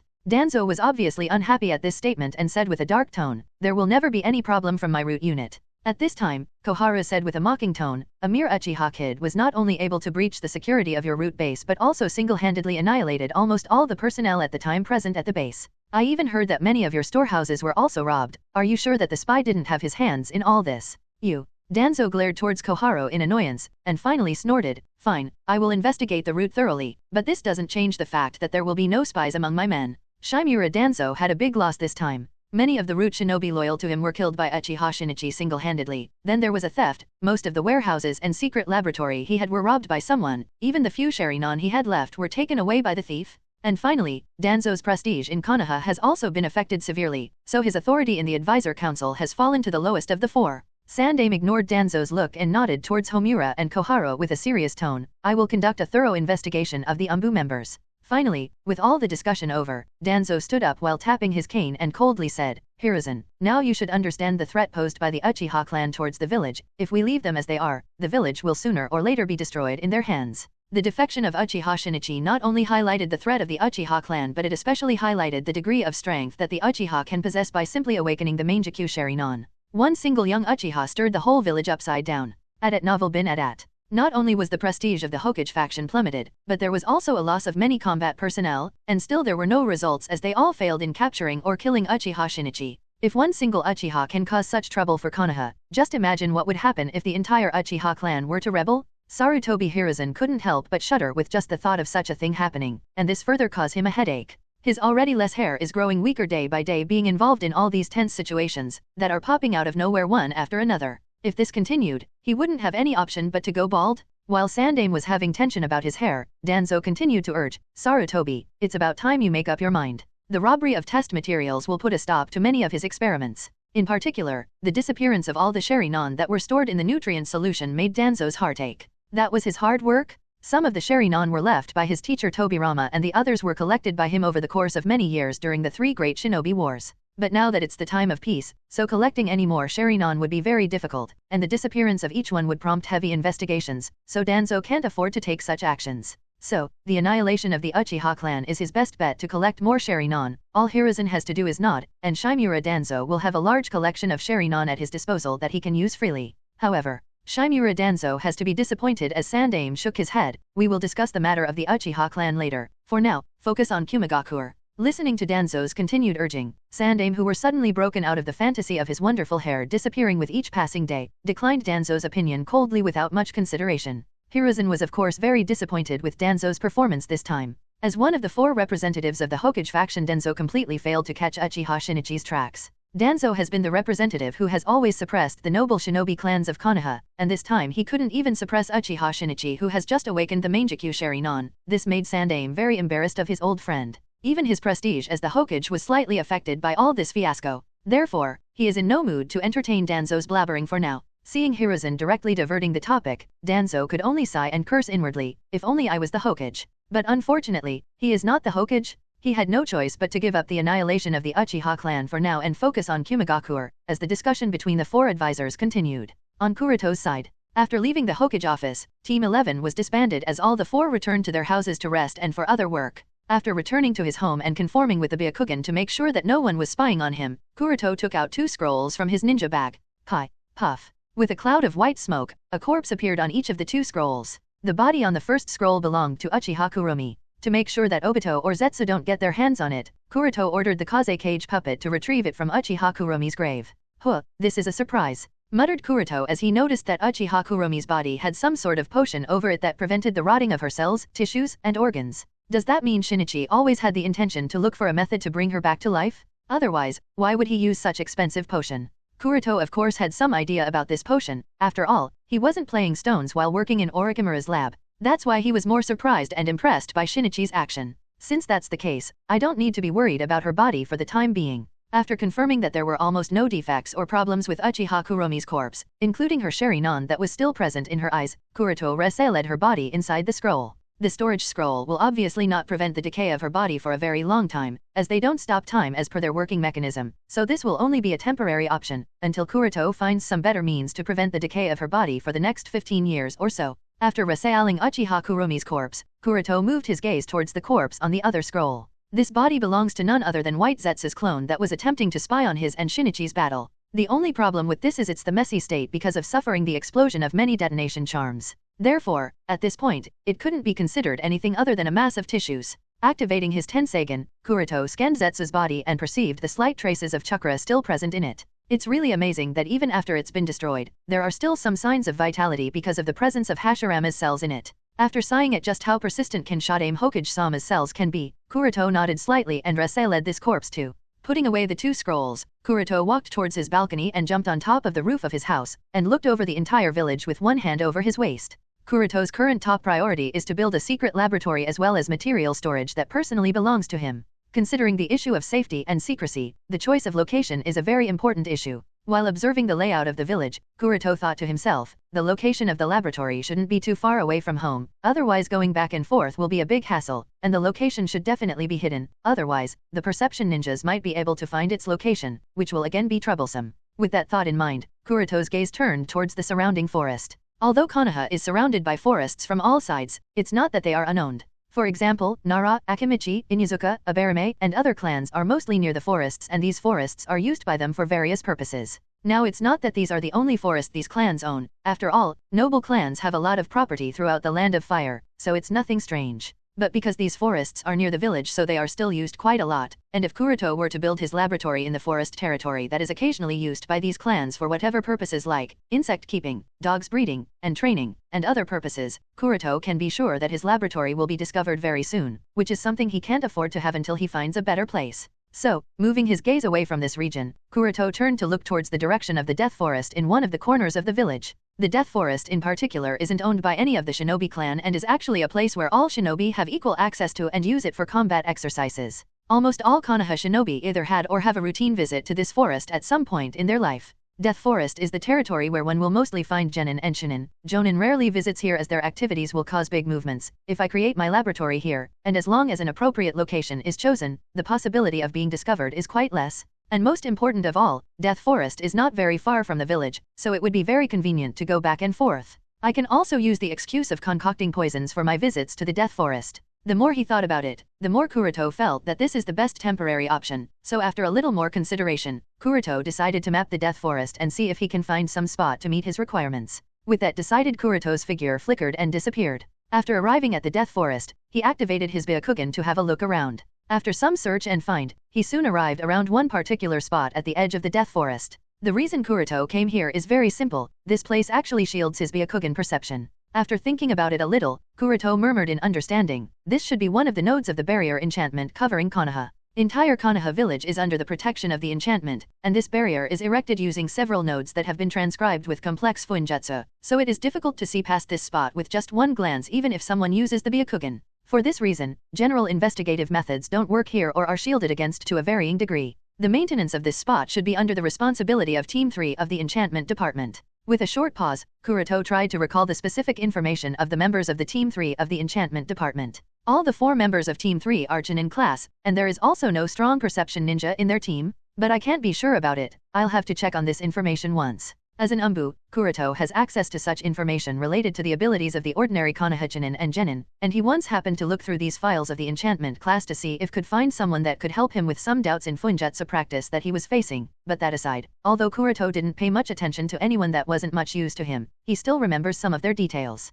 But he still can't be sure if some talented shinobi are lurking in the enchantment department. Kuroto understands that he has to be cautious if he wants to keep the laboratory for a long period, so instead of rushing immediately to decide the location to build his laboratory, Kuroto decided to investigate the situation of Team 3 as well as also the abilities of some of the other members of the enchantment department, just to be perfectly sure that there is no strong censor class who would be able to find his laboratory if Kuroto does build one in this area. Because of Kuroto's identity as an Anbu, it didn't even take him half a day to investigate the details of the Team 3 of the enchantment class, and he confirmed that there was no good perceptual ninja in that team. So, after a little more consideration, Kuroto finally decided to make his laboratory in the Death Forest. The place he finally chose was the remote area around the node that belongs to the edge of the Death Forest and close to the spot where no one comes to. And since this area is under the influence of the enchantment node, so most of the perception jutsu will be shielded by this, making it hard for anyone to find out the location of his laboratory. All these points make this area one of the many blind spots in the village, but because the area it shields isn't very big, so it can't be used as a strategic location, and since there are no important facilities around, therefore no one cares about this place other than some routinely visits to maintain the enchantment.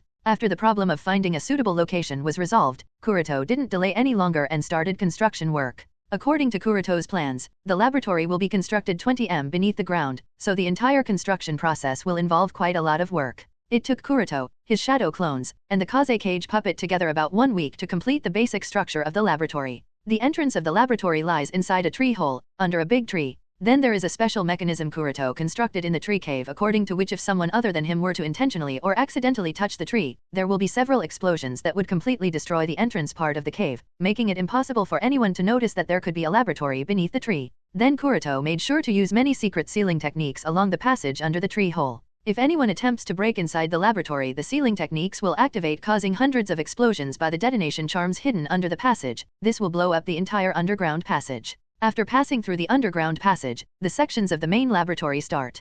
Kaze cage puppet will always be present here to guard against any possible intruder, and if there would be signs of any powerful enemy trying to break in, he will immediately collect all the important equipment or research items, and then destroy the entire laboratory. Even with all this work, the appearance at the entrance of the cave hasn't changed from beginning to end. This is because Kuroto made sure to seal all the mud and gravel into storage scrolls and throw them away in some remote forests or lakes. Even the people familiar with this place would never be able to realize or figure out the slightest of clues about the presence of an entire underground laboratory. After completing the basic structure and finalizing some of the rooms, Kuroto transferred some experimental instruments that he stole from Root Base. Large test benches, high-precision microscopes, cell incubators, nutrition tanks, cold storage devices, and many other such instruments he robbed from Danzo became the first batch in his laboratory. After completing the basic setup, Kuroto took out a notebook and started writing some of the requirements that are still needed to be fulfilled. Looking at the long list before him, Kuroto sighed helplessly. This laboratory is the second and the next most important step for him to climb to the pinnacle of the shinobi world in the future. In his huge plan, at least 40% of the research and experiments will be conducted here, so there is still a requirement of at least 20 more large instruments and hundreds of small instruments for him to begin his research. Looking at the laboratory setup before him, Kuroto had a hard time figuring out a method to buy or arrange these instruments. The total amount needed to buy all these things would reach up to 3 billion ryo. Looking at such high prices, Kuroto can't help but think to himself, is that why Orochimaru had to seek help for funds from Danzo? Otherwise, buying such instruments is close to impossible. Scientific research always consumes a whole lot of money to produce rewarding results, there is no doubt about that. And this is also the reason why Orochimaru was willing to cooperate with Shimura Danzo, because Danzo obviously had access to large funds as one of the 4 elders of the Konoha Advisor Council. It is obviously unrealistic for Kuroto to obtain 3 billion ryo in such a short amount of time, so he decided to only buy the instruments he needed most urgently to begin his research. 1 billion. Even after that was done, the price still reached up to 1 billion ryo. As long as he collects about 1 billion ryo, the requirement to buy the much-needed instruments will be completed. With this, at least his plans can finally begin. But collecting 1 billion ryo is also not an easy task. After much deliberation, Kuroto finalized that becoming a bounty ninja is the only possible way to earn high rewards in a short amount of time. After all, dealing with most of the targets wouldn't be much of a deal for Kuroto considering his strength, and as long as he doesn't go after the targets with a highly sensitive identity or background, making money will be very easy for him. But the only problem is that Kuroto can't use his identity. Hyuga Kuroto can't act as a bounty hunter, therefore he now needs a brand new identity. After all, black market also has its own set of rules, and inexplicable people are generally unacceptable in black market, therefore Kuroto needs a good disguise that will allow him to adapt to the rules of the black market. And only by gaining a certain reputation, along with winning the trust of the employer, will he be able to successfully take high rewarding commissions. After a little bit of consideration, Kuroto took out a black cloak and a mask. This set of cloak and mask was specifically designed by him during the time he was learning Funjutsu. The initial purpose was just to hide his identity when acting in secrecy, but now Kuroto plans to use this as his disguise to act as a bounty hunter.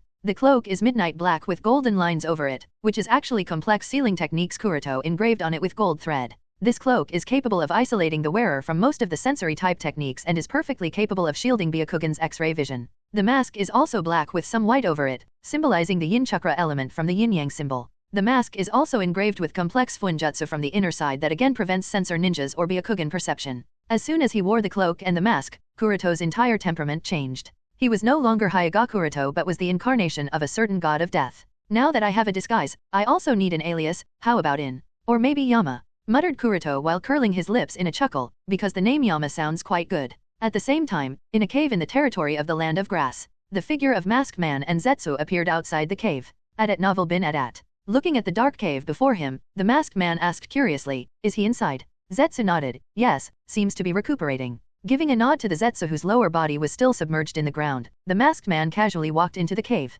Uchiha Shinichi, who was recovering inside the cave, immediately stood up carrying his sword. The Masked Man noticed Shinichi's action and said lightly, no need to be so alert, it's just me. The moment Shinichi realized that it was the Masked Man, his anger immediately flared, and shouted loudly as he lunged towards the Masked Man with his sword, you bastard! You have the gall to appear before me. Shinichi's anger at this time was obviously not fake, and because Kuroto allowed him to attack the Masked Man as much as he wants, therefore Shinichi didn't restrain himself and directly shot towards the Masked Man. Whoosh! Shinichi's figure immediately flashed to the side of the Masked Man and waved his short sword upside down to cut the Masked Man into 2 parts. Unfortunately for him, the sword directly phased through the Masked Man's body as if there was only an elusive image present before Shinichi and nothing more. Even though Shinichi has already awakened the Mangekyou Sharingan, he still couldn't see through the Masked Man's ability, so, the failure of attack greatly dissatisfied him. The Masked Man, who just casually stood with his hands at the back of his head, didn't even bother about Shinichi attacking him and just asked flatly, are you still obsessed with this false world? TCH, clicking his tongue in annoyance, Shinichi calmed himself as he understood that no matter how much he attacks the other party, unless and until the other person materializes himself into this space, it wouldn't make any difference as all his attacks would just phase through Masked Man's body. So, you do know how to calm down? That's a surprise. Well, since I don't have to waste time restraining you, how about you now consider my offer to join me? Join the organization I am part of, and I will help you create a world where you wouldn't have any regrets, stated the Masked Man. Shinichi just snorted coldly without dropping his guard, and, why should I trust you? You should have been to Naka Shrine after awakening the Mangekyou Sharingan. After a pause, the Masked Man continued, with the Mangekyou Sharingan, you should have read the stone tablet left to the Uchiha clan by the sage of the Sixth Path, and you should have understood what is the message on the tablet, and that's exactly my goal. Shinichi was silent when he heard the Masked Man's words, as he has indeed read the text on the stone tablet, at least up to the point that his Mangekyou Sharingan allowed. But whether he agrees with the Masked Man's ideology or not, that's not very hard for him to figure out. Shinichi's ability implies protection and retrospect. These are the true reflection of his inner thoughts. Different from the Masked Man who want to escape from the reality of someone's death by enveloping the whole world in an infinite genjutsu to unite with the person he loved the most, Shinichi desires to go back into the past, or better yet, change the reality of Uchiha Kuromi's death and then protect or guard her alive self. As for the fake world of genjutsu, Shinichi has no interest in it. After all, there is always a difference between reality and illusion. Although Shinichi has promised Kuroto to join the Akatsuki as a spy, now that the matter is important and the Masked Man has again invited him, he really couldn't open up his mouth and was frozen in his spot, because no words came to him. The Masked Man seems to have sensed Shinichi's hesitation, so he said while extending his hand, no need to rush, think about it clearly, and come to the Land of Rain. Why are you so sure that I will come? Shinichi couldn't help but ask in confusion.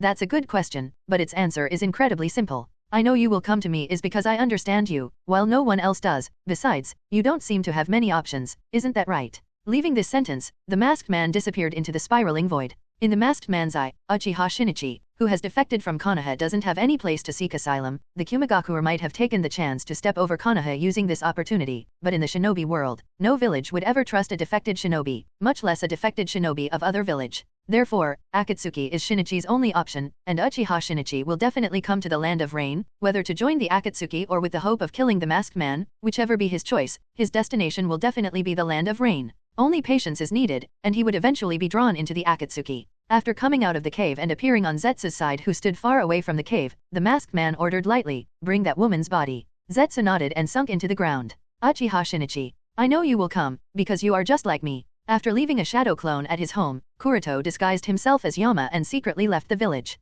He already had a good knowledge of the black market thanks to Orochimaru and Anbu, so finding the location of one of its units in the Land of Fire wasn't that big of a deal. This branch was hidden under the cover of an izakaya. After confirming the identity of the in-charge and the secret password to get access by torturing out a small bounty hunter, Kuroto arrived at the location and was brought to a dark room. All the four walls of the dark room had the lists of various rewards. The rewards were both old and new, some were even yellowed out because of the long time that they remained here. Soon his eyes landed on the newly published list of 4 bounties, and these 4 belonged to none other than the Anbu Team 11. Among the 4 members, Shisui's reward was the highest, with a skyrocketing value of 50 million ryo, and this reward was pasted under a special section that signifies the danger level of the target. Then there was Kuroto's personal bounty, which amounted to 30 million ryo, followed by Kakashi's, which was 25 million ryo, and finally, Guy's bounty that was still 20 million ryo. Looking at such an increase in Shisui's bounty, Kuroto helplessly muttered under his breath, "Che, Kumo is really very annoying." Undoubtedly, these new bounties are issued by Kumogakuer. The reason for such a stark increase in Shisui's bounty is his Mangekyou Sharinon.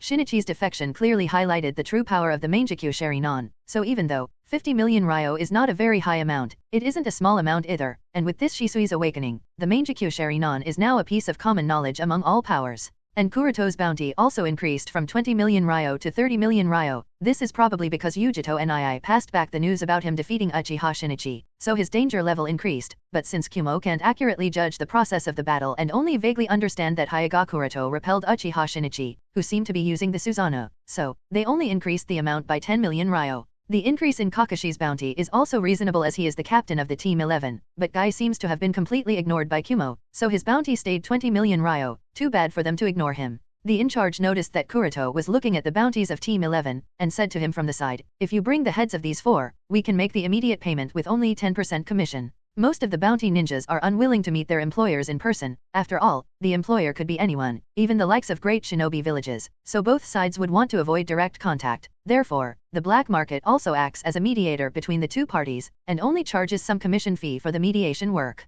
Kuroto coldly snorted when he heard that. "I don't have any intention of involving myself with the 5 great shinobi villages, as of yet. Are there any other high-paying bounties that are uninvolved with the 5 great shinobi villages?" At novel bin at. The in-charge wasn't surprised by this question. After all, the 5 great shinobi villages are not something that anyone can provoke. This is the most basic sense among all the shinobi, whether it be a rogue nin, wandering nin, missing nin, bounty nin, or the shinobi of other small nations. Therefore, he nodded without much of a surprise and took out a small book from the side of his pocket and handed it to Kuroto with a cold smile. "These targets don't have any involvement with the 5 great powers, you can check out each of them slowly by taking your time." The reason why the in-charge was being amiable towards Kuroto? It's obvious, he was able to feel the great pressure radiating from the other side, so the in-charge understood that the person wearing the black and white mask and the golden printed black cloak is definitely not any ordinary shinobi, so it's best to not offend the other party? Kuroto only nodded in appreciation after flipping through the notebook. He tore a few pages that he selected as his targets. The goals Kuroto chose were either defected nin that cause too much trouble or some bandit nin that only harms one side. Therefore, there shouldn't be any follow-up trouble after killing these targets.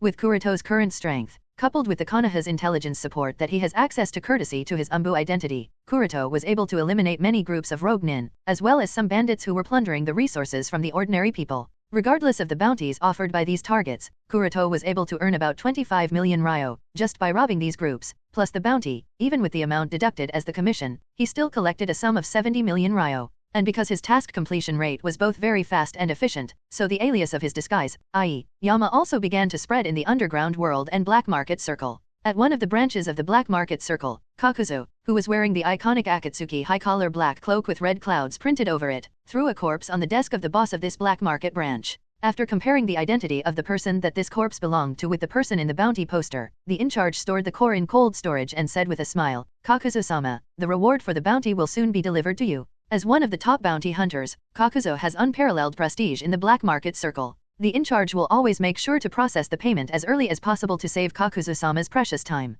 Kakuzu nodded to the in-charge while looking towards the reward list to choose the next target. However, as soon as he saw the wanted lists, he was surprised to find that the latest edition of the bingo book was much thinner than the previous one, so he asked in confusion, "What's the matter? Is the business not going very smoothly?" In the face of Kakuzu's question, the black market boss explained with a happy smile, "You should have heard about this, Kakuzu-sama. A shinobi named Yama has recently appeared in the black market circle, and he has been taking many tasks. I heard that his task completion efficiency is amazing." When Kakuzu heard the name Yama, he was a little confused and asked doubtfully, "Yama?" Black market boss nodded and said, "Yes, rumors have been floating that he is not only very efficient but also very powerful. In just a few months, he was able to complete many difficult tasks." "Humph? You don't say." Hearing the admirable words, Kakuzu coldly snorted. All the other bounty hunter nin colleagues are enemies for Kakuzu, and a good bounty hunter is even a bigger enemy for him. It should be known that the missions assigned to the black market are not endless. Whatever may be the mission about, once it's been completed, the origin of that mission would become vacant, although the vacancy in power would be occupied by others, sooner or later.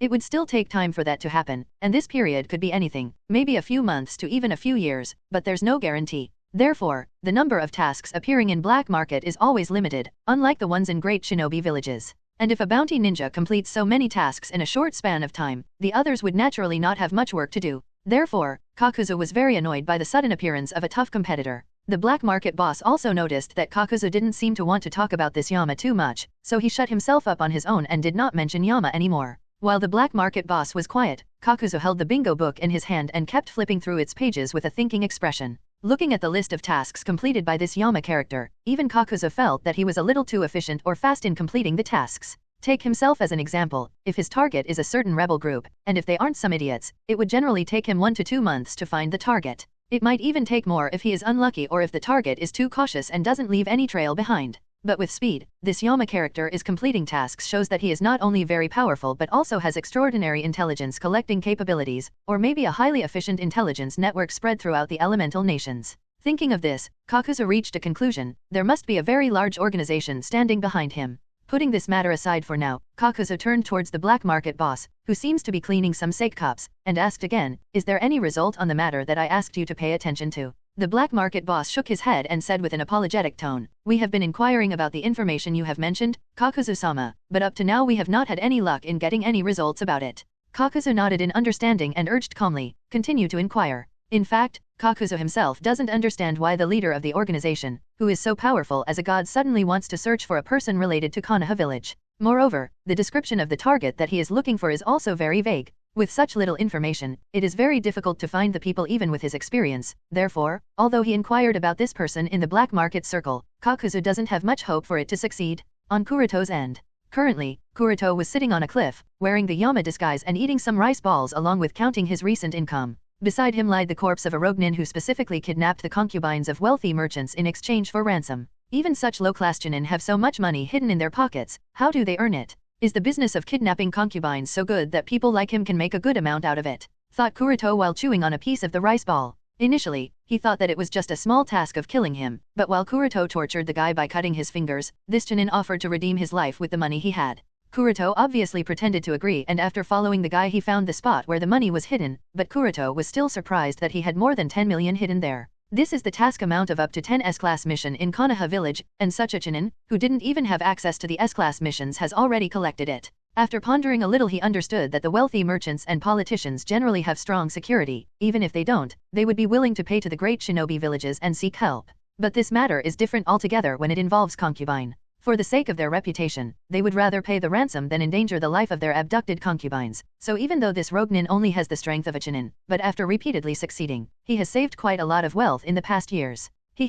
Well, too bad for him, because it all belongs to me now, thought Kuroto with a grin. As for the reason why Kuroto has been able to repeatedly complete so many tasks in such a short time, it is indeed thanks to his strength, but that's still not the primary reason. The main reason is that he has access to Konoha's intelligence network with his Anbu identity, therefore Kuroto can easily find his targets. The other reason is his unparalleled flying speed in the Tenseigan chakra mode, so traveling large distances doesn't take very long for Kuroto. If not for these two reasons, no matter how strong Kuroto has been, his efficiency would have been either same as Kakuzu or probably a little better than him. At novel bin at. However, considering the number of tasks available in the black market is always limited, unlike the case with the village, once simple missions that are unrelated to the 5 great powers are completed by him, Kuroto would need to find another source to make money. And this rogue nin gave Kuroto a very good inspiration. Kidnapping the concubines, wives, and children of wealthy merchants or the merchants themselves to ask for ransom is also a good method to acquire millions of ryo. And, it's not very strange to find some wealthy merchants that are as rich as some small countries in the shinobi world.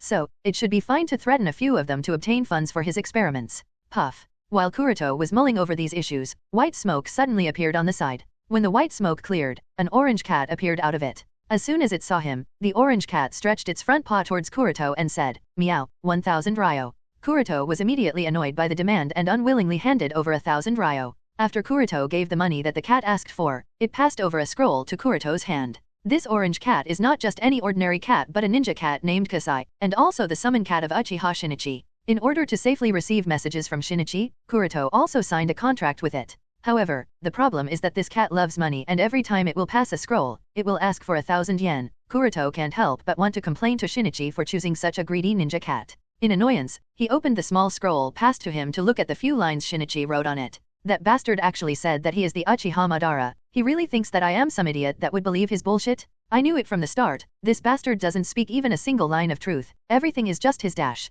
Skipping through Shinichi's ranting, Kuroto directly read the last line of the message that was the real intelligence. Akatsuki is trying its best to find a mysterious ninja that is somehow related to Konoha, but they aren't having much luck at it. I gotta ask this, isn't that person you if I didn't guess wrong? Kuroto is not surprised that Obito is using the power of the Akatsuki to find the mysterious black masked man that he faced at the root base. After all, Kuroto not only fought against Obito but in fact, survived that small bout, and this might have caused some doubts in Obito's mind about the identity of that mysterious person. For Obito, the sudden appearance of such an existence is a great variable in the project Tsuki no Mi, and Obito would obviously not allow such a variable to continue to exist that might interfere with his plan. But unfortunately for him, no matter how hard he tries, even if he uses all the power of the Akatsuki organization, he wouldn't be able to find anything about Kuroto. What's more, now that Shinichi has passed on this intelligence to him, so Kuroto would obviously be more careful.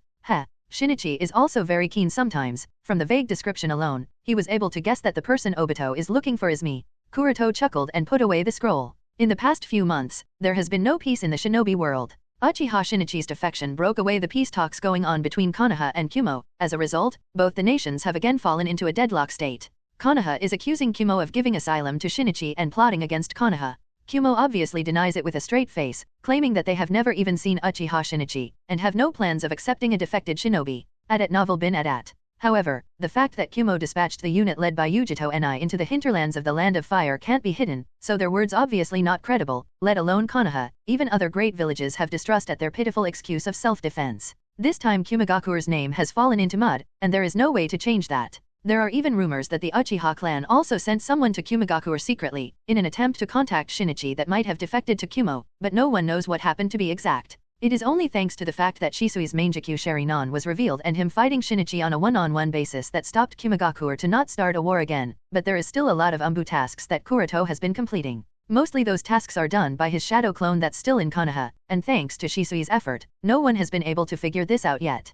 Kuroto would of course go back to Konoha after completing each mission to remain updated, and therefore he has knowledge of most of the underground movements. In such currents, the information of the thievery of Ryuo Mayako had very little impact. Although Sandaime paid some attention to the intelligence that Ryuo Mayako disappeared along with all the Roran survivors, but the continuous troubles he has been facing that are involved to Konoha is keeping him occupied, so he has no energy to deal with Ryuo Mayako's issue. Therefore, that intelligence has been added to the archives. Konoha's indifferent attitude towards the theft of Ryuo Mayako caused the suspicions of the senior leaders of Tsunagakure, so they are tending to believe that this is Konoha's handiwork. This again caused a headache for Sandaime-sama. Overall, the current situation has been too troublesome, but it had no major effect on Kuroto. He is still arranging things for the completion of his plan. As for the too many Anbu mission that Team 11 has to handle, Kuroto's shadow clone has about half of his chakra, so the overall strength of the clone also surpasses the level of a Jonin, coupled with the presence of Shisui, Kakashi, and Gai. There is hardly any opponent that they can't deal with.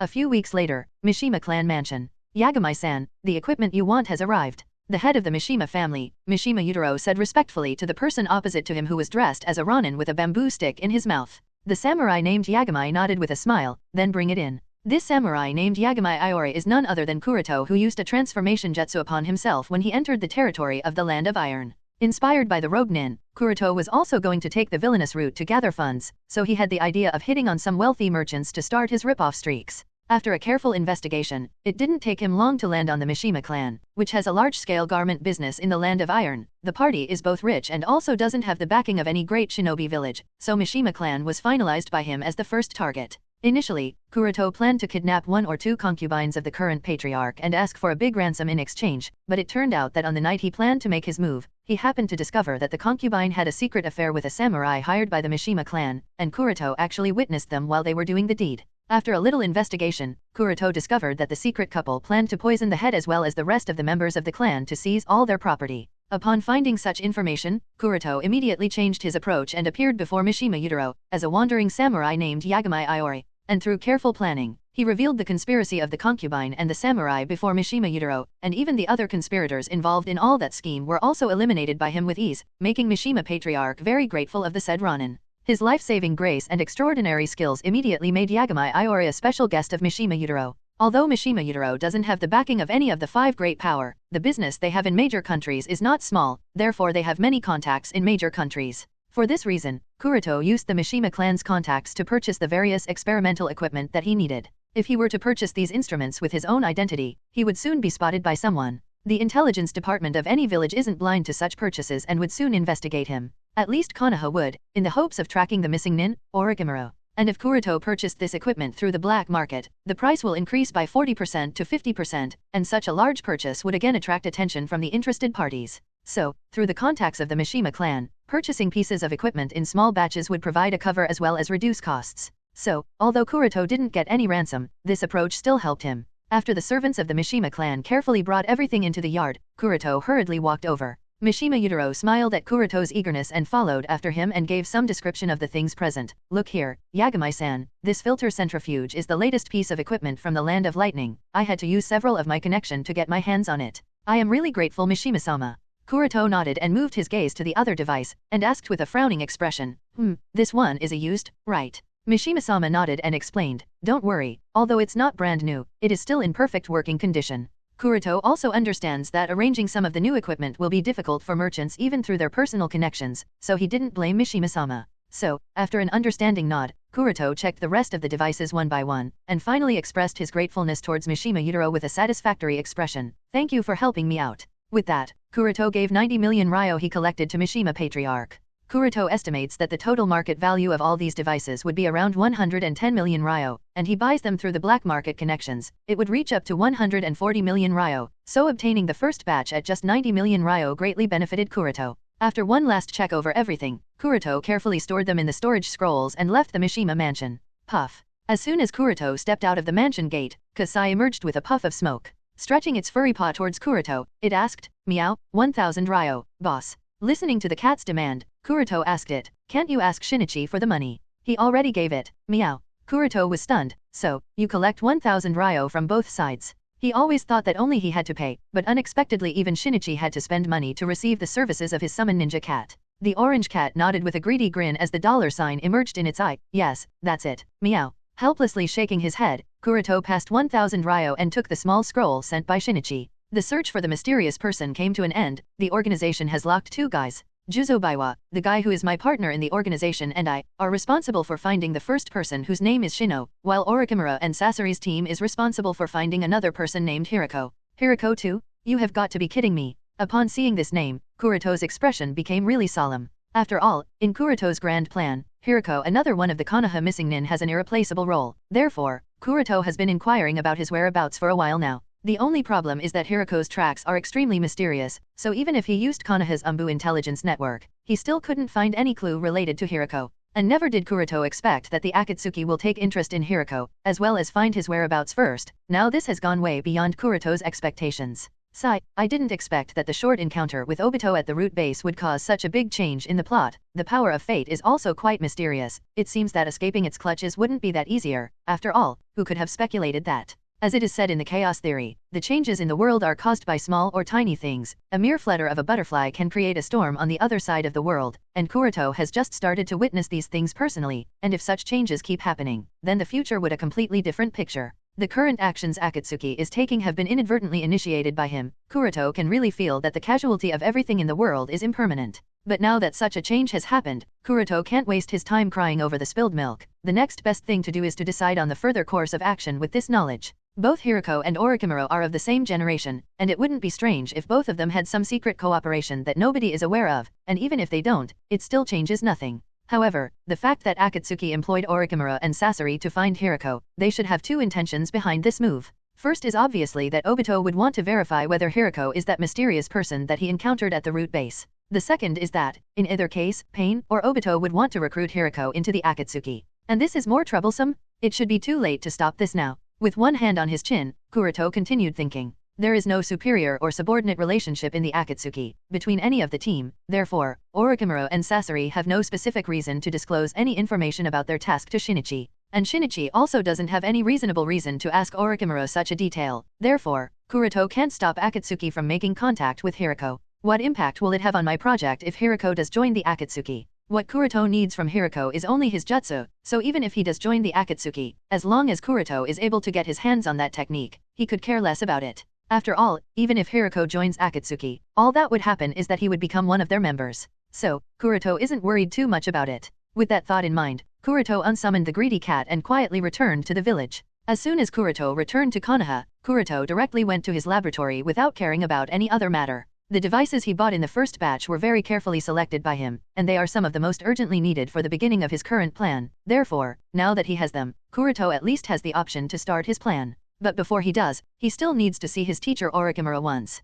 After all, in the field of bioengineering, genetics, and other related departments, Orochimaru can be regarded as the indisputable master, and even though Kuroto has awakened the Tenseigan by activation of all his gene sequences, this doesn't mean that he could rival Orochimaru in this field. Therefore, Orochimaru's resources and research is indispensable if Kuroto wants to begin his big project. Kuroto also needs to confirm Hiruko's situation through Orochimaru. What Kuroto is really worried about is not that Hiruko would join the Akatsuki, but that Hiruko would refuse to join the Akatsuki, and as a result, he would be eliminated by them. If Hiruko were to die inexplicably, there would many twists and turns in Kuroto's plan, and this could be problematic. Through the One-Eyed Viper, Kuroto sent a scroll with a request to meet Orochimaru as soon as possible. And not long after, the One-Eyed Viper reappeared before Kuroto. Taking out the scroll from the belly of the viper, Kuroto immediately unfolded it and murmured, "So, the land of sound, huh?" There isn't any information on the scroll other than a few sentences, which states that Orochimaru will meet him at a secret base in the land of sound previously known as the land of Ricefield, about 2 weeks later from now.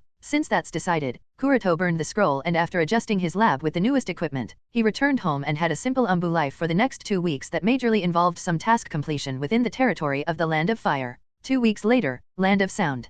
Currently, Kuroto was casually walking in a forest in the territory of the land of sound, dressed as a simple traveler with a simple white kimono, a black hakama, and a black jacket over it, his brown hair braided at the side, giving Kuroto an innocent look, one would expect from a teenager. Whoosh! While Kuroto was walking, a kunao suddenly shot at his step, prompting him to stop. Coming to a standstill, Kuroto didn't take his hands out from his pockets and just said, "I am here to see Orochimaru-sama." With Kuroto's sentence, a figure appeared before Kuroto and after taking a deep look at his appearance, he respectfully stated, "Please follow me." Looking at the face of the other party, Kuroto was highly stunned because the person that appeared before him was none other than the only lucky survivor of Orochimaru's cruel experiments, Yamato, who successfully awakened the wood release after adapting to the Hashirama cells. Why did Orochimaru defect in advance? Why did Orochimaru and Danzo suddenly come to odds? Why did Danzo try to eliminate all of Orochimaru's people on such a large scale, even at the expense of severe loss of village manpower? These doubts have been plaguing Kuroto for a long time, and the moment he saw Yamato before him, the picture turned quite clear. It may not be the exact reason, but it is the best explanation Kuroto could hope for at this stage.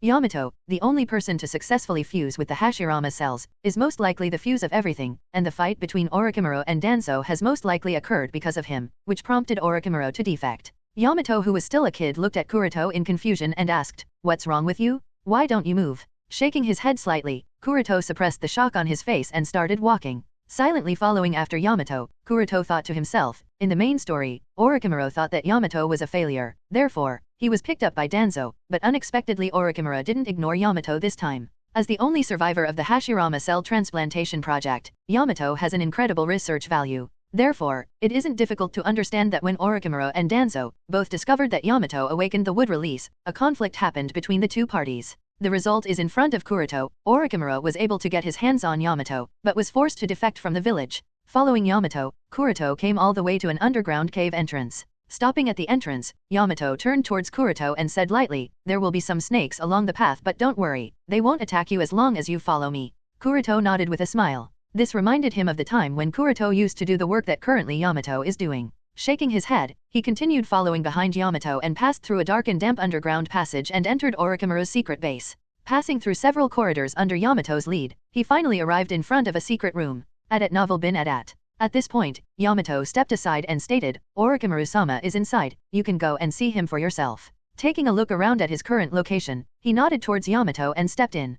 Kuroto found 10 traps, 5 seals, and over 20 ninjas hiding in the dark along the way. Such a tight arrangement is obviously not very good hospitality. Undoubtedly, Orochimaru is planning something for him. However, in Kuroto's view too, this is more or less understandable. If a subordinate suddenly wants to rise in the ranks to become an equal collaborator, it is inevitable that he would need to pass some unforeseen and unwanted tests. Not to mention we are talking about Orochimaru here, so such a scene is obviously inevitable. Turning the door handle, Kuroto composed himself and walked in with a calm expression. As soon as Kuroto entered the secret room, he saw the figure of Orochimaru sitting on a chair and reading the content on a scroll. Noticing that Kuroto walked in, Orochimaru spoke in his signature hoarse voice, "Kuroto-kun, I have a doubt." "What could that be, Orochimaru-sama?" asked Kuroto while still standing at the door. Orochimaru didn't rush to speak anything, just threw the scroll he was reading a moment ago towards Kuroto with a curious expression. Catching the scroll, Kuroto opened it and read the information recorded on it. The information recorded on the scroll was about himself. The latest news it recorded was about the mission that Team 11 was responsible for to hunt down the defected nin, Uchiha Shinichi. After reading everything, Kuroto folded back the scroll and said with an innocent smile, "It seems that you have been paying quite a bit of attention to me, Orochimaru-sama." Orochimaru licked his lips and added an extra circle around his mouth while he said, "You have been growing so fast that I am afraid that I can't afford to ignore you, Kuroto-kun." Kuroto nodded calmly, "Thank you for the compliment, Orochimaru-sama." Orochimaru was a little doubtful at the moment, as Kuroto's calmness made him feel a little strange. Compared to the rest of the world, Orochimaru has a better understanding of the shinobi named Hyuga Kuroto. After all, the kid has been nurtured by him, and he perfectly understands the kid's character. Initially, Orochimaru took Hyuga Kuroto under his wing because he was reminded of his own childhood, and considering that Kuroto's parents were his subordinates, Orochimaru decided to take the child under him. His talent as a researcher was just an added benefit. It was strange that Kuroto-kun continued reminding of his younger self the more he interacted with the kid. The only problem was the kid's talent as a shinobi. Orochimaru knows that the world is cruel. What could a kid with very meager talent as a shinobi do to survive? He had to find that out. There was a reason behind it. Although Hyuga Kuroto was not a very talented child, unlike him, the kid still had that desperate look in his eyes. This has always convinced Orochimaru that the kid will grow. Why was Orochimaru so sure? Because Orochimaru knew that the kid was just like him? And look what do we have here. The kid that used to be so scared of him when he started as a genin, has grown into someone who has the confidence to stand up to him? Orochimaru would never express it, but he is highly proud of his disciple, and somewhere in his heart Orochimaru knows that this kid is the only straw still connecting him with humanity. But be that as it may, there is still a need to test the kid. Orochimaru knows that Kuroto-kun has become the Jinchuriki of the dragon vein, so it's about time he tests his disciple, and see if Kuroto is ready to graduate. Of course, Kuroto was unaware of Orochimaru's thoughts, and if he was, he would be highly stunned, but that wouldn't be happening, as Orochimaru would rather die than show this on his face. After all, that's not his style. Orochimaru is a ruthless cold snake that would do anything to achieve his goal. And for that purpose, he acts. Witnessing Hyuga Kuroto's growth is just a good pastime for him. After groaning a little, Orochimaru asked, "I heard that you not only fought against Uchiha Shinichi but even defeated him." Kuroto smirked when he heard this question and just nodded slightly. "I did fight him for a while, but to say that I defeated him would be an exaggeration. After all, you should be aware that Uchiha Shinichi has awakened the legendary Mangekyou Sharingan, so even if I have grown strong, how could I defeat someone like him, right Orochimaru-sama?" Orochimaru's questioning about Uchiha Shinichi was within Kuroto's expectations, and Kuroto suspected that Orochimaru was targeting Shinichi's Mangekyou Sharingan. After all, in the original plot, it was only after Itachi joined Akatsuki that tempted Orochimaru to grow impatient and attacking him. Adat novel bin adat. So, Shinichi appearing in the Akatsuki with a similar situation would obviously tempt Orochimaru. And exactly as Kuroto expected, Orochimaru asked, "So, what are his Mangekyou Sharingan abilities?" Kuroto shook his head with an exaggerated look. "I don't know Orochimaru-sama, other than the fact that it is so strong that no one in Konoha was able to stop him. There is no clear detail. It's actually very confusing." "Is that so?" asked Orochimaru with a sharp look. "Yes." Even Shimura Danzo had to avoid him, initially. Kuroto nodded without losing his calmness. "Humph. It appears that I'll have to search for other ways," Orochimaru said coldly with a look of disdain. Kuroto didn't know whether the disdainful look was towards Danzo or Shinichi. At this time Kuroto said, "Orochimaru-sama, if you plan to deal with Uchiha Shinichi, I advise you to be more cautious against him." Since Kuroto needs to inquire about intelligence on Hiriko and going further, he needs the secret technique from Hiriko. Therefore he doesn't want Orochimaru leaving the Akatsuki too early. Therefore Kuroto advised this. Orochimaru narrowed his eyes towards Kuroto and asked with a vicious smirk, "Oh, and why would you say that, Kuroto-kun? It's not as if I am going after Uchiha Shinichi specifically, is it?" Kuroto just shrugged at this question. "It's not really strange for you to go after him. The research value of the Mangekyou Sharingan is well understandable, and considering your goal, it's not that strange to develop an interest in the Mangekyou Sharingan. And then you asked me about Uchiha Shinichi's abilities, so it wasn't hard to guess." As soon as Kuroto finished his explanation, "True," Orochimaru muttered. And lifting his hand he shot several shadow snakes at him. Kuroto didn't dodge, just stretched his hand forward as the Kusanagi sword appeared out of the cuff of his kimono and he waved that sword very precisely. Under the cold light of the Kusanagi sword, all the snake shot from Orochimaru's cuff were cut into several pieces and fell on the ground as they twitched to breathe the last of their life. Orochimaru wasn't surprised by this and said with a thoughtful expression, "Looks like you have cracked the caged bird seal." Orochimaru was sure of this because if this wasn't the case, then Kuroto would never dare to confront him. After all, as long as Orochimaru reveals Hyuga Kuroto's identity as a spy, even if Orochimaru doesn't do anything further, Kuroto would surely die by the caged bird seal. Therefore, Orochimaru was really curious about it. After dealing with all the snakes, Kuroto just stood silently, neither agreeing nor denying. Noticing Kuroto's silence, Orochimaru licked his lips again and said, "You really are becoming more and more fascinating, Kuroto-kun. Let me see just how many secrets you are trying to hide." With that said, he quickly formed hand seals and shouted, 10,000 snake formation. And instantly, the entire secret room was filled with poisonous snakes. Hiss, hiss, hiss, hiss, hiss, hiss, hiss, hiss, hiss, hiss, hiss. No sound other than hissing reached Kuroto's ears. Without wasting any more time, Kuroto immediately took out a gas mask from a storage scroll. After putting the gas mask over his face, Kuroto activated the Tenseigan. Kuroto specifically prepared this gas mask before he set off to the land of sound. After all, he does know many of Orochimaru's techniques, so he will naturally guard against them. In the Tenseigan vision, Kuroto immediately noticed Orochimaru's position and walked towards him with his Kusanagi sword tapping over his shoulder. Hiss, hiss. The snakes kept coming at Kuroto, but without any exception, they all fell under Kuroto's blade. If such a thing happened in the past, Kuroto would have obviously used Revolving Heaven to defend, but after experiencing so many battles and life-threatening situations ever since he awakened the Tenseigan, Kuroto has been constantly improving. Plus, the joint training that Team 11 carries out has improved Kuroto's Kenjutsu skills greatly, because of repeated sparring with Kakashi, Shisui, and Guy. Orochimaru however sneered as Kuroto approached him, and immediately spit out his own Kusanagi sword from his belly. Accompanied by the sound of cutting wind, the sword blade extended at super fast speed and slashed towards Kuroto. Kuroto didn't dare to be careless and immediately greeted him. Clang. As soon as the two swords met, a sharp sound of metal clashing sounded throughout the hideout. Orochimaru was a little surprised that Kuroto could resist that slash with his sword and asked suspiciously, "Kusanagi sword?" Kuroto immediately took the advantage of this short gap and immediately rushed towards Orochimaru. Clang, clang, clang. The two didn't speak anymore, nor did they back down, and continued a Kenjutsu battle. Slash. Boom. From the mere sword slash of the two parties, the secret room was starting to break down, as the things kept in the room were chopped into pieces by the sword wind. Soon, the candle fixed at the walls were cut into pieces and the room turned to darkness, but the battle between the two didn't stop. Clang, clang, boom. After a while, the secret room finally couldn't withstand the clash between the two and collapsed. Along with the smoke and dust, two figures flashed out of it. Glancing at opposite Orochimaru who just stood lazily with one hand at his waist and waving his sword, Kuroto said with a smile, "As expected, I still can't compare to Orochimaru-sama in terms of pure Kenjutsu skills. Even after I defended each of your strikes, some of the attacks still got through." Orochimaru smirked coldly, "Don't be too modest, Kuroto-kun. Your taijutsu and Kenjutsu skills have made great improvement, and if I counted right, 15 of you attack managed to slash me. That's an overwhelming number. As expected of someone hailed as the most genius Hyuga, you really have become strong, but enough with the chit-chat, as it's almost time." Kuroto was confused and asked doubtfully while tilting his head to the side, "Time for what?" Tapping the flat surface of the sword on his shoulder, Orochimaru hoarsely said, "You don't think that just because you wore a mask, you wouldn't be affected by the poison present in the air, right, Kuroto-kun?" "Oh, you mean this?" After a short pause, Kuroto nodded and explained, "Maybe you will be disappointed by the result because even if my skin does absorb the poison, such a low amount wouldn't have much effect on me. Although the natural energy present in the Ryuumayako chakra is extremely dangerous, it still gives the Ryuumayako a healing ability. Therefore, Kuroto is somewhat immune to many toxins and poisons. As long as the poison Kuroto intake isn't too much, it will remain ineffective." As the same was happening right now, Orochimaru's smirk turned cold as he observed that Kuroto seems to be doing fine even after the poison has invaded his body through the skin pores.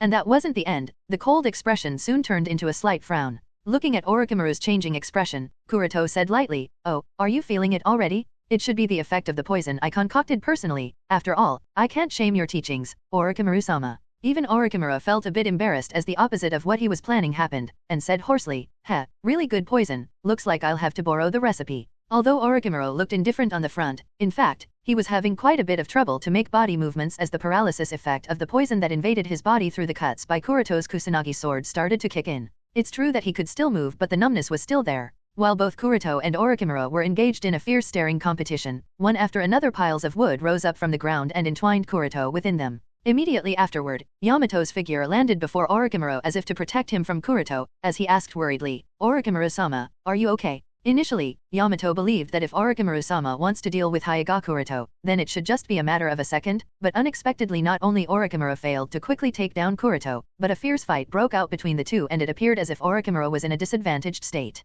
This greatly worried Yamato. While Kuroto was stuck into wooden confinement, he didn't try to struggle his way out of it but tried to feel the effect of wood release. After all, it's not every day one gets to witness the power of the legendary wood release. "Is this wood release?" muttered Kuroto with a thoughtful expression. In terms of restraining power alone, even Yamato's weakened version of the wood release surpasses many of the strong restraining jutsu of the other chakra nature, and Kuroto also felt that the wooden stakes were continuously absorbing chakra from his body as they continued to grow harder and even had a slight suppressing effect on the Ryuwa Mayako. This came as a surprise. After all, Ryuwa Mayako isn't part of the god tree, so technically, the wood release shouldn't have such an effect on the Ryuwa Mayako. I'll have to see why this is happening, thought Kuroto as a point of note to later theorize a possible reason. But that aside, if Yamato's wood release that was weakened by many times can have such an effect, just imagine how powerful and restraining Shodame-sama's wood release would have been at the time of his peak period combined with the senjutsu. It's really hard to imagine, more so the fact that Uchiha Madara was able to go toe-to-toe with him, but is it really that strange? After all, Uchiha Madara did awaken the Rinnegan, albeit that was thanks to Black Zetsu. But that aside, after experiencing the power of wood release and having a slight understanding of it, Kuroto poured the Tenseigan chakra into the Kusanagi sword in his hand and shoot his wrist slightly. With just a light slash, the wooden stake binding Kuroto was cut off. Yamato was taken aback by such a scene. What? Kuroto smirked at Yamato's shocked expression and chuckled lightly. The wood release you use is far worse compared to what Shodame-sama used to use. Now get out of here. You aren't yet worthy enough to interfere in this battle. Yamato has a great research value, therefore, Kuroto doesn't want to accidentally kill him. But it appears that Kuroto's words weren't taken seriously by him as he still wanted to support Orochimaru, and as he was going to use another one of wood release jutsu, Orochimaru pressed his hands on Yamato's shoulder. Yamato was surprised and turned back while asking in confusion, "Orochimaru-sama?" Orochimaru didn't reply to him but looked at Kuroto and without leaving any words, he disappeared into the tunnel along with Yamato. At the same time, the 20 or so ninjas hiding in the cave made their move. Earth style, swamp of the underworld. Fire style, fire dragon bomb. Fire style, dragon fire technique. Earth style, earth dragon bomb. Earth style, earth and stone bamboo shoot. Earth style, earth flow spears. Kuroto's expression shrank, and he immediately jumped up to not be restrained by the swamp. At the same time, he dodged the continuous spears coming towards him. Some were cut into pieces by the sword while some were simply avoided. However, that wasn't over yet, as the turbulent flames kept rushing towards him. From the Tenseigan vision, Kuroto quickly looked at the structure of the cave. He found one of the flaws in the rock wall, and without any weight, he immediately threw his Kusanagi sword to precisely hit the flaw while he was still in midair. Boom! As the sword hit the flaw, the complete cave entrance collapsed to block the fire and earth jutsu coming towards him. As soon as he landed on the ground, two figures rushed towards him each with a pair of kunao in their hand. Without any surprise, Kuroto dodged each of their piercing strikes and used gentle fists to precisely kill both of them with a single strike each. With that over, Kuroto dusted his clothes and drew his hand in the air. The Kusanagi sword that was lying on the side of the cave immediately flew into the air and landed in Kuroto's hand. Taking the sword in his hand, Kuroto walked towards the wall on the side and punched by enhancing his fist with chakra. Punch. With just a single chakra-enhanced punch, Kuroto smashed away the rock wall on the other side of the cave and stepped into the secret underground passage. Whoosh. As soon as he stepped in, 4 ninjas in black combat gear who seemed to be waiting for him immediately surrounded Kuroto from all 4 directions. With just one look, one can only feel scared looking at their eyes that were cold and ruthless with no trace of compassion or fear of death within them. But that wasn't one of those. As soon as the 4 ninjas in black gear surrounded Kuroto, one of them took out a thick black iron chain, while others had either kunao, senbon, or short swords in each of their hands. Kuroto didn't speak, just waved his hands signaling them to come at him. The ninja holding the iron chain nodded towards his companions. Immediately following his order, the other 3 launched a combined attack, as each of them shot either shurikens, kunao with explosive charms, or senbon at him. Kuroto wasn't much interested in wasting his time by entangling with them and immediately shouted, 8 trigram, heavenly blade rotation. Unlike the last time, when Kuroto just created this move at the valley in the land of lightning, this time the move was completely stable and far more dangerous than the last time. At novel bin at. The 4 ninjas in black combat gear were like carrots thrown into a blender, instantly chopped into small slices with no recognition left whatsoever. The whole passage was covered in blood, bones, and mess, as if in a horror story. Kuroto ignored the gore scene and walked forward indifferently. On the other side of the underground base, Orochimaru lazily stood with one hand over his waist and curiously listened to the roaring noises coming from the underground base from time to time. He didn't have to wait much longer as the stone gate blocking the exit soon shattered into several pieces, and the figure of Hyuga Kuroto casually walked out of it. Looking at Kuroto who walked out of the underground base without any trouble, Orochimaru smiled slightly and said, "It seems that they all didn't cause you any trouble, right Kuroto-kun?" Kuroto nodded and said with a straight expression, "Orochimaru-sama, are we done yet? Continuing our ongoing cooperation is beneficial for both of us." Orochimaru coldly smirked and stated, "In that case, I must verify whether you are worthy enough or have the qualification to cooperate with me." Kuroto was stumped and pointed at the underground passage that was now destroyed with a speechless expression. Then, what was that? "Oh, don't mind that, it was just an appetizer." Keeping his cold smirk, Orochimaru bit his finger and tapped the ground. Now it's time for us to proceed to the main course. Kukiyos no Jutsu. Bang. As the huge amount of white smoke appeared, Kuroto felt the tremor on the ground. Without waiting for Kuroto to relax, an arrogant voice came from above. Hey, Orochimaru, didn't I tell you to not call me for dealing with such a weakling? Orochimaru's voice also came out in a timely manner. This time it's different, don't worry, the sacrifices will be prepared. As the white smoke gradually disappeared, the giant body of the purple snake appeared before Kuroto, atop of which stood Orochimaru while viciously licking his lips. Manda. With just a glance, Kuroto recognized the identity of the purple snake, as this snake is Orochimaru's summoning beast, or to say his favorite pet, and the boss summon of the snakes of the Ryokai cave. Looking at the humongous body of Manda, Kuroto sheathed the Kusanagi sword into its scabbard at his waist. Using tools like swords, kunaus, shurikens, or senbons is useless in the face of such large summon beasts, therefore, Kuroto will have to change his tactics now. Standing atop Manda's head, Orochimaru crossed his hands over his chest and said, Kuroto-kun, now let me see your artificial tailed beast. Ignoring Orochimaru's words, Kuroto took a gentle fist stance as the blue chakra enveloped his palms. Manda condescendingly looked at Kuroto and asked Orochimaru with a displeased tone, Hey Orochimaru, do you have to call me to deal with the brat? Ignoring Manda's condescending expression, Orochimaru replied with a smirk, Don't underestimate the kid, there is a monster hidden within his body. Monster? Why don't I see anything other than the very same annoying brat? Manda snorted coldly and shot towards Kuroto like a cannonball. Boom, boom, boom. The whole forest shook by the movements of Manda's large body. The impact of each of its movements is no less than a Class A Earth release jutsu. As Manda continued chasing him, Kuroto's figure continued flashing from one spot to another in retreat using the body flicker technique. After a little game of catch when Mondo couldn't catch Kuroto, he spoke to Orochimaru in annoyance, Orochimaru, where is the monster you talked about? The kid is still running like always, I don't see any change. Orochimaru also scanned the forest, trying to find Kuroto's location, but the flying sand and dust interfered with his vision. He was obviously a little doubtful at this point. Orochimaru was obviously a little confused as to why did Kuroto-kun took gentle fist stance to counter Manda's attack. This is undoubtedly stupid. It's common sense to use giant summon beasts to counter against another giant summon beast. Secondly, even large-scale ninjutsu and taijutsu attacks are pretty much useless in the face of large summon beasts, unless the person isn't targeting the summon beast but the summoner. As soon as this thought appeared in Orochimaru's mind, a figure jumped on Manda's large belly and rushed towards Orochimaru. As soon as he notices this figure, Orochimaru immediately muttered, Sure enough, Kuroto-kun is targeting me. Orochimaru immediately fired several shadow snakes at Kuroto, who was running in his direction. Kuroto, who was running towards Orochimaru, dodged, kicked, or punched away the snakes and continued running towards Orochimaru. As soon as he was about to close in on Orochimaru, Kuroto immediately printed some hand seals and shouted, 8 trigram secret technique, vacuum palm. Orochimaru, who was about to fire another round of snakes towards Kuroto, was suddenly taken aback. He is aware of most of the gentle fist style of the Hyuga clan, but this vacuum palm had been heard for the first time. In that short moment, Kuroto stretched out his hand towards Orochimaru.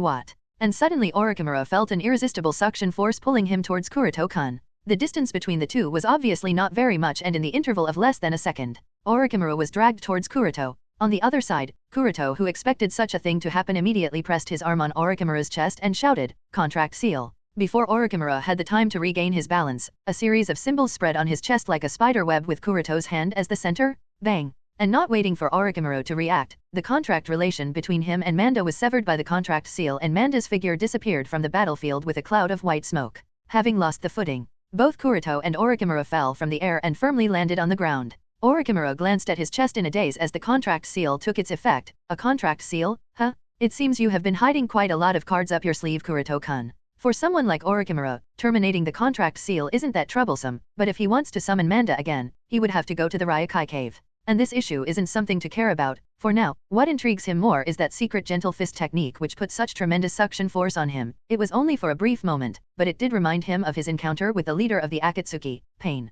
On the other side, Kuroto panted lightly. Just now he had to put quite a lot of effort to dodge Manda's successive attacks. If not for using rain interaction combined with the body flicker technique, he would have most certainly suffered heavily if crushed by that gigantic body. As for the 8 trigram secret technique, vacuum palm, it was just pure crap he used to confuse Orochimaru. The purpose was only to cover the rain pull he used on Orochimaru, and for this reason only, Kuroto intently took gentle fist stance and even printed some fake hand seals. The reason Kuroto used such a crap tactic to confuse him was that Orochimaru has inexplicable greed towards Dojutsu Kekkai Genkai, therefore he needed something to cover up the Tenseigan move. After all, Kuroto wouldn't want a snake to eye his Tenseigan. As long as Orochimaru believes that it was a secret technique of the Hyuga clan, he wouldn't pay too much attention to it. Otherwise, Orochimaru would pay too much attention to him. And if this happens, let alone cooperate, Orochimaru may even use the power of the Akatsuki organization to deal with him. Looking at Kuroto's rough breathing, Orochimaru asked curiously, was that a secret technique of your Hyuga clan? Kuroto nodded, yes. Why have I never heard of such a secret technique? Orochimaru asked with a burning gaze. It's because nobody has been able to master it for some time. Therefore you might not have heard of this secret technique, Kuroto continued spouting utter bullshit with a straight face. Orochimaru eyed Kuroto but he couldn't figure out whether Kuroto was speaking the truth or not. Sighing lightly, he muttered, figures. But I don't know why the technique you used just now reminded me of someone. After a short pause, Orochimaru continued, a person with the Rinnegan. Kuroto immediately made a shocked look as he spoke in an exaggerated tone, what? The Rinnegan? Oh, come on Orochimaru-sama, since when did you start making such jokes? How come anyone has the eyes of the Sage of the Six Paths? And even if that was the case, I wouldn't believe if you didn't go after that person, after all the Rinnegan would make anyone impatient. As soon as Kuroto spoke these lines, Orochimaru's face sank in the bad memories of his fight with pain. Kuroto noticed Orochimaru's change and smiled inwardly, as he understood that some bad memories have been triggered by him. Novel bin at. Anyway that aside, let's stop here. If this continues, I am afraid that I wouldn't be able to keep up with you for very long. Orochimaru's gaze immediately became sharp as he said with a smirk, don't be so restless Kuroto-kun, there is this one new jutsu that I have come up with. Not that you have used one of your secret technique, it's obvious that I too use something, don't you think? Besides, I haven't had many opportunities for using this one particular technique. This time seems to be the best. You would be willing to accompany me, wouldn't you? Looking at Orochimaru's eyes, Kuroto couldn't help but gulp slightly. When is it going to over? On a large tree far away from the battlefield, Yamato squatted on a tree branch with a solemn expression. Beside him stood the young figures of an orange-hair kid named Yugo, a white-hair kid with 2 red dots on his forehead named Kimimaro, and finally the young figure of a black-hair kid named Haku. Looking at the distance battle, Kimimaro said, we should help Orochimaru-sama. Yamato shook his head, Orochimaru-sama has ordered to not interfere. The other party is so powerful, it's incredible to be able to keep up with Orochimaru-sama. Haku also nodded with slight fear. If not for Yamato to use wood release a while back to protect the 4 of them, the little guys would have become meat paste because of being squashed by Manda who didn't care whether they are enemies or allies. At this moment, Kimimaro asked with a frown, why did Orochimaru-sama's summoned snake suddenly disappear? Obviously, none of the other 3 were knowledgeable enough to be able to answer this question. While Kimimaro thought of the possible reason, Yamato suddenly pointed towards the battlefield and said, look, what is that? Everyone followed his gaze and saw a behemoth that was even larger than Manda, suddenly appeared on the battlefield. The humongous body was a giant serpent with 8 heads and 8 tails completely covered in white scales. Form appearance alone it no longer looked like a snake but a dragon god from the legends. One known as Yamada no Orokai. The sudden appearance of such a humongous monster was far beyond the imagination of the 4, their bodies couldn't help but shudder instinctively from the mere chakra pressure emitted by the monster. What is that? Haku asked while trying to control his trembling body. Even Yamato, the oldest of the 4, couldn't answer Haku's doubts as even he was at a loss at the sight of such a freaky 8-headed snake. Yugo was the calmest as he intently stared at the 8-headed white snake in the distance and muttered with a doubtful expression, I can feel Orochimaru-sama's aura from that monster. What? Everyone was taken aback as soon as they heard Yugo's sentence. Yugo was also a little doubtful, so after sensing again, he said with some surety, there's no mistaking it, that monster does have Orochimaru-sama's aura. Yugo's perception is not like that of simple sensory ninjas. His skills incline more towards the perception through natural energy. This is why Yugo was more sure that even if he couldn't sense the chakra of that monster, it did have Orochimaru's aura. Kimimaro was highly unbelievable, is that really Orochimaru-sama? At this time Yamato stood up and said to the 3 after a brief glance at the battle site, whether that is Orochimaru-sama or not is not important for now, I believe Orochimaru-sama will not be defeated by Hyuga Kuroto, but we have to retreat further because I have a feeling that the battle between the 2 of them would only become more devastating from here on. On the battlefield, looking at the incomparably huge Yamada no Orokai, Kuroto couldn't help but feel a little gloomy. Obviously, he is no stranger to this technique, as this is Orochimaru's greatest and strongest snake-related technique called the 8 branches technique, giving Orochimaru enough power to even go toe-to-toe against a tailed beast. In the main story, Orochimaru used this jutsu to fight Uchiha Itachi in the fated battle between brothers but was easily sealed by Itachi's Totsuka sword. Although that battle doesn't give a complete analysis of the power level of this jutsu because Orochimaru was weakened at that time while Itachi too was just a few steps away from his death. Therefore, there is no clear explanation of the weakness of this jutsu. After all, even Nagato in the Edo Tensei form, who was more than enough to crush both Kyuubi Naruto and Hakusabi Killer B2 perfect Jinchuriki at the same time, couldn't resist the sealing power of Itachi's Totsuka sword. Therefore, using that battle to judge the freakiness of Yamada no Orokai wouldn't be appropriate. Sigh, looks like I have no other choice, muttered Kuroto as he slowly raised his hand to begin hand seals. Since Kuroto isn't going to reveal his Tenseigan chakra mode in the fight against Orochimaru, therefore, he has no other option but to use the power of Ryuamayaku. After he finished printing the seal, Kuroto spoke in a low voice, "Ryuo Mayako seal, release." As soon as the Ryuo Mayako seal was released, its chakra was expelled from Kuroto's belly and the purple chakra condensed into a chubby purple dragon form, hovering above Kuroto. On the opposite side, one of the heads of the Yamada no Orokai opened its mouth to reveal Orochimaru's half-body. Currently, he was covered in sticky mucus and looked at Ryuo Mayako with interest as he licked his lips playfully with his long tongue. Such rich chakra. Is this Ryuo Mayako? It's really fascinating. Kuroto's expression also returned to calmness while he watched Orochimaru vigilantly, who was observing Ryuo Mayako with fascination. The biggest flaw or weakness of the artificial tailed beast is its instability. Even Naidame-sama couldn't solve this issue, which was the reason for terminating the artificial tailed beast project in Konoha. Although Kuroto has been able to create an artificial tailed beast, it is still not as stable as the real ones. After all, he didn't use something like the yin-yang release to create it. Therefore, even if he has become Ryuo Mayako's Jinchuriki, he isn't using its power as anything more than a chakra battery. He has absolutely not used the Ryuo Mayako itself for the battle.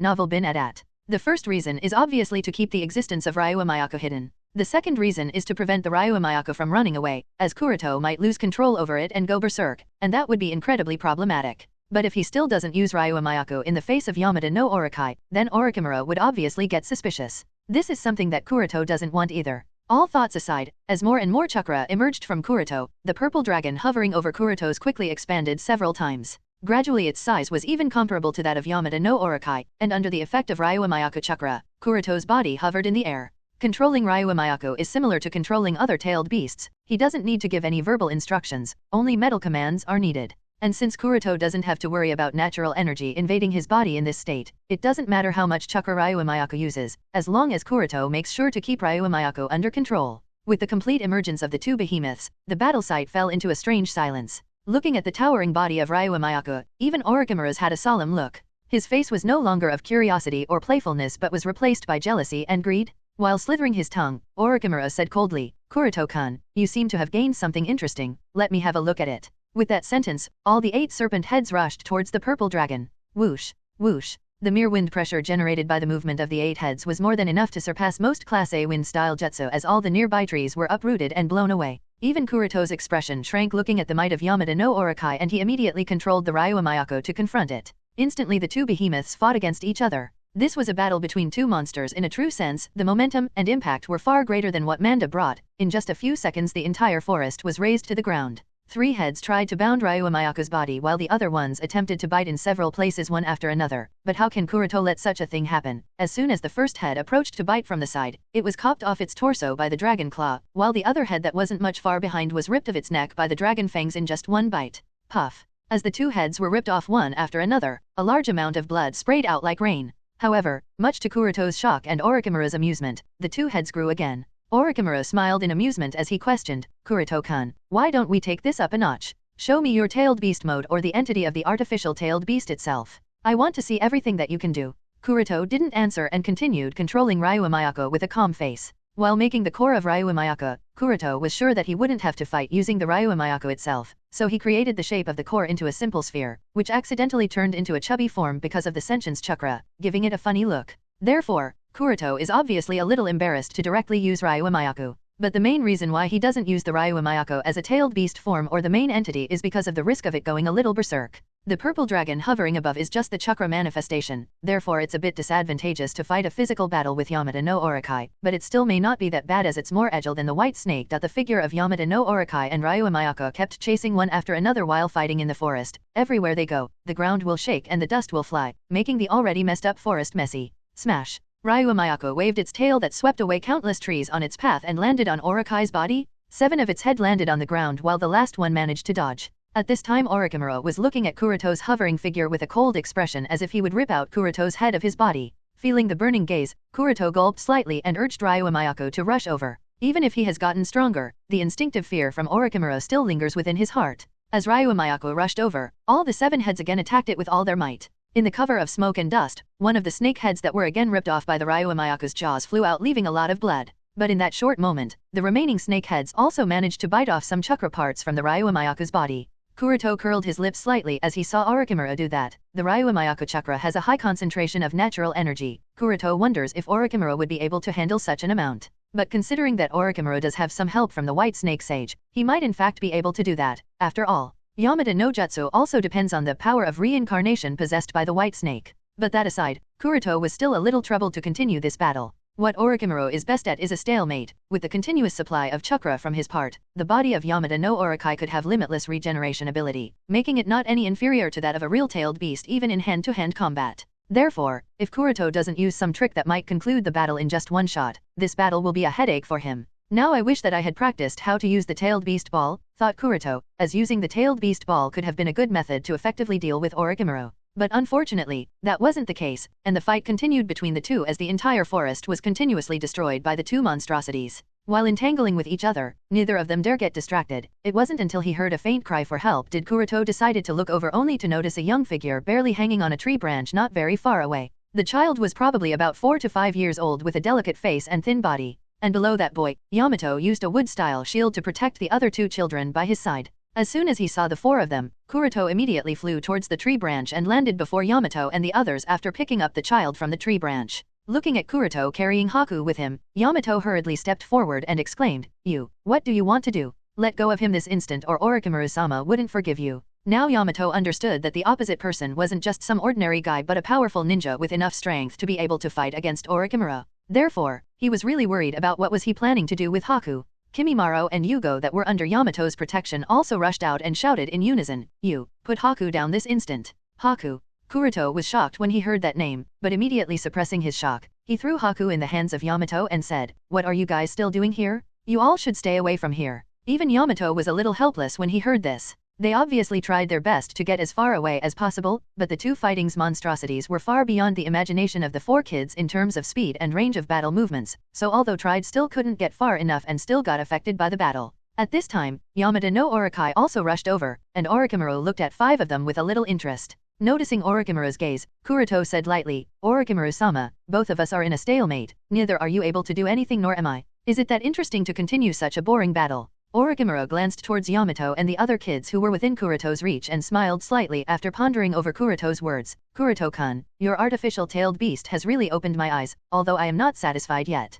Kuroto nodded and said calmly, "Orochimaru-sama, not only have you saved my life countless times, but you are also my teacher. I can't ever forget how grateful I am to you. Therefore, I believe that we shouldn't become enemies." Orochimaru thought slightly, and spoke with a sigh, "Having a disciple like you, I don't seem to be any worse than that idiot Jiraiya." Then released the 8 branches technique. In this fight with Kuroto, Orochimaru felt that he figured out much of Kuroto's abilities. In his opinion, although the kid has grown strong enough to have the qualification to cooperate on an equal footing, Kuroto's strength is still some distance away from reaching his level. In short, Orochimaru feels that he still has control over Hyuga Kuroto. With Orochimaru releasing the 8 branches technique, Kuroto also quickly sealed Ryuo Miyako in his body. This battle also gave him some insight into Ryuo Miyako. After all, Kuroto had to use the power of the Tenseigan several times to suppress it from losing control. It obviously doesn't mean that Ryuo Miyako is repelling Kuroto. No, it's just that Ryuo Miyako's sentience is a bit weak for it to be able to hold such large chakra. Therefore, once it isn't under restriction, a possibility remains that Ryuo Miyako might go on a rampage.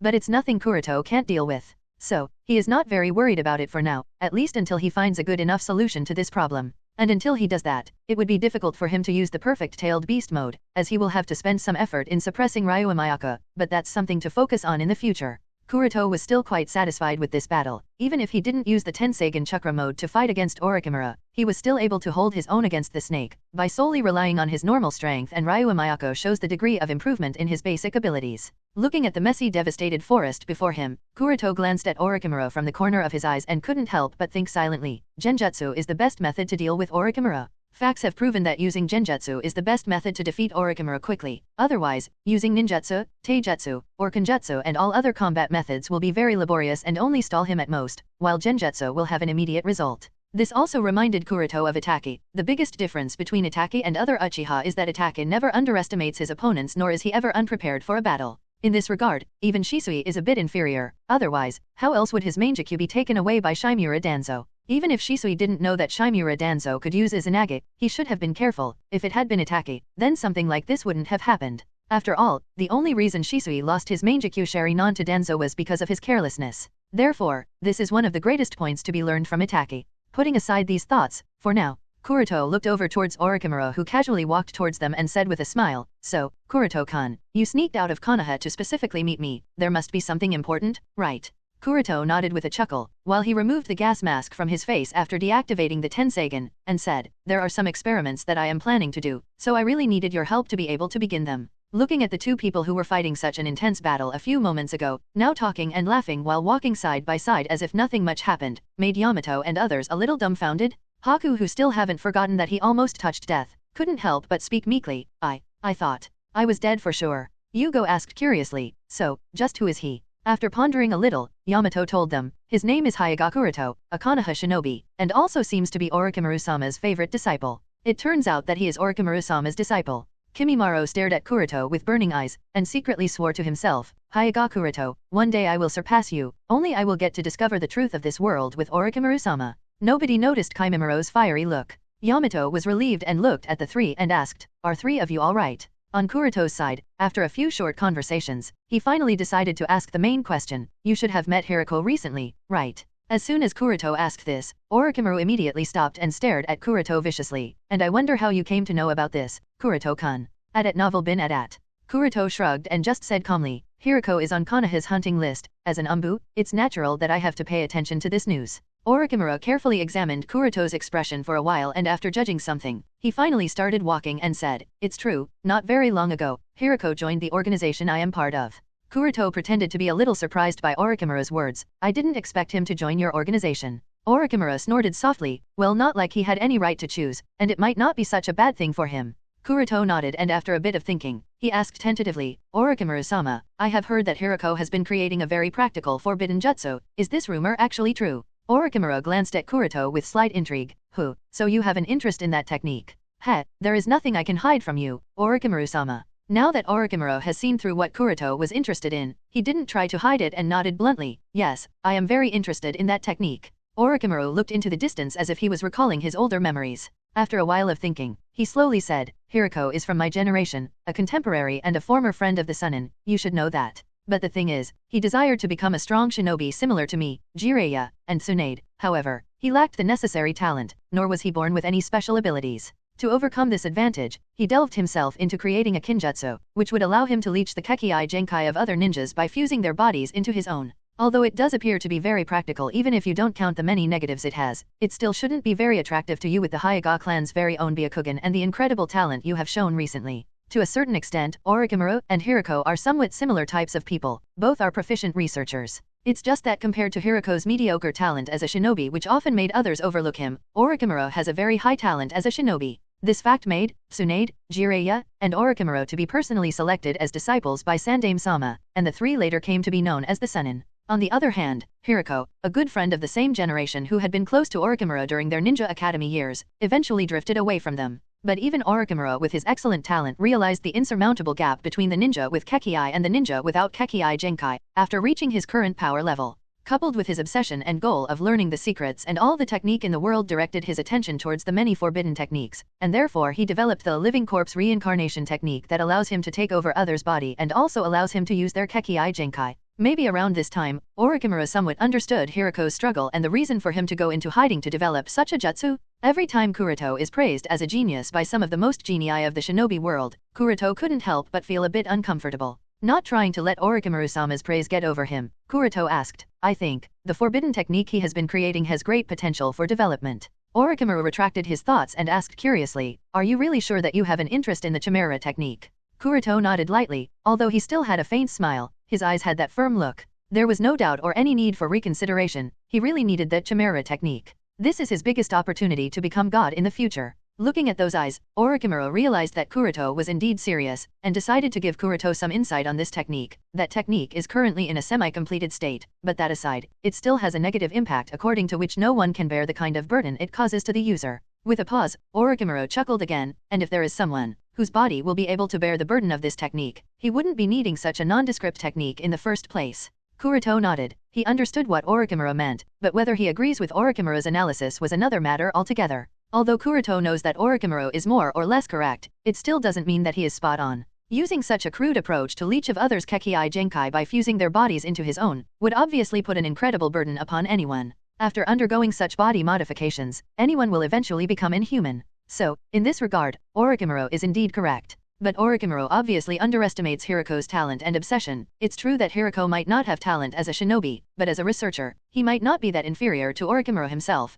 and this is something that Orochimaru hasn't recognized yet. In the main story, although crudely, Hiruko did manage to leech 4 Kekii Genkai using the Chimera technique. Even if he failed in that last step to fuse Kakashi's Sharingan because of some technical problems, combined with the activation of Tsunade's technique that she applied on Kakashi and thanks to Naruto's interference at the last minute, he still managed to acquire 4 Kekii Genkai, and with that alone, his combat power surpassed the level of a Kage. The Anbu elites couldn't resist any of his moves, even Kakashi and the entire of Naruto's generation had to join together to be able to defeat Hiruko. Does that not prove how effective even the incomplete version of the Chimera technique is? Then just think of how strong can the complete version of the Chimera technique be? With this thought, Kuroto asked Orochimaru, what happens if he manages to solve the problem of the physical burden? Hearing Kuroto's question, Orochimaru replied with an unusual surety, each forbidden technique has its limitation, there is no perfect jutsu, he wouldn't be able to overcome that last step.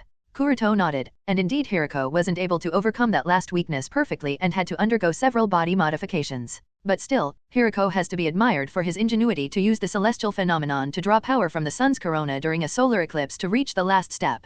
And Kuroto has already sensed at this moment that Orochimaru doesn't care too much about the Chimera technique. Of course, there are too many flaws in it, which makes it less desirable for Orochimaru, but perhaps it has a lot to do with Orochimaru's arrogance too. Maybe in Orochimaru's eyes, the low-level Hiruko could never create a technique of such a caliber, he was and always will be behind the Sunin. But Kuroto is clearer, Hiruko who has been left behind is not inferior in terms of scientific talent, what he lacks is a broader vision to perfect that technique. The Chimera technique developed by Hiruko can indeed achieve the goal of leeching off others' Kekii Genkai, but this fusion is only quantitative and a heavy cost of body modification has to be paid to achieve it. Its focus is to collect several different Kekii Genkai to create a perfect ninja capable of dealing with all the situations. There is no overall qualitative improvement in it. This is the reason why Hiruko, even after assimilating 4 Kekii Genkai lost to Naruto, his dark release may have been very effective against normal ninjutsu, but when he encountered Naruto's wind style, Raisin Shuriken, which he couldn't replicate because of its highly complex combination of shape and nature transformation, Hiruko immediately lost.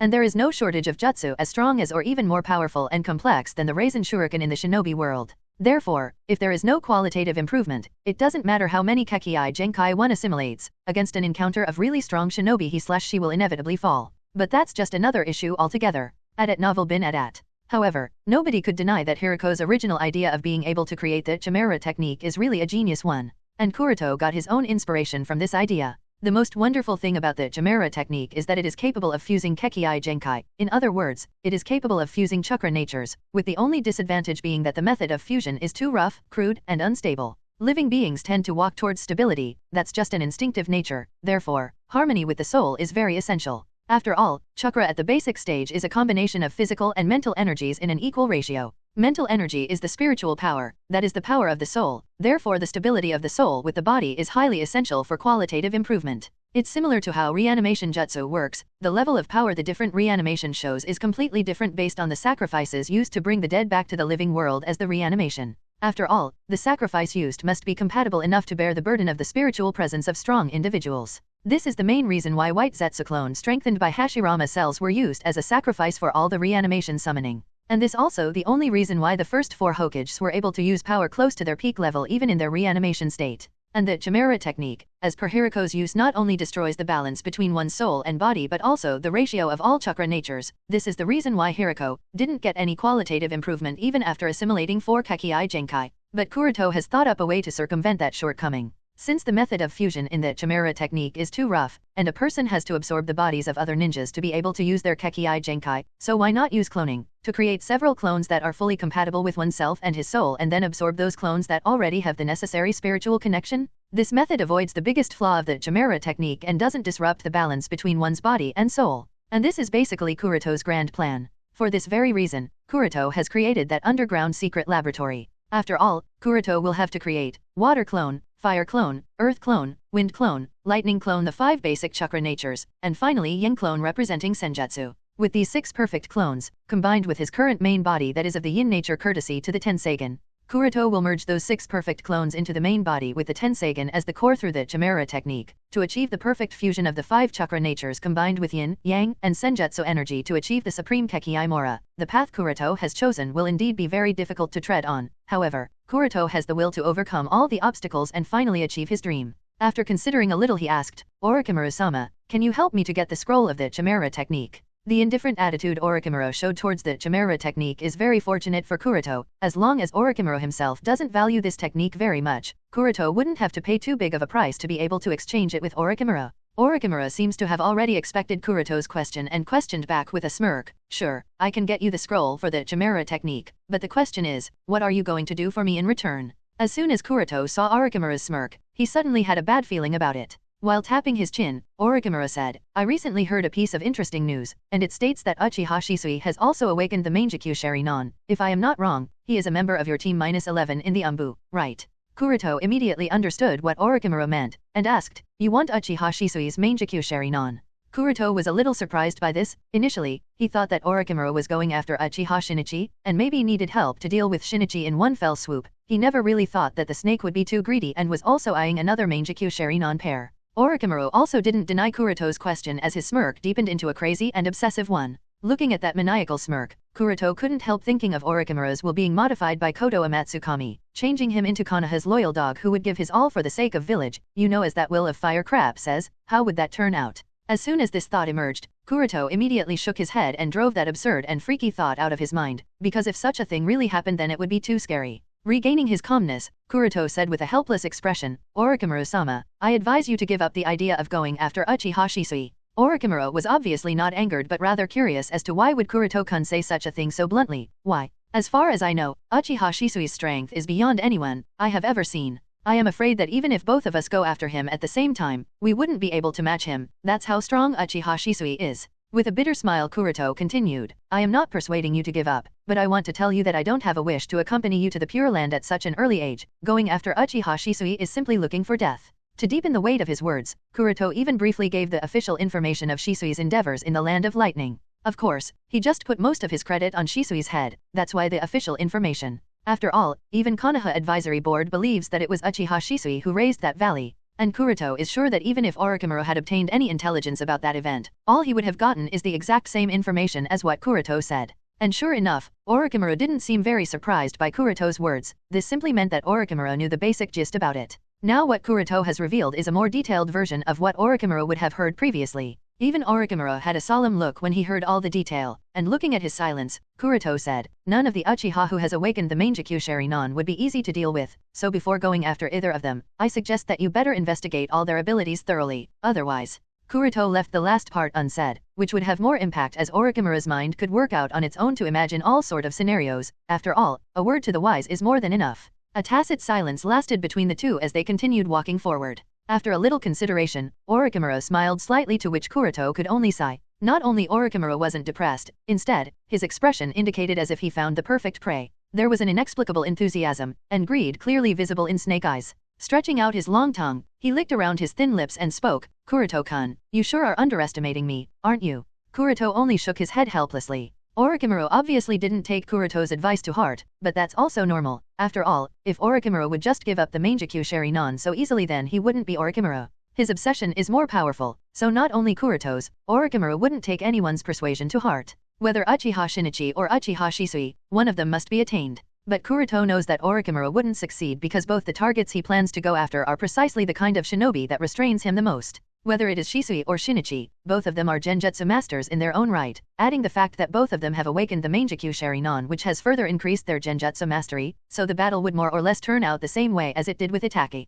At novel bin at. And compared to Itachi, facing Shisui would be more dangerous for Orochimaru, because Shisui might just use Koto Amatsukami on him. The same will be the case when going up against Shinichi, who could continue with the battle for who knows how long, courtesy to Hachiman and Nukasawame. Kuroto understood that his advice didn't have any meaning, because even if anyone tells him to not go after the Chimera technique, Kuroto wouldn't listen and continue chasing after it. Similarly, Orochimaru wouldn't give up, so it's better not waste any time on it. Orochimaru wouldn't change his mind without suffering repeatedly. Therefore, he didn't speak anymore and continued walking beside Orochimaru towards another secret laboratory. After reaching this laboratory, Orochimaru took out a scroll and threw it towards Kuroto. Hastily opening the scroll, Kuroto took a closer look and found that the information recorded in it was exactly what he needed about Orochimaru's studies of human cells and cell cloning. After a brief glance, Kuroto put away the scroll and thanked Orochimaru sincerely. Thank you very much, Orochimaru-sama. Orochimaru didn't care much and spoke in a hoarse voice. If you want to start with studies of human cells, and if you want to start with experimentations, you would need many supporting equipment, but that is something you'll have to prepare for yourself. I wouldn't trouble you with such trivial matters, Orochimaru-sama. Kuroto said with a nod. Trivial. Orochimaru raised his eyebrow, but after thinking a little that Kuroto is part of the Hyuga clan, so he must have access to very large funds. Therefore, Orochimaru decided to ignore the matter. At this time Kuroto asked again, what about the Chimera technique? Orochimaru's smile immediately turned creepy as he said, come to me again when you find out what are Uchiha Shisui's Mangekyou Sharingan abilities. Kuroto nodded. Kuroto still has no idea whether Hirako has completed the Chimera technique. After all, it is still 15 years early to the time when Hirako initiated the final step of absorbing the 5 Kekki Genkai, based on the original timeline. Since it is still 15 years early, there is no clarity about the status of the Chimera technique. Therefore, Kuroto isn't too anxious to get his hands on the Chimera technique. His main purpose for this visit was to obtain the information on cell studies, cloning, and to confirm the current status of Hirako. With Orochimaru's confirmation that Hirako has joined the Akatsuki and obtaining the 2 scrolls, both of his purposes have been completed. As soon as he was about to leave, Kuroto suddenly had an idea, so he said to Orochimaru, you seem to have collected many children here, Orochimaru-sama. Must be hard on you to manage them.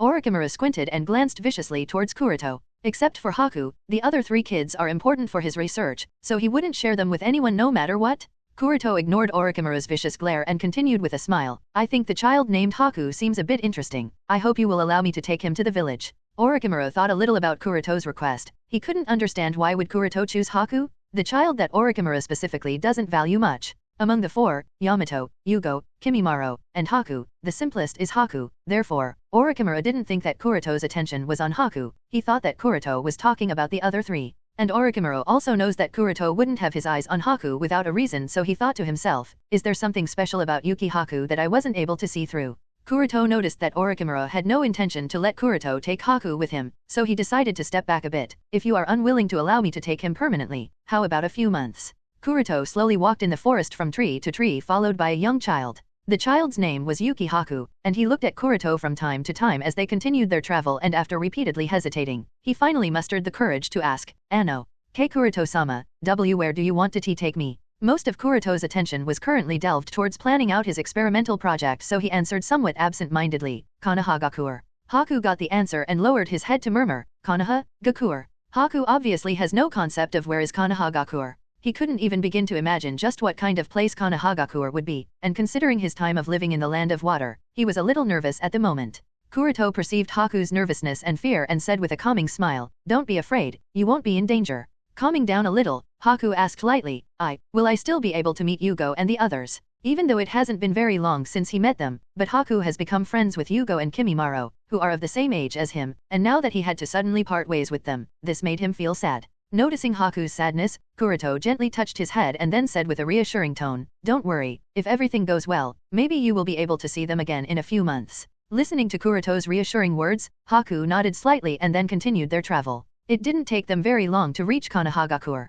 After sneaking into Konoha through a secret path, instead of bringing Haku to his home, Kuroto led him to the secret laboratory that Orochimaru left him. He has already transferred all the equipment that Orochimaru left him to his own laboratory. Therefore, this place was now modified into a secret underground residence that can be used as a small shelter during an emergency. As a shinobi village, Konoha's investigation procedure of all outsiders is very thorough and strict. Even an ordinary child is no exception to this, not to mention, Haku isn't an ordinary child, but most probably the last survivor of the Yuki clan of the Land of Water, and the child has already awakened the unique Kekki Genkai of the Yuki clan, Ice Release. If his presence in Kuroto's home is discovered by anyone, then Kuroto will in big trouble. Therefore, he obviously wouldn't keep Haku at his home in the Hyuga compound, but at this secret underground residence, that would prevent anyone from discovering him. After arranging Haku at the secret underground residence, Kuroto directly returned to his home to retrieve all the memories of his shadow clone. Through the memories passed back by the shadow clone, Kuroto learned that nothing noteworthy happened in the village during his absence, aside from the regular Anbu duties. But there was information that relieved him a little. It was about the peace talks with Kumagakur. The peace talks that have been in a deadlocked state for such a long time seem to have made some progress recently. Additionally, there was also the news that the Uchiha clan has been continuously searching Uchiha Shinichi's whereabouts, but up until now, they haven't received any helpful trail. Poof. While Kuroto was going through the memories he got, the greedy orange cat, Kasai, appeared in his room with a puff of white smoke. While leisurely licking its fur on the paw, it spoke boringly, Naya, 1000 ryo, Kuroto-san. Kuroto immediately paid a 1000 ryo note and took the small information scroll from the cat. It's been a little while since Shinichi last sent him any message, therefore Kuroto was a little worried, now that a message has finally come, so he was really relieved. After unfolding the scroll, Kuroto glanced at the lines. This guy Shino is really a rat, he was hidden so deeply that it took me and Baiwajuzo such long to find his trace and catch him. Do you know his true identity? Oh, you wouldn't believe it and might be highly surprised. It turns out that the old doctor was just a facade. In reality, he is the leader of the remnant shinobi of the Land of Sky. Surprised, right? Even me and the rest of the members of the Akatsuki were too. Bet you couldn't have thought of this. Oh, by the way, I tortured out the secret information he was hiding. This guy actually intends to create an artificial tailed beast called Ribi, and use it to destroy the 5 great shinobi villages and rule over the entire shinobi world. Ha ha ha, that's hilarious, right? Putting aside the thought of destroying the 5 great powers and ruling the shinobi world, the mere thought of him wanting to create an artificial tailed beast cracked me up.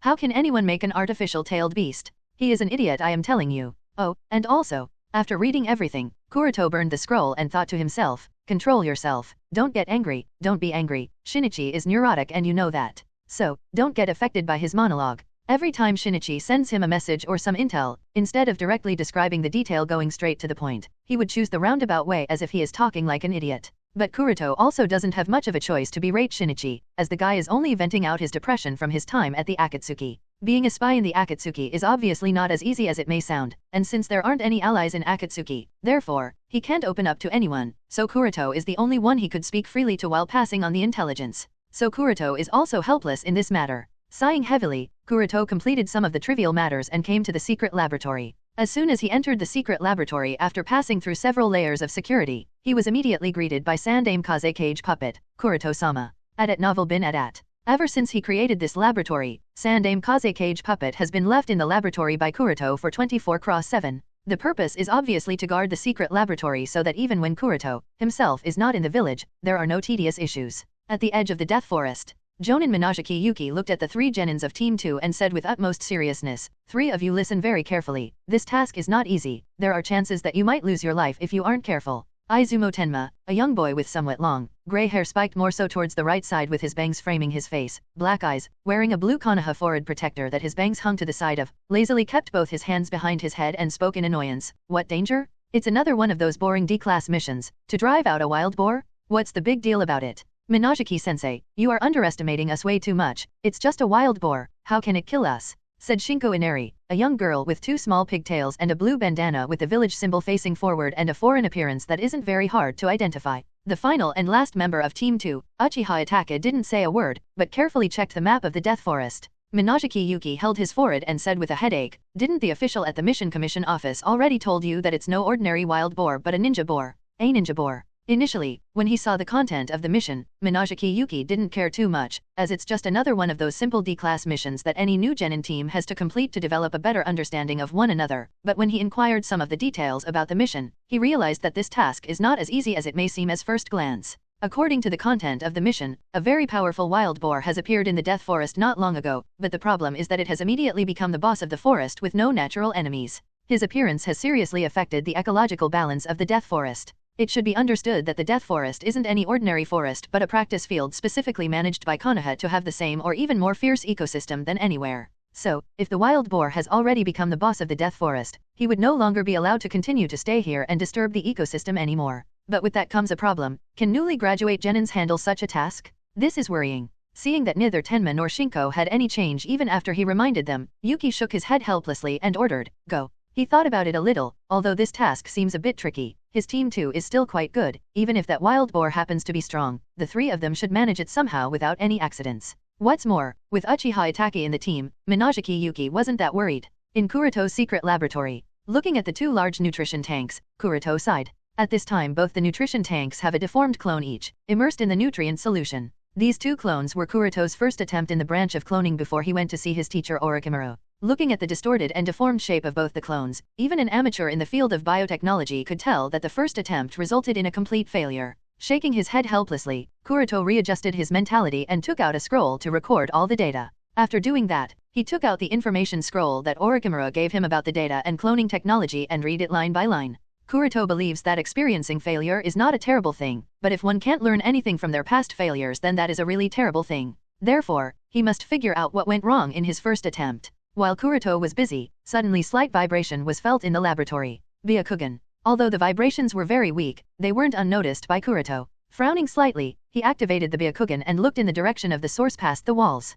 Wish, wish. Accompanied by the sound of breaking wind, several shurikens were shot straight towards the massive wild boar that was sleeping lazily. Unfortunately for Team 2, the shuriken did hit it, but instead of piercing through his skin, they were all bounced off as if they encountered an incomparable hard wall on their path. Even though the shurikens didn't cause the wild boar to be severely hurt, it did cause him annoyance and woke it from its sleep. Roar. The wild boar snorted hot air from its snout and let out an angry growl. Seeing that the situation wasn't right, Tenma said, Hey, this guy's skin is too hard. Mangekyou Yuki, the leader of Team 2, hurriedly shouted, Be careful, it's going to attack. Before Mangekyou even finished, the wild boar already rushed towards the three genins with a fierce momentum, leaving a dust trail behind. Fire style, fireball technique. Contrary to the rest of the panicked genins, Itake calmly used the fire release jutsu towards the incoming wild boar. The huge fireball immediately drowned the wild boar, but before anyone could breathe a sigh of relief, its huge figure that was now blackish jumped out of the flames with great momentum and rushed towards the three genins. Mangekyou and Itake immediately caught the panicked Shinko and the dazed Tenma respectively and flickered away from their spot.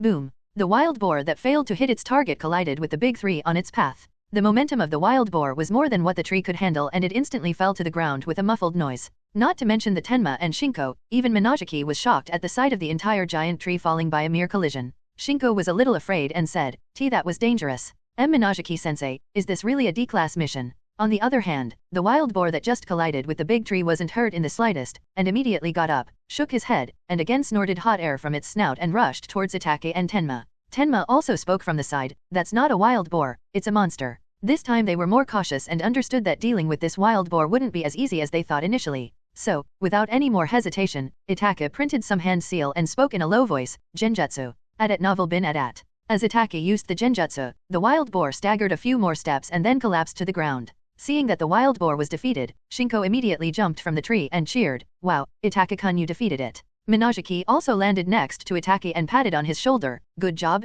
Itake. While the four were celebrating the completion of the mission, the wild boar, who blacked out only for a few short seconds, suddenly woke up and rushed towards the four. Be careful, everyone. Itake suddenly noticed the boar getting up and immediately warned the rest, but by the time his voice fell, the boar was already close at hand. Mangekyou immediately turned around and was shocked. He had no time to make any moves, so all he could do was spread his arms open to guard the three genins behind him. Both Tenma and Shinko were horrified and couldn't do anything. Whistle. Suddenly, a clear whistle sounded from the other side. The wild boar that was inches away from Mangekyou and the three genins suddenly came to a halt as soon as it heard the whistle and turned to look in the direction from where it came. At this time, a person slowly walked out of the forest. As soon as Itake saw the person, he muttered in surprise, Kuroto-san. The person that came out from the other side was none other than Kuroto. With his hands in the side pocket of his kimono, he walked leisurely, his eyes shifted up and down of the wild boar and back and forth between the Team 2 and the wild boar. Realizing that it was Kuroto, the wild boar immediately turned around and walked towards him to confirm his scent. Kuroto looked at the more than 2 meters high wild boar, intimately nudging his feet, and muttered in amazement, Hey,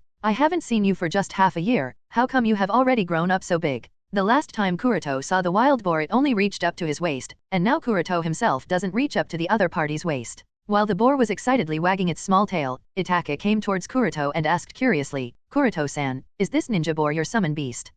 Kuroto didn't know how to answer that. Although this wild boar wasn't his summon beast, he was somewhat responsible for such growth, so after considering a little, he nodded, That's right. Itake was surprised, It turns out to be your summon beast, no wonder it's so powerful. While the three genins were admiring Kuroto and the boar much to its annoyance, Mangekyou came over and introduced himself with a polite smile, I am Mangekyou Yuki, Konoha Jonin, thank you for helping us out a few moments ago. Kuroto nodded, and after introducing himself, he asked Mangekyou why was his team fighting the boar, and learned that while Kuroto was busy with all sorts of tasks and preparing to build his personal laboratory, the once little guy has become the boss of this forest area and severely damaged the ecosystem here. Listening to this, he didn't know what to feel about it. Kuroto never expected that his momentary interest and random action at the beginning had cultivated such beast. So, after a little consideration, Kuroto said to Mangekyou, Don't worry, I will drive it out of the Death Forest. Kuroto obviously can't let it stay in the Death Forest anymore, otherwise, it would continue to cause trouble and would ultimately be used to fulfill the belly of many shinobi at the Akimichi restaurant chain.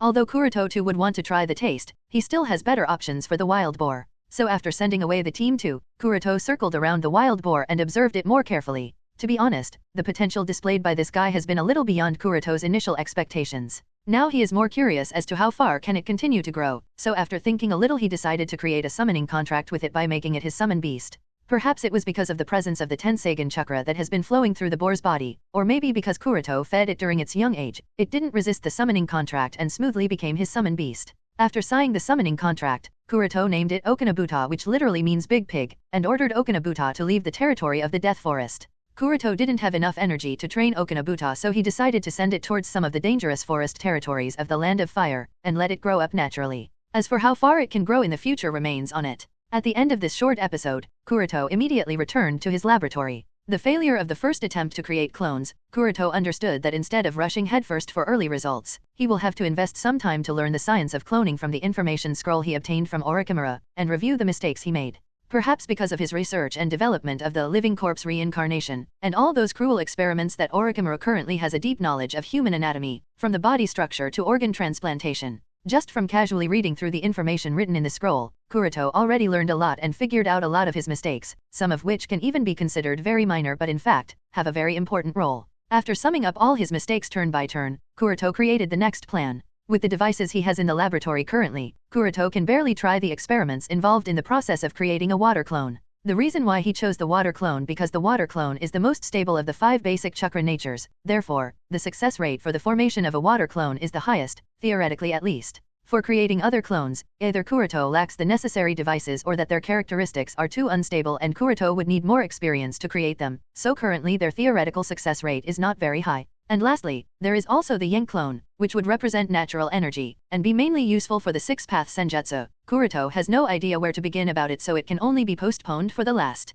The development has to be done step by step, so starting with the most stable water clone seems most reasonable, and this is also the main reason why he brought Yuki Haku with him. The reason is obviously the ice release Kekii Genkai of the Yuki clan. According to Kuroto's experimental plan, the main part of the water clone will still be his own cell tissues. However, considering that there will be Kuroto's own chakra nature in his cell tissues, so these cell tissues will have to be filtered using several types of scientific equipment to remove these chakra nature and then use Haku's cell tissues to add his genes to add water chakra nature and ice release Kekii Genkai. Haku has the ice release Kekii Genkai, so his major chakra nature will be water followed by wind, as the fusion of water and wind nature results in the ice release. Therefore, Haku's cells can be used to create the clone with water release as the main affinity. However, it is easier said than done, as the whole plan will have 2 main difficulties. The first problem is how to filter out the yin chakra from his own cells, and the second is how to solve the problem of the rejection reaction between his cells and Haku's cells. After all, the two will have to fuse for the successful cultivation of the water clone. For both the problems, Kuroto doesn't have an option and will have to rely on the process of trial and error. For the first, the most he could is to only filter the cells through the cutting-edge devices such as centrifuge filter, several times, but that still gives rise to another problem, which would be the appropriate number of filtrations. If the number isn't enough, yin chakra will remain in his cells, and if the number of filtrations is too much, then the cell activity will be greatly reduced. How to grasp the accurate number cannot be guessed, nor can anyone tell him. He will have to find it through repeated trial and error. And similarly, he doesn't have any solution to solve the second problem either. It will completely rely on luck. After all, rejection between the cells of 2 different people also has a degree of uncertainty. Sometimes it could be as extreme as 99.99%, while the other times it could be as low as 0.001%. Therefore, it would depend on luck, at least for now, until he becomes knowledgeable enough to get rid of the luck factor. As the experimental plan was perfected step by step, the water clone creation project finally commenced. Firstly, Kuroto extracted his own cell tissues and placed them in 100 small petri dishes, and then filtered them using a filter centrifuge device, step by step and through various potency. This was all manual work and had to be carried out very precisely, therefore it took Kuroto 3 full days to complete it. At the end, out of the 100 samples, only 6 samples were suitably cleared of the yin chakra nature, while the other samples either still have the remains of yin chakra nature or complete lost cell activity, making them unsuitable for the further process, i.e., they were deemed unsuitable to be used for cloning. With the 6 samples ready, Kuroto observed each of them through the high-precision microscope only to find that they were slightly damaged, but the degree was within the acceptable range. So without any further ado, Kuroto processed them for the next step and extracted Haku's cells. Since ice release is the result of the fusion of the water chakra nature and the wind chakra nature, this means that the progenitor of the Yuki clan was an extraordinary ninja who mastered water release to the extreme and then fused it with the wind release. His further mastery with the ice release was developed enough that he managed to fuse the water chakra and wind chakra at the genetic level, which was later passed down from generation to generation, giving birth to the ice release Kekii Genkai of the Yuki clan. Therefore, even though Haku is just a child, his affinity with the water chakra nature that he had in his genetic combination was far extraordinary. In fact, considering Haku's talent, he might even have a very high affinity with the water nature. Therefore, Haku is the best subject Kuroto could use to extract cells from for his cloning purpose. After injecting Haku's cells into the 6 sample petri dishes, Kuroto waited quietly for the result. After the timer was off, Kuroto observed the results. The cell tissues in the first petri dish were dead, i.e., they lost their vitality due to rejection between his and Haku's cells. Kuroto's mood didn't fluctuate and he calmly removed the sample A from the large cell incubator. The rejection between the cells was long expected by him, so Kuroto wasn't depressed because of it and calmly looked at the situation of the next 5 samples. Soon the timer of the 3rd and the 4th incubator reached 0 and similar to the sample A, sample C, and sample D also had a rejection between the 2 types of cells, therefore, losing their vitality and were tacitly removed from their cell incubators by Kuroto. After a little more waiting, the timers of the 2nd, 5th, and 6th incubators reached 0, and fortunately, sample B, sample E, and sample F survived the rejection reaction. The average survival percentage of the rejection reaction turned out to be 50%, much higher than what Kuroto expected initially, which was highly surprising. How come the survival rate was as high as 50%? It's weird, is it because our cells have a certain fit? Thought Kuroto in slight confusion. Many factors affect the rejection reaction, therefore, Kuroto can't conform. What is the possible cause of such a high fusion rate? At least not now. Putting this thought at the back of his mind to consider later, Kuroto observed the 3 samples with the super precision microscope only to find that cells in sample E were tending towards Haku, that is to say, if sample E is used for the clone, then it would produce Haku's clone, not his, so sample E was also discarded. The reason for such a thing to happen was that the cells of Kuroto in sample E were highly damaged due to filtration, therefore, Haku's cells were dominating. At novel bin at. After discarding sample E, only sample B and sample F were left. And strangely enough, Kuroto also happened to have only 2 nutrition tanks in his laboratory, so this was a good coincidence. Anyway, that aside, the 2 samples were separated and placed into the 2 nutrition tanks after the bud creation. Now the final step of the cloning began, which was the growth of the clone body. On average it takes at least 3 months for the growth process, no matter how high the quality of the nutrient solution is. Nobody can change this fact, neither Orochimaru nor Danzo, no matter how many accelerators they add to the nutrient solution. If the process is speeded up too much, then the quality of the clone body would be very inferior. But Kuroto is an exception to this fact. Thanks to his Tenseigan, he can use the Tenseigan chakra to promote the growth process. This would not only enhance the base strength of the clone body, increase its affinity with his soul, but also speed up the growth period at the same time, wouldn't cause any damage to the clone body. In fact, if Kuroto is willing to spend heavily on the nutrient solution, he can even accelerate the growth speed and reduce the growth period to as short as 1 month. Time flew quickly and in the blink of an eye 1 month has passed away. For this whole month, except for occasionally visiting Haku to record the chakra flow method in his chakra veins while he uses ice release, Kuroto spent most of the time in the laboratory. And all the Anbu tasks were handed to his shadow clone as usual. Fortunately enough, the Anbu missions that Team 11 was getting in this period weren't very difficult or tricky and were limited to the territory of the Land of Fire, to keep Team 11 on standby because of their high combat strength. So Kuroto didn't have to worry too much about it. And there was also the intelligence that the peace treaty between Konoha and Kumo would also be concluded shortly. After all, even if Konoha and Kumo are 2 of the 5 great shinobi villages, they couldn't support the military confrontation between the 2 parties for too long. Now that the conflict has been concluded, there must be a result in the war. This was a piece of good news, as the peace period is best for Kuroto to see through his plans without much trouble. After a month of accelerated growth, both the clones from sample B and sample F were successfully completed. Through the glass of the large nutrition tank, Kuroto was also able to observe that both the clones looked identical to one another and greatly matched his appearance, with only the difference of hair color and some physical features that were more lean and slender. Overall, Kuroto was still quite happy with the result. Calming down his mood, Kuroto drained the nutrient solution that was now useless and took out the 2 clones and placed them on the test benches one by one. Firstly, he checked all the body parts of the 2 clones, and after that everything was normal, he gently opened the eyelids of the 2 clones and saw a Byakugan pair in the sockets of each clone. As soon as he saw this, his expression shrank and he muttered in surprise, "Sure enough."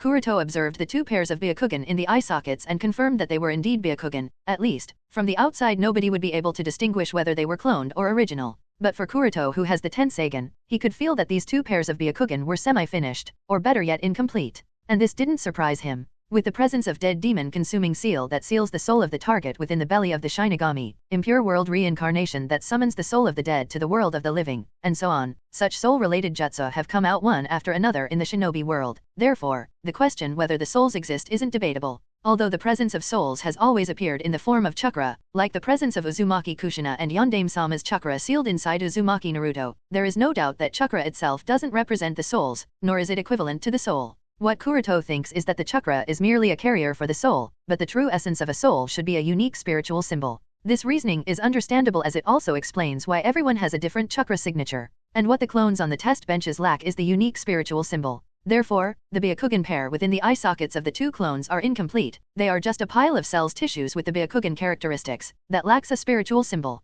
This is why the research value of these incomplete Byakugan isn't that high. In fact, this is also reasonable. If cloning alone could perfectly replicate everything, then Orochimaru wouldn't be madly chasing after the geniuses of the Uchiha clan for their Mangekyou Sharingan. He could just somehow obtain their cells and create clones, then use the living corpse reincarnation, but since he didn't do that, therefore it does give some explanation. But Kuroto wasn't disappointed by this finding and continued the tests to record all the data. These two clones may not be that useful for others, but these soulless clones are exactly what he needs the most, thanks to the new ability of the Tenseigan that he has figured out. It was during the chakra transfer to the Kaze cage puppet that Kuroto managed to accidentally discover that his consciousness could temporarily take over the puppet body of the Sandaime Kaze cage. This discovery made him understand that the Tenseigan has another very useful ability. In his memory too, Atsutsuki Tonari seems to have used this ability by temporarily transferring his soul to a puppet and come to Earth to send an invitation to Hinata, but when Naruto discovered it, Tonari withdrew his soul and abandoned the puppet. To a certain extent, this ability of the Tenseigan is very similar to the forbidden technique of living corpse reincarnation developed by Orochimaru.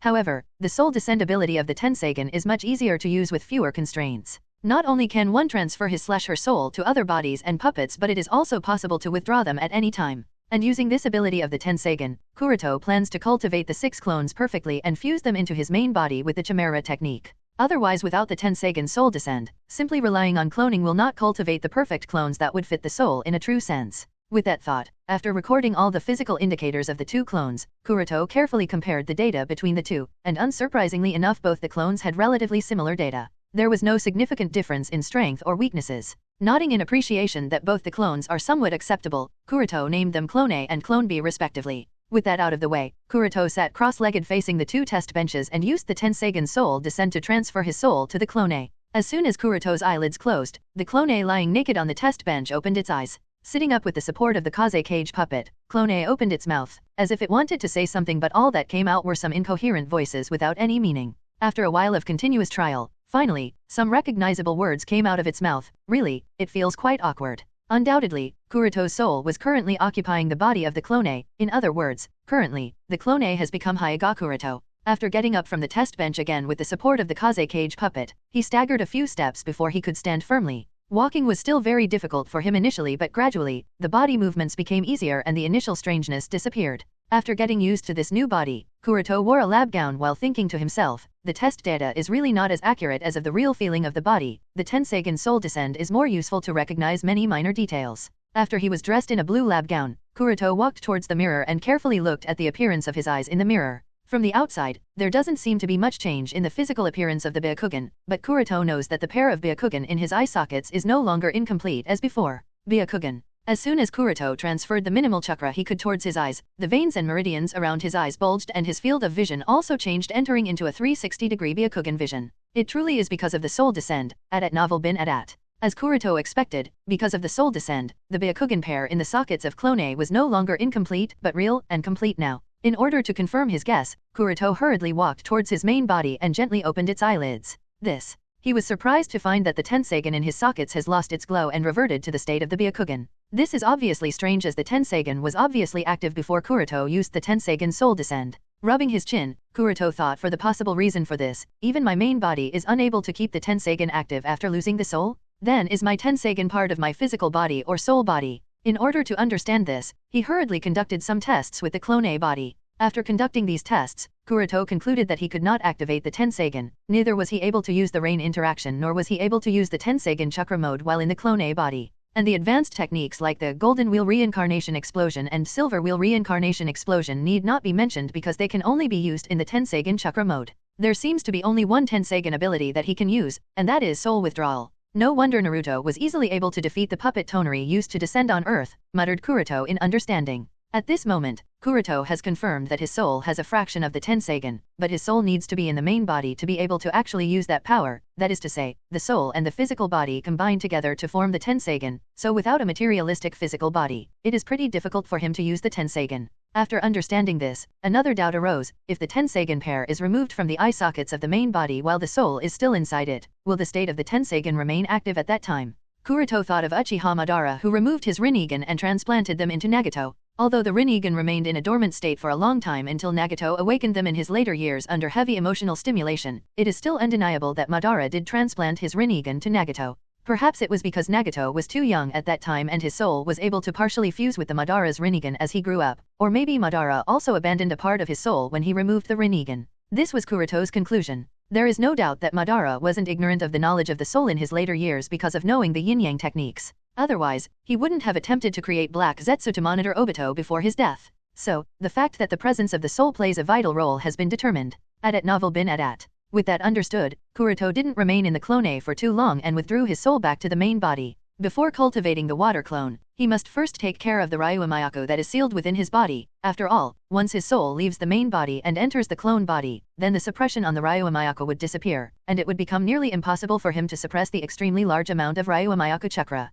Ryuwa Mayako may stay fine for some time, but it would inevitably go on a rampage as Ryuwa Mayako's consciousness is obviously not mature enough to handle such large chakra. This hidden danger must be solved first, otherwise, it might lead to some disastrous consequences, so after leaving a shadow clone in the village, Kuroto again secretly sneaked out of Konohagakure. A few days later, the land of demon, temple of Maiko. Shinsama, don't run so fast and be careful to not fall. A large group of maids chased after the Youngshin. The little girl who ran ahead didn't listen to the urging of the maids and kept running while holding a beautiful kite, panting and struggling to fly the kite, but there was a clear smile on her face and she giggled occasionally in excitement. The guards around the temple shook their heads and sighed helplessly as this wasn't the first time they were witnessing the predicament of the maids. In the private room on the other side of the main hall, Moroku looked through some documents with a frowned expression. Thud, thud. When suddenly she heard the muffled sounds of the bodies collapsing on the floor, and not long after a person with a black mask and black full-body cloak walked into the room from the front door. Looking at the person walking towards her calmly, Moroku was a little doubtful because she couldn't sense any negative intentions from the other party and asked with a confused expression, "Who are you?" Hearing Maiko-sama's question, the person removed his mask and greeted her with a polite apologetic smile. "Please don't be cautious, Maiko-sama, it is I, Hyuga Kuroto." Looking at the familiar face of Hyuga Kuroto, Moroku sighed in relief and immediately asked again, "Era, Kuroto-kun, how come you managed to sneak in? The enchantment barrier has obviously been activated and upgraded from the last time." Kuroto awkwardly rubbed the back of his head and apologized for his discourtesy. "I had to hide my identity and my visit to Moroku-sama, therefore I had to sneak in. As for the barrier enchantment, passing through it is no longer that difficult for me. Please forgive me for this disrespect." The enchantment arranged by Maiko-sama is indeed difficult to pass through, but that's only for ordinary shinobi. Such a minor enchantment cannot stop Kuroto. Using his Tenseigan, Kuroto only had to study the basic structure of the enchantment, the chakra flow around it, and simply use the truth-seeking orbs to cut a small entrance and sneak inside. Pretty easy, isn't that right? From beginning to end, it was all a piece of cake for him. As for the reason why he had to sneak into the temple, there was obviously a reason behind it. Although the Land of Demon is an independent country with no shinobi village here, that does not stop the infiltration of intelligence agents into the Land of Demons, so the possibility of the presence of spies inside the Temple of Maiko cannot be ruled out. Especially after the other shinobi villages witnessed the power of Morio the demon. And in this case, if Kuroto was to come here openly, there are chances that this intelligence might be passed on to other villages, which is not something Kuroto wants to deal with, so being cautious is the best choice. Maiko-sama nodded in understanding and said, "Ma, it's fine if it is you. I owe you my life and trust you, so it is all right. By the way, you were so anxious to meet me, what's the matter?" Kuroto briefly summarized the matter of Ryuwa Mayako to Maiko-sama and then asked, "I needed your help in sealing Ryuwa Mayako in an artifact, but I am not confident enough to carry out this type of sealing, so coming here was the only option, as this matter is important." Moroku was surprised at this and muttered, "So the person behind the disappearance of the Ryuwa Mayako was really you, Kuroto-kun."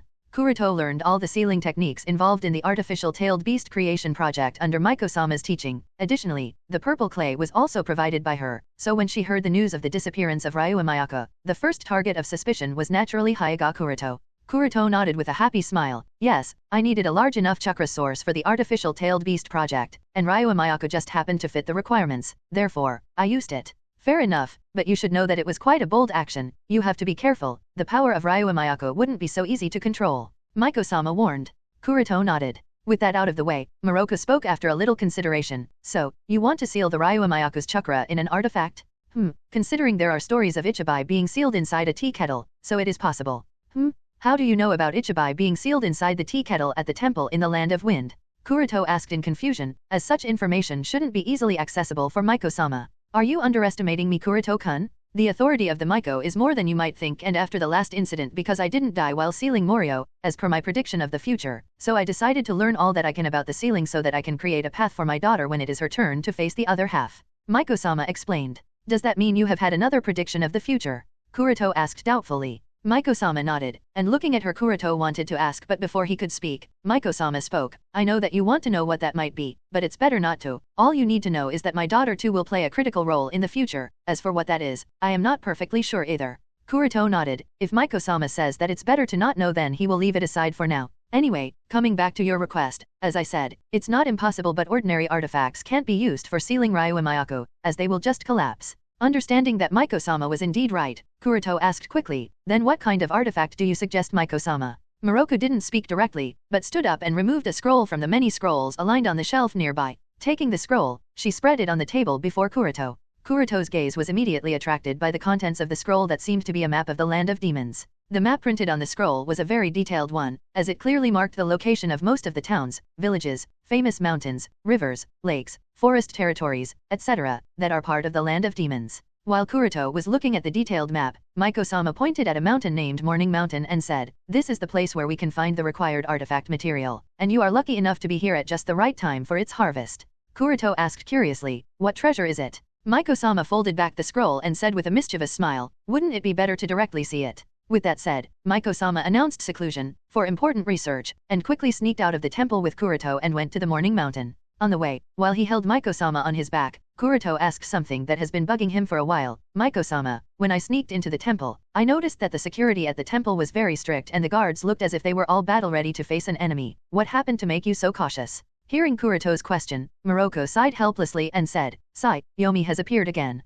Kuroto narrowed his eyes and spoke after a bit of thinking. "Don't worry, I will help you to completely eliminate Yomi and his cult." Maiko-sama immediately cheered up and spoke, "In that case, I am grateful to you, Kuroto-kun." The two of them continued some light conversation along the way and soon arrived at the foot of the Morning Mountain. After walking for another quarter of an hour under Maiko-sama's guidance, they finally stopped in front of a rock wall. As they stopped before the rock wall, Moroku got off Kuroto's back, walked closer to the wall, made a few hand seals, and pressed lightly on the rock wall. As soon as she pressed her fingers at the rock wall, complex sealing symbols emerged at the wall and soon a brilliant light flashed. The previous rock wall immediately blurred and became transparent, and finally disappeared along with the disappearance of the brilliance. Kuroto, who was standing at the back, was shocked at such a scene and thought to himself, Maiko's bloodline seals are really extraordinary, even me with the Tenseigan couldn't see through the entrance. Maiko-sama noticed Kuroto's shock and beckoned him to follow after her. "Keep calm, as this is just the beginning of what you are about to see. Come on in." Following Maiko-sama's lead, Kuroto passed through the enchantment barrier and was again surprised at the sight before him. What lied before Kuroto was the beautiful scenery inside the mountain. A beautiful valley with lush green grass and beautiful flowers that oozed vitality and sweet fragrance. Then there was a lake that had several lotuses floating in the clear water, at the center of which stood a small tree with a face of a woman on its trunk. Maiko-sama enjoyed Kuroto's surprised look and spoke, "Beautiful, right?" Kuroto could only nod, as this might just be the most beautiful scenery he has ever witnessed, and asked in wonder, "Ahem, Maiko-sama, what is this place?" Well, this mountain is the Morning Mountain, and this place inside is called the Morning Valley. It is actually the spot where the first light of the day comes to illuminate that tree over there, which is called the Mother Tree. Apparently the face engraved on that tree is of the first Maiko of the land of demon, and it is said that the tree is her true body. Therefore, we call it the Mother Tree. Said Maiko-sama as she pointed towards the green gourd vine hanging from the lower center of the tree that has a hole in it. That gourd vine is the perfect artifact material. Kuroto looked over and saw the green gourd that reminded him of the small gourd Gaara carried with him to store sand within it. Legends say that the sage of the Six Paths spent 20 years of his life in the Morning Valley after the catastrophic battle of the myth and finally obtained a gourd out of the Mother Tree and refined a powerful artifact out of it. Maiko-sama continued with a smile, "But this is just a legend, although I am not very sure whether the last part involving the Sage of Six Path is true or not. The story of the first Maiko is true, as I have the memories about her." The Sage of Six Path and the first Maiko. Listening to Maiko-sama's story, Kuroto was a little dazed. Kuroto isn't sure about the first Maiko, but that's not the case with the Sage of Six Path. To others, the Sage of Six Path who created the shinobi world may have been a character from the mythology, but that's not the case with Kuroto, because he regards the Sage of Six Paths as just a powerful figure worth admiration. Moreover, Kuroto knows that the Sage of Six Path may have been dead physically for countless years, but that doesn't mean he has disappeared. His spirit still exists within the shinobi world, monitoring the order of the world and maintaining the peace of this world as per his own standard. This is one of the reasons why Kuroto has always been very cautious of his actions, because no one could know just how powerful the Sage of Six Paths may be, even if he is in his soul state. Novel bin at. After all, not only he saved the lives but also distributed half of his chakra to both Uzumaki Naruto and Uchiha Sasuke at the most critical point in the Fourth Great Shinobi War. And just from receiving the gifts from the Sage of Six Path, Naruto mastered the six-path Sage Mode and Yin-Yang release. As a result, not only was he capable of using the truth-seeking balls along with many other techniques, but also managed to save Guy, who was sure to die, having opened the 8th gate and created an entirely new eye for Kakashi. While Sasuke awakened the 6th Tomo Rinnegan that even allowed him to learn a special type of rare spacetime technique, mastered all the chakra nature. As a result, he could play around with all the tailed beast as toys with just one look, can travel between dimensions along with many other techniques. Therefore, Kuroto believes that even if the Sage of Six Path is not as strong as his peak, he is still the strongest in the shinobi world even in his soul state, and no way in hell would Kuroto want to offend such a being. Therefore, Kuroto is very mindful of his actions. After all, he is more than sure that by now he would have definitely caught the Sage of Six Path's attention. Therefore, Kuroto can't afford to do something that would make him an enemy of such a god. As for the treasured tools of the Sage of Six Path, Kuroto recalled it, and it seems that among the 5 tools used by the Kinkaku and Ginkaku brothers, there was indeed a gourd tool. If I recall it correctly, it was called Benehisago. Does that mean that the gourd was also picked up from the mother tree of the Morning Valley? With this question in his mind, Kuroto walked towards the gourd vine that hung between the small tree hole and observed it with the Tenseigan. Although the gourd vine hung inside the tree hole looked very ordinary, but it contained a very high amount of natural energy. After looking at the vine, Kuroto observed the mother tree and noticed that the tree was acting as a medium of transferring the natural energy into the gourd, and finally, the roots of the mother tree went way deep into the ground and absorbed natural energy from the earth veins. So, this mother tree can absorb natural energy from the earth veins. After discovering this strangeness, Kuroto was really surprised. And while Kuroto was thinking about all this, Maiko-sama also came near the lake and spoke. The first Maiko turned herself into the tree after separating from her other half, and the Maiko of the further generations have always guarded this valley. In fact, other than the Maiko of each generation, nobody in the entire world knows of this place. You are the second one if the legend of the Sage of Six Path is true. It is indeed my honor, Kuroto murmured in a daze. The mother tree produces a gourd vine every 30 years and each gourd is an excellent material to create a treasured artifact, added Maiko-sama. So when will this gourd be ready for the harvest? That's where I said that you were lucky to have come at just the right time. This gourd has fully matured a few months ago, and has been ready for the harvest. With a chuckle, she continued, if you had come at a later date, I might have already used it to make some artifact. Kuroto was indeed happy, but there was a hesitation. How can he take such a precious thing? Moroku noticed Kuroto's hesitation and spoke, if you feel uncomfortable about it, then think of this gourd as the payment for the task of eliminating Yomi and his cult from the land of demons. That sounds acceptable, doesn't it? Kuroto nodded. If he was to still deny it, then that would be spitting on the kindness of Maiko-sama, who is akin to a teacher for Kuroto. With Kuroto's nod, Moroku smiled and plucked off the gourd from the tree. As soon as it was detached from the tree, the gourd's color changed from green to cyan and it looked very ordinary from the outside, but after experiencing decades of growth under natural energy, it has turned into an extremely rare material. As per Kuroto's requests, Maiko-sama added Maiko's Funjutsu on the small gourd, which strengthened its chakra isolating ability, and then passed it to Kuroto. After receiving the gourd from Maiko-sama, Kuroto found that exactly as he wanted, the chakra isolating ability of the gourd was extremely strong, so much so that even his Tenseigan chakra couldn't pass through it. With that done, Kuroto immediately walked a distance and after placing the gourd before him, he released the Ryuumayako seal. As the Ryuumayako seal was lifted, this heavy chakra pressure of Ryuumayako immediately swept the entire mountain cave and the heavy wind started rising above. Wish, wish, wish. Maiko-sama understood that the Ryuumayako sealed within Kuroto-kun was about to come out and hid behind a large piece of stone, and only poked half of her from the side to see the appearance of the legendary Ryuumayako. At this time, a purple figure emerged out of Kuroto's belly and took the shape into the air. Undoubtedly, the purple figure was the body of the Ryuumayako. Since the Ryuumayako isn't a real tailed beast, therefore, even if it is extracted from Kuroto's main body, it wouldn't endanger his life, not to mention that spiritually he will still be connected with the Ryuumayako, so no threat. The Ryuumayako that was no longer subject to the seal restraints immediately swelled rapidly and covered the whole sky, as a result shadowing the entire cave mountain.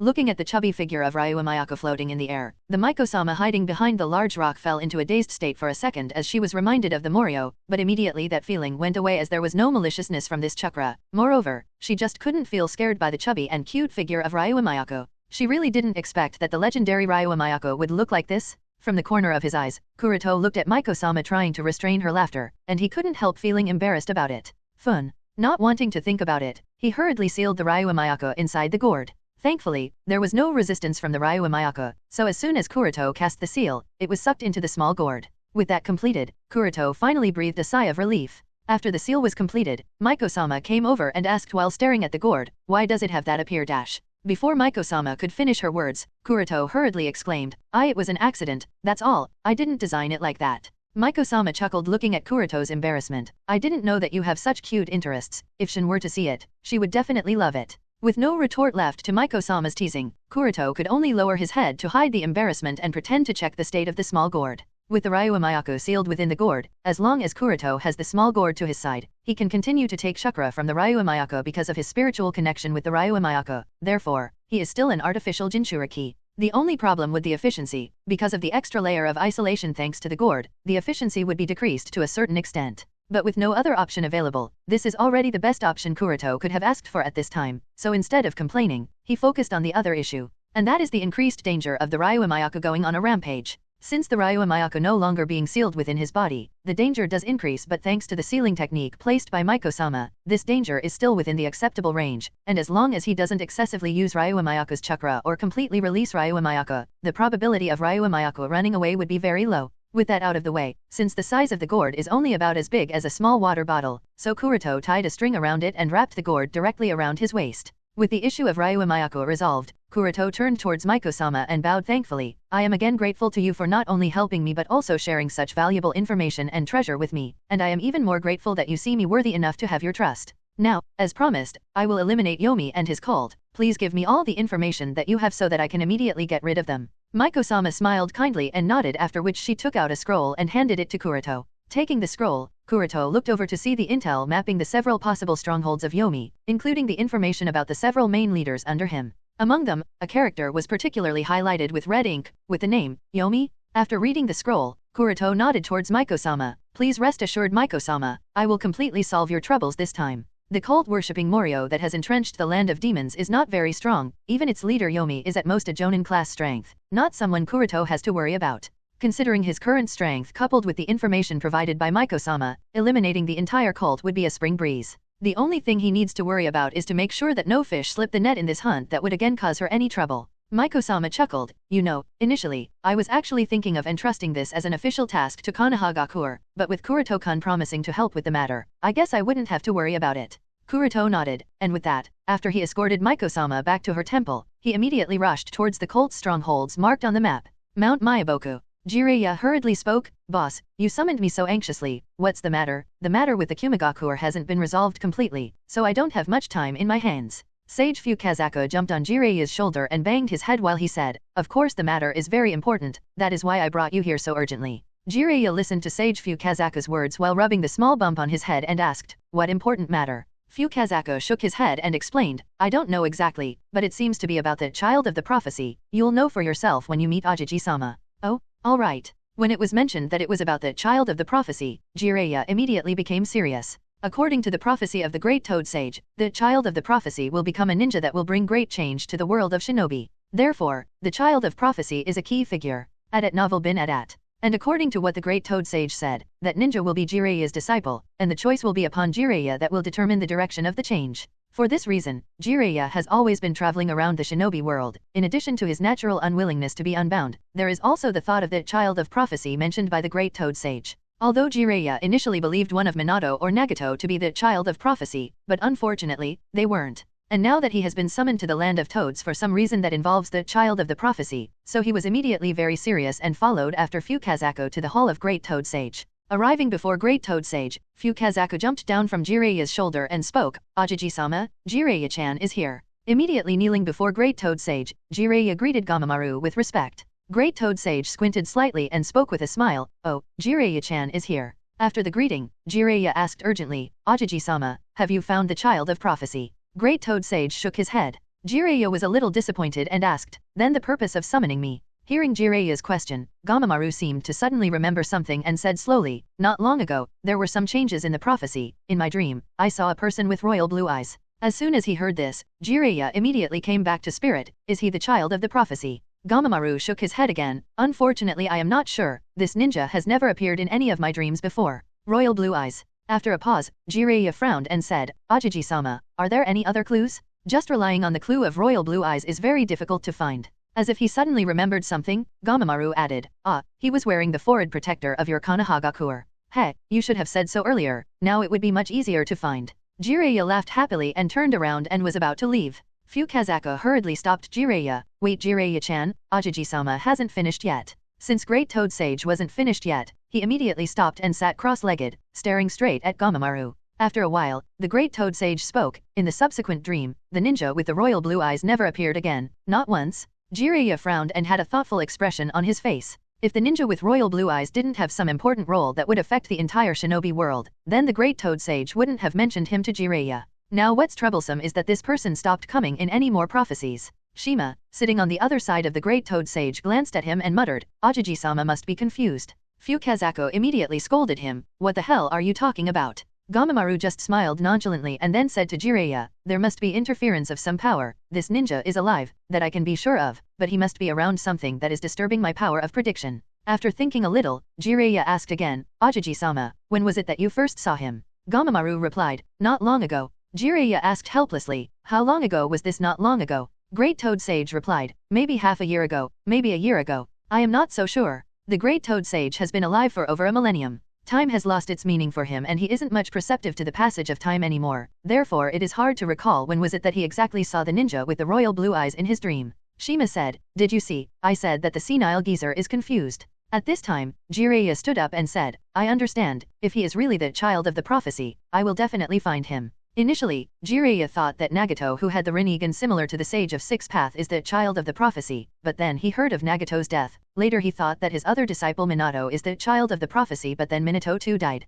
Although deeply frustrated and saddened, Jiraiya's determination to find the child of the prophecy has not changed, because Jiraiya firmly believes that only the child of the prophecy can finally bring true peace to this war-ridden shinobi world. Boom! With a loud door crashing sound, a figure calmly walked into the dark hall. In the main hall, the leader of the cult, Yomi, turned towards the figure and asked with a dark expression, who are you and why do you wish to become an enemy of Yomi? Yomi. With a light snort, the figure continued walking forward and spoke, the netherworld is the resting ground of the fallen, do you think you are worthy, just cause you are called Yomi? Yomi asked sternly, just who on earth are you? The other party was covered in a full-body black cloak with golden textual prints, the symbol of yin at the chest along with the symbols of 5 chakra nature spread around the yin-yang symbol in a circle at the back, and finally, a black evil spirit mask symbolizing yin covered his face. From just one look, he appeared to be a messenger from the underworld. The figure chuckled slightly and spoke, who am I? I am Yama, the deity of death, one who rules over the netherworld. As soon as he finished speaking, Yama appeared next to Yomi with a flicker.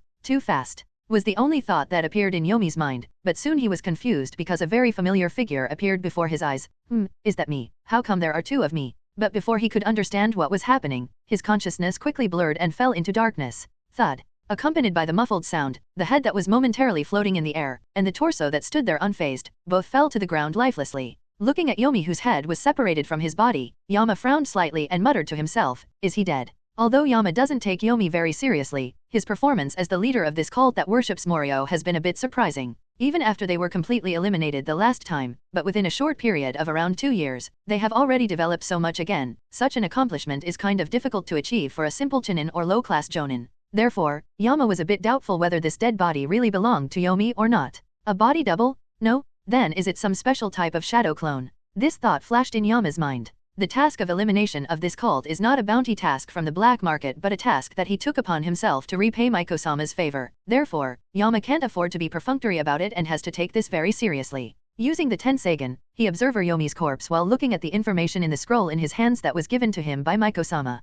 This scroll recorded a lot of information about Yomi, and after multiple comparisons with the image in the scroll, Yama confirmed that the body lying before him indeed belonged to Yomi. Finally, he glanced at the corpse to check for any chakra reaction that might still be left but found nothing which clearly indicated that Yomi was indeed dead. With that confirmed, he thoroughly searched the entire stronghold, and even after the complete elimination of the cult, Kuroto didn't find much money. As expected, they really did store all their money in some secret place or maybe in their black market vault. Thinking that he couldn't find any money here, Yama could only sigh helplessly. The problem of money has been giving him a headache for quite a while. The water clone creation experiment that he has carried out has consumed much of his resources, with nutrient solution almost out of stock, along with some other medicinal material that would soon be finished, so he must do everything he can to get all money he needs to continue with the experiments. Shaking his head in disappointment, Yama flickered and disappeared from the base, leaving a strange silence at the base. If not for all the corpses still lying here, nobody would have guessed that there was a massacre in here just a few moments ago. High in the sky, Hiriko, wearing a high-collar black cloak with red clouds on it, stood quietly on a large bird, staring into the distance with a clawed gaze.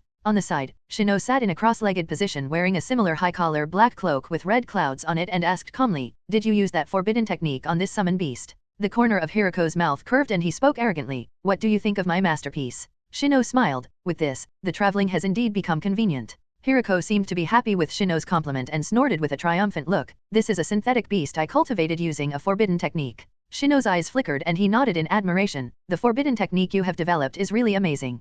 Hirako nodded and immediately asked, is the guy we are looking for really as useful as you said? Shino put away his smile and turned serious. To be honest, that guy isn't very strong. In fact, his personal strength is just average, but the dark medical ninjutsu he has mastered is extremely useful for both you and me. Shino, who has been traveling in the shinobi world for over a decade now, has obviously discovered many secrets of the shinobi world by virtue of his own talent and zeal, and Yomi's dark medical ninjutsu is one of those secret techniques, especially because he too is a medical nin. Therefore, he is especially aware of the medical branch. However, even if he knew of these many secrets, he didn't have much energy to focus on these techniques while preparing to carry out his plan because of being a solo person. But now that he has joined the Akatsuki organization, Shino discovered that with the help of the Akatsuki, many of his plans that he thought he couldn't implement before are now being carried out very smoothly. This is why he had enough time to search for Yomi's traces and look into the dark medical ninjutsu. And because of Shino constantly advocating the dark medical ninjutsu to be extremely useful, even Hirako has become a bit interested in it. At novel bin at. Hirako also knows that the Chimera technique is quite overbearing for the physical body of a shinobi during the fusion process, therefore the caster has to bear an unusually high burden and undergo many synthetic body modifications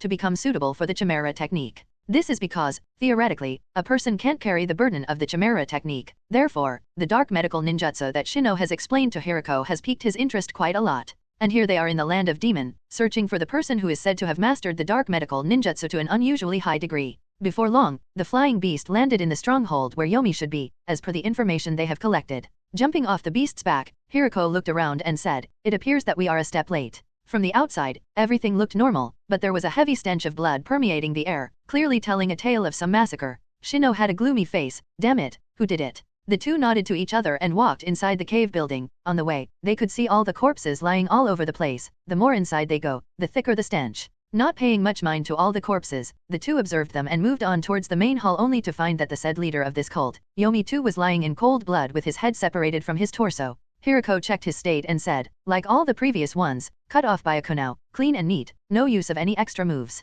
Shino too nodded in agreement after checking the state. It seems that the attacker is very strong. This guy couldn't even put up a resistance and suffered heavily. Whether it is Shino or Hirako, both of them have very high attainment in the study of human anatomy and gross anatomy, and some extent of histology, so just from a rough look, they concluded the process of all the deaths and the strength of the person responsible for this massacre. The more concerning fact is that all the corpses lying here were dressed similarly, and the method of killing every individual was also the same. That is to say, this wasn't the work of some organization or any team, but only one person was responsible for the said massacre. However, that didn't cause them to feel sad for the killed. Both were sort of disappointed that coming here turned out to be a waste of time. While Hirako was busy thinking some things, Shino picked up Yomi's head and attached it to Yomi's torso. Hirako was confused by this meaningless action and asked with a frown, "What are you doing?" Shino just smiled and said, "Well, I want to try something, and see if that's useful." "What are you going to do? There are clearly no signs of life in his body." Hirako, "You think so? Maybe that's indeed the case, but there is no harm in trying once, right? Besides, even if he is dead, we can just take his corpse and Sasori could use it as a puppet, or we can just give it to the leader Pain, and see if he can do something about him." With that said, Shino used the forbidden technique of physical regeneration on Yomi's body, while Hirako carefully observed Yomi. Under the effect of the forbidden jutsu used by Shino, the head was again reattached to the torso. Soon the heart began to pump the blood, pulse returned to normal, the chest began to expand and contract, and the air began to flow through the nostrils, clearly indicating all the signs of being alive. Phew, as soon as he was conscious again, Yomi exhaled a breath of relief. Hirako looked at the entire process of Yomi's said resurrection from the death with interest and asked, "Are you Yomi?" Yomi, who has just regained consciousness, looked at Hirako and Shino with vigilance and asked alertly, "Who are you?" Previously, the momentum Yama displayed was very strong, and as soon as he flickered next to Yomi, Yomi realized that he wouldn't be able to defeat or escape that monster, so at the last moment, just before he lost his head, he activated the most secret technique of the dark medical ninjutsu, known as the art of fake death. However, because Yomi didn't have Morio's chakra with him, so it took a bit of time to initialize, and before he could complete it, he was already in a death state. The art of fake death is one of the most mysterious forbidden secret techniques of the dark medical ninjutsu that erases all the vital signs of the caster and the body enters a suspended state, and as long as the body isn't destroyed it would recover sooner or later. The period of resurrection is of course quite long and may even take a few months, depends upon the mastery of the caster and his chakra level at the time of casting. and because Yomi himself doesn't have very high chakra volume, so it would have taken him quite a lot of time to be back to life, and that too only if the technique was successfully cast, which was obviously not the case here because his head was already separated from his torso before he could complete the final step. This is why Yomi was almost dead. After all, no matter how miraculous a jutsu may be, one can't be brought back to life if his body has already been destroyed. Therefore, if not for the coincidental arrival of Hiriko and Shino, that helped him here, the false death would have become a real death. But no matter how grateful Yomi may have been to the two individuals before him, he was still very vigilant of them because of nearly experiencing death. Noticing Yomi's vigilant look, Hiriko said coldly, "Hand over the dark medical ninjutsu, we might consider letting you leave." Since he was still in a weak state, so Yomi didn't try putting up any resistance and immediately nodded. "Okay, I will teach you dark medical ninjutsu, but in return, you must ensure my safety."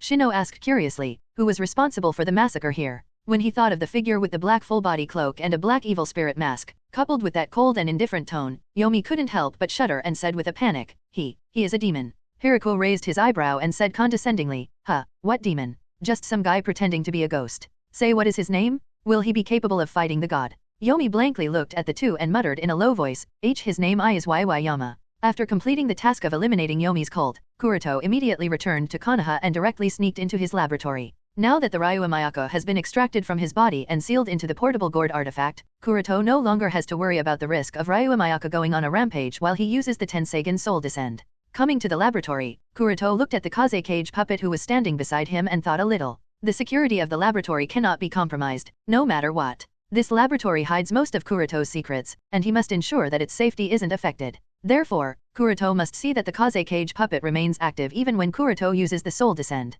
After all, once he uses the Tenseigan soul descend to transfer his soul from the main body to the clone body, the Tenseigan itself will become inactive, so Kuroto wouldn't be able to regularly transfer the Tenseigan chakra to the Kaze cage puppet, which is required for its working and functioning. So, after thinking a little, he decided to use another method, and that is to seal a large volume of Tenseigan chakra inside the Kaze cage puppet. This method isn't that uncommon in the shinobi world. Just before their death, Yondaime-sama and his wife Uzumaki Kushina sealed all their remaining chakra inside the body of their child Uzumaki Naruto, so that they could help Naruto tide over the difficulties in the times of crisis. And Orochimaru also uses the curse seal technique to store his chakra inside other shinobi as a backhand to ensure his resurrection. At novel bin at. Therefore, Kuroto can also use a chakra sealing method to ensure the continuous functioning of the Kaze cage puppet. Being a full-fledged activist, once Kuroto has an idea, he immediately tries it. With that decision, he turned towards the Kaze cage puppet and pressed his right hand on the puppet's chest area, and immediately a huge volume of Tenseigan chakra flowed along with his right hand and transferred into the Kaze cage puppet. Instantly, a bluish gleam appeared around the puppet's body. When the amount of chakra transferred was more than enough, Kuroto immediately performed the sealing technique. The 4 symbols seal. With the completion of the sealing technique, a series of black symbols spread around the chest of the Kaze cage puppet and quickly contracted into a small size 4 symbol seal technique symbol on the chest. When Kuroto was done, he casually asked the puppet while monitoring its state, "So, how do you feel?" After a short pause, Kaze cage puppet felt it and replied, "Kuroto-sama, with this amount of chakra, if I don't partake in any battle, then the continuous functioning will last for about 3 months, give or take." Kuroto nodded in satisfaction. Although a period of 3 months is not very long, it is still more than enough. As for how long the sealed chakra will last if the puppet were to participate in a battle is hard to say, as different amount of chakra is consumed against different opponents, so no one can make an accurate estimation. And that's not very important for now. After dealing with this issue, Kuroto immediately used the Tenseigan soul descend technique to transfer his soul into the clone A body. After putting on his clothes, and adjusting the Ryumayaka gourd, along with all the necessary tools and his kusanagi sword around his waist, Kuroto left the laboratory in his water clone body.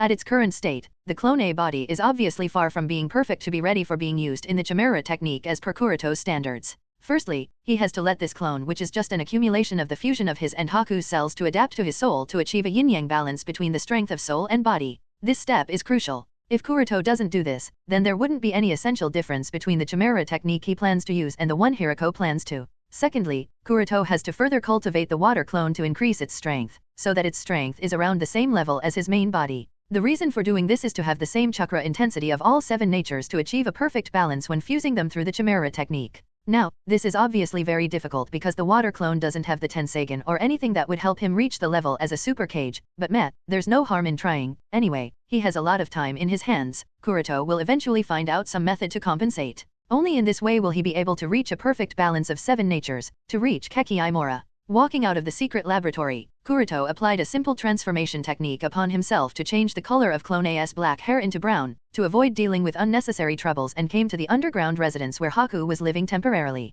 Seeing Kuroto's arrival, Haku let go of the little rabbit from his hands to the ground and quickly greeted Kuroto, "Kuroto-sama." Kuroto nodded towards Haku and asked, "Are you somewhat used to living here?" The little rabbit that Haku was playing with was actually a test subject that Kuroto didn't use, and after he met Okinabuta he didn't need to use it anymore. Initially, he kept it to use it as food, but because Yui loves rabbits very much, so this one was left alive. Just to make sure that Haku doesn't get bored all the time while he lived in the underground residence, Kuroto decided to bring the little guy here as a playmate for Haku. Now a rabbit as a playmate may sound strange, but it's still better over nothing. Haku nodded repeatedly towards Kuroto's question. With initial greetings out of the way, Kuroto spoke, "All right, if that's so then it's good, now put Marin in her cage and follow me." After giving this order, Kuroto turned and left the underground residence. Haku also put Marin in her cage and quickly followed behind Kuroto and asked curiously, "Kuroto-sama, are we going to practice ninjutsu?" The corner of Kuroto's lips curved and he spoke, "Yes." While he thought silently to himself, "Unfortunately Haku, you won't, I will be practicing ninjutsu with your help."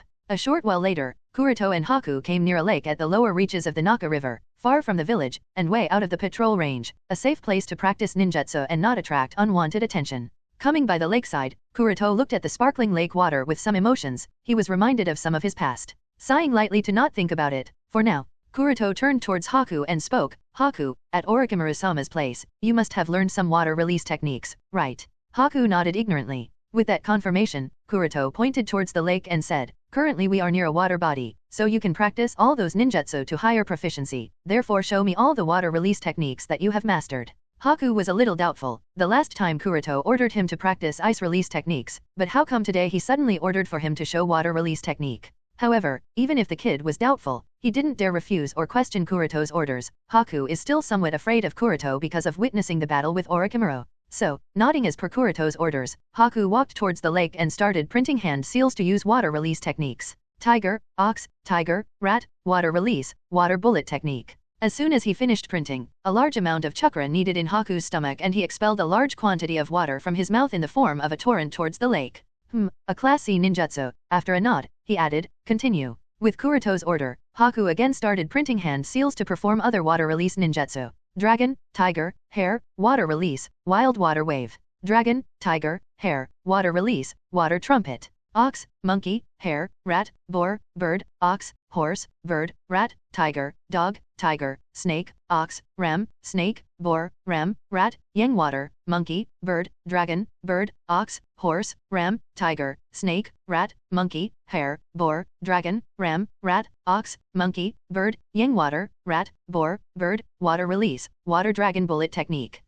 Nidaime-sama's jutsu, thought Kuroto in surprise. Water gun technique. Water release, rising water slicer. After performing 5 water-style jutsu one after another even with the help of a water source nearby, Haku was already out of breath. Kuroto observed him and asked, "Do you know any other water release techniques?" Haku replied lightly while trying to catch his breath, I can still use the waterfall technique, but I don't have enough chakra left." Waterfall technique. Kuroto was slightly taken aback and asked, "Waterfall technique is the reduced version of the Great Waterfall technique. You learned it at such a young age." When asked this question, Haku lowered his head and replied, "At Orochimaru-sama's place.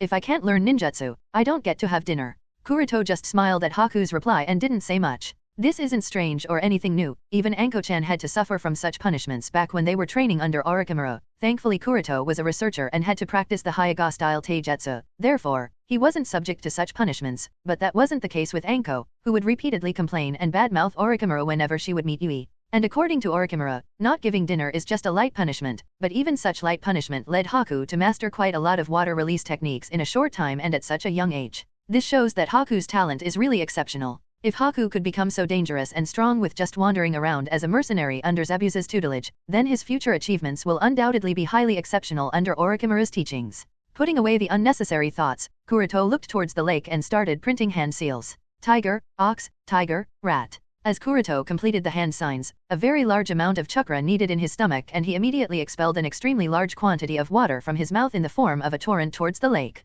Water release, water bullet technique. The torrent of water was shot towards the other side of the lake with a howling sound. Haku, who was standing behind Kuroto, was stunned. This water bullet technique was much superior to the one Haku used, as the diameter of the torrent was easily over 2 meters. But Kuroto wasn't finished yet and continued printing hand seals. Dragon, tiger, hare, water release, wild water wave. Dragon, tiger, hare, water release, water trumpet. Ox, monkey, hare, rat, boar, bird, ox, horse, bird, rat, tiger, dog, tiger, snake, ox, ram, snake, boar, ram, rat, yang water, monkey, bird, dragon, bird, ox, horse, ram, tiger, snake, rat, monkey, hare, boar, dragon, ram, rat, ox, monkey, bird, yang water, rat, boar, bird, water release, water dragon bullet technique. Water gun technique. Water release, rising water slicer. Without any pause, one by one Kuroto performed all the other 5 water release techniques in the same order that Haku previously performed. After the effects of water release gradually faded,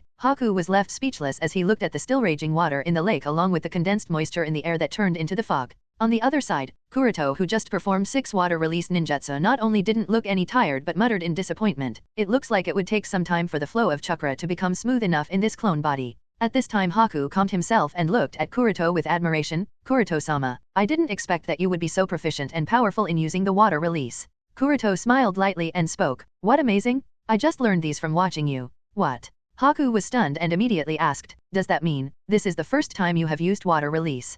Kuroto nodded, indeed, this is the first time I have performed water release techniques, and it appears that it would still take some work for me to gain some proficiency in them. When Haku heard Kuroto's words, he couldn't help but look at Kuroto with more admiration. Although Haku is very young, however, considering that he has awakened the ice release Kekii Genkai, therefore, his perception of water nature is very high, and he can clearly feel that Kuroto-sama has a frightening level of water nature chakra within him. Because of this Haku initially believed that even if water release wasn't Kuroto's exclusive and most powerful nature, he would still be quite familiar with water ninjutsu. And now that Haku heard that this is the first time Kuroto has used the water release techniques, so it is hard to imagine to what extent will Kuroto grow in just water release techniques. After answering a few of Haku's questions, Kuroto didn't explain anymore and said, follow me. With that said, Kuroto jumped on the lake surface and walked towards its center using the water walking technique. Following Kuroto's order, Haku took a deep breath and carefully stepped on the water surface to keep up with Kuroto. Water walking isn't a difficult task for Haku, especially because of his Kekii Genkai, but because he is still very young, and the fact that the lake water is still very chaotic, therefore, he has to be a bit careful not to fall over.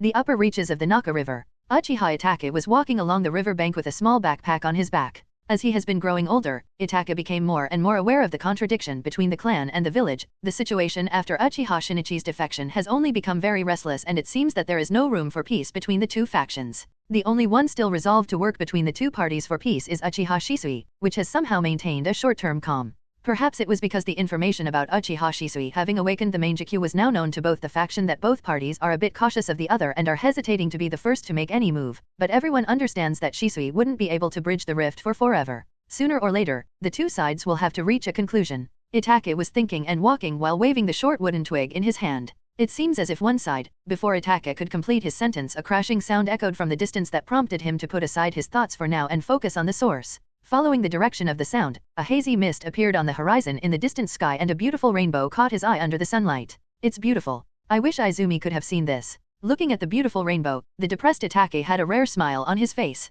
But now was not the time to think about it, because he soon realized that someone was using powerful ninjutsu in the distance and he quickened his pace to take a look. Itachi had only taken a few steps and there was another loud noise from the same direction, and this time even the forest appeared somewhat restless as the fierce wind started blowing in the forest along with the birds and beast running away. Is anyone fighting by the lake? Was Itachi's thought while he had almost reached the lake. Immediately realizing that something was wrong, Itachi hurriedly jumped on the nearest tree. Crash. Gurgling. Sweep. As soon as he landed and the tree, a huge wave violently came crashing and submerged a part of the surrounding forest in water. Itachi was shocked. Who can use such high-level water release in Konoha? Even though Itachi has always been at the top of his peers, it was still very difficult for him to imagine who could have used such high-level water release jutsu in Konoha, which could almost submerge a part of the surrounding forest. From what he knows, only Nidame-sama would have been capable of such extraordinary feats. Other than Senju Tobirama, who has been dead for decades, it was hard to imagine anyone of the Konoha shinobi having such mastery over water release. At the center of the lake, Kuroto took a deep breath while thinking. Using Haku's cells has clearly made the water affinity of this clone incredibly terrifying.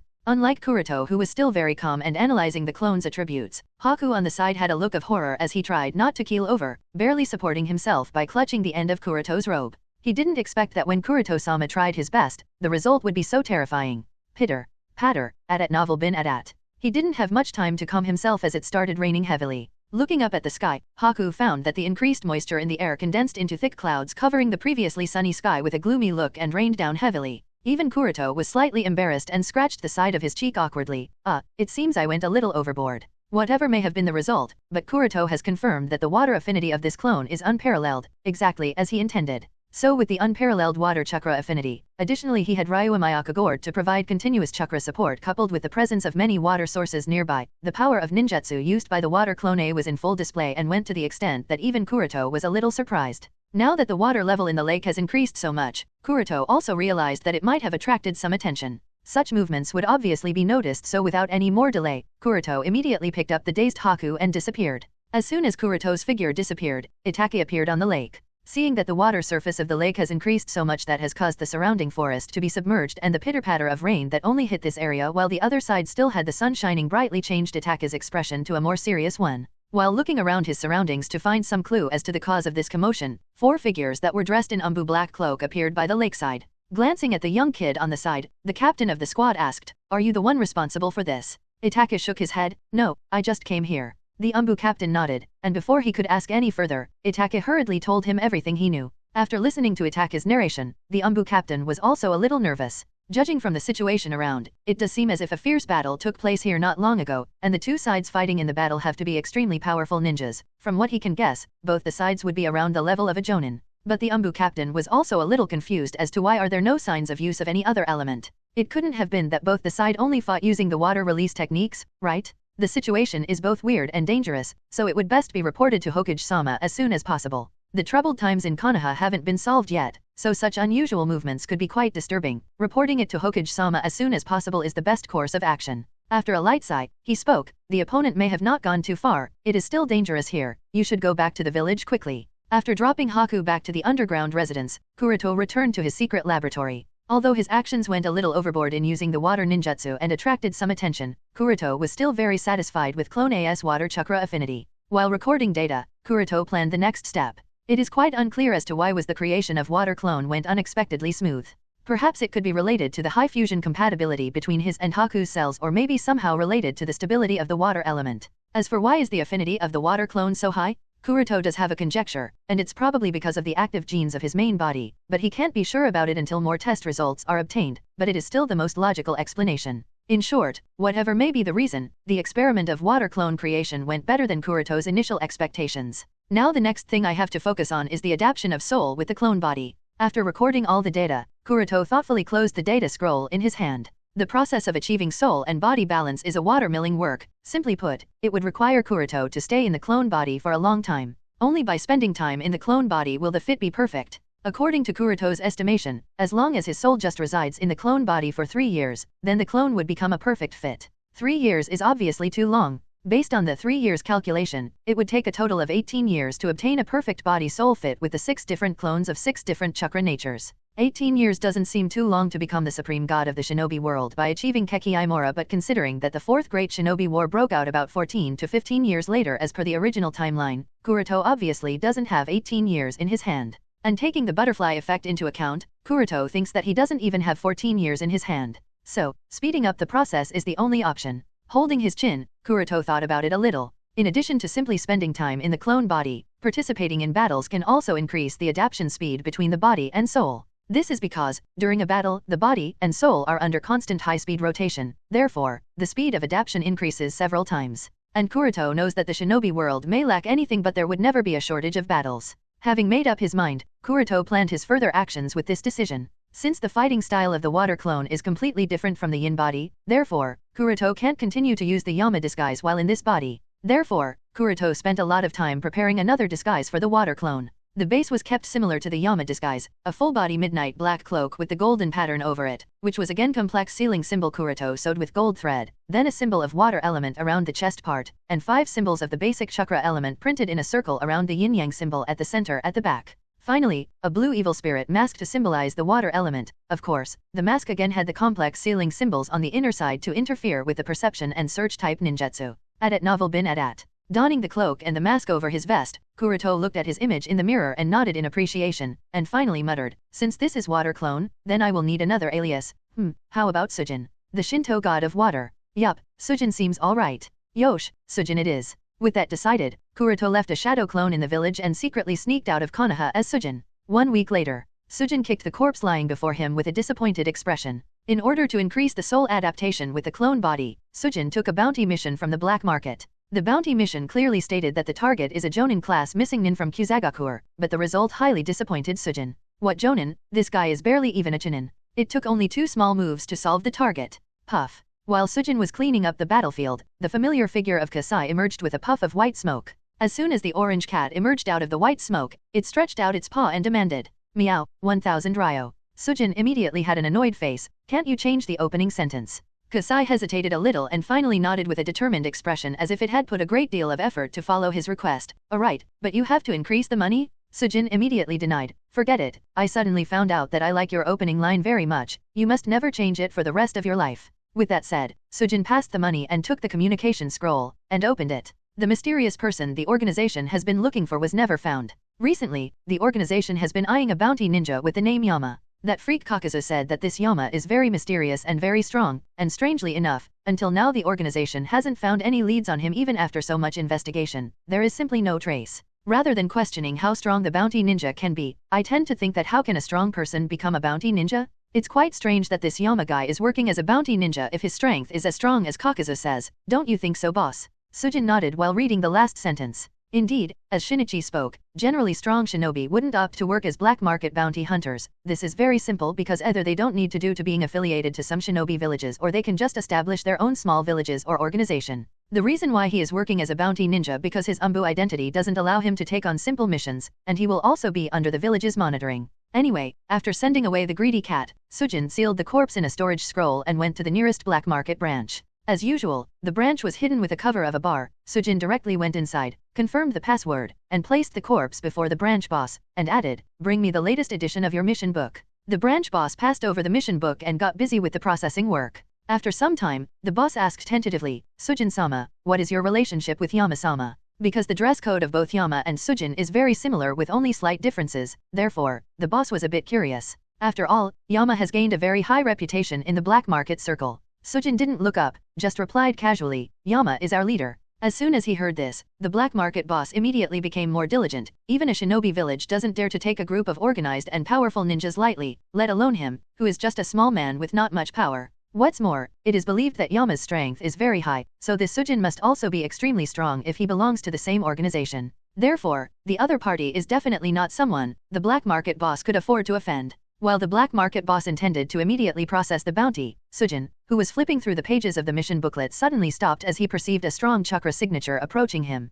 Byakugan. Turning his head to look in the direction after activating his Byakugan, he observed the 2 people dressed in the iconic black cloak with red cloud prints over it, slowly walking towards the black market branch. Akatsuki. Sujin was slightly surprised when he noticed who the other party was. He didn't expect that not long ago Uchiha Shinichi passed him the information about the Akatsuki searching for his yin body disguise, Yama, and now he has run into 2 of Akatsuki members. After thinking a little while the 2 of the Akatsuki members were calmly coming towards the black market branch, Sujin decided to walk out and quietly stand on the street. As soon as Sujin walked out of the gate, the 2 members of the Akatsuki noticed Sujin wearing the black cloak and an evil spirit mask. They immediately stopped and faced off the other party. The pedestrians passing by also noticed the strangeness of the 2 parties. Whether it was the 2 members of the Akatsuki, wearing a matching black cloak with red cloud prints, coupled with Kaso with 2 bells, or Sujin wearing a black cloak with golden sewing, water symbol print around the chest along with an evil spirit mask, don't look the kind of people you would want to mess around with, so the pedestrians quickly ran away from here as soon as possible. In just a few moments the bustling and noisy street became silent. At this time, the 2 members of the Akatsuki took off their hats and asked, "Are you the bounty ninja?" After a short silence of observing the 2, Sujin spoke with a light chuckle, "Unfortunately, you have found the wrong person. I am Sujin." Of the 2 members of the Akatsuki, Sujin is only familiar with one, the other looked like some ordinary middle-aged dude that can't recognize even after searching his memories for a long time. Therefore, Sujin reached the conclusion that this unknown middle-aged member must have died before the beginning of the plot in the original story. Kayakaku frowned, and spoke in a deep voice, "Sujin? Are you trying to fool me?" When he heard Kakazo say so, Sujin immediately understood that Kakazo must have memorized the details of his Yama disguise and became confused with the current one. Therefore, Kakazo thought that he was Yama, so pointing at his mask, Sujin spoke, "You can clearly see this thing here. I am Sujin, not Yama, but if you have some entrustment for him, you can tell me about it. I'll pass on the message to him." After noticing the small detail, the second Akatsuki member murmured in Kakazu's ear, "His mask is different from the one Yama wears, and look at that cloak too. The symbol around the chest is that of water, not yin, so he shouldn't be Yama, but I think that they both should be members of the same organization." Kakazu's attitude remained calm and he questioned in a condescending tone, "Tell me where I can find Yama along with all the information about your organization." Kakazu knew just how many freaks are part of the Akatsuki, so he didn't really put any other organization or a shinobi village in his eyes. Can the cage of any village defeat pain? No. Is Kakazu himself afraid of any cage? No. So does he fear them? Obviously no. Hearing Kakazu's question, Sujin just shrugged, "Come on, catch me and you'll know everything." Kakazu said coldly, "You want to die that badly?" Without any more nonsense, Sujin turned to the side and dashed away from the town. There are many civilians in this town, and if Sujin fights the Akatsuki duo here, the town would most certainly be destroyed along with the death of many civilians, even if he tries to restrain himself. Now it's not that Sujin cares about the civilians or anything, but involving ignorant people in a serious mess is not something he wants to do unless he has no other choice. Therefore, leading the Akatsuki duo out of the town is the best course of action. It seems as if Kakazu also understood Sujin's approach, and being the leading figure in the black market circle, he didn't want the branch to be destroyed because of his fighting, so he immediately chased out of the town. Seeing that the three people went out of the town to resolve their issues, the black market bounty exchange master Zenji breathed a long sigh of relief. Fortunately, the three of them didn't fight here. In the forest outside the town, whoosh, whoosh, whoosh, accompanied by the sound of breaking wind, the three figures appeared in the forest, one after another. Sujin kept one hand on his waist, he was sort of excited to fight Kakazu. Although the ranking of the various Akatsuki members based on their strength is actually very controversial as different people believed one to be stronger than the other, putting all that aside, Kakazu's personal strength is unquestionable. Being the oldest shinobi alive, the mere wealth of his experience of going through thousands of battles alone makes him a force to be reckoned with. Not to mention he and Haiden captured the Nibi and Nanabi. Even if it was Team 10 together with Kakashi, they couldn't suppress Kakazu and would have surely died if not for Team 7 to arrive as reinforcement at the right time. In fact, Kakashi's heart would have also become Kakazu's if not for Naruto. At that time, Kakashi was the most elite ninja of Konoha excluding the two Sannin. From these feats alone one can imagine just how strong Kakazu actually is. After all, being able to catch two-tailed beasts is not a joke. And since the soul is currently in Sujin body, so he can't use the Tenseigan, therefore facing Kakazu is a very difficult challenge for him. But that's good because the challenges are exactly what he needs now. Coming all the way here, Kakazu said impatiently, "I really don't like myself to get involved with anyone when I don't gain something from them. Sai, I'll give you one last chance. Either you hand over all the information about Yama and I spare your life, or you can die here, your choice." Sujin didn't bother answering and directly printed hand seals. Water release, water severing slash. Wish. A high-pressure thin jet of water immediately spouted out of Sujin's mouth and directly went towards the Akatsuki duo with an extremely fast pace. Both Kakazu and another member jumped away, avoiding the severing water slash. Slash. Slash. Slash. The thin jet of water was extremely sharp and immediately cut off the trees in the path. After dodging the first attack very closely, both Kakazu and the second guy got ready for battle with a serious expression. The water severing slash that Sujin used is the weakened version of the Nidaime Hokage's water severing wave, and the power displayed by this water severing slash was not any inferior to a Class A ninjutsu, Chidori. From the first tentative attack itself, Kakazu understands that the opponent could be a bit tricky and unbuttoned the Akatsuki cloak, revealing his ragdoll-like stitched body held together by hundreds of thick black threads, and 4 animal masks that were sewn onto his back. Taking out the big guns so soon, thought Kuroto, and murmured in a low voice, "Heh, should I be proud of myself or curse myself?" Roar, at novel bin at. With a roar, the 4 white masks with threads separated from Kakazu's back and scattered around. Earth Grudge Fear, the secret forbidden technique of Takigakuer. As soon as the 4 masks came out, Sujin observed them with his Byakugan. In the Byakugan vision, he could see that these masks gave off a bad chakra, and somehow, each of them possessed independent chakra sources, which was rather strange and not so at the same time. While Sujin was observing the masks, the other nameless Akatsuki member armed with a long sword rushed forward. Not bothering to turn aside, Sujin just printed hand seals and tapped his foot. Tiger, snake, rat, snake, tiger. Water release, water formation wall. In an instant, a wall of water rises from the ground and blocked the nameless individual's Kenjutsu attack. At the same moment, a hand passed through the water wall and clutched the nameless Kenjutsu user's throat, and traps him in the water prison technique. The whole process just took a single breath and the nameless member was already captured. In fact, the process went too smoothly that even Sujin couldn't believe it. However, while Sujin was dazed, the surrounding light dimmed, and a dazzling electric current rushed towards him. Lightning release, false darkness. Sujin subconsciously shielded against the attack by putting the trapped Akatsuki member before him to block the attack. ZZ. However, the sheer force of the false darkness was extremely destructive, so even though Sujin somehow blocked the attack, he was still paralyzed by it because the lightning was conducted through the water. Dropping the corpse of the nameless Akatsuki member, Sujin immediately leaped back and landed on the nearby tree while gritting his teeth to resist the paralysis effect. Looking at the Akatsuki member who had fallen to the ground and died, Sujin couldn't help but snort.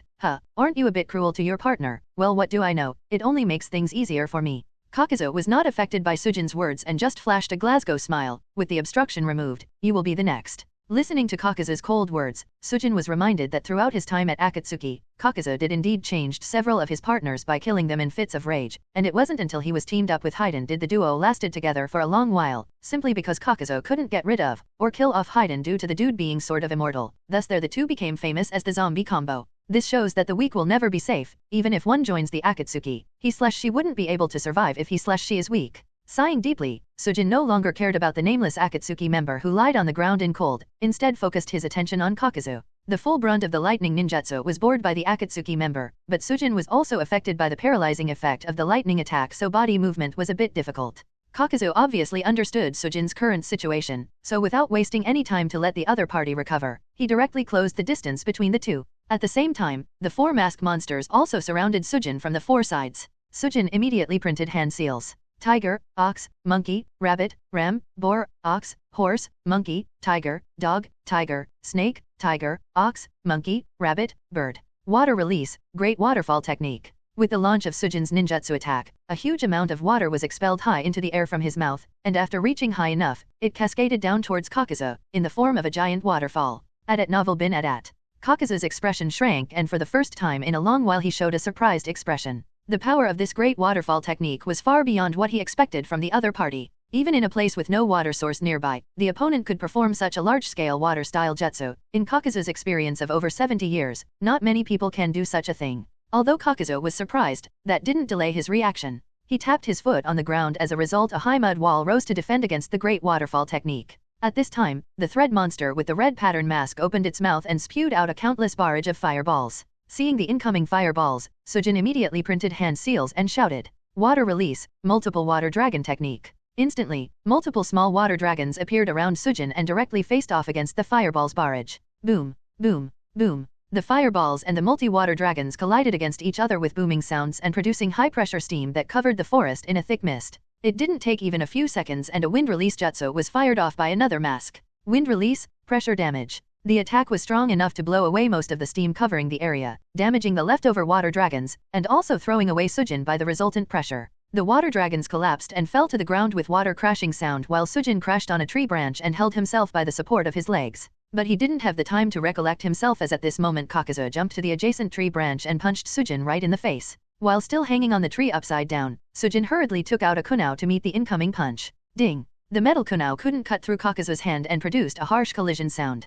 Obviously, Kakuzu has used the earth spear technique in this attack that Sujin could judge based on the dark color of Kakuzu's arm, giving it a diamond hardness. Using this opportunity while Kakuzu retracted his arm, Sujin leaped back using the offset momentum while thinking, this guy is really so strong. This time Kakuzu didn't immediately pursue but pointed towards Sujin who was still in midair and stretched his arm that separated from the joint and extended towards the leaping Sujin. The black threads extended and quickly shot Kakuzu's arm towards Sujin in midair. Being in midair, Sujin couldn't avoid it, so he attempted to spew out a jet stream from his mouth to dodge the incoming hand. However, the enemy was faster than him. As a result, Sujin was caught by the two arms that clutched his neck tightly. With the other party caught, Kakuzu slowly retracted his arm and brought Sujin before him. When his arms were again back to joint, he held Sujin by the neck and said indifferently, "Boy, your strength is definitely not weak, but it's about time we finish this game. Now tell me all you know about Yama and I can still let you live." While desperately waving his legs in a struggle, Sujin suddenly stopped putting any resistance and said with a grinning tone, "G-gas, W-I will I spare why your life."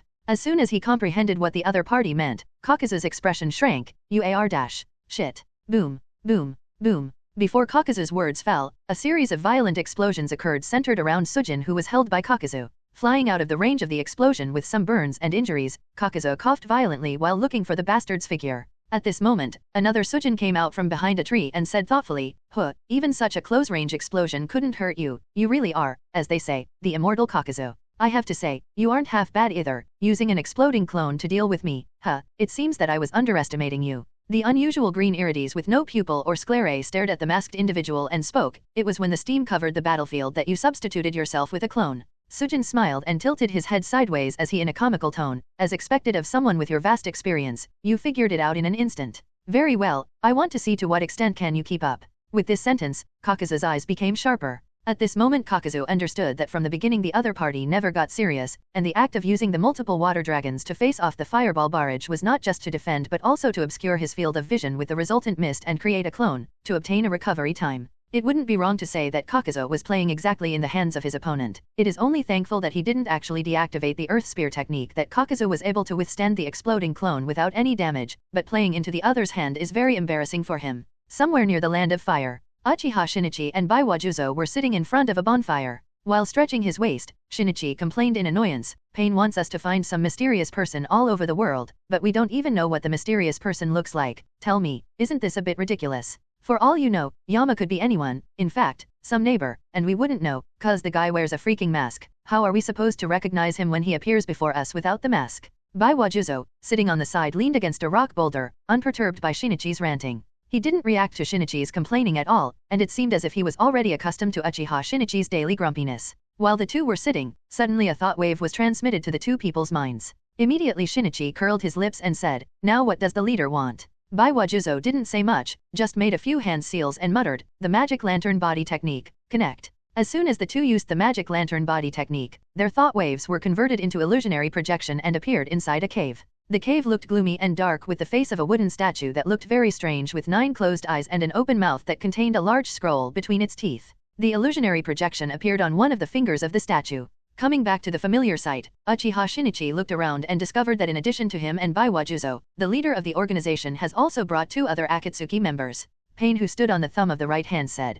"Kakazu's team has encountered a powerful enemy in the territory of the Land of Fire. From the report Zetsu has delivered, the other person is somehow related to Yama, Orochimaru, Sasori, Uchiha Shinichi, and Baiwajuzo. The 4 of you are nearest to Kakazu's location. I want the 4 of you to go after him and immediately capture the other party alive." Shinichi said, From the looks of it, Kakazu appears to be a strong guy. I didn't expect that the ragdoll couldn't even handle another bounty ninja." Orochimaru's gaze stayed on Shinichi for quite a while before he turned towards Pain and asked, "Is the other person Yama?" Pain shook his head. "There is no detailed information about the other party, only that he is related to Yama. Therefore, you are to go after him." At this time, Sasori in his Hiriko puppet questioned, "Location?" After telling the 4 people the location of Kakazu, Pain said, "Disband." Immediately the spiritual projection disappeared from the cave. The ninjas in the traditional Akatsuki cloak were running fast towards the Land of Fire. Their movement speed was so fast that they left a trail of afterimages behind. The ordinary civilians who saw them couldn't help but be dazed for a while, thinking that what they saw was probably some sort of hallucination. While running, Uchiha Shinichi said to his partner next to him, "Do you think that the lead this time would be worth making us rush all the way? The members of the Akatsuki have been searching all over the world to find any useful information about the mysterious hunter nin named Yama for a while now. Uchiha Shinichi and Baiwajuzo have already been searching through the Land of Fire with no leads whatsoever till now. Therefore, this pointless task has been annoying the hell out of Shinichi for quite some time now." Baiwajuzo just shook his head helplessly while stating, "Who knows?" In Juzo's eyes, finding that mysterious person is not necessarily a pointless thing. After all, someone who could make the leader a bit interested must be extraordinary, and this is clearly reflected with the fact that there has been no information about him anywhere whatsoever. Therefore, Akatsuki should have some information about this mysterious person. After passing through a forest, Shinichi looked towards the distance and asked, "That should be the town that Pain mentioned, right?" Juzo looked forward and nodded, That's the one." After entering the town, the two immediately went towards the direction of the black market branch to find the bounty exchange officer and asked, "Which direction did Kakazu go?" Zenji didn't dare to conceal anything, so after giving out the information he quickly pointed in the direction where Sujin and Kakazu had left. "Kakazu-sama and Sujin-sama have left in that direction."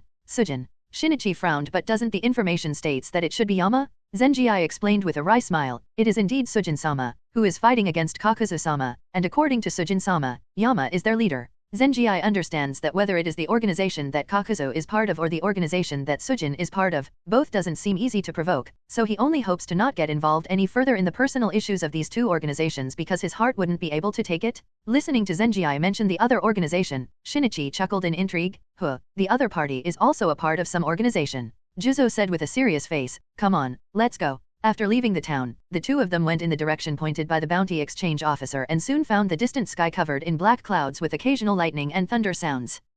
That's strange. Why are the clouds only in that area?" Shinichi muttered curiously. "The clouds do seem strange. The altitude is also very low. My guess is that they are the result of unnatural phenomenon, possibly produced due to someone fighting in that area, so Kakazu should be there." A shinobi with a wealth of experience who has survived even the encounter with the Gate of Death was quick to judge. At this time, Shinichi turned his gaze to the side and said, "Someone is coming." Juzo was immediately alert. "Is it the enemy?" After feeling a bit, Shinichi added, "Don't worry, the two are Orochimaru and Sasori." Without making them wait much, Orochimaru and Sasori's figure appeared before the two. Orochimaru glanced at Shinichi and said with a hoarse voice, "Aren't you two a bit slow?" Ignoring Orochimaru's sentence, Juzo pointed towards the rain cloud in the distance and said, "It seems that Kakuzu and this Sujin guy are fighting there." The young figure of Sasori, who was standing atop of a tree, turned over and said with a chiseled grin, "The movement there is really big. The other party seems to be a good puppet material." Shinichi was disgusted by Sasori's antics and snorted coldly, "Baka, Pain ordered us to capture the other person alive. I am afraid that you can't have your fun here."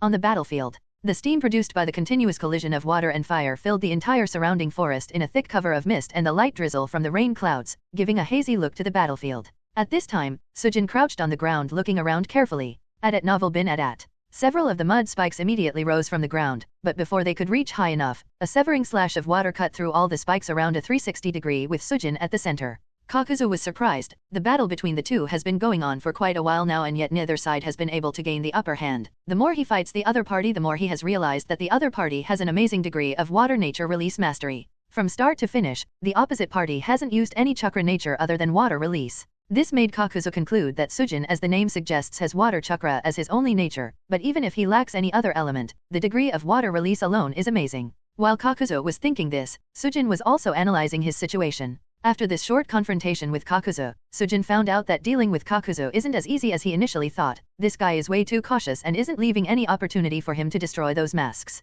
With the combination of the 4 masked thread monsters, Kakuzu can use all 5 basic chakra release with various combinations, that adding with Kakuzu's undead ragdoll body and unpredictable taijutsu style combined with his experience and cautious plus cunning nature makes him a fierce enemy to deal with. The most troublesome thing is that the black thread monsters can fly in the air and their cooperation is very tacit, making it more difficult for Sujin to destroy them. Even with all that trouble, Sujin has still managed to keep the battle to equal grounds, which is a big thing considering that he only uses the water release. "I guess I have had my fun for now and it's about time I retreat," thought Sujin, as the amount of refined Ryuamayaku chakra he has access to without the Tenseigan purifying it is reaching the limit. If he uses too much of Ryuamayaku chakra, there are chances that the petrification effect will start to appear. What's more, his purpose was only to fight a fierce battle for faster soul and body adaptation. As for whether he could kill Kakuzu, it was totally unimportant to him for now. In fact, Sujin himself isn't very confident in killing Kakuzu at this point because he knows that the moment 2 or more of Kakuzu's hearts are destroyed, he would become extremely cautious and choose to retreat immediately. Thus the fact that Sujin knows the effective method to break his immortality will be known to Kakuzu, which isn't something Sujin wants the other party to be aware of until Sujin is sure to kill the guy. While Sujin was planning to retreat, the thread monster with blue lines on the mask found Sujin's trail and immediately opened its mouth to release a lightning ball. Sujin jumped up and avoided the attack. Earth release had obvious restraints on water, as water breaks when facing the earth, whether it is earth wall or body hardening. These ninjutsus have a natural restraint, even though Sujin's water release is extremely overbearing because of high-intensity water nature chakra, but the proficiency is still far from reaching Senjutsu Bairama's level. But in the face of Kakuzu, who can use all 5 chakra natures with equal proficiency, more and more faults and lack of experience in using water release are starting to come to light as the battle continues. After landing behind a tree, Sujin observed the 4 thread monsters with the Byakugan, as finding their position is an easy task for him, and turning his head downwards, he also spotted Kakuzu hiding within the earth. Now, this was the perfect opportunity for him to retreat while Kakuzu hid inside the earth. However, the moment he was about to flicker away, he noticed the arrival of several chakra sources coming straight towards them with an explosive speed. Moreover, Sujin knows who these chakra sources belong to. At least, he recognizes the 3 of them. And without making him wait for long, the 4 figures appeared on the 4 sides one after another. And seeing those familiar faces, Sujin couldn't help but smile bitterly while thinking to himself, is it possible that my good luck days are finishing?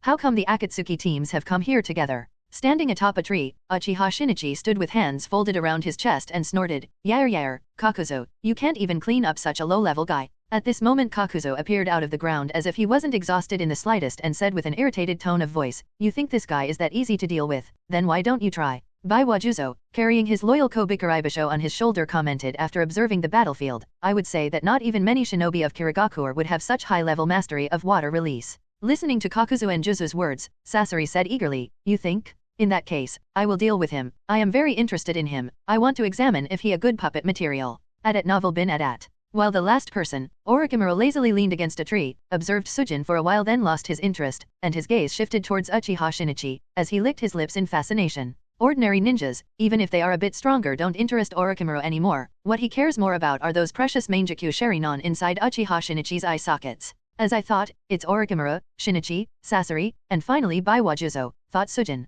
Aside from Baiwajuzo, Sujin was already aware of Orochimaru, Shinichi, and Sasori because he recognized their chakra signature. And Sujin, standing in the center being surrounded by 5 Akatsuki members, felt a little helpless. All of them were looking down on him, which was something he didn't like, so he jumped on a tree and stood at the same height, still being surrounded by the 5 sides. Looking at each of them one by one, he finally spoke. I have to say, you have a lot of people in your organization. Shinichi said at this time, it would be best that you don't resist and come with us willingly so as not to die accidentally. Glaring daggers at him, Sujin cursed Shinichi under his breath, this idiot. Juzo pointed his Kobukaribasho towards Sujin and questioned, what organization are you in, and who is Yama? Sujin pondered a little and said, you tell me the name of your organization and I will tell you the name of the organization I am in. Sujin needs some time to refine some Ryuamayaku chakra, therefore he decided to humor the Gokei-suki. Otherwise, he is sure that escaping from here is an almost impossible task, that is only unless he chooses to blow his cover. Hearing Sujin's response, Juzo nodded as he seemed to have the idea of recruiting the other party in the Akatsuki, so he said, our organization is called Akatsuki, and our goal is to bring peace to the shinobi world. For that reason we are collecting individuals with good strength to help us achieve it. I see that your strength is good,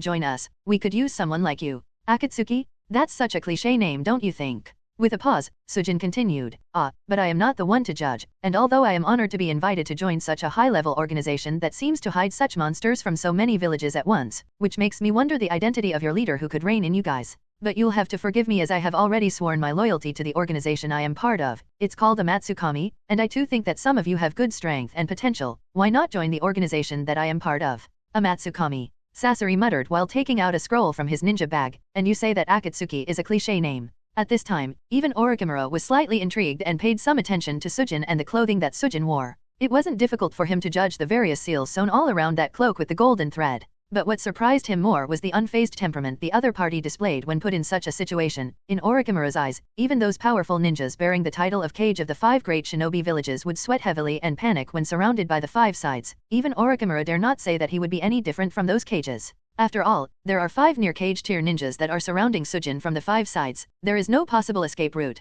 and still, the other party has the gall to be so casual? This shows that either he is plain stupid, maybe over extremely cunning, or that he just has enough confidence to make it out alive. If it's the first and second possibility, then it wouldn't be too troublesome, but Orochimaru is unwilling to believe that it's the third option, because he doesn't believe that anyone other than the god of shinobi or his rival could have such strength. And now there is the mention of a Matsukami. It seems there are more of such guys. His guess is that Yama is also part of the Amatsukami. If this doesn't make Orochimaru interested, then what will? The term Amatsukami itself implies something. Therefore, his attention was now focused on Sujin as his tongue hung out. Sujin observed the 5 Akatsuki members and their different reactions and finally figured out the countermeasure he is going to use. As for the reason he didn't panic, it was simple. The Sujin body is just a clone body, although of extremely good quality, but still a clone body, so even if the clone is destroyed, it wouldn't have any effect on Sujin himself. In the worst case scenario he will lose the clone, but that's not something to be very worried about as there is still another clone body in the secret laboratory. The only thing that would have been normally troublesome is the Cyan Gourd carrying the Ryuamayaku, but Sujin was still not much worried as he has already engraved a summoning seal on it so that he can summon it anywhere.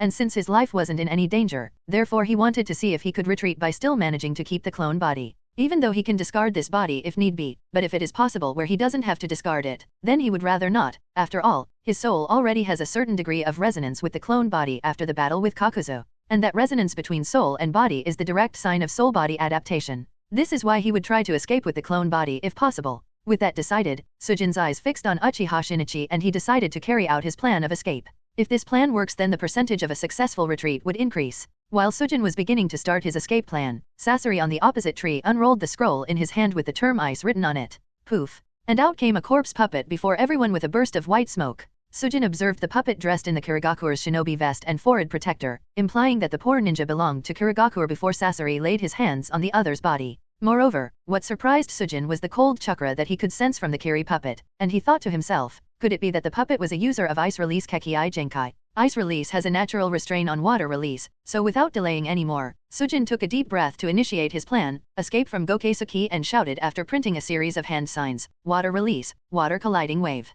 Instantly, a large amount of water rose up like a massive tornado, forming a giant waterspout. The moment this waterspout reached its extreme point, it burst explosively and the water rushed in all directions like a high wave with Sujin as the center. In the face of such a huge wave, the 5 Akatsuki members didn't resist from the front as that would only waste their chakra but dispersed in different directions. The moment siege was broken and when no one expected it, Sujin took advantage of the cover provided by the water wave and rushed towards Orochimaru. Tiger, rat, horse, snake, dragon, hand clap, water release, water severing wave. The chakra needed in his stomach was released as a high-pressure water jet from Sujin's mouth, which slashed towards Orochimaru, cutting everything in its path. Orochimaru squinted slightly and avoided the water-severing wave by twisting his head strangely, and while still in the air, he stretched out his right hand towards Sujin. At the moment the snake hand was close to the other party, he used several shadow snake hand to fire poisonous snakes towards him with the added lightning chakra that further increased the final speed by several folds. Sujin has long expected this attack and dodged them one after another with short body flickers, and used a rising water slash to cut off the lightning shadow snake hand. The lightning-imbued snakes were cut off and squirted hot blood that soon evaporated. With that out of the way, Sujin stepped over the water wave and leaped towards Orochimaru as he spoke. Rule 1 of a battle, take out the weakest guy first. Weakest. The weakest. The weakest. The weakest. The weakest. Orochimaru smiled lightly as the sound of the weakest was again and again heard throughout the battlefield and in his mind like an echo. Anyone familiar with Orochimaru's character can realize that although there is a slight smile on his face, those golden and vicious snake pupils were clearly reflecting the murderous intent in his heart, and since Sujin was familiar with Orochimaru, he knew that the first step of his plan was a success. The other 4 saw that Orochimaru and Sujin have started a fight, so Sasori didn't rush to use the ice puppet, but stood aside and watched the show. Kakuzu, Juzo, and Shinichi also listened to Sujin mocking Orochimaru but didn't rush to intervene and watched the 2 of them fight each other. After having a short bout with Orochimaru, Sujin suddenly turned around and ran in Uchiha Shinichi's direction. Orochimaru naturally wouldn't let him go so easily and followed after him. Shinichi saw that Sujin was running in his direction and his smirk widened as he said, "Hey, are you trying to run away? Ha ha ha, if that's what you are trying to do, then coming towards me was the wrong decision you made." Orochimaru, who was chasing Sujin, noticed that Shinichi's entire attention was focused on Sujin coming towards him, and seeing that Orochimaru suddenly had an extremely crazy idea. Someone like Orochimaru who doesn't even care about the position of the Hokage naturally doesn't give a damn about the Akatsuki. His entire purpose of joining the organization was to gather more knowledge from the group and his interest in the Rinnegan Eyes of Pain. However, the cruel reality soon made him understand that with his current strength, he wouldn't be able to seize the Rinnegan from pain, which is known as the Eyes of the Sage of Six Path. With that realization, all he could is to look at the next best dojutsu, which just happens to be the Sharingan, at least in his knowledge. When he heard of the news that Shinichi of the Uchiha clan awakened the legendary Mangekyou Sharingan, he was really ecstatic and felt that the Mangekyou Sharingan was already in his pockets. But during his follow-up investigation, he soon found out that Uchiha Shinichi with just the powers of his Mangekyou Sharingan stirred up Konoha upside down. This does have a lot to do with the lack of strong combat power in Konoha, but the main reason was because of the unusually powerful abilities he awakened with the Mangekyou Sharingan. The basic information that it is very difficult to kill Shinichi was obviously passed to him, and this made Orochimaru more eager to obtain those eyes, but at the same time, it also made him understand that obtaining Uchiha Shinichi's Mangekyou Sharingan wouldn't be so easy. Due to this, Orochimaru has been waiting for a perfect opportunity to make the shot and take away both the eyes in one fell swoop, but it's a pity that the Akatsuki members operate in a 2-man team, and unfortunately, Uchiha Shinichi is not his partner. Therefore, Orochimaru could only covet those eyes from a distance while waiting for the opportunity to come. And now that such a golden opportunity has appeared before Orochimaru, how could he not take the chance? Sujin didn't turn his head to observe Orochimaru. He didn't need to turn his head to know how restless and eager Orochimaru's heart would be at this moment to take Shinichi eyes. After all, no one knows Orochimaru better than him. Orochimaru's desire to obtain the Mangekyou Sharingan is much deeper than one might imagine. And this greed of Orochimaru is the most important key to Sujin's escape plan. He knows that if presented with the opportunity, Orochimaru wouldn't hesitate to attack Shinichi, and the moment he does so, the current 5 members that are present here will fall into a chaotic state which will give Sujin the best chance to make an escape out of this predicament. Looking at Uchiha Shinichi, who was very eager and planning an attack to attack him, Sujin cursed under his breath, "Idiot, don't be so eager to kill me that you really end up having your eyes gouged out by Orochimaru." Not even a second later, Sujin and Orochimaru quickly approached Uchiha Shinichi. Just before he was a few meters away, Sujin quickly used hand seal and spoke. Water clone technique. Instantly, Sujin used the water clone technique to create a water clone and changed the course. One body went to the left side and the other went to the right side separately. What? Shinichi frowned slightly, and even with his Mangekyou Sharingan, he couldn't exactly distinguish between the real Sujin and the water clone. Similar was the case with Juzo, Kakuzu, and Sasori, as they too couldn't tell which one was real and which one was the water clone. While Orochimaru, who was running just a few steps behind Sujin, didn't respond to the sudden change as his entire attention was focused on Uchiha Shinichi. At this point, he was less than 8 meters away from Uchiha Shinichi. Such a short distance is close to nothing for a ninja of his level. Shinichi also noticed that Orochimaru didn't continue to chase Sujin, who changed his direction of escape but was rushing straight towards him, so he immediately asked, "What do you want to do?" But before Shinichi could complete the sentence, Orochimaru jumped straight towards Shinichi like a cannonball and stretched out his right hand to take away the Mangekyou Sharingan off Shinichi's sockets. In the short span of time from the moment Orochimaru jumped, Shinichi didn't panic as expected by Orochimaru. Instead, he printed the hand seals instantly and opened his mouth to fire a large fireball at Orochimaru. The heat emanating from the fireball evaporated all the nearby water, giving a red glow to the forest. Orochimaru, who was very just a step away from the fireball, didn't dodge it and dived right into the fireball technique. Even if this body is melted and burned by the high-temperature flame, he didn't care at all. Passing right through the fireball while resisting the burning pain, Orochimaru's right hand reached Shinichi's eye sockets and touched his eyeballs. Now your Mangekyou Sharingan is min dash. Bang. But before he could celebrate for taking out those eyes, Shinichi's body disappeared by turning into white smoke. The sudden disappearance of Shinichi left Orochimaru stunned and he muttered in a daze, a shadow clone. How could it be a shadow clone? Orochimaru has been paying close attention to Uchiha Shinichi from the moment they arrived here. He can be sure that Shinichi didn't use the shadow clone technique, so the only possibility that remains is that Uchiha Shinichi in front of him was a shadow clone from the very beginning.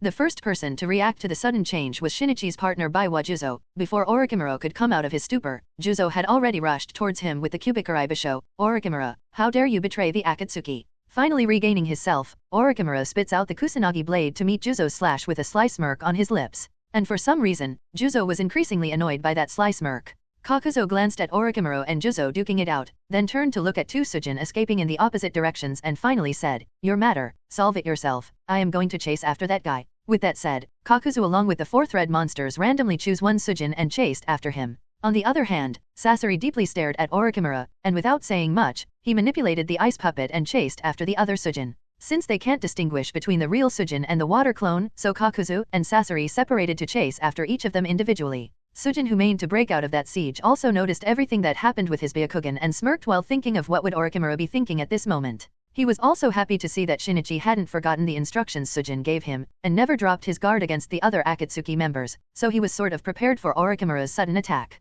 And finally, he was extremely happy that his plan to induce infighting went unexpectedly well. The original 1vs5 has now become 1vs1. After turning to look at Sasori, who was chasing after him, Sujin started to think of the next step to take. In fact, he is a little sad. If only he had the Tenseigan in this clone body, then he would be able to again take away that ice release puppet. But alas, luck won't always be by your side. Shaking his head, Sujin began to analyze the situation while still continuing the Naruto run. Currently, he literally didn't have much chakra left as the natural energy from Ryuo Mayako has started to slowly invade his body the more Ryuo Mayako chakra he uses, so urging the Ryuo Mayako to borrow chakra is not an option. Now it's not that he can't continue to fight Sasori with the amount he has left, but it would still be better not to engage because Kakuzu would soon figure out that he is chasing after the water clone. Therefore, escaping is the best course of action. At novel bin at. What's more, Sasori's strength should also be close to the level of Kakuzu, even though he no longer has the Sandame Kaze cage puppet, but Sujin still wouldn't underestimate Sasori. Not to mention, the ice release has a natural restraint over water release, therefore, escaping would be the most prudent option. While Sujin turned his head to look back, Sasori spoke in a mocking tone, "You can't escape." Sujin ignored Sasori's comment and increased his speed. At this time, Sasori flicked his fingers, following which the ice puppet suddenly performed an ice release ninjutsu. Instantly, a smooth and clear ice track appeared on the ground and extended towards Sujin at an extremely fast pace. Sasori and the ice puppet slid on the ice track that increased their chasing speed, thus the relative distance between Sasori and Sujin kept decreasing. Seeing such a method being used, Sujin's eyes widened in surprise. Ice release can also be used like this. Noticing that the relative distance between the two was continuously decreasing, Sujin's face sank. He suddenly stopped and jumped on a tree. Seeing that Sujin stopped, Sasori too stopped and said with a chiseled grin, "Haha, I'll kill you here and no one will know." Sasori didn't care about Pain's order to capture the target alive. This is because Sasori didn't believe that the Amatsukami organization that Sujin was talking about could threaten the Akatsuki. In his opinion, it is obviously better to kill them directly and use their corpse to make puppets instead of wasting a lot of time capturing them. Sujin focused on his surroundings and after confirming that there was really no one chasing him other than Sasori, he breathed a sigh of relief while simultaneously thinking of the countermeasures. However, Sasori didn't give Sujin any breathing period and immediately flicked his fingers manipulating the chakra line, and said softly, "Ice release secret technique, 1000 flying ice needles of death." Instantly, the moisture in the air condensed into thousands of ice needles, hovering in the air all pointing straight towards Sujin. At novel bin at. Sujin's face stiffened, and with his insight, he could see that the suspended ice needles were cutting off all his retreat routes, leaving him with no choice but to fight Sasori.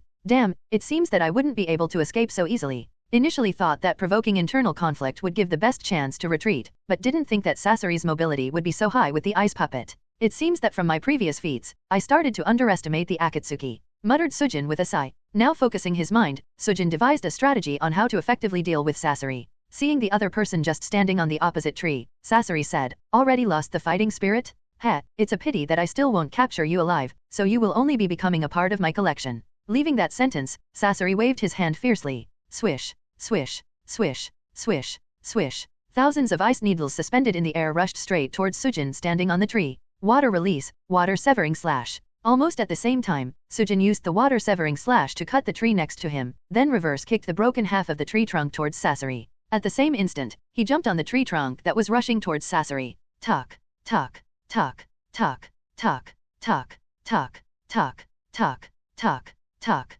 tuck, tuck. Thousands of ice needles hit the spot where Sujin was standing with a piercing momentum causing the tree to break and sawdust to fly off. Even Sujin wasn't spared as several of the needles pierced his back causing blood to leak out of the wounds. Be that as it may, Sujin just gritted his teeth while focusing his attention on Sasori. Boom. With a booming sound, the tree trunk slammed into the position where Sasori just stood a moment ago. Hidden behind the tree trunk, Sujin stomped on the tree and leaped up using the reaction force, and again made a reverse kick at Sasori who was still in midair. At this time, Sasori had a playful look while still in midair but his fingers kept flickering. Ice release, ice lock. The ice puppet that was on the left side of Sujin immediately turned around and fired a stream of freezing water that entangled Sujin's left arm. Sujin didn't even turn his head to look and waved the kunao in his other hand to cut off his left hand bound by the ice ninjutsu, then again rushed towards Sasori. The sudden action of abandoning the arm left Sasori a little dazed, and before he could react, Sujin was already in front of Sasori with his kunao piercing Sasori's chest. Although Sasori couldn't block the kunao, he managed to barely avoid the core area, then kicked Sujin violently, sending him flying, and himself too flew back using the reaction force.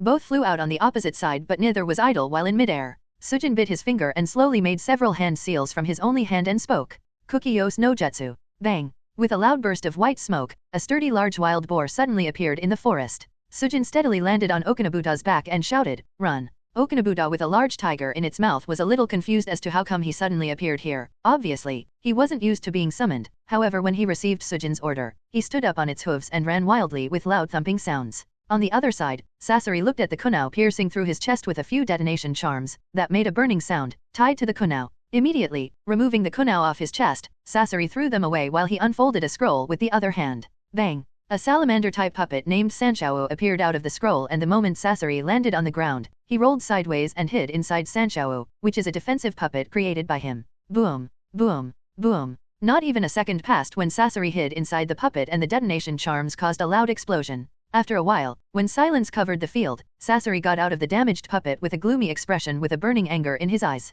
Even his defensive puppet couldn't withstand the explosion and was damaged to a certain extent, and this greatly angered Sasori. After coming out of the puppet, Sasori looked around for a while, but there was no longer any sign of Sujin around. Only the cut-off arm that was frozen in ice lied nearby a broken tree. Disappointed that even he let the enemy get away, sullenly walked towards the arm. Sasori controlled the ice puppet to release the ice jutsu and picked up the arm. However, the moment he picked up the arm, he suddenly heard the familiar hissing sound, and he subconsciously lifted up the sleeve and found that there were several detonation charms stuck on the inner sleeve or the hand. This, on Sujin's side. While tiredly lying on the back of Okanobuta, Sujin took out a bandage roll to wrap it around the arm and simply treated the wounds around the back of his shoulder. With all that done, he sat up and looked back with the Byakugan to confirm that there was no follow-up. Seeing that Sasori didn't catch up, Sujin breathed a sigh of relief. At this time, he noticed the large tiger that was still held by Okanobuta in its mouth, and Kuroto was annoyed. While trying to calm himself down, Sujin shook his head helplessly and said, "Just throw that tiger, you can eat so much later. This is an escape, you can't keep that tiger in your mouth." Okanobuta groaned, seemed to be complaining to Sujin that it had spent quite a bit of effort to catch the big one this time. Small ones no longer fill the belly. Sujin patiently spoke again, "Throw it away, it's important to escape now." Okanobuta was again groaning, as if thinking whether to throw it away or not, but then it opened its mouth wide and swallowed the whole tiger in one bite and continued running. Sujin was left speechless. "You idiot pig, you are still thinking about eating when the enemy might chase after us anytime, and you'll definitely be the first one to die if he comes after us." Boom! Boom! Boom! Boom! Boom! As soon as Sujin's voice fell, a series of explosions came from behind. Sujin finally nodded at this moment, as he knew the trap he had left behind has activated. This is the advantage of fighting using clones. As long as the user wants, he can deploy more cunning and deceptive tactics to fool even the strongest of the shinobi. Whoosh! Whoosh! Whoosh! Accompanied by the sound of breaking wind, 3 figures appeared in the messy forest. The 3 of them were dressed in Konoha shinobi gear, and the leader of the team carried a mud pot on his back, wearing sunglasses, and looked very calm. The 2 accompanying him were 2 teenagers, a boy and a girl of about 14 or 15 years old. After taking a casual look around the forest, the young man with short brown hair, dark-colored eyes with markings under his eyes, carrying a long sword on his back, muttered with a disbelief look, did a war broke out here? The young girl with a Konoha forehead protector and straight purple hair that reached down to her waist, and warm brown eyes, coupled with a shade of red lipstick on her lips, nodded as she was also shocked by the sight before her. What lied before three shinobi was the forest that looked as if it was a battleground for a war not long ago. With just a casual glance, one can easily find the traces of all ninjutsu of all 5 chakra natures. Even the size and range of the battlefield appeared as if the battlefield was a site of a small-scale war involving several jonins in the battles. The jonin captain of the team said with a solemn voice, Yujeo-chan, Heiei-kun, search around the perimeter and see if you can find any useful clues. Yes, captain. With the captain's order, both Uzuki Yujeo and Gekko Heiei immediately dispersed. After a while, Uzuki Yujeo landed on a big tree while in search of any possible clues. This is. Looking at the corpse of a snake lying on the ground near a burning tree, Yujeo muttered in surprise. After checking the snake corpse, her face immediately changed. This is a snake from Orochimaru. Could it be that Orochimaru was also involved in this battle? With that conclusion, Yujeo sealed the corpse in a storage scroll and continued to look around. After the three reunited, the captain asked, "So, did anyone find anything?" Yujeo nodded and brought out the snake's corpse and explained, "Captain, I found this. From what I can guess, this should have been used by Orochimaru. That means we can conclude that Orochimaru too was part of what happened here." Picking up the snake's corpse, Captain frowned slightly. The news received from the black market bounty officer states that what happened here is the result of a feud between 2 bounty nin organizations, so how could Orochimaru be involved? Cough cough. After recovering from his coughs, Heiei said with an unpleasant expression, if 2 bounty nin organizations had a feud that could affect such a large-scale battlefield, then the total number of people involved should be well over a few hundred? The captain nodded, agreeing to Heiei's guess. After all, ordinary bounty ninjas are only at the level of a genin or a chunin. Just 3 or 4 bounty ninjas can't affect such a large battlefield.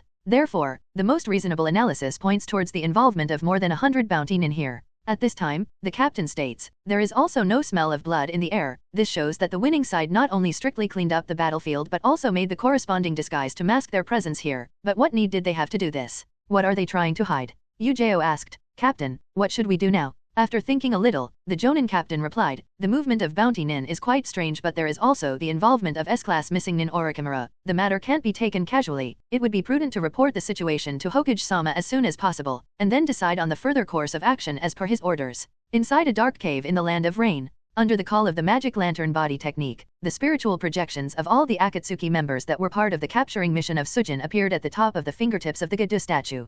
Pain looked at the 4 members and questioned in a deep voice, why was the mission failed? Uchiha Shinichi stretched out his hands helplessly. You can't blame us for what happened. If you want a reason, then blame Orochimaru. Baiwa Juzo also nodded gently. Orochimaru betrayed the organization. While we were still surrounding the target in a siege, he suddenly attacked Shinichi, wanting to seize Shinichi's Mangekyou Sharinon, which disrupted the entire roundup. At this time Sasori added with a cold snort, I said earlier that he shouldn't be recruited. All he would do is steal the information and try to take advantage of us. The Pain was silent upon hearing this. He naturally knew that the purpose of Orochimaru joining the Akatsuki wasn't pure, but Pain thought that his strength would be enough to deter Orochimaru and keep the snake in check, and therefore, it was better to keep these types nearby rather than let them run around on loose. However, it seems that Pain underestimated Orochimaru's greed and the fact that Orochimaru would dare to betray so soon. After a little contemplation, Pain questioned, is the identity of the other party confirmed? This time it was Kakazu who hasn't spoken anything from start. The other party claimed to be Sujin, part of an organization known as a Matsukami, and the mysterious ninja named Yama is their leader. Other than these we only know that he only uses water style and taijutsu for combat. What he looks like, other affiliations, age, and everything else is a total mystery. One thing to note is that there was a symbol of water chakra nature around the chest part of his cloak, which was different from that of Yama as described by Hiriko and Shino. A Matsukami. Pain chewed these few words with a gloomy expression. A Matsukami refers to a category of gods, which is something unacceptable. Pain firmly believes that only he with the Rinnegan is the shinobi capable of bringing peace to this shinobi world. This is his responsibility. He must fulfill Yahiko's dream? While Pain was mulling over the matter, Shinichi folded his hands and said with an exaggerated smile, that Sujin isn't easy, I tell you. Look at how the 3 teams involved on the mission ended up with such an embarrassing result against just one guy. One of us ended up dead in friendly fire, one rebelled, while the 2 of us couldn't suppress him. It was a shameful defeat. Shinichi was obviously very happy by the defeat of the Akatsuki organization at the hands of a Matsukami. The members of Akatsuki are all rogue nin with extraordinary combat power, therefore, they don't even put any of the 5 great shinobi villages in their eyes. In this small mission, the organization dispatched 6 of its members, of which 5 had the extraordinary combat power of close to or higher than the level of the cage of the great villages. And even with such an absolute advantage of 6-1, not only did their mission of catching the target alive failed, but they ended up 2 members down. This is the biggest defeat Akatsuki suffered since Pain came into power. At novel bin at. Withdrawing his thoughts, Pain asked indifferently, what is Sujin's strength level? Kakuzu said, I hate to say it but he was very strong, although he only used water style and basic taijutsu along with some use of tools. Taijutsu alone surpassed the level of a jonin, but the most exaggerated was his proficiency in water style. What's worrisome is that he appeared inexperienced in water style at the start and gradually improved during the combat. If he is allowed to grow, I wouldn't be surprised if he even surpassed Konoha's Nidaime Hokage in water style. After Kakuzu finished talking, everyone looked towards Sasori. After all, among the various people, only Kakuzu and Sasori were the ones who basically fought against Sujin. Sasori hummed lightly, the next time I meet him, he will die, and turned away his face, refused to speak any further. Sasori was very embarrassed about what happened this time. Not only did he let the other party escape but also damaged his defensive puppet with those explosive charms, and this all happened when he was assured of his victory. This routine reminded him of the time when he lost the Kaze Cage puppet to that damn Hyuga Kuroto, and this greatly frustrated him. Pain nodded and after a bit of thinking he ordered, Sasori, Kakuzu, you both will temporarily form a team. Kakuzu and Sasori glanced at each other and finally nodded in acquiescence to Pain's arrangement. Akatsuki operates in a team of 2 members, and since both Kakuzu and Sasori have lost their team members, so it is reasonable for them to form a team together. With this out of the way, Pain ordered, next, everyone will make sure to keep interrogating about any intel on Yama, Sujin, and Amatsukami. We have close to no information about the enemy and that is unacceptable, so apart from all your missions, keep searching for all the information you can find about their organization. We need to know everything about them, the location of their base, number of members in their organization, their objective, identities, from smallest to biggest. Anything and everything. Also, no one will take reckless actions if they encounter any of the members of the Amatsukami. Yes. At this time Sasori added, I suspect that Orochimaru might have something to do with Amatsukami. The timing of his rebellion was too coincidental. After a little consideration, Pain spoke, the task of chasing and eliminating Orochimaru would be left to Sasori and Kakuzu. Sasori nodded, it will be done. After finally taking a look at the several members of the Akatsuki, he spoke, disperse.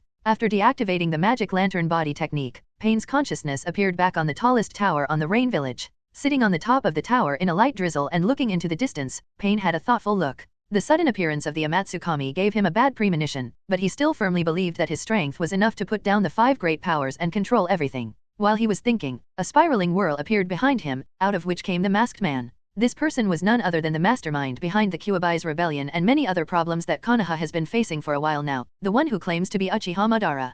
Pain didn't look back or reacted to the arrival of Uchiha Madara and just stated lightly, the mission failed. Hearing from Pain that the mission was a failure, Madara Uchiha was disappointed. Even the identity of the target has not been investigated. Any trace of Yama has disappeared. While the 3 teams failed to catch Sujin, the only intelligence obtained states that they are part of an organization called Amatsukami, and Yama's is their leader. Amatsukami, muttered Madara, while thinking to himself, is the person I met at the root base also part of this organization? But if that's the case, why do I feel that I somehow know that person? You have been alive for such a long time, Madara. Are you sure you have no clue about the Amatsukami? Asked Pain. Madara shook his head with a sigh, not that I can remember. Well fine, from now on, investigating Amatsukami is also part of the objective of all teams. That sounds reasonable. Madara nodded. With that discussion completed, Pain added, Orochimaru has rebelled. This wasn't surprising to Madara and this time said after pondering over it a little, it seems that we need more manpower to achieve our objective. Tendo Pain was silent and stated flatly after a while, no one can stop me.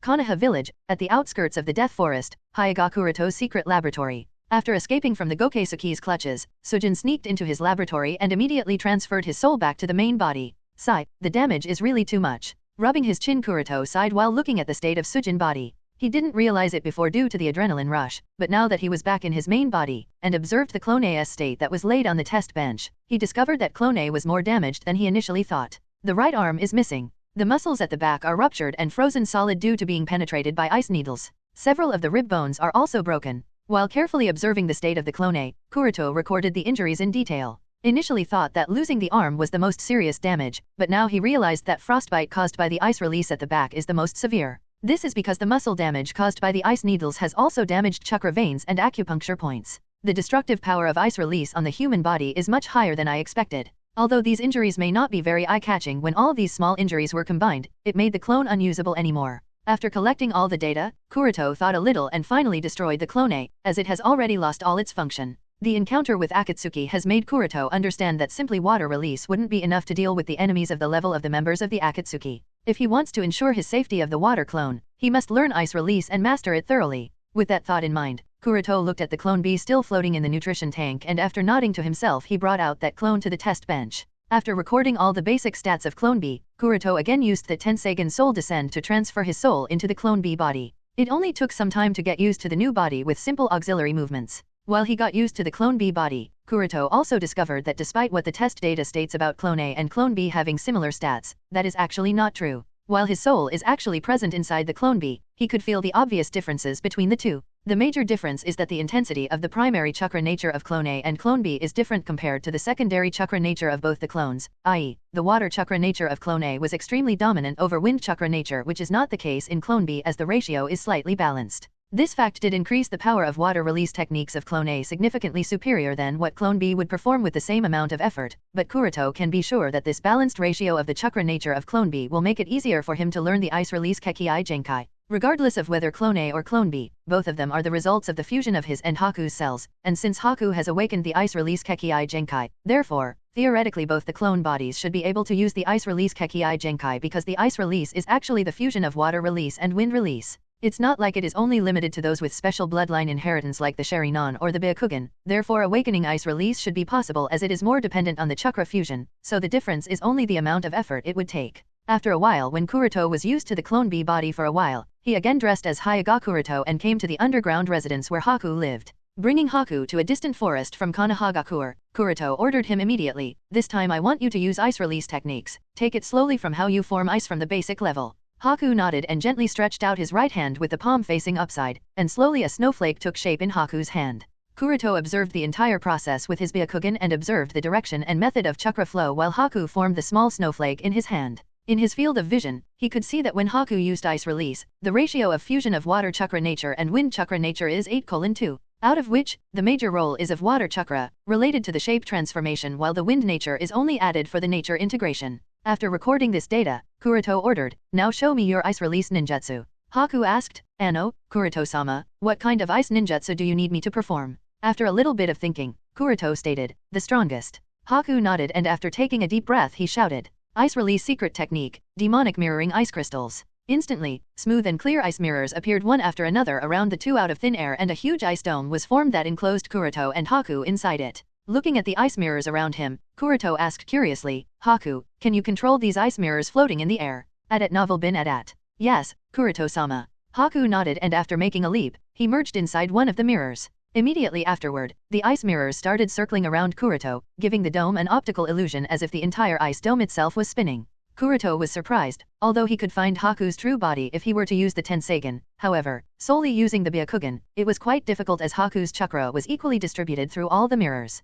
After giving a short demonstration, Haku stopped the rotation of the ice mirrors and leaned out half of his body from one of the ice mirrors, and asked Kuroto while panting lightly, "Kuroto-sama, what else I have to do next?" Kuroto shook his head stating nothing for now, and carefully recorded the chakra flow mechanism of this secret technique. In the puzzled gaze of Haku, after putting away the scroll that he used to record data, Kuroto printed the same series of hand seals that Haku just performed to cast the demonic mirroring ice crystals. Understanding what Kuroto was doing, Haku asked in a surprised tone, "Why you can also use ice release Kuroto-sama?" Kuroto didn't give an answer and just focused on the chakra flowing mechanism to control the water chakra in his body. After printing all the hand seals, Kuroto shouted, "Ice release secret technique, demonic mirroring ice crystals." With Kuroto's shout, several curtains of water appeared around him instantly. The basic shaping is completed, now on to the next step. After glancing at the thin water curtains that were very close to Haku's ice mirrors, Kuroto began to infuse wind nature chakra into them. Splash! But the moment he manipulated wind nature chakra in his body to infuse into the water curtains, the floating water curtains fell apart and collapsed, as a result, splashing on the ground.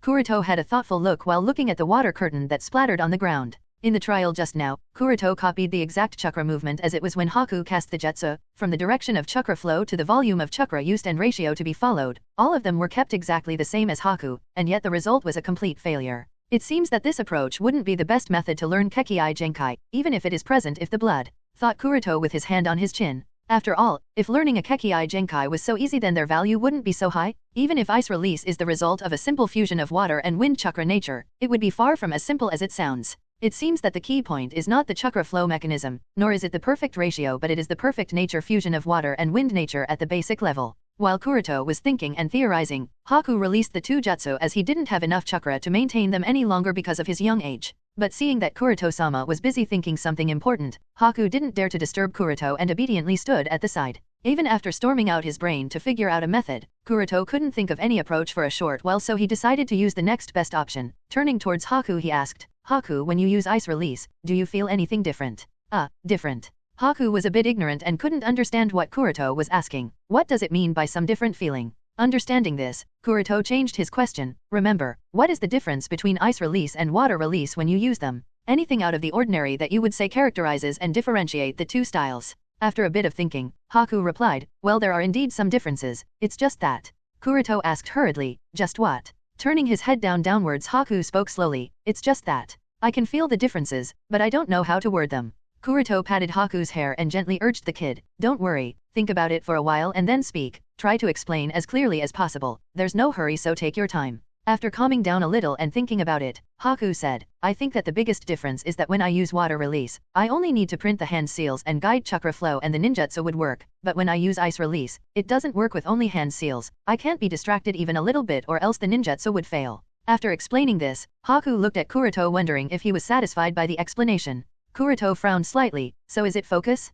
This doesn't help me at all. I am already putting all the focus I can. Sigh, looks like I'll have to use that method." It is probably impossible for Haku to summarize the actual differences between the ice release and water release as of yet. Considering his young age and lack of in-depth understanding of various natures, most likely it was his talent and emotional stimulation that led him to awaken the said Kekkei Genkai, but it looks like he hasn't yet grasped the essence of ice release. So, now that Kuroto only has the last option which he didn't want to originally use, but it appears that is the only choice. With that decision, he took Haku back to the Death Forest and said, "Haku, wait here for a little while, and I will be using a technique, so relax and don't resist, otherwise it could be a bit painful, understand?" Haku promised, "You understand." With Haku's nod, Kuroto immediately withdrew his soul from the clone bee body and transferred it back to the main body in the secret lab not far away. Haku saw that the Kuroto-sama before him suddenly lowered his head and closed his eyes as if he went unconscious. As a result, he was surprised. However, thinking of the previous instructions that Kuroto gave him, he didn't move from the spot where he was sitting, nor did he attempted to disturb Kuroto-sama, who was probably using the technique he mentioned before. Not long after, Kuroto in his main body rushed towards the spot where Haku and water clone bee body were sitting.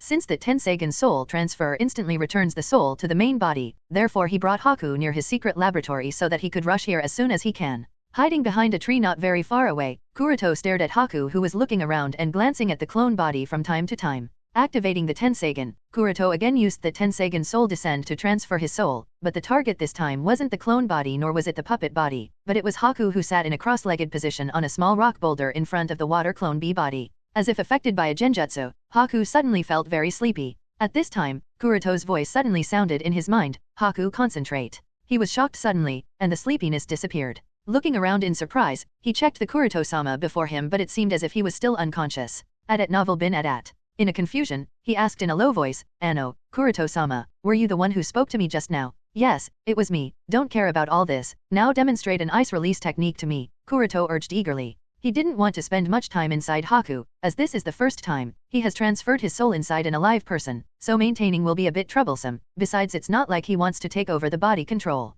There is not much difference between the Tenseigan Soul Descend and Orochimaru's Living Corpse Reincarnation. Both the abilities allow the user to transfer their soul to other vessels, although Tenseigan Soul Descend is much advanced in this field. However, Kuroto knows that this technique also has its own flaws and repercussions. If the user tries to take control over the bodies of others, then a battle of the soul has to be conducted and the user has to devour the target vessel's soul. But here comes the problem. Devouring other soul changes the soul signature of the user as well as damages it, which makes the soul unstable, as is the case with Orochimaru in the main story. Due to repeatedly transferring his soul from one vessel to another, his soul had actually become highly complicated that had decreased his spiritual power. Therefore mental attacks like genjutsu became his weakness. In this case, Kuroto is very cautious to not do anything that would damage his soul, and this is one of the reasons he was hesitating to use Tenseigan Soul Descend to transfer his soul inside Haku's body, but now that he was left with no other option, so he chose to do it. But Kuroto is still very cautious and doesn't dare to have a spiritual battle with Haku's soul. Kuroto understands that even if he can easily take over Haku's body, it is inevitable that there would be some small cracks that may appear on his soul which might expand over time. That is why he only attached his soul to Haku's for a short while, and no doubt Haku would feel a huge burden because of this. His young body isn't suitable to bear the burden of Kuroto's soul, For this reason, Kuroto urged Haku eagerly because being attached for too long would most likely cause irreversible damage to both the parties. Under Kuroto's urging, Haku took a deep breath to relieve the sudden heavy pressure he was feeling and quickly performed ice release techniques, hand signs printing, chakra mobilization, while simultaneously, he shouted, ice release secret technique, demonic mirroring ice crystal, whoosh. However, even when everything was in order, by the time he completed the seal there was no change in the surrounding except for the light breeze that blew by the side, blowing away the scattered leaves in a roundabout curl. Haku was confused, Even Kuroto who was attached to Haku was at a loss and asked, what happened? Listening to Kuroto's question, Haku replied hurriedly, I don't know what's going on, it was clear before, it should have worked like always. Kuroto thought a little about the possible cause and said, don't use demonic crystals, try using simple ninjutsu with low chakra cost. After a short nod, Haku again printed the hand seals and shouted, ice release, ice mirror.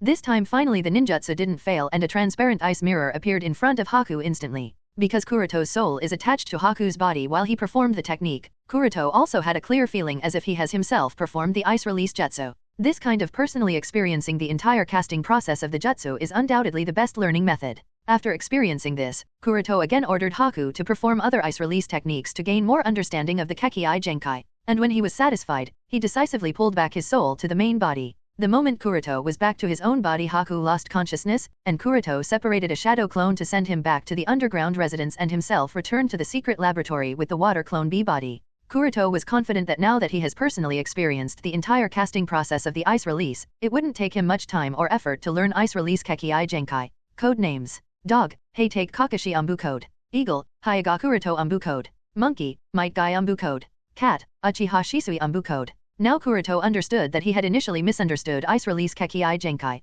Before he thought that in the ice release, the first to be used will be water nature chakra as it is responsible for shaping the ninjutsu, and later the wind nature chakra will be added for the final ice nature integration. However, it turns out that this was the wrong method. If someone wants to actually use ice release, he/she must first complete the chakra nature fusion of water and wind into ice nature. Hand sign printing, chakra flow mechanism, and shape transformation of the ninjutsu are all after steps that are to be used when the nature fusion is completed. This is precisely why Haku mentioned that he has to use all his concentration and can't afford to get even a little distracted when performing ice release techniques, therefore one can't be distracted and needs to pay full attention. This sentence tells Kuroto that nature fusion isn't a one-time process, rather it is continuous, although, one would eventually get used to it and wouldn't need to be that focused after having a mastery. After understanding this point, Kuroto knew how to learn and practice ice release. Kuroto is confident that it is only a matter of time before he masters ice release. Time is a continuous river and it keeps flowing. In the blink of an eye, 3 months have passed. In these 3 months, the peace negotiations between Konoha and Kumo made progress, and as per the news Kuroto received from Anbu, in the near future, Kumogakur will be sending their envoys to Konohagakur for the final signing of the peace treaty between the two great shinobi villages. For this purpose, Team 11 of the Anbu Black Ops is summoned to the Hokage office. After passing over the scroll detailing all the information to the captain of Team 11, Sandaime-sama said in a deep voice, this scroll contains the map highlighting the route Kumo envoys would be taking. Team 11 will be responsible for protecting them during their time in the Land of Fire. You all must understand that no harm should come to the envoys. Dog as well as the rest understood that there was some strangeness in the mission from the words of choice Hokage-sama has used. So after carefully checking the information contents on the scroll handed over by Hokage-sama, Dog asked, Hokage-sama, does anyone else knows the route that the Kumo envoys would be taking? Sandaime exhaled the tobacco smoke and answered, no more than 4 people other than your Team 11 knows of their route in Konoha, and you can rest assured that they are all reliable, so you don't have to worry about the information leakage. After listening to Hokage-sama's words, Dog resealed the map in the scroll and spoke, please rest assured Hokage-sama, Team 11 will ensure Kumo envoys' safety in this trip. Leaving the Hokage building, Dog ordered the rest of the members of Team 11. This task is very important as everyone already knows, so without any delay, everyone will prepare and gather at the meeting point in 30 minutes. The rest of the members of Team 11 nodded and went to their homes to prepare for the mission. At this time, the Eagle Anbu of the Team 11, i.e., Hyuga Kuroto, was actually using water clone body. In the past 3 months, he has been using the water clone body most of the time, and this has increased the soul and body fit between Kuroto's soul and water clone B, and it has also given Kuroto enough opportunity to practice ice release, water release, and some extent of wind release techniques to further cultivate water clone B's strength. However, considering that this mission was quite important with a probability of several accidents that could happen, so after weighing it out a little bit, Kuroto decided to transfer his soul back to the main body for this mission. With that done, Kuroto did some preparation and soon left his house and went towards the meeting spot. There was not much need to wait for others as all 4 arrived around the same time, so after a brief over of the objective, they soon set off. Since this mission was very important and they had a good amount of time in their hand, so Team 11 didn't hurry all the way and traveled slowly in order to preserve their strength for any emergency, as a result of which it took 2 weeks of trekking to reach the border of the Land of Fire and Land of Hot Water, and even then the Team 11 was already at the dedicated location 1 day prior to the arrival of the Kumo envoys. Standing atop a steep cliff, Dog pointed towards the path in the distance. If there is no accident, tomorrow the Kumo delegation will enter the Land of Fire from this path. While Dog explained, Eagle activated his Byakugan and carefully observed the surroundings. There is nothing abnormal here. At this time, Monkey asked, "Are we going to meet the Kumo envoys here or protect them from shadows?" The dog said after thinking a little bit, "We are only responsible for their safety, let alone meeting them, then don't even need to know of our presence." With the dog's words, everyone nodded and prepared. Soon night fell. Team 11 chose a small cave as a temporary camping site. At Novel Bin at. While chewing on the dry food, the 4 members of the Team 11 indulged in some light chatting about all sorts of topics. While they were talking, Dog casually mentioned, "Did you all read the report about that small-scale conflict that occurred between 2 bounty nin organizations? It seems the resulting impact of that feud is quite severe and the black market circle seems to have been affected by this feud."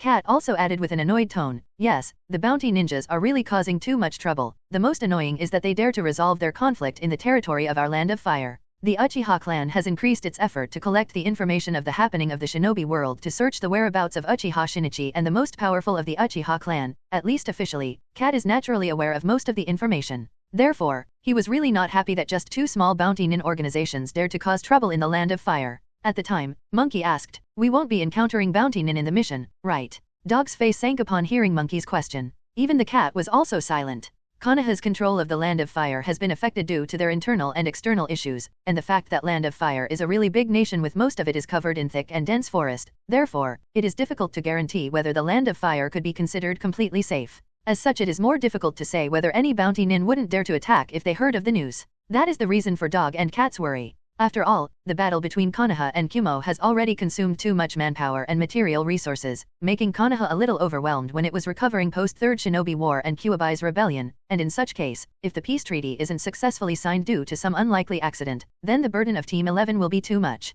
Even Eagle, who has been indifferent about most of the Anbu missions, was also a little worried. He knows that just because the Kumo envoys managed to arrive in Konoha safely in the original story doesn't mean it will smoothly go in this time space. After all, the changes caused because of the butterfly effect are getting bigger and bigger as time passes. It is really hard to guess the events from here on out. But considering that he didn't receive any news from Shinichi must mean that Akatsuki isn't focusing on this mission. I just hope that things go smoothly, was the thought of all 4 of Team 11. Early next morning, the members of Team 11 were stationed around the border waiting for the arrival of Kumo envoys. It wasn't until the sun was high did signs of movement appeared along the route. Observing the approaching unit that consisted of 12 ninjas, Eagle confirmed that it was the Kumo team. 12 Kumo shinobi, it should be the unit of Kumo envoys. But after continuous observation, Eagle frowned. This is strange. Listening to Eagle's mutter, Cat asked quickly, "What happened, Eagle-san?" "It doesn't seem right," answered Eagle. At this time, the captain of the team, Dog, questioned, "What did you find?" From the perspective of chakra volume, only 2 of the 12 Kumo ninjas are at the level of Jonin, while the rests are only Chinin or Genin class. Such a configuration of manpower is too trifling to carry out the peace treaty signing between 2 great powers, said Eagle. Listening to Eagle's doubts, Dog and the others of the team frowned. The signing of the peace treaty is a very important matter for a great shinobi village, even if the villages don't value the treaty itself, but the other side has to show their sincerity. For this very reason, the Naidame Hokage of Konoha personally went to the Kumogakuer for the signing of the peace treaty after the First Great Shinobi War, although both Naidame Hokage and Naidame Reikage died at the hands of Kinkaku forces who initiated a coup in Kumogakuer. That's another matter altogether. Even at the end of the Third Great Shinobi War, it was Namikaze Minato responsible for the signing of the peace treaty. The purpose of sending such elites is to show their sincerity as well as deter the other side. So even if the Yondaime Reikage didn't come forward in person, Kumo should have sent at least a few strong elite jonin along with head ninja to lead the team, but that wasn't the case here. It was Monkey to point out this fact in a straightforward manner. From their approach, Kumo doesn't seem to trust us much. Dog nodded. Kumo's approach obviously made them understand that Kumo is probably worried that if they sent many elite ninjas along with their head ninjas, then they would most likely be trapped in Konoha, therefore Reikage doesn't seem to trust Hokage. Thinking of this, Cat said with a sigh, "Will they even be sincere in upholding the peace agreement this time?" Even Eagle's expression was solemn. In the original story, after the signing of the peace treaty, the leader of the Kumo peace delegation took the opportunity to sneak into the Hyuga clan grounds on the eve of the 3rd birthday of the future heiress and attempted to kidnap the eldest lady of the Hyuga clan, i.e., Hyuga Hinata. Fortunately, or unfortunately, the uninvited guest was discovered by the patriarch before he could escape and was killed. This led to many troubles for Konoha and the Hyuga clan, as the incident later came to be known as the Hyuga affair. The death of the Cloud-Head Ninja caused a series of diplomatic disputes between the two great powers as Kumo denied all the allegations of the attempted kidnapping and shamelessly accused and threatened Konoha to restart a full-scale war if the body of the convict of the crime, i.e., Hyuga Patriarch, is not handed over to them as the compensation for the death of their head ninja as per the stipulation of the treaty. Under the pressure from Kumo, Hyuga Hisashi chose to sacrifice himself in his brother's stead despite his brother's protest and his father's behest, not only for the sake of his own clan and the village but also for his brother. Although Hyuga Hisashi's sacrifice prevented the war, it did cause the relationship between the main Hyuga family and the branch family to become sour. But thinking of this memory, Eagle felt that there was something amiss in this situation. It couldn't be that Kumo really didn't want peace, could it? After all, they have also gone through a series of wars one after another. Although Konoha was weakened, the Raikage has to constantly watch out against Tsuchikage too, so the situation couldn't be a one-sided war. If Kumo really went all out, Iwagakure wouldn't sit still. Perhaps there are internal disputes in Kumagakure? One faction may choose to continue the war while the other wants a respite period for Kumo to regain their strength. This was Eagle's conclusion. After all, at the time of Kinkaku and Ginkaku, their faction did have much influence in Kumagakure, so their supporters may still be there. Because destroying a hard-won peace between the two nations just for a pair of Byakugan isn't reasonable. What's more, the probability of the kidnapper escaping the territory of the Land of Fire after the kidnapping of the heiress of the Hyuga clan is actually very low. So, taking such a big risk for a probability of such a low return is not worth breaking the peace treaty. Therefore, Eagle can only think that the Hyuga affair probably only happened because of the internal conflict within Kumagakure. Be that as it may, Eagle can't let such a situation repeat here. Therefore, he decided to find some method to resolve it without breaking the peace between the two great nations. As for how he will do it, currently, he has no idea, but he will think of something. With that out of the way, Team 11 silently escorted as well as guarded the envoys of Kumo throughout their journey from the shadows, and fortunately enough there were no issues they encountered along the way which greatly relieved Team 11. Only 2 weeks later, the delegation arrived at Konoha smoothly without any issues. The village has also organized a grand welcome ceremony for the welcoming of Kumo envoys. Many villagers also came to the streets to express their friendship with the Kumo delegation. People may hate Kumo shinobi for starting a war, but nobody hates the hard-won peace. The Third Great Shinobi War and the following events caused too much bloodshed. Almost everyone lost someone close to them in the war. This is why, even if everyone knows that the conflict this time was initiated by Kumagakure, the majority of the villagers were still willing to bear the pain and extend the hand of friendship, all because they don't want the war to continue. It does sound a bit too cringe, but it is what it is. After completing the month-long escort mission, Team 11 was given a short break to recover their spirits. Back to his home, Kuroto changed to his everyday gear and after thinking it over a little he walked out of his house and came deeper into the Hyuga clan grounds. Greeting and nodding towards the familiar and unfamiliar people of the Hyuga clan along the way, Kuroto finally reached the mansion of the head of the branch family, Hyuga Hisashi. As the younger brother of the current patriarch and one of the top elites of Konoha Jonin Council, the mansion of Hyuga Hisashi is also much larger, elegant, and traditional looking compared to Kuroto's house. Coming at the gate of the mansion, Kuroto knocked at the gate, but then he suddenly realized that he seemed to have forgotten to bring a gift when he came to the head's house for the first time. While he was cursing himself, the door slightly opened and a 3 or 4 year old kid stuck out his head from the small crack, looking at Kuroto up and down, analyzing and thinking of the identity of the visitor. When he realized that he doesn't know the person, the kid asked tentatively, "Onai-sama, are you looking for Oto-sama?" Before Kuroto could answer, the door was completely opened and Hyuga Hisashi who stood behind the doorframe said with a smile, "Ah, it's Kuroto-kun, come on in. It's been a while Hisashi-sama." Kuroto greeted Hisashi, as he stepped inside the house. "Indeed, it has been, Kuroto-kun. If not for Yui-chan to update me from time to time about you, I wouldn't even be aware of many things, but be that as it may, you have become a splendid ninja and made the Hyuga clan proud. I don't deserve your praise Hisashi-sama. I have much to learn in the ways of a shinobi. Ha ha ha, as humble as always before your seniors aren't you Kuroto-kun? Alright we can continue our conversation, but first come on in, and make yourself at home. In that case, I will welcome myself." After taking his seat on a zebuton, Kuroto glanced at the kid sitting beside Hisashi-sama, the little guy who sat in the same manner as his father, probably trying to act mature before him. Seeing this Kuroto can't help but chuckle slightly and asked Hisashi-sama, "He is Niji." Hisashi-sama who sat with his arms folded over his chest smiled and nodded towards Kuroto's question. As soon as Hisashi-sama nodded, Niji saluted Kuroto while trying to keep his father's stern look. "Onai-san, I am Hyuga Niji, please advise." Aside from the knowledge from his memory, Kuroto knew about Niji thanks to Yui keeping him updated on such basic information. Now looking at Niji carefully, Kuroto's eyes finally landed on Niji's clear forehead that didn't yet have the mark of the cage bird cursed seal. Hisashi also noticed Kuroto's gaze and could only sigh when thinking about it. According to the rules of the Hyuga clan, when the next heir of the clan turns 3 years old, the other children of the same generation will be engraved with the cursed seal of the cage bird. And it just so happens that the next heir of the main family of the Hyuga clan will be turning 3 years old in 1 month. In other words, Niji will soon be engraved with the cursed seal of the cage bird. While stroking the mark of the cage bird that was covered with a piece of white cloth, Hyuga Hisashi asked in a low voice, Kuroto-kun, do you hate it? Listening to Hisashi-sama's question, Kuroto turned towards him but didn't give an answer and only chose to remain silent. Kuroto knows very well that cage bird has always been a thorn in the heart of Hisashi-sama. Once this topic is opened up, it wouldn't result in a good ending, therefore choosing silence is the best option. Hisashi also understood this and could only sigh. It's not that he doesn't understand the implication of cage bird, but which father would be willing to let the fate of his son be restricted by a seal? That's why Hyuga Hisashi has been unable to come to terms with this. At novel bin at. But if Kuroto is being honest, then his opinion of the cage bird curse seal is actually neutral. In Kuroto's opinion, the cage bird has its own advantages as well as disadvantages for the members of the branch family. After all, not every member of the branch family is as strong as Kuroto or Hisashi-sama. There are even women and children who don't opt to live the life of a shinobi, but the Byakugan as a Kekii Genkai is still in the hands of everyone born of the Hyuga blood. Therefore there are countless people to covet the Hyuga Kekii Genkai, and in such a scenario if there is no means to ensure their safety then the Hyuga as a clan will perish, and even if not perish, the member of the clan will always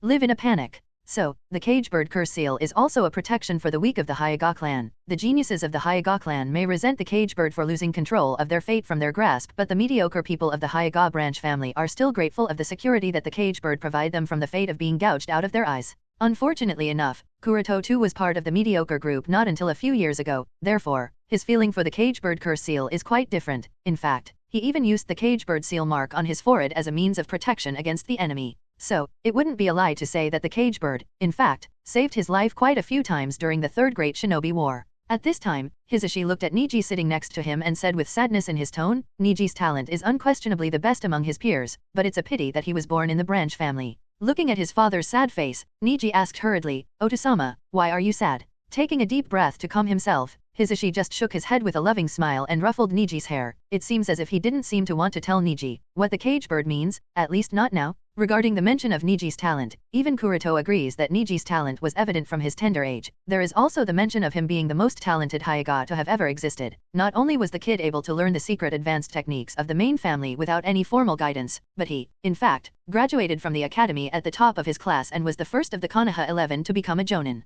Niji's raw talent and rapid growth despite being self-taught, so deeply impressed the patriarch that he came to believe that Niji should have been the successor of the main branch and would eventually come to surpass all the other Hyuga to ever exist. And unsurprisingly enough, Niji did surpass all the other Hyugas to ever exist. Kuroto understands that such achievements are not easy. Take him as an example, before he activated the Tenseigan. Back then even if he had the Byakugan Kekii Genkai, he was still mediocre, when put against the geniuses like Kakashi, even if he could see through the other party's moves, thanks to his Byakugan, but his body just couldn't keep up with the opponent's actions, therefore he was often defeated in a few moves during their academy days. That's why he understands Hisashi-sama's unwillingness to accept Niji being bound to the life of service to the Hyuga main family when his son is more than capable of greater things. Looking at the pair of father and son, Kuroto worded for both of them to hear, one's destiny will always remain in their hands, all you have to do is to work your way out to seize it. At least, that's what I believe. Hisashi was surprised by Kuroto's words and said quietly, Sai, maybe you are right, but let's not talk about this anymore. Kuroto nodded. After a maid brought out tea for the two, Hisashi asked, by the way, you came to meet me this time, was there something you specifically wanted to talk about, Kuroto-kun? Taking a sip of the warm tea, Kuroto said, the fact that Kumo has always expressed great interest in seizing other Kekii Genkai of Konoha isn't unknown to Hisashi-sama. This time the Kumo envoys have come to the Konoha village, I think it would be best if we strengthen the security of the Hyuga clan grounds. Hisashi's face was a little doubtful and he asked in confusion, why do you believe that such a thing is necessary? Aren't the Kumo envoys here for signing the peace treaty? I don't believe they would be rash enough to take such actions. Besides, if we do strengthen the security of the Hyuga clan, it could be taken as a negative message that we don't trust the other party. Kuroto knows that simple doubt is not enough to convince Hisashi-sama, so he decided to give out some information. If I am being honest, Hisashi-sama, I doubt whether Kumo is entirely sincere to keep the peace treaty. It was our Team 11 that was responsible for escorting the envoys from the border of the Land of Fire to Konoha, and I have a feeling that their objective is more than just signing the peace treaty. This is clearly indicated with the fact that they didn't even send appropriate people in their team to match the purpose of this task. Hisashi understood that the matter is not so simple, so after a little hesitation he finally nodded. All right, if you believe that is the case, then I will arrange extra manpower to strengthen the patrol of the clan grounds. I believe that would be the best choice. With this out of the way, Kuroto discussed some other topics with Hyuga Hisashi and soon left. On the way home, Kuroto was thinking about how to effectively deal with the possible kidnapping incident. He is now more than sure that Kumo's intentions are clearly wrong, so the kidnapping incident is likely to happen. Even if he didn't consider the village's or clan's interest and think from his own stand, Kuroto didn't want the conflict between Konoha and Kumo to escalate any further. It is simply because once a full-scale war starts, Kuroto's actions will also be highly restricted, and more than likely he would need to go to the battlefield to participate in the war against Kumogakure. And if this happens, Kuroto wouldn't be able to continue his experiments for his ascension as long as the war continues. What's more, if the conflict between Konoha and Kumo turns into a full-scale war, the conflict will continue to intensify, and the direction of the events of Shinobi World would become more and more unpredictable. Therefore, it is very likely that the Fourth Shinobi Great War might also break out much before the original timeline. And as such, the 5 great powers whose vitality and strength have seriously depleted would be more powerless in the face of the Akatsuki. Each and every event of the Naruto story are correlated to one another, and changing even minor events could lead to such drastic consequences. Therefore, the approach for solving this incident has to be well thought out. If somehow, any of the Konoha citizens is convicted, then the result would still be the same. Sigh, how to solve this trouble? Thought Kuroto with a troubled sigh. In fact, the trouble of solving this kidnapping attempt is not that difficult, but the political disputes that might arise could be troublesome. As long as the kidnapper is caught alive, things could be resolved easily. Looks like I'll have to keep an eye on them. In the courtyard where the Kumo envoys are staying at novel bin at. Kumo head ninja stood by the pond in the yard, throwing cereals in the pond to feed the koi carps, when he suddenly whispered in a light voice, "Have you brought it?" A light whisper came to his ears, "It is dangerous for me to come into contact with you like this." Staring at the koi carps in the pond that flapped their tails carelessly, he spoke, "Don't worry, Konoha wouldn't dare to provoke Kumo so openly. I have checked and confirmed, there is no surveillance at such close proximity."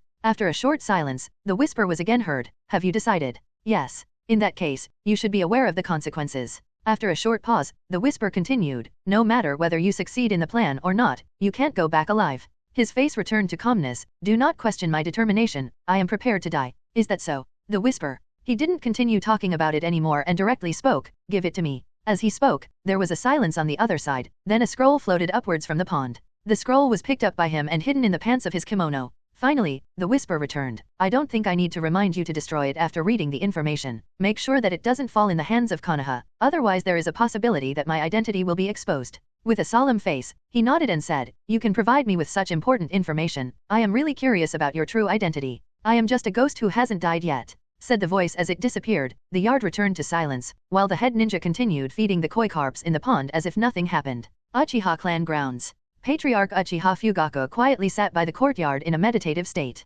Suddenly a figure appeared before him and reported, "Patriarch, our people are all blocked by the Anbu." Uchiha Fugaku's face sank hearing the report. After the Kumo delegation arrived at Konoha, the people of the Uchiha clan have made several attempts to contact them, but the Anbu ninja under Hokage have prevented all the attempts without any exception. The purpose of initiating contact is naturally to inquire and confirm the whereabouts of Uchiha Shinichi. As one of the 2 officials Uchiha to have the Mangekyou Sharinon, Shinichi's whereabouts have been a matter of concern for the people of the Uchiha clan. Most of the clansmen believe that as long as Shinichi returns to the clan, the Uchiha clan can seize the position of Hokage without any issues. After a light sigh to calm himself, Fugaku asked again, "What is the status of the report from the black market circle?" The ninja replied, "Since the report that Shinichi was spotted as a part of some bounty nin organization, there is no follow-up." Fugaku nodded and said, "Continue the attempt to make contact with Kumo ninjas. It is unlikely that Shinichi would join some small-time bounty nin organization. It's most likely a ruse that Kumogakure has used to hide Shinichi." "Yes." The ninja nodded seriously and then disappeared. In the blink of an eye, 1 month passed. This month Konoha and Kumo delegation conducted 3 negotiation meetings and finalized the terms for signing the peace treaty, after which they officially held the signing ceremony of the peace agreement. When the peace treaty between the 2 great powers was finally signed, a large-scale peace celebration was also held in the village. On this day, almost all the villagers took to the streets, enjoying the hard-won peace. The streets were crowded with people, and the whole village was cheerful and full of laughter. But the atmosphere of the Hyuga clan was not so good, as many of the families of the Hyuga clan were gloomy and depressed. There was no cheerful atmosphere. Under the leadership of Hyuga Hisashi, a group of clansmen of the branch family all came to Hyuga shrine with a cold face. Looking at his brother Hayashi, who was standing at the front of the shrine, and Hyuga Hinata, the eldest lady of the Hyuga clan, standing behind Hayashi, her eyes dodging others, and she looked timid at first glance, Hisashi said indifferently, "Hinata-sama is 3 years old today, congratulations." As the elder brother and patriarch, Hayashi nodded faintly, "Yes." At this moment, the young Niji tugged his father's kimono and said, "Ota-sama, Hinata-sama is a cute child. Niji, it is your destiny to protect her, and to protect the Hyuga bloodline," said Hisashi with an inexplicable expression as he rubbed Niji's forehead. Niji was confused by his father's actions and asked, "What's wrong, Ota-sama?" "No, nothing." Hisashi just turned his head to the side and sighed lightly. Kuroto, who was standing behind Hisashi, just shook his head slightly. Hyuga Hisashi has yet to tell Niji the meaning of the cage bird curse seal. From this alone it can be seen that deep down in his heart, Hisashi cannot accept his son being engraved with the cursed seal. But no matter how much unwilling he is for it to happen, the moment has finally come. Hyuga Hayashi didn't seem to notice his younger brother's cold attitude, or maybe even if he did, he didn't seem to care about it and said indifferently, "Leave Niji to me." Hisashi bowed down before the patriarch and nodded, yes. Watching the patriarch taking Niji away, Hisashi's face was gloomy. No matter how much he rejected or resisted, but when this moment finally came, he had no way to prevent it from happening. While Kuroto was watching everything happen, a member of the Hyuga clan appeared in a corner on the wheelchair. His face had signs of vicissitudes and he appeared to be in his mid-40s with a strange calmness. Noticing the middle-aged man in the wheelchair, Kuroto asked Hisashi, who stood on his side, "Who is he?" Hisashi, who was somewhat absent-minded, answered lightly, "He is Hyuga Aoki, another member of the branch family." Hyuga Aoki. Kuroto was surprised. This name was very unfamiliar to him, and even if he tried to recall, he could hardly remember this person, not to mention he has never heard others talk about him. Noticing Kuroto's doubts, Hisashi explained, "It is normal that you haven't heard of him or know him. He has been stationed in Hyuga restriction cell for the past few years and was released only a few days ago." Kuroto was again surprised and asked curiously, "What did he do?" "Dereliction of duty." After a short pause, Hisashi continued with a lonely expression, "In the Third Great Shinobi War, he and his brother Aoba were the personnel responsible for protecting the members of the main family. However, they didn't fulfill their duty, as a result of which the Byakugan was stolen by the enemy. As a punishment for their mistake, Aoba was executed for his negligence and failure to fulfill his duty. Aoki was lucky enough to not be penalized with the death penalty because he had already lost his legs. However, he was imprisoned." Hearing this, Kuroto remembered that there was indeed the case of one Byakugan being stolen by the Kirigakure, but the matter is regarded as taboo to be discussed because it brought great shame to the Hyuga clan, and since Kuroto was still very young at that time, so he isn't very clear of the old clan matters. When he again turned to look at the position where Aoki sat on his wheelchair, Kuroto found that he had already left. In the afternoon, the patriarch invited Hisashi, Niji, and Kuroto to his house. In the practice room, at Novel Bin at. Hayashi-sama was strictly instructing young Hinata-sama in Hyuga-style taijutsu while Hisashi, Niji, and quietly sat at the side watching Hinata's training. "Entire pace is messy. Increase the speed. What are you hesitating for? There should be no hesitation when you strike." Scolding of Hayashi-sama continued to be heard. He was like an extremely strict teacher, pointing out all of his daughter's shortcomings one by one. The young Hinata didn't seem to have the courage to speak and could only nod timidly. Young Niji looked at Hinata, who was practicing tirelessly under her father's guidance, with a faint smile on his face. It appears as if the first time he met his sister, he seemed to have fallen in love with his shy sister. Hisashi glanced at his son, who already had a white piece of cloth wrapped on top of his forehead, and said lightly, "Niji, you must remember that it is your foremost duty to protect Hinata-sama. This is your destiny, your fate." However, Niji didn't seem to realize the heavy tone of his father as his eyes were turned towards Hinata and he nodded, "Yes, Ota-sama." Niji's straightforward answer simply made Hisashi's heart more guilty as he turned towards Hinata and his expression became colder. In the eyes of Hyuga Hisashi, the weak and timid Hinata is unworthy and inferior to his son, and yet Niji was engraved with the cursed seal of the cage bird because of the incompetence of the father. On the other hand, Hinata, a timid and mediocre child, was able to enjoy the privilege of being the head of the clan just because she was born as the child of elder brother. At this moment, his heart was feeling incredulously guilty and he seemed to really hate his destiny and h equals those that put his child under such a destiny. Feeling this hate, Hisashi didn't realize it as driven by his instinct. The meridians around his eyes bulged and he activated the Byakugan subconsciously. "Oh," thought Kuroto, as both he and Patriarch noticed the killing intent subconsciously leaking from Hisashi. Having immediately discovered the source of killing intent, Patriarch released a soft sigh and muttered, "Stay down." In an instant, Hisashi's Byakugan deactivated and the cage bird curse mark glowed greenish-blue. AHHHHHHHHHH. Immediately following the glow of the caged bird cursed seal, Hisashi clutched his head with both hands and rolled over the floor in pain. Niji was suddenly panicked and rushed towards his father. "Oh, Ota-sama, what happened?" Although the young Niji didn't exactly understand what happened, it didn't stop him from crying because he could feel his father's pain. Tears started flowing out of his eyes as he tried to ask his father. Kuroto, who sat on the side, didn't do anything, watching all this happen calmly. Is it actually possible to activate the cursed seal without even the need for the specific hand seals? This is the first time he has seen the activation of the caged bird cursed seal, and Kuroto noticed that Hayashi-sama activated the curse in an instant. Moreover, the moment the cursed seal was activated, Hisashi's Byakugan was immediately sealed. This clearly implies that even if the strength of the two people is the same, the members of the branch family clearly don't have any ability to resist in the face of the Hyuga main family. If even Hisashi-sama couldn't bear the pain, and can only cry in agony so terribly, then the pain inflicted must be extremely harsh, and it really affects the brain nerves. Hyuga Hisashi is an elite jonin, and like all other ninjas, Hisashi has also been trained from a very tender age to resist the pain. Therefore, it wouldn't be wrong to say that his pain tolerance is very high, and if such a person could only wail in agony by clutching his head, must mean that it is really unbearable. After a short while, the patriarch stopped the cursed effect and said lightly, "Go back, I will forgive your foolishness this time for stepping out of your bounds. Remember not to make the same mistake again. You are a member of the branch family. Accept this fact. The sooner you do, the less pain you'll have to go through."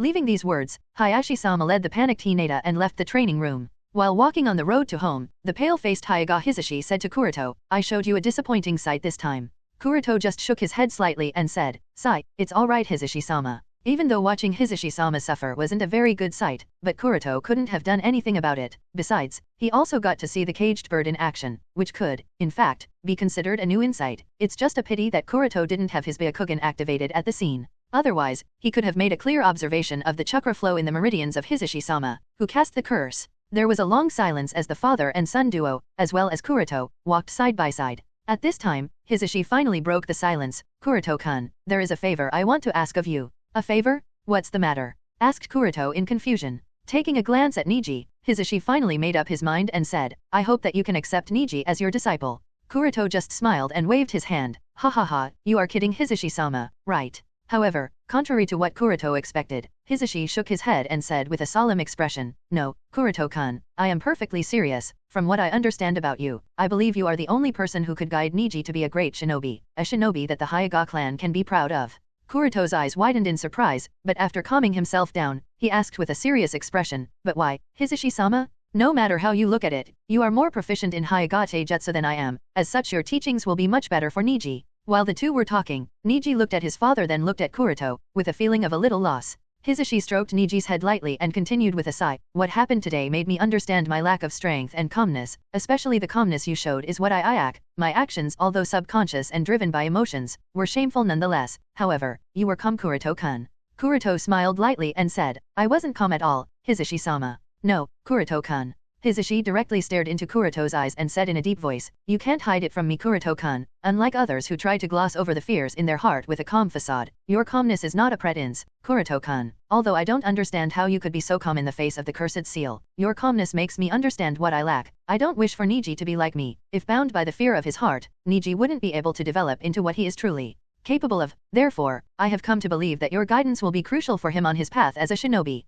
Kuroto was silent upon hearing Hisashi-sama's explanation. Hisashi-sama's feeling about Kuroto is more or less correct, but there is still one thing he fails to understand, or more like he may have overestimated Kuroto. The reason for Kuroto's calmness in the face of the caged bird is only because he has found a way to nullify the cursed seal for quite some time already. If that was not the case, and if his life would have still been bounded by the cursed seal, his mood may not have been any different than Hyuga Hisashi. "You don't have to worry Kuroto-kun. I will still be teaching Niji the basics of Hyuga-style taijutsu and most of our clan techniques, building up a solid foundation. After that, I want you to be his sensei to guide him on his path ahead as a shinobi, as well as let him understand, and I also want you to teach him the meaning of ninjutsu." Glancing at Niji, Kuroto thought for a while and finally nodded towards Hisashi-sama. "If you or Niji don't change their mind in the future, then I will take Niji as my disciple." Hearing Kuroto's reply, Hisashi finally breathed a sigh of relief. "I am relieved." With that decided, Kuroto bid farewell to the father-son duo and slowly walked out of the territory of the Hyuga clan. Although it was near dusk already, the village was still lively and cheerful. The last few years of tension and sufferings were finally relieved when the peace treaty was concluded.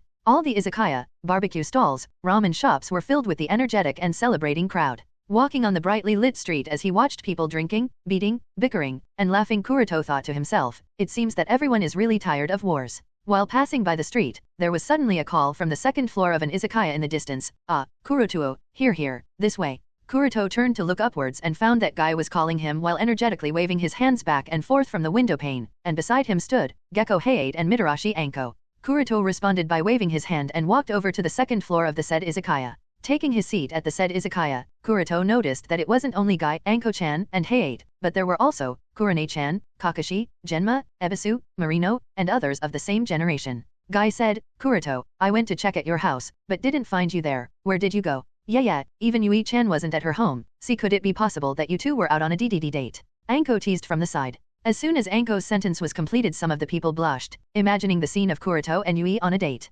However, Kuroto wasn't fazed by Anko's teasing as he was already used to it. "Not really, there were some clan matters, so I was busy, and Yui too had to see through some things, so not this time." After giving a small explanation, Kuroto asked curiously, by the way, how come everyone gathered around this time? Doesn't everyone have tasks to complete? It's already been many years since the companions of the same generation have graduated from the ninja academy, and looking at them now, everyone has grown into splendid shinobi. Each one has their own problems and tasks they have to deal with, but here, in the presence of friends, they can still act as carefree as ever. Cough cough. After a short cough, Hayate replied, because of the peace celebration, except for the members who have necessary duties, most of us decided to take a rare holiday. Ever since he injured his lungs in the Third Great Shinobi War, Hayate has always looked weak and sick, even speaking is slightly difficult for him. Anko put her arm over Hayate's shoulder and said with a smirk, by the way, Hayate, what about Yujeo? Why didn't you call her? Hayate blushed, and after a moment of silence, he turned his head on the other side and said, she is on a mission. Is she really on a mission, or did you not have the courage to call her? That's not it. Ha ha ha ha ha. Everyone laughed at Hayate's shy reaction. Because they are of the same generation, there are often no taboos or restrictions on how they act, therefore, things quickly became messy. Sitting by the window, Kuroto looked at the brightly lit village, thinking to himself. Kakashi approached and took a rest at the wall and muttered with some emotions, peace is really good, don't you think, Kuroto? Kuroto also nodded with a smile, yes, this celebration has eased everyone's accumulated tension and relaxed their spirit. Maybe this atmosphere and those cheerful faces are exactly what truly represent peace. I guess you are right about that, nodded Kakashi. There was a short silence between the two, as this time, Kakashi looked around and noticed that nobody was paying attention, so he spoke with a light whisper, did you receive the report? The Uchiha clan has been continuously trying to make contact with the Kumo envoys. For this reason, several conflicts have already occurred between the Uchiha and the Anbu. Kuroto has also been secretly paying attention to Kumo's movements and naturally received the report. Yeah, I received the report. Kakashi was a little worried. If this continues, the rift between the Uchiha and the village will continue to grow bigger and bigger to the point of no return. Even Kakashi has a deep bond with the Uchiha clan. His best friend and rival Uchiha Obito sacrificed himself to save him, then he also gave his precious Sharingan to Kakashi, while his colleague Uchiha Shisui has been bearing tremendous pressure by keeping the secret of his awakening of the Mangekyou Sharingan. Therefore, Kakashi really hopes that the Uchiha clan can coexist peacefully with the village. Kuroto also sighed lightly, thinking of the matter of the Uchiha clan. You can resolve the Uchiha clan, or deter them, but this issue will never be solved unless both sides are willing to accept the other. The curse of hatred has to be resolved and trust has to be born on the other side to accept the Uchiha. But with how the situation is progressing, any peaceful reconciliation of the Uchiha clan and the village seems to be impossible. The problem now is not that the Uchiha clan might initiate an coup d'etat and seize the power, because, since the establishment of the framework of one village one nation, Uchiha clan has been fighting against the biased and unjust attitude they received at the hands of the Hokage faction. Uchiha Madara may have become a rebel, but he did leave behind a lot of problems for the Uchiha clan in Konoha. This unjustness and unfairness prompts the Uchiha clan to want to take the position of the Hokage for a long time, but either because of the lack of the suitably strong person or no desire of their leader, they have always been unable to. Now the real problem has appeared when the power of the Hokage faction that has always suppressed the Uchiha clan has declined the most, but the suppression has only increased more, but because the Uchiha clan has not declined in strength, so they don't want to be suppressed any longer.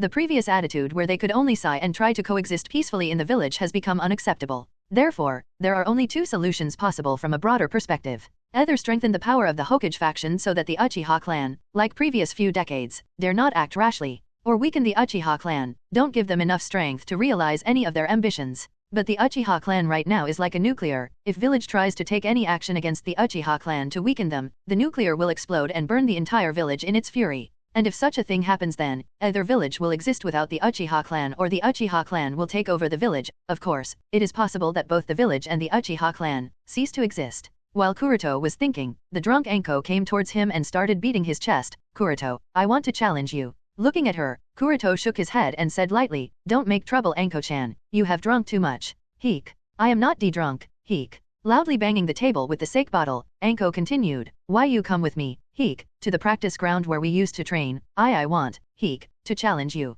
Leaving that sentence, Anko jumped out of the window and disappeared. At novel bin at. Kuroto helplessly looked at her and said, sigh, I'll go and see what's going on with her. Kakashi asked, should I come with you? Kuroto just shook his head and jumped out of the window following Anko. He has a pretty good idea where this matter is going to go, so involving Kakashi, who is already struggling with his darkness, wouldn't a good idea to involve in it. Shuttling through the lively streets, Kuroto seems to be in a leisure and contented mood, but he was traveling surprisingly fast. In the blink of an eye, he passed through several crowded streets and not long after came to a secluded practice range. Looking at Anko, who still seemed to be slightly tipsy, Kuroto said helplessly, come on Anko-chan, don't make trouble, will you? However, Anko ignored Kuroto's words and spoke. Why? What? Why? Asked Kuroto in confusion. You know what I am talking about. Because of the effect of alcohol she took, Anko was really emotional today, and her agitation was now clearly visible as her expression became more and more unstable and she shouted, "Why can you face others as if everything is normal? How can you not care about how others look at us? Orochimaru abandoned us, others look down upon us, don't you care even the slightest?"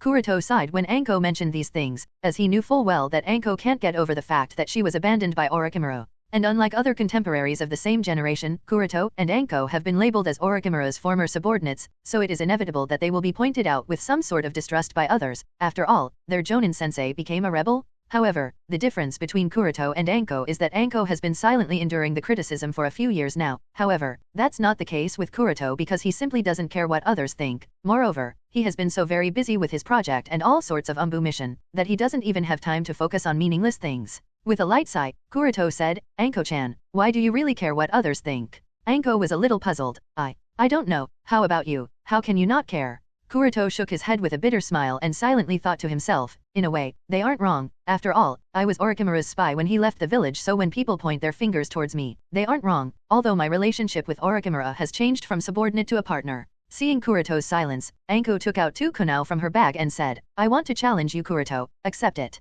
Looking at Anko's expression, Kuroto nodded. All right. He could see that the so-called challenge from Anko is just a method to vent out her depressed emotions, and he just happens to be someone she can trust. After all, both were part of the same genin team. Anko's eyes narrowed and she immediately threw the kunao at Kuroto. Wish. Kuroto didn't even need to activate the Byakugan and cut through the kunao, but without waiting for him any chance, several shadow snake hands rushed towards him one after another. Hiss, hiss, hiss, at novel bin at. Kuroto was unperturbed by the shadow snakes and brought out a kunao in his other hand and easily cut through the several snakes. Looking at Kuroto, who didn't even move from his spot and defended against the shadow snake hands, Anko was stunned. She knew that Kuroto has become very strong in the past few years, and it wouldn't be strange if his strength has already reached the same level as Heitake Kakashi, the genius of their generation, but not that she personally saw him easily counter her strongest move. She couldn't help but be shocked. Putting away the Kusanagi sword, Kuroto said with a mocking smile, "If that's the best you can do, then there's no point in continuing this battle anymore. You won't be able to do anything to me." Anko's expression was filled with rage. She quickly printed the hand seals and shouted, "Fire release, dragon fire technique." The flames spit by Anko rushed towards Kuroto's position in a straight line, burning everything in its path to ashes. Kuroto's expression was still indifferent and he simply used the body flicker to disappear from his position to avoid Anko's fire-style jutsu. At this time, Anko rushed towards Kuroto and started a pure taijutsu battle. Bang, bang, bang. The sound of the fist-to-fist and fist-to-feet collision resounded throughout the practice field. Anko was taking the offensive furiously, using every ounce of her power to try to beat the hell out of Kuroto as if she wasn't fighting her former teammate but an enemy she must kill. But it wasn't working, as all her attacks were easily countered by Kuroto, who didn't initiate the offensive from start to finish, only dodging or stopping her moves silently. Kuroto let her vent out her frustration, and after an hour of continuous attacks, Kuroto finally asked Anko, who seemed too tired to continue any longer, "Feel better now?" As soon as Kuroto's words fell, Anko couldn't hold it any longer and slumped on the ground weakly, tears streaming down her cheeks. Looking at her crying, Kuroto just pat her head softly and let her cry out. When her crying stalled, Anko finally spoke lightly, "I hate him." Kuroto knows that she was talking about Orochimaru, so just asked indifferently, "Do you hate him for leaving Konoha, or do you hate him for not taking you with him?" These words struck her like a thunderbolt and she didn't know how to reply. Looking at her silence, Kuroto chuckled and spoke while he turned around and started walking away. "If it's the former, you don't need to blame yourself. It wasn't your fault. Our teacher has some dreams and goals that he couldn't have accomplished if he stayed in Konoha, as his actions would just be limited. But if it's the latter, work hard to get stronger, and let him understand that by not taking you with him, he made a big mistake." Leaving these words, Kuroto disappeared from the practice range and left Anko to digest what he meant. After leaving the practice range, Kuroto didn't immediately go home and wandered around the streets of Konoha. When passing by the lake, he found the young figure of Itachi sitting next to a brown-haired kunoichi with the Uchiha clan symbol on her clothes. Both Itachi and the girl are of the same age, talking and eating the famous three-colored dango dumplings. Even the kid Itachi, who always has a serious face, showed a rare smile at this time. "That's right, I should bring back some three-colored dango dumplings with me too. Yui likes them after all." With that decision, Kuroto changed the direction and walked towards the street where the famous dango shop of Konoha is located. While passing by the Ichiraku ramen stall, Kuroto was surprised by the long queue. Ichiraku's ramen is as famous as ever, thought Kuroto when he looked at the long line of people waiting for their turn. While passing through the queue, Kuroto found the young figure with flashy yellow hair. The little guy was scratching his head eagerly with the Ichiraku discount coupons in his hand that were wrinkled and deformed, and looked at the long line of people before him again and again. Uzumaki Naruto. As soon as Kuroto recognized the young kid, he subconsciously observed the surroundings. And sure enough, on a tree not far away, he found the presence of an Anbu ninja. This Anbu ninja is undoubtedly responsible for the task of protection of Uzumaki Naruto. After all, half of Kyuubi is sealed inside Naruto's body, so the existence of Uzumaki Naruto is an important strategic weapon for the village. Activating his Byakugan while trying not to attract any attention, Kuroto looked at Naruto's figure. Seriously. Kuroto can't help but be stunned. In his Byakugan vision, he could see that the chakra in Naruto's body was like a raging flame, huge and fierce, filled with anger and rage. Realizing the negative chakra, Kuroto can't help but suck a cold breath. Even if he anticipated such a thing, the result still surprised him. Kyuubi chakra aside, Naruto's own chakra far surpassed ordinary ninjas. From this alone, it can be judged that the Uzumaki are really worthy of being comparable to Senju in terms of physique. And Kuroto can see that aside from Naruto's own chakra as well as Kyuubi's chakra, there was also the presence of his father's and mother's chakra sealed within him, and if he counts the presence of the fifth chakra that was hidden deeper, the chakra that probably belongs to Otsutsuki Ashura, then there are a total of 5 chakra sealed within Naruto's body. Uzumaki Naruto really deserves to be called the child of the prophecy. Even at the starting line, Naruto had already far surpassed the majority of shinobi by miles. Now all he needs is to train his talk no jutsu to the max level and he would become the perfect child of the prophecy. Encountering Uzumaki Naruto on the street, Kuroto suddenly realized that the protagonists of the story have gradually grown up one after another and it wouldn't be too long before they strike their presence in the shinobi world. With his hands in the pocket of his kimono, Kuroto walked past the Ichiraku ramen shop. As usual, he wasn't in a hurry to make a contact with Uzumaki Naruto, child of the prophecy, as of yet. As for the reason, because it's not the right time yet. Not long after, Kuroto reached his home empty-handed. Originally, he planned to buy dango on his way back, but Kuroto obviously underestimated the villagers' enthusiasm towards dango. By the time he reached the dango shop, the shop already hung the sold-out sign. Disappointed, Kuroto had to return home empty-handed. When he reached home, Yui greeted him, "Welcome home, Kuroto-kun." While he was changing his shinobi sandals to uwebeki, home slippers, Kuroto sniffed the pleasant scent and asked curiously, "It smells good, did you prepare barbecue, Yui?" Yui nodded with a smile and then dragged Kuroto into the dining area while pulling his arm. Being dragged into the dining area, Kuroto could only helplessly follow, and as soon as he entered, he saw the large table filled with all sorts of dishes and asked in surprise, "Oh, what's so special today?" Looking at the table, "You seem to have prepared a feast." While taking her seat next to Kuroto, Yui spoke with a long sigh of relief. "The war is finally over, so of course, we must celebrate. You don't know, Kuroto-kun, every time you go to the battlefield, I am always afraid that. No, I shouldn't cry now, it will ruin all the mood. Come on, Kuroto-kun, let's celebrate." Kuroto smiled slightly and rubbed Yui's head lovingly. He was happy with this peaceful atmosphere, but Kuroto knew this better than anyone. The clouds of war haven't disappeared. No, to be exact, the real troubles that Konoha would be facing in the future haven't even begun yet.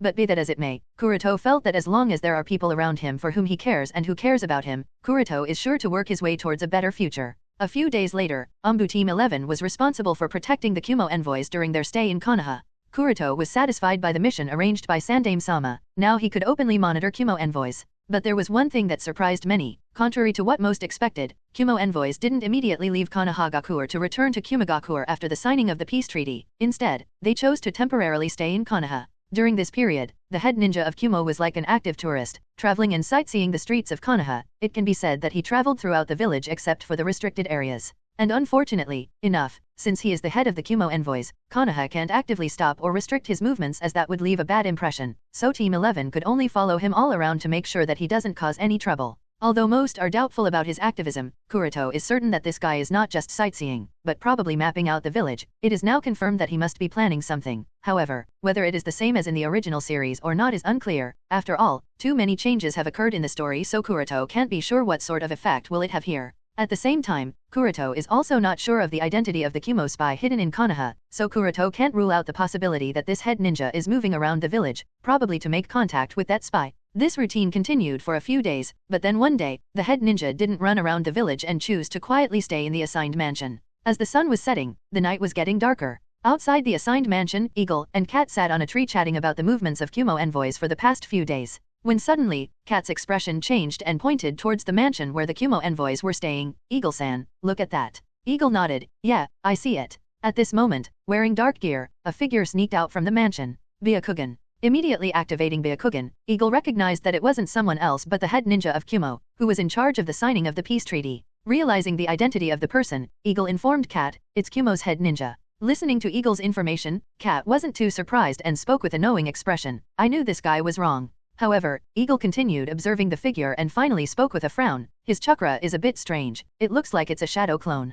After understanding this, Eagle turned to look towards the mansion and only noticed 11 presents there. Seeing this, Eagle was a bit confused. Is it not the shadow clone? After thinking a little, Cat spoke, Eagle-san, I'll follow him and see what does he intend to do. However, Eagle shook his head and spoke, no, let's just stop him here. There's no need to take unnecessary risks. No matter what the other party intends to do, Eagle was not interested in finding out. The only thing he now cares about is to send the Kumo envoys out of Konoha as soon as possible to avoid any trouble. Whoosh, whoosh. With that decision, both Eagle and Cat used the body flicker technique to appear in the front and back of the head ninja and blocked his way from both the front and back. Appearing in front of Kumo's head ninja, Eagle spoke with a clawed and indifferent tone, where are you going at this hour? The Kumo head ninja who was forced to stop in his tracks smiled and tore off his mask as he spoke, stopped me so quickly, really deserve to be the members of the most elite Anbu team of Konohagakure. Cat said solemnly, you do realize that your actions are going to destroy the hard-won peace between the two nations. The Kumo head ninja smiled and was going to speak something, but before he could continue, Eagle narrowed his eyes and punched the head ninja through the heart.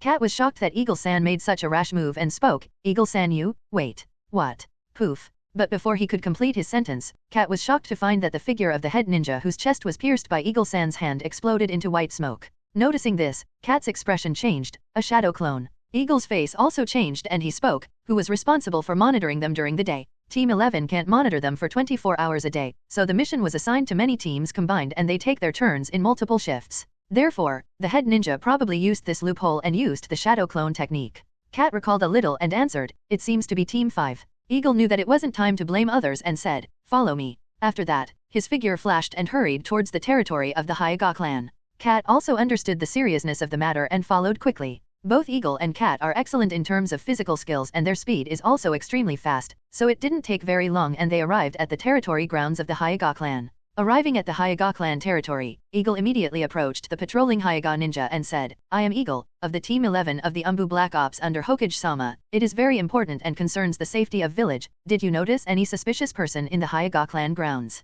The patrolling Hyuga ninja observed the two Anbu ninja and then replied without any hesitation, no, what happened? There was nothing unusual and no suspicious person appeared here. Sighing in relief that it didn't happen yet, Eagle spoke, take me to the Hyuga Patriarch. The patrolling Hyuga nodded and led Eagle and Cat to the ancestral house, the residence mansion of the Hyuga Patriarch. As soon as they arrived at the entrance on the Hyuga Patriarch's mansion, Eagle who has his Byakugan activated noticed that the Kumo head ninja who was dressed in the same night gear was coming outside of the house with unconscious Hyuga Hinata in his hand, and not far away, the Patriarch Hyuga Hayashi who had a murderous look had already caught up. At such a critical moment, Eagle didn't hesitate any longer and directly rushed into the mansion to prevent the head ninja's death. As soon as he entered the mansion, Eagle shouted hurriedly, Hyuga Patriarch, don't be impulsive, he is Kumo's head ninja. When the voice reached Hyuga Hayashi's ears, his face turned more serious but he calmed himself and didn't make any rash move. As the patriarch of one of the four noble clans of Konohagakure, Hyuga Hayashi naturally understands how sensitive the identity of the Kumo's head ninja is. If something were to happen to the other party in the territory of the Hyuga clan or Konoha per se, then the consequences would be terrible.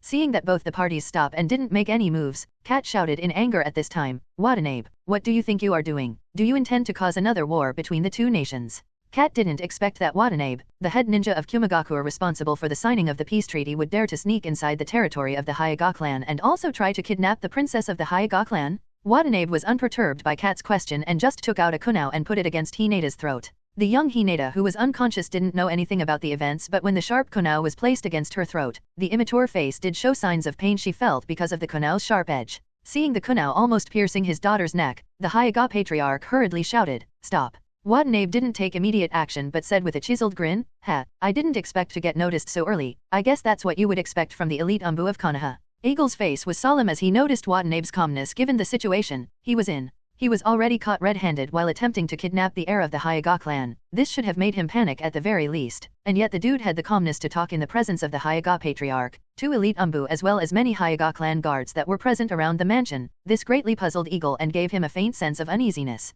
But what made Eagle more confused was how was Watanabe able to sneak inside the Hyuga clan territory, manage to enter the Patriarch's mansion that lies at the center of the clan territory and not to mention how the heck was he able to enter inside Hinata's room, that should be one of the most secure places in the Hyuga clan territory. This isn't right, how did he bypass all the guards responsible for guarding the Hyuga territory? This doubt started to plague Eagle. After all, the Hyugas have the Byakugan therefore, the security of the Hyuga clan's patriarch's house isn't any inferior to the Hokage's office itself. Even Eagle isn't sure to be able to bypass without being noticed. Moreover, Watanabe shouldn't have any information about the layout of the Hyuga Patriarch's mansion, so even if he succeeded in sneaking in, he shouldn't have been able to find Hineda's room, as it should be under the high restricted section. But the fact was right before his very eyes. Not only Watanabe managed to bypass all the Hyuga security, sneaked into the Patriarch's mansion, and actually found Hineda's sleeping quarters and almost kidnapped her. This sort of achievement is nothing to scoff at. While Eagle was considering the reason, Cat was highly angered by Watanabe's action. When he thought of the peace that finally came to Konoha after such a long time, Cat couldn't restrain his anger and shouted, "Why? Why are you Kumo shinobi, always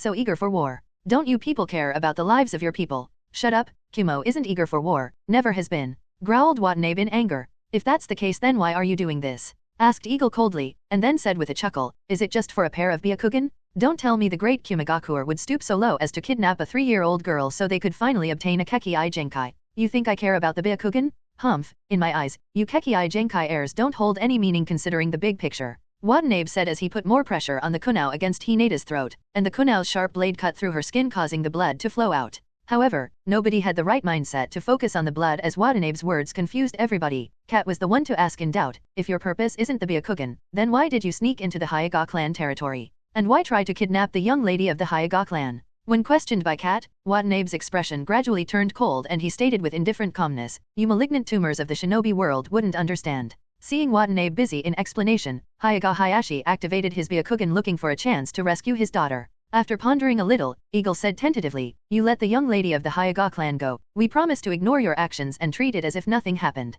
Watanabe chuckled when he heard Eagle's words. "It is indeed the village that is too soft, even my actions of kidnapping the Hyuga princess can be ignored. Ha ha ha." The cat was more angered. "We are letting you leave out of here alive even after what you tried and broke the peace treaty. Are you still not satisfied? You guy." Before Cat could finish his sentence, Eagle interrupted him midway. "Don't bother asking him. I bet he never thought of leaving out of here alive. In short, his purpose is to die." At this point, Eagle was able to comprehend the meaning of Watanabe's attempted kidnapping of the princess of the Hyuga clan. But what confused him was the purpose for which he intended to die. What does he seek by doing all this? Unless, you seemed to have figured it out, didn't you? Color me impressed. Watanabe looked at Eagle as if he was impressed by the other's insight and thinking. Cat asked with a doubt, "What do you mean?" Watanabe stated with a strange calmness, "All I do is to rid this shinobi world of the malignant tumor that has been plaguing it for many years." "Malignant tumor?" muttered almost all the people at the scene. "What does he mean by that?" questioned some of the Hyuga guards standing around. "And the malignant tumor according to you happens to be Konohagakuer? Is that what you are saying?"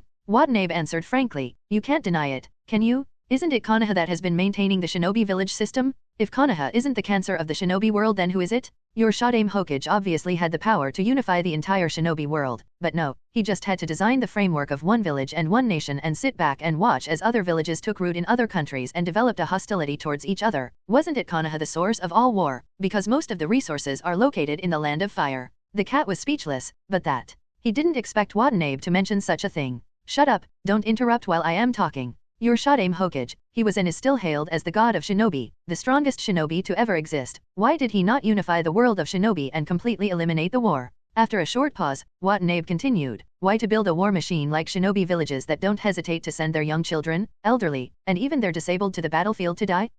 Just why?" In the face of Watanabe's question, everyone was left speechless. No one had the answer to this. Nobody could figure out the thinking process of the god of shinobi. It's said that he dreamed to establish a village where people could feel secure, where children didn't have to go to the battlefield at a young age, but did that succeed? For those who have experienced the first, second, and third great shinobi wars, they can't help but be left horrified when the memories are brought back. The tragic war they have experienced is not some part of a tale. It's not as glorified as when described in the scrolls for the future generation to read. The pain of losing their loved ones has been personally felt by almost everyone. This experience is so unforgettable that many ninjas still can't overcome the trauma and remembers the mountains of corpses and rivers of blood when they close their eyes. Many have quit their life as shinobi and many in fact, need psychological counseling to be able to continue working as a shinobi. As for the source, there can be many: human greed, different opinion, loss of loved ones, desire to protect, materialistic desires, and many more reasons that might just be the cause of war. But there is still one source: the establishment of shinobi villages. Facts have proven that ever since the shinobi villages were established, the intensity of war has only increased more than ever, and never decreased in the slightest. It is said that the chaotic times of the Warring States period were unbearable, that even revealing one's identity and affiliation was a matter of seeking the death, but taking into account that matter of continuation and inheritance of the clans, the conflicts between major clans did end in moderation and rarely went to the level of total annihilation of a clan. Therefore, although the number of conflicts during the Warring States period was high, it was still not too unbearable. However, after the establishment of the shinobi village system, the intensity and scale of wars have increased with the years passing. The previous numbers of hundreds of shinobi parting in conflicts have increased to thousands and tens of thousands participating in wars. Countless clans have become prey to the wars. Many Kekkai Genkai clans with a history of hundreds of years have disappeared or annihilated within just 50 or so years since the establishment of the shinobi village system. The Yuki clan with ice release Kekkai Genkai, Kagaya clan with Shikatsumakyo Kekkai Genkai, the Uzumaki clan, known for their monstrous chakra volume, strong physique and most of all for their proficiency and incredible mastery of Funjutsu, Kurama clan with their unique Genjutsu type Kekkai Genkai, etc., that were all prominent and strong noble shinobi clans with their Kekkai Genkai are now all but perished with only a few members remaining that are also struggling to survive. The Senju clan who founded Konoha is all but extinct with only Senju Tsunade being the only last known member of the Senju clan to still be alive. Then there are the Heitake clan famous for its Kenjutsu style, the Kato clan known for their proficiency in spirit transformation technique are also near extinction and debilitated. Adat novel bin adat. And the Uchiha clan? It too will be near extinction if their contradiction with the village is not resolved. Therefore, what Watanabe said is a bit reasonable. Since you people of Konohagakure are too soft to unite the shinobi world, then let us Kumo do it. With the fanatical smile, Watanabe added, for the sake of final peace and the big picture of the future, a small sacrifice of mine is nothing. My death here would be nothing if the peace can finally come to the world. Eagle immediately realized that Watanabe was going to do something. He immediately shouted towards Cat standing next to him, use Genjutsu to stop him immediately. Cat nodded and instantly activated the Sharingan to cast a Genjutsu on Watanabe to put him in a sleep. For the Genjutsu of Cat, Eagle is quite confident, even if one doesn't count the ultimate Genjutsu Koto Amatsukami, Cat's Genjutsu skills are undoubtedly unmatched in the shinobi world. However, what surprised both Cat and Eagle was that the Genjutsu cast by Cat didn't affect Watanabe, who lifted the kunao in his hand and directed it to pierce the heart of unconscious Hinata in his grip. Hyuga Hayashi was panicked and almost subconsciously rushed towards Watanabe and hit him with the gentle fist strike. At the moment when the kunao was only an inch away from piercing Hyuga Hinata's heart, he stopped midway and grinned fanatically as the Hyuga Patriarch's gentle fist strike landed on his chest. Bang! Watanabe made no attempt to counter or dodge the gentle fist strike. Puff! With a muffled sound, Watanabe fell on the ground, and the kunao he held in his hand was like a bell that shocked everyone. Looking at Watanabe's corpse that lay on the ground lifelessly, the Hyuga Patriarch's face was gloomy. He has long understood that he was caught in a trap, but what could he have done when his daughter's life was at stake? Cat frowned in confusion. Why did my Genjutsu not work on him? Eagle answered after a bit of thinking. I did notice that his chakra flow was strange. Initially, I thought he was going to use some ninjutsu, but it seems like that wasn't the case. Most likely he has cast some sealing technique in his brain that negated the chakra disruption. Using sealing technique on the brain can of course prevent him from being controlled by Genjutsu and protect intelligence to be spied by anyone, but there is obviously a disadvantage in this as it damages the brain cells, so only the shinobi that are going on a mission where their deaths are all but assured with no chance of survival would opt this method to protect the intelligence from their brain.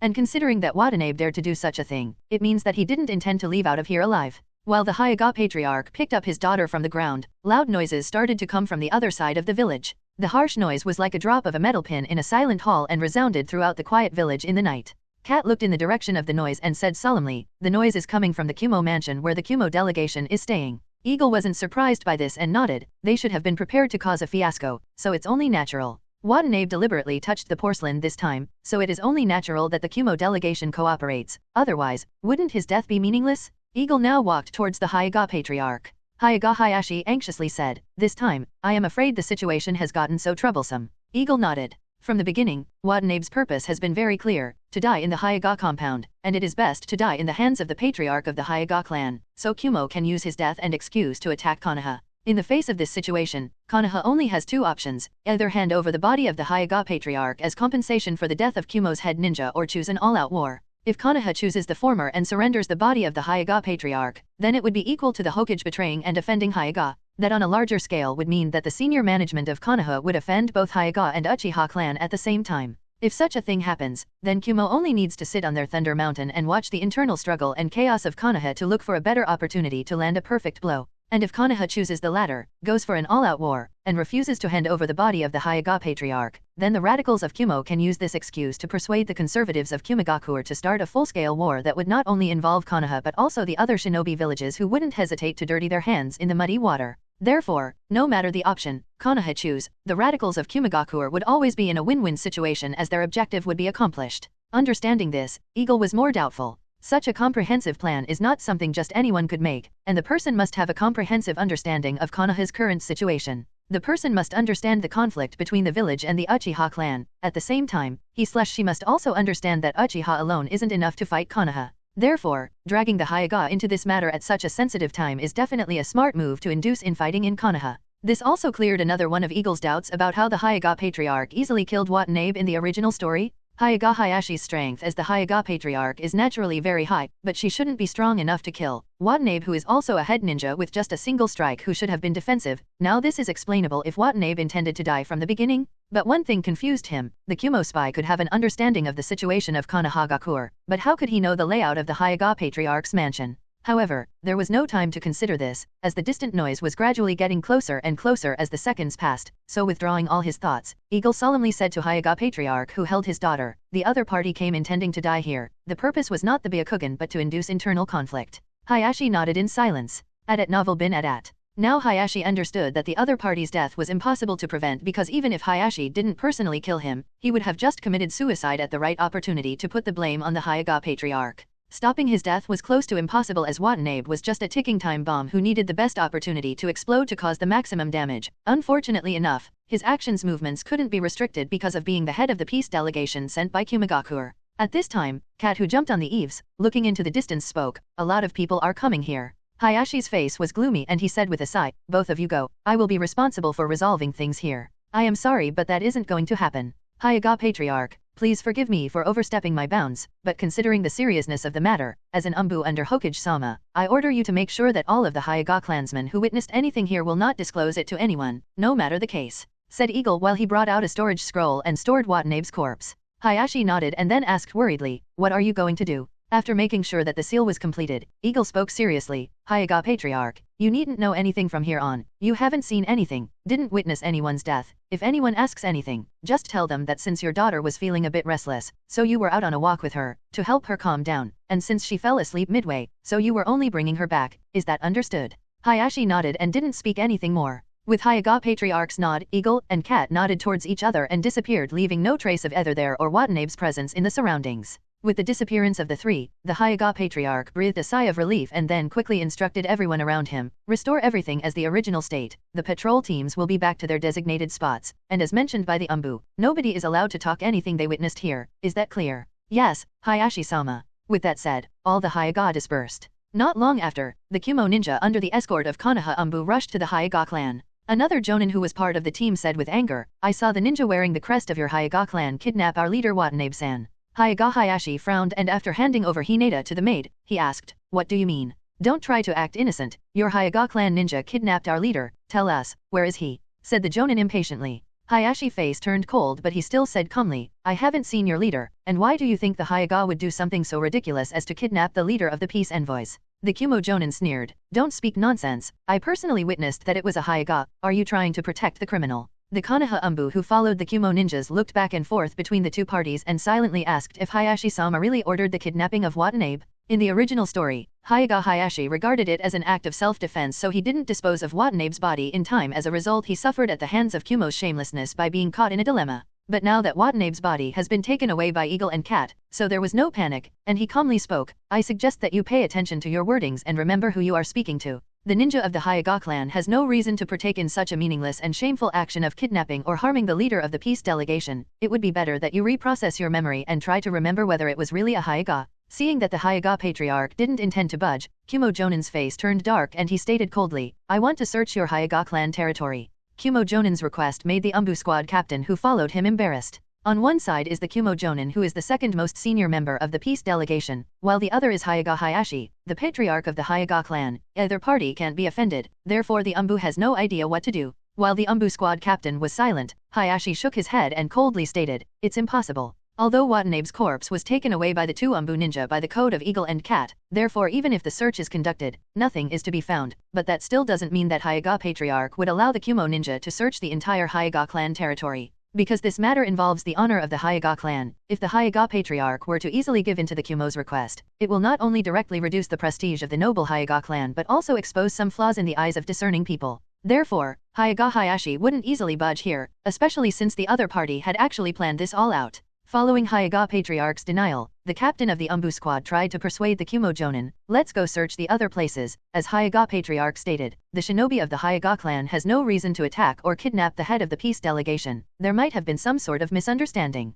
Kumo Jonin was already prepared for a conflict, so he didn't budge either and threatened viciously, your Konoha ninja attacked and kidnapped the leader of our team. This is a blatant breach of the peace agreement between the two villages. If you don't let us search now, then I will have no choice but to immediately return to Kumogakure and report this matter to Reikage-sama as per the facts. Then the decision will only be in the hands of Reikage-sama. The Anbu squad leader's face turned stiff and he was totally annoyed by the threat the other party gave them. But even if he was angry at the Kumo Jonin, he can't make any reckless decision, and the matter now is not small anymore. If a wrong step is taken, then the hard-won peace achieved between the two nations will crumble. Left with no choice, the Anbu squad leader came to the side of the Hyuga Patriarch and requested, Hayashi-sama, please allow them to search the territory of the Hyuga clan. I will make sure that they stay in control and do not get out of hands. Hyuga Hayashi considered a little and finally cast a cold glance towards the Kumo Jonin and nodded, alright, but notify Sandaime-sama about this matter immediately and also pass on the message that I would like to have a private meeting with him. Kumo Jonin was pleased. It was as if the Hyuga Patriarch backed down and cowered to the name of their Reikage-sama, and after snorting coldly, he quickly led his subordinates into the Hyuga clan territory and started searching the perimeter of the Hyuga clan under the watch of both the Anbu and Hyuga ninjas. While the search was being conducted, Hayashi cast a glance in the distance with a thoughtful expression. The Anbu squad captain who accompanied the Kumo Jonin partook in the search and was finally relieved when there was no sign of either of Watanabe or any fighting in the Hyuga clan grounds. Although he believed that the Hyuga clan wouldn't attack the leader of the peace delegation without any significant reason, the direct accusation that the other Jonin put on Hyuga clan still worried him until a few moments ago. While the Anbu squad captain was relieved, Kumo Jonin's face was gloomy because of the result. The Anbu squad captain went towards the Hyuga Patriarch who was still overlooking everything and bowed seriously. I apologize for making the Hyuga clan go through this. Please forgive us, and I also am grateful for the cooperation that the Hyuga Patriarch showed and allowed the search. Hayashi-sama can rest assured that the result was exactly the same as what Hayashi-sama said previously. Hayashi only nodded and didn't speak any further. With no result obtained after the search, the Anbu squad captain who accompanied the Kumo Jonin was no longer polite at this time and said seriously, since you didn't find anything here, then let's go search other possible places Watanabe-san could have gone. Kumo Jonin snorted coldly, don't bother.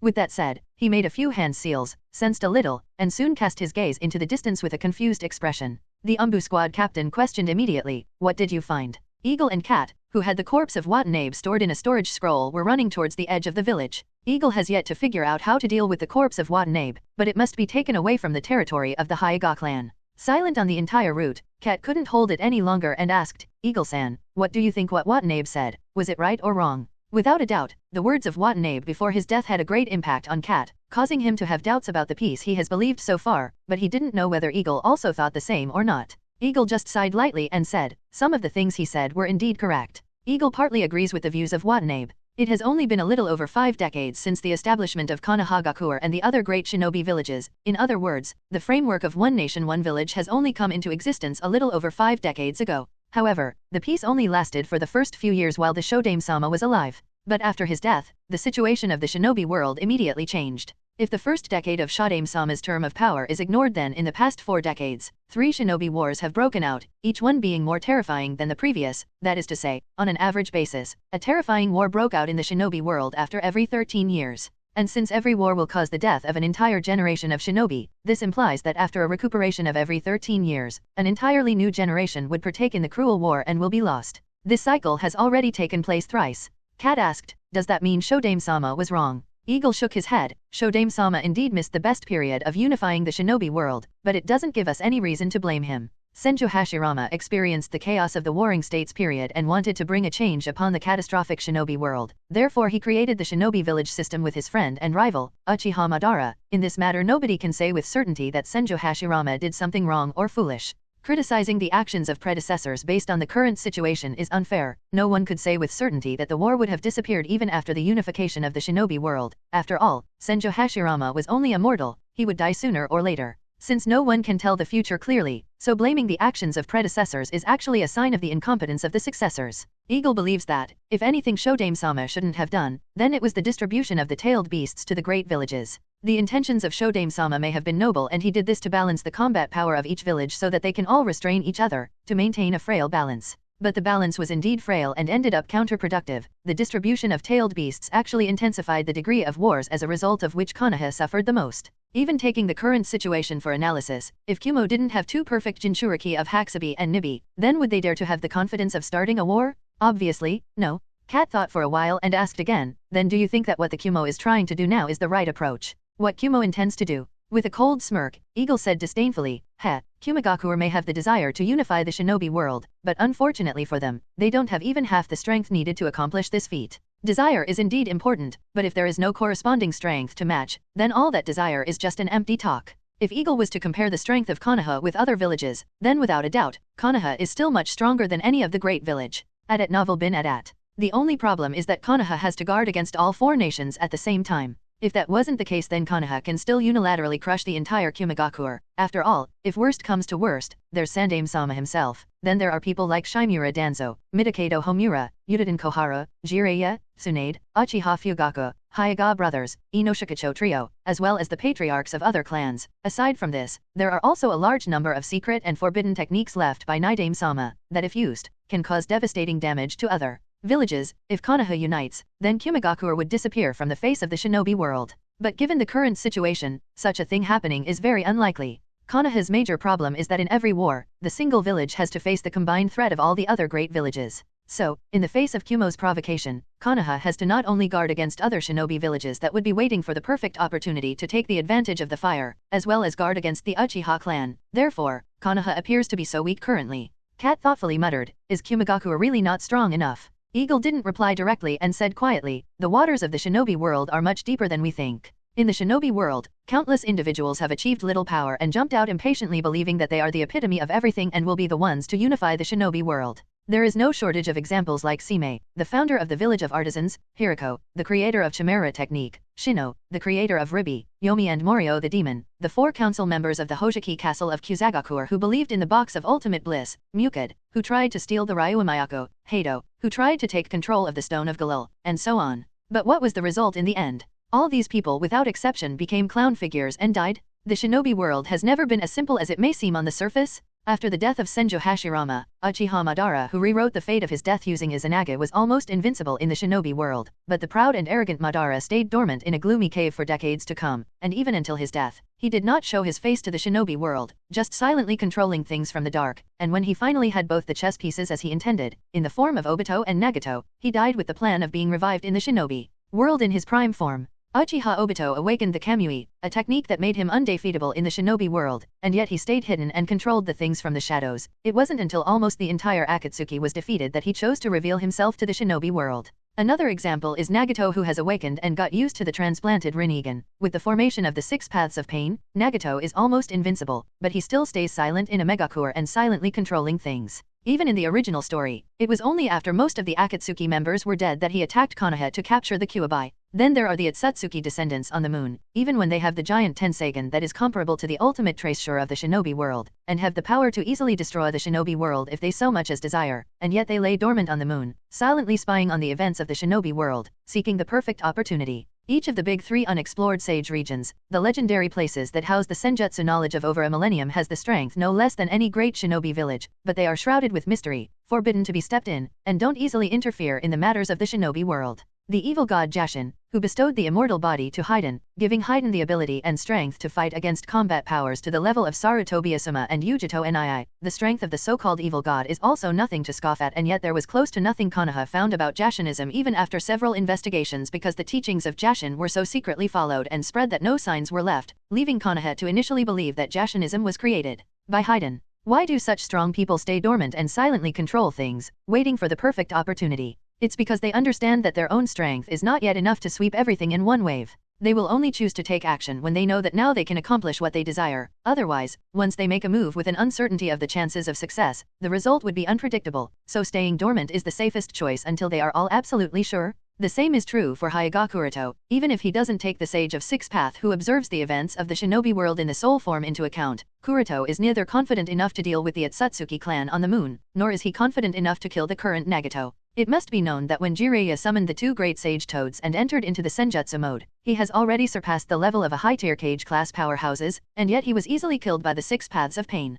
There could be people saying that Jiraiya was unaware of the abilities of the 6 paths of pain, but that's also the case with Nagato, who didn't know about Jiraiya's senjutsu. Therefore, in terms of intelligence, neither party had an advantage over the other, and yet the result was clear. Jiraiya died in the battle and Nagato only suffered a small loss that could be recovered. Moreover, Nagato didn't go all out from the start, didn't use techniques like Chibuku Tensei or summoned the Gida statue. If Nagato used either of these, then Jiraiya would have died even before the fight began. Sometimes, even Kuroto questions himself if he has the confidence to break away from the Chibuku Tensei if Nagato cast it with all his strength. After all, in the Pain's Assault arc, Uzumaki Naruto only managed to break free of the Chibuku Tensei seal, because of Kyubai's unparalleled chakra and also because Nagato had consumed too much chakra. And even if Kuroto could break free of the Chibuku Tensei seal and defeated Nagato, he would have consumed a great deal of chakra and will be vulnerable to Obito, who could make a surprise attack any time, leading to Kuroto's defeat. Therefore, to rise in the shinobi world, one has to tread cautiously. If anyone tries to be an early bird, he will be the first to be hunted, as was the case with Heitake Sakumo and Namikaze Minato. Withdrawing his thoughts, Eagle spoke to Cat. "All right, we are already far enough, leave the rest to me." Cat hurriedly said, "Eagle-san, I know that Kumagakure has the wrong intentions this time, so no matter what you do with Watanabe's corpse, I promise I will not give out the details." Helplessly shaking his head, Eagle explained, "It's not that I don't trust you, but you have to remember that we too are the ones who were responsible to keep a watch over the Kumo delegation. Therefore, both of us can't disappear at the same time. That's why you must return back and provide a cover for my absence." When Cat heard this, he understood that it made sense, so he quickly used the shadow clone technique and used genjutsu transformation to change the appearance of the shadow clone to that of Eagle. Eagle patted Cat on the shoulder and said, "Go ahead, don't worry about me, later I'll let you in on all the details." At novel bin at. Cat nodded and said, "Be careful, Kuroto-san." With that said, Cat and the shadow clone Eagle disappeared towards the direction where the Kumo delegation was supposed to be staying. With Cat gone, Eagle finally started the preparation he ought to do to resolve this matter as peacefully as possible. Kumo Jonin was leading the other members of the peace delegation and Konoha Anbu members towards the edge of Konoha village. While running, the Anbu asked suspiciously, "Are you sure that the direction is not wrong?" Kumo Jonin didn't say anything, just nodded with a doubtful face. The current situation has completely deviated from their predetermined plan, and he was caught off guard, but fortunately enough, Watanabe's body had several seals engraved, so tracking his whereabouts wasn't difficult. The Anbu squad leader frowned and after thinking a bit he said, "After passing through this area we will soon reach the outer wall, and if the direction we are moving is correct as you say, then the person who kidnapped Watanabe-san will probably be trying to escape out of the village." Listening to the Anbu squad leader's words, the Kumo Jonin said coldly, Our captain was attacked in your Konoha village, so Konoha's Hokage must take responsibility for his death." The Anbu squad leader didn't argue but motioned his subordinate to report the news to Hokage-sama. Judging from how the situation has developed, the Anbu squad leader can only conclude that Watanabe has indeed been attacked by someone. As for who the other party is and what purpose they have, he is not clear yet. Under the command of the squad captain, 2 Anbu members left the team and went towards the direction of the Hokage office. After that, the rest of the group continued chasing and finally arrived in a small forest territory on the edge of the village. The forest was filled with dense vegetation, and when they were passing through, they suddenly found the silhouette of a person quietly standing. The person was wrapped in a midnight cloak with the symbol of water chakra around the chest part of the black cloak that had a complex ceiling pattern sewn from the golden thread. At the back are the symbols of the 5 chakra natures printed evenly around the yin-yang gossip symbol. And a blue evil spirit mask was donned on the face with a blue jewel on the forehead. In the silent night, the figure of the person was illuminated by the cold moonlight, giving him a mysterious vibe. To top it off, at the feet of the mysterious man lied the corpse of a person in black clothes. The attention of the entire group was directed towards the mysterious person, and they surrounded him from all sides, cutting off all of his escape routes. Upon closer inspection, Kumo Jonin immediately recognized the identity of the corpse lying at the feet of the mysterious person. It was none other than the missing Watanabe. Seeing this, his heart sank. The Anbu squad leader cautiously looked at the mysterious person and silently gestured to his subordinates, deploying a siege formation. Surrounded from all sides, the mysterious person seemed unfazed and indifferently took out a storage scroll from the inner part of his cloak and muttered, The guy had a bounty of 50 million ryo on the black market. I didn't expect his to be so pathetically weak, that the task turned out to be so boring." His words clearly had contempt for Watanabe. And exactly as he spoke, Watanabe did have a bounty of 50 million ryo on his head in the black market circle. Such a reward is actually quite high, if anything. And there was no need to guess on the identity of the party who placed such a high bounty on his head. It is none other than Uegakure. After all, Uegakure, who has hatred towards both Kumagakure and Konohagakure, is the most unwilling to let the 2 villages conclude a peace treaty. IWA wants the war between them to continue so that IWAnin can use the best opportunity to deal heavy damage to both the Konoha and Kumo at the same time. And if a mere 50 million ryo can buy the head of the leader of the peace delegation and destroy the peace between Konoha and Kumo, then such an amount is actually a very good investment that would reap many profitable results for Uegakure in the future.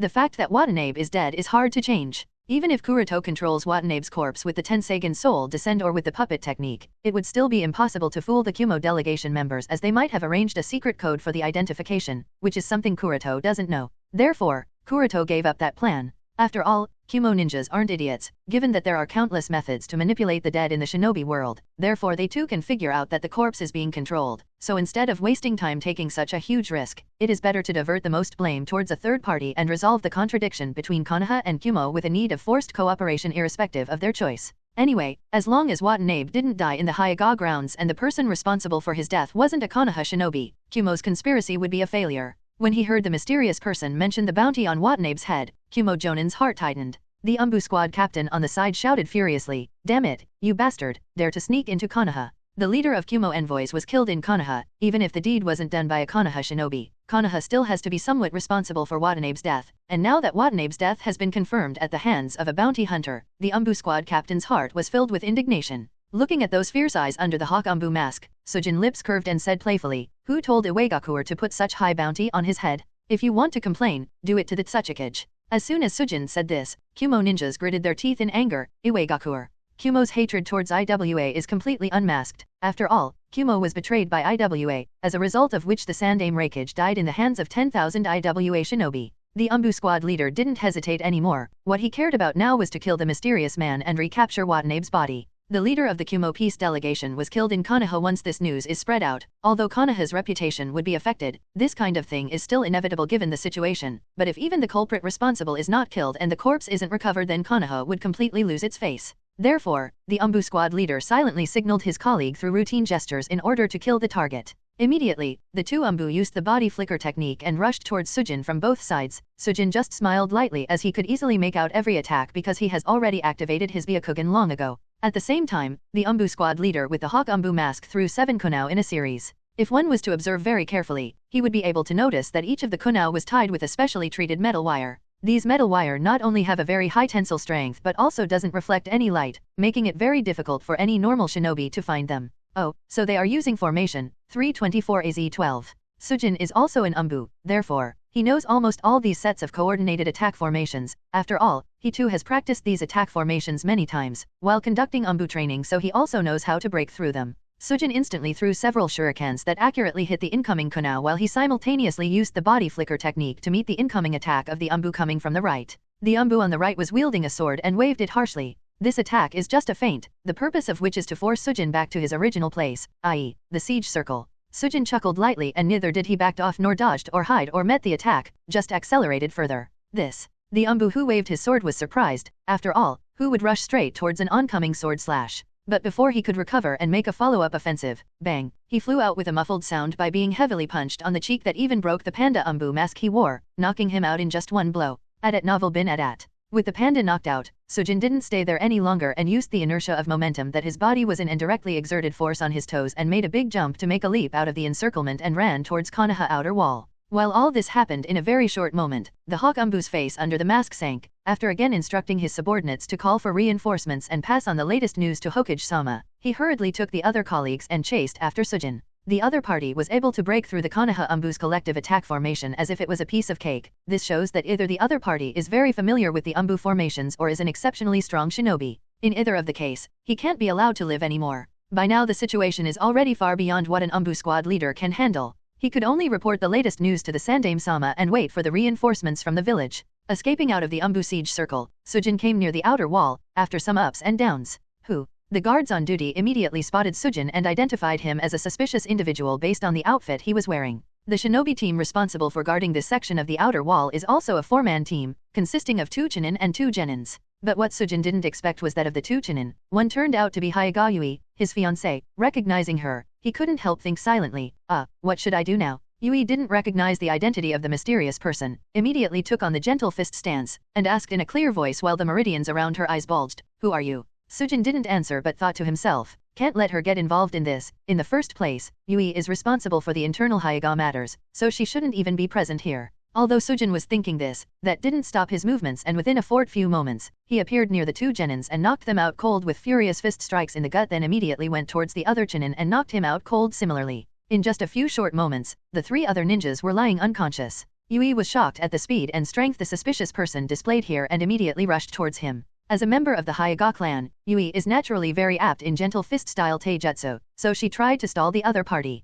But unfortunately for her, the person she was up against was much more experienced and had much more knowledge of the Hyuga-style combat, not to mention he was much stronger compared to her, therefore all the strikes she made were either dodged or countered with minimal movements. As the battle progressed, her breathing started to get rugged. Taking this opportunity, Sujin immediately hit her abdomen with a palm strike. Although Yui managed to bring her palm to greet the attack, however, the strength used by Sujin in that attack was much more than she initially estimated, so was sent flying. With a bang, she used the tree to stop herself and looked at Sujin with more caution. Sujin knew this much wasn't enough to make her give up, but he can't be too hard on her. So without waiting for her to rush towards him, he flickered before her and tapped at the back part of her neck with his hand, knocking her unconscious. Suddenly losing consciousness, Yui fell forward and landed on Sujin's shoulder, out cold.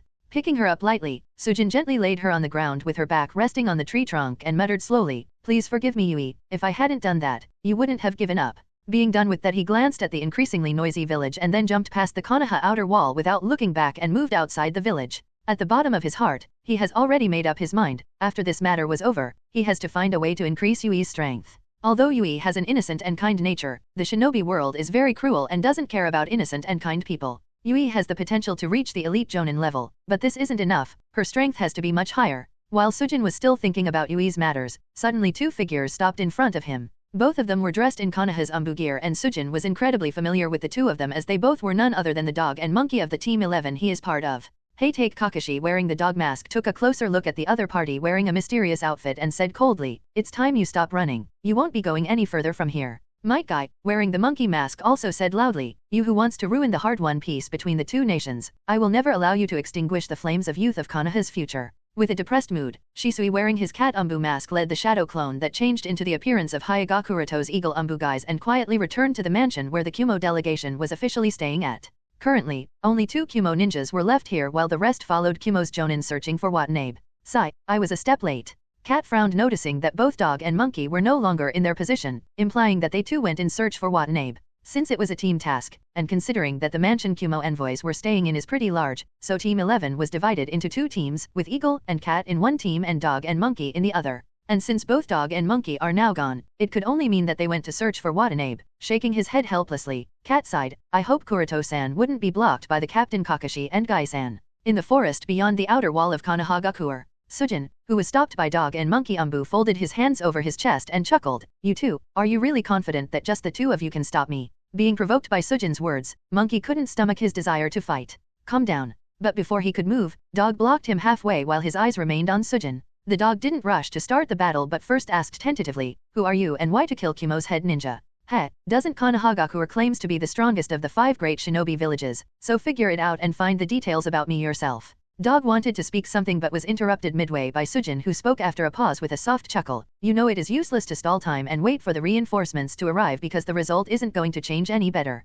When Sujin said that, Dog didn't wait anymore and immediately started printing hand seals and shouted, "Earth release, multiple collapsing earth-style walls." Boom. Instantly, Sujin was surrounded by walls from the 4 sides. The walls kept coming closer as if they intended to trap and kill Sujin within it. With the enemy's sight blocked, Dog again printed hand seals in coordination with the previous ones: snake, ram, monkey, boar, horse, tiger, fire release, great fireball technique. The fierce great fireball technique spurted by Dog shot towards the sky above the 4 earth walls. With the speed at which Dog printed the hand seal, there was almost no break between the 2 ninjutsu. The intention of releasing the great fireball technique were naturally so that the moment the enemy tries to escape out of the siege of the collapsing 4 earth-style walls, he would be burned to a crisp by the blazing hot fireball. But unfortunately for Dog, Sujin has the Byakugan, so at the moment, Sujin was able to understand Dog's plan based on the hand seals and chakra flow. Therefore, he didn't make any attempt to jump upwards due to escape out of the siege of the collapsing walls. Instead, he made the hand seals at the same time as Dog and shouted in low voice,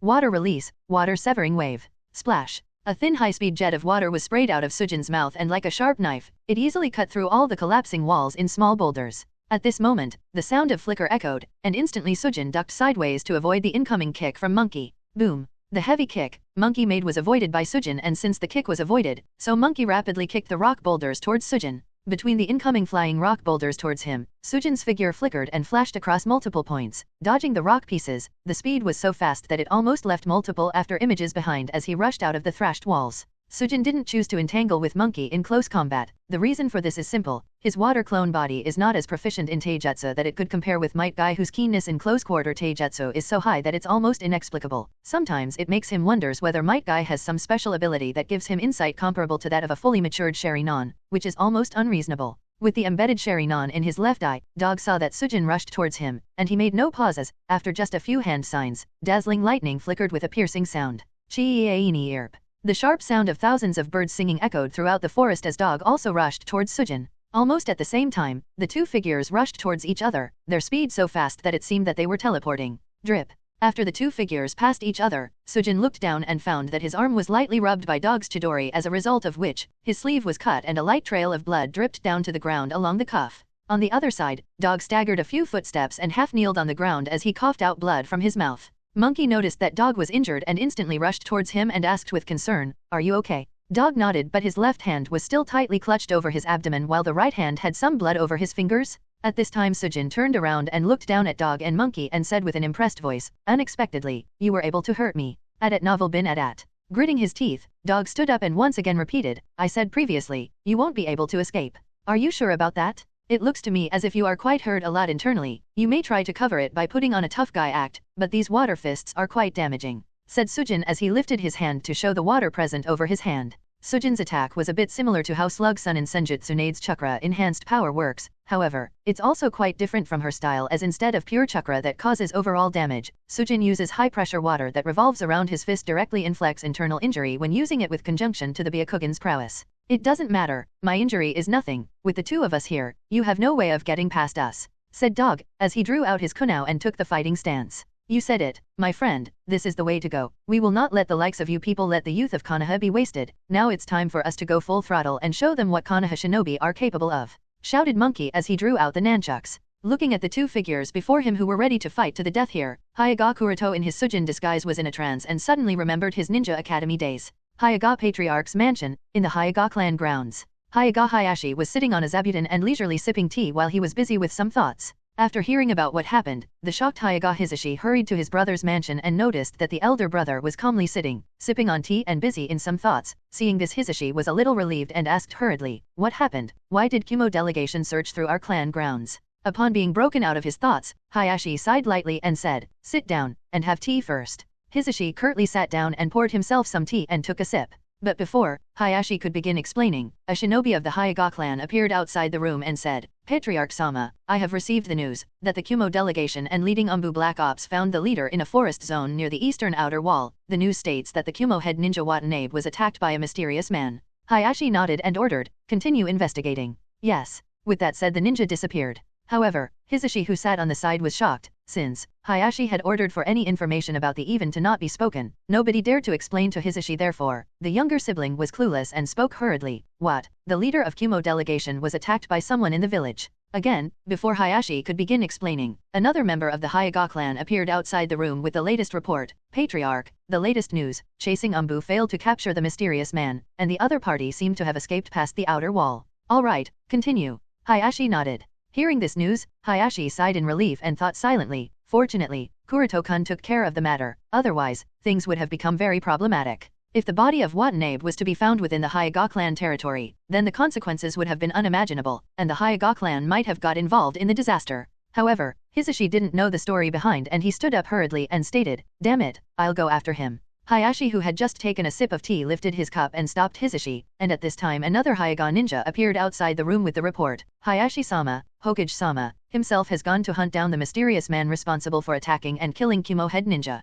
Poof. Hearing this news, the mouthful of tea was spat out in a panic. Uchiha Patriarch Mansion, Uchiha clan grounds. Uchiha Fugaku quietly sat by the lake, thinking over some things. At this time, an Uchiha shinobi rushed in and whispered lightly, "Patriarch, we heard that the Kumo delegation leader, Watanabe, was kidnapped and killed by a bounty nin for the high bounty placed on Watanabe's head." He was kidnapped and killed. Fugaku's face turned solemn after listening to the news. After these past few days of attempted trials, the leader of the Kumo delegation finally agreed to meet the Uchiha Fugaku tonight. For that purpose, Fugaku has been patiently waiting for midnight to come, but now he has received such a piece of absurd news. Watanabe was going to utilize this opportunity and send the Shadow Clone tonight and use this chance to further provoke the internal conflict between the Uchiha clan and Hokage faction. Watanabe never would have thought that the moment his shadow clone sneaked out of the assigned mansion, it was spotted by the pair of eagle and cat Anbu. Fugaku was obviously a bit frustrated and spoke after a little bit of thinking. Where is Shisui? Wasn't he responsible for protecting the Kumo delegation tonight? The Uchiha ninja shook his head. There is no clear information. The situation there has been taken over by other Anbu ninja and shinin. The process of Watanabe's disappearance is also very strange. There are no signs of fighting near the assigned mansion, which is completely unreasonable.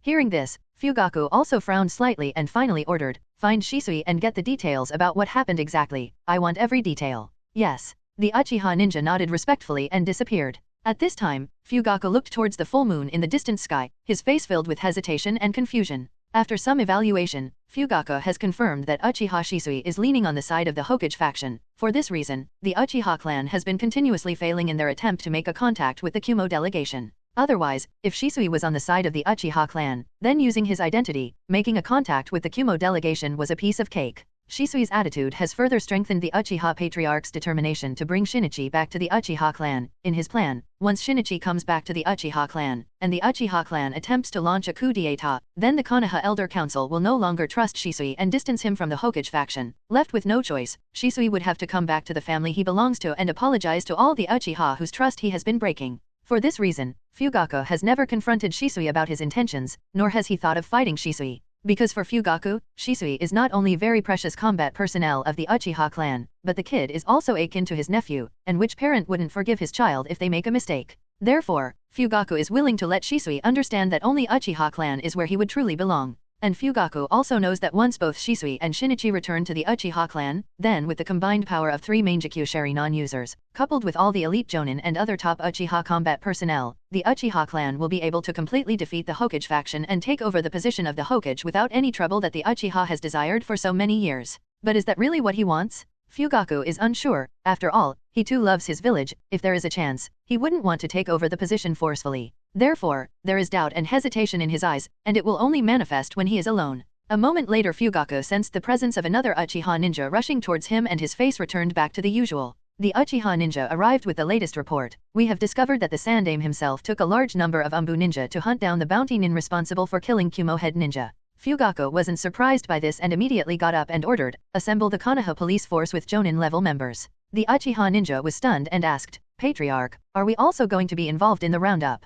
Fugaku nodded. "Sandaime himself is going after the bounty nin. This shows that the matter is undoubtedly serious. Our internal conflicts should be put aside for now. If the bounty nin escapes easily, then Konoha's reputation will be affected. Besides, this will also be a good opportunity to make contact with the Kumo ninjas." The Uchiha ninja understood and immediately nodded. "Yes, in that case, I will issue the assembly ordered on behalf of Patriarch." With that said, the ninja disappeared. Using this chance, inquiring from the Kumo delegation, whether Shinichi really defected to Kumogakure would also be the best opportunity. New route base. The leftover route ninjas were constantly coming and going, reporting all kinds of information to Shimura Danzo, who sat on his chair. After hearing that the Sandaime himself led the Anbu to hunt down the mysterious bounty nin, Danzo showed a thoughtful look and asked the men next to him, "Have you found out the identity of this mysterious bounty nin?" The root ninjas next to him nodded and passes a copy of a file recording the information about the mysterious bounty nin. From the description of the outfit he was wearing, the party seems to be a bounty nin that goes by the name Sujin, who has recently amassed quite a bit of fame in the black market circle, for his efficiency and strength and perfection of completing the tasks. Sujin. Shimura Danzo frowned when he looked at the copy in his hands. After a brief glance, he threw the file heavily on the ground and shouted in anger, "You collected this information." In addition to the brief description of the outfit he wears, and his name, the information only stated that he is a top-tier bounty nin. Besides these 3 details, there was no other useful information. Seeing Danzo's anger, the root ninja immediately knelt on one knee and hurriedly explained in panic, "Please forgive me Danzo-sama, but this Sujin character appeared out of thin air. Prior to this, there is no information about him any of our data files. Therefore, we couldn't find any information." "Incompetence," scolded Danzo heavily. The root ninja stayed silent and dared not lift his head, afraid that he would only anger Danzo-sama more. After a little while, Danzo calmed himself and went on to say, "Continue investigation. I want to know who is hidden behind that mask. The other party has the gall to enter my Konoha so unscrupulously and cause such chaos. I want to know who gave him such courage. Find out everything about him, from his identity to his background, the person he working for, family, his strength, weakness, secret, anything to everything we can exploit. Is that understood?" "Hi, crystal clear, Danzo-sama." The Anbu hurriedly nodded and disappeared. With the room silent, Danzo stood up and looked outside the window at the full moon with an inexplicable expression. In the forest outside the eastern outer wall of Konoha, Sujin glanced at Dog's right hand and then his gaze moved towards the bloodstain on the ground. In the previous confrontation, Dog's chidori slightly rubbed through Sujin's right arm, therefore, a small cut appeared on his arm that leaked out a trail of blood. Although it's not something to get worried over, it's still a bit troublesome if not dealt with quickly. After all, as long as these few drops of blood are dealt with, Sujin can avoid being tracked and pursued because of the odor. This is something to be heavily guarded when facing the dog-masked Anbu, i.e., Heitake Kakashi. After all, he has a highly apt group of 8 ninken as his summon beasts. Moreover, Heitake Kakashi's own sense of smell is also extremely terrifying, therefore, one has to be careful against him. After making up his mind, Sujin quickly printed the seals and muttered, "Water release, water colliding wave." Instantly, a large amount of water formed a surging vortex around Sujin that kept rising upwards and exploded from the top in the form of a massive wave covering the entire battlefield. The momentum of the wave was so high that it seemed to almost submerge the entire surrounding forest area. Dog Anbu's face behind the mask was inexplicable and he hurriedly shouted towards his companion, "Be careful." The monkey responded with a nod, "Yeah." The two tacitly jumped up at the same time, but they didn't look away from the body of Sujin, continuously paying attention to his moves. The water colliding wave washed up the ground and increased the moisture content in the surroundings. With that, Sujin again printed hand seals and shouted, "Water release, multiple water dragon bullet technique." 3 water dragons with their diameter over a meter, condensed from the surrounding water and instantly rose up hovering around Sujin, providing a protective cover. Sujin waved his hand towards the dog and monkey Anbu on the tree, and the 2 of the 3 large dragons immediately rushed towards the 2 Anbu. The dog Anbu didn't dare to be careless and immediately printed hand seals. Water release, water dragon bullet technique. Instantly, a water dragon was also raised by dog Anbu, using the surrounding water, and the water dragon collided with the opposite water dragon, protecting the dog Anbu. The monkey Anbu was also not careless and continuously dodged the homing water dragon. Seeing that the water dragon didn't give up the chase, the monkey Anbu kicked the trunk of a tree with all his power, breaking it in one shot, and then again kicked away the broken trunk towards the incoming water dragon, neutralizing the attack. However, this short opportunity in which the dog Anbu and the monkey Anbu backed away was not wasted by Sujin, who exploded the 3rd water dragon, obscuring the 2 Anbu's sight, and immediately turned around and flew towards the depth of the forest. At this time, the dog Anbu's voice came from behind. Summoning, Earth Release, Tracking Fang Technique. Puff, puff, puff, puff, puff, puff, puff, puff. Instantly, 8 pits appeared on the ground around Sujin. The 8 ninken jumped out of the ground and pounced on Sujin from all sides. Seeing the 8 ninken biting him from all sides, Sujin was a bit speechless. For some reason, Sujin was inexplicably calm about being bitten by these ninken, as if he wasn't at all surprised by the sudden turn of events. But as far as the matter was concerned, did he really expect for such a thing to happen? At this moment, Monkey Anbu rushed over, Leaf Great Whirlwind. Just as Monkey Anbu was about to attack Sujin, the 8 ninken hurriedly jumped back to avoid being swept over by the attack. Being free for movement, Sujin barely avoided the taijutsu kick attack with a backflip, but he wasn't so lucky as the follow-up taken by the dog Anbu in the form of Leaf Strong Whirlwind still hit him. As a result of the spinning reverse kick, Sujin's body exploded into the water, shocking everyone at the sight, and not even a second later, another Sujin emerged from the water and punched the dog Anbu in the gut with water-flowing fist, that sent him flying away and crashing into a tree, severely breaking it. But Sujin wasn't any lucky either, as the monkey Anbu, who has just landed over, again pounced at him with more strength, as the green aura of the Hachiman Tonkao radiated around him like a fire. Violent, Leaf Adamantine Strength Whirlwind. Sujin didn't have enough time to dodge and could barely resist the roundhouse kick with his hands, but that wasn't enough, as he was also sent flying and crashed several trees, breaking them all.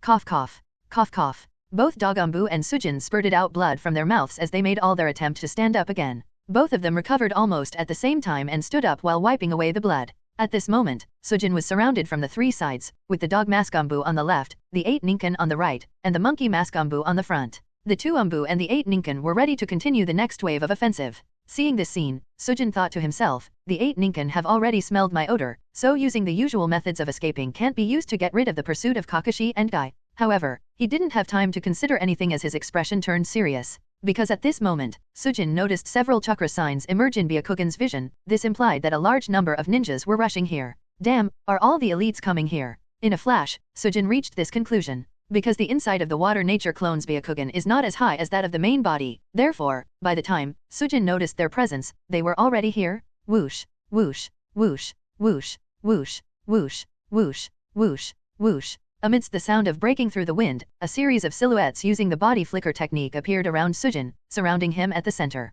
The one leading them was none other than the Sandaime Hokage of Konoha in his black combat gear, Sarutobi Hiruzen. Sandaime took a glance around the battlefield and then nodded towards the 2 Anbu. You both did well. The Anbu with the dog mask appeared at the side of Sandaime and said courteously, the strength of the enemy is very strong, and he mostly relies on water style combined with a good level of taijutsu. Sandaime nodded slightly and then turned towards Sujin with eagle-sharp eyes, as he spoke in a deep voice, "Say, who instructed you to kill the leader of the Kumo delegation?" The Anbu elites, as well as the Kumo ninjas that also arrived at the same time at the battlefield, stared at Sujin closely, waiting for his answer. Sujin just shrugged. "Of course it was the 50 million ryo bounty on the head of Watanabe that arose my interest. I hope this answer satisfies the Honorable Sandaime Hokage-sama." The last part was said with a bit of a mocking tone which didn't escape the eyes of all those present here. "I see, in that case, you will have to face the consequences of your actions. For attacking and killing a guest of Konoha, you will be judged with death. Resistance is futile. Surrendering will let you earn a peaceful death," said Sandaime indifferently. The surrounding Anbu elites were very eager to fight the enemy. Everyone knows that this bounty nin was doomed. Who could escape alive when facing the Sandaime Hokage?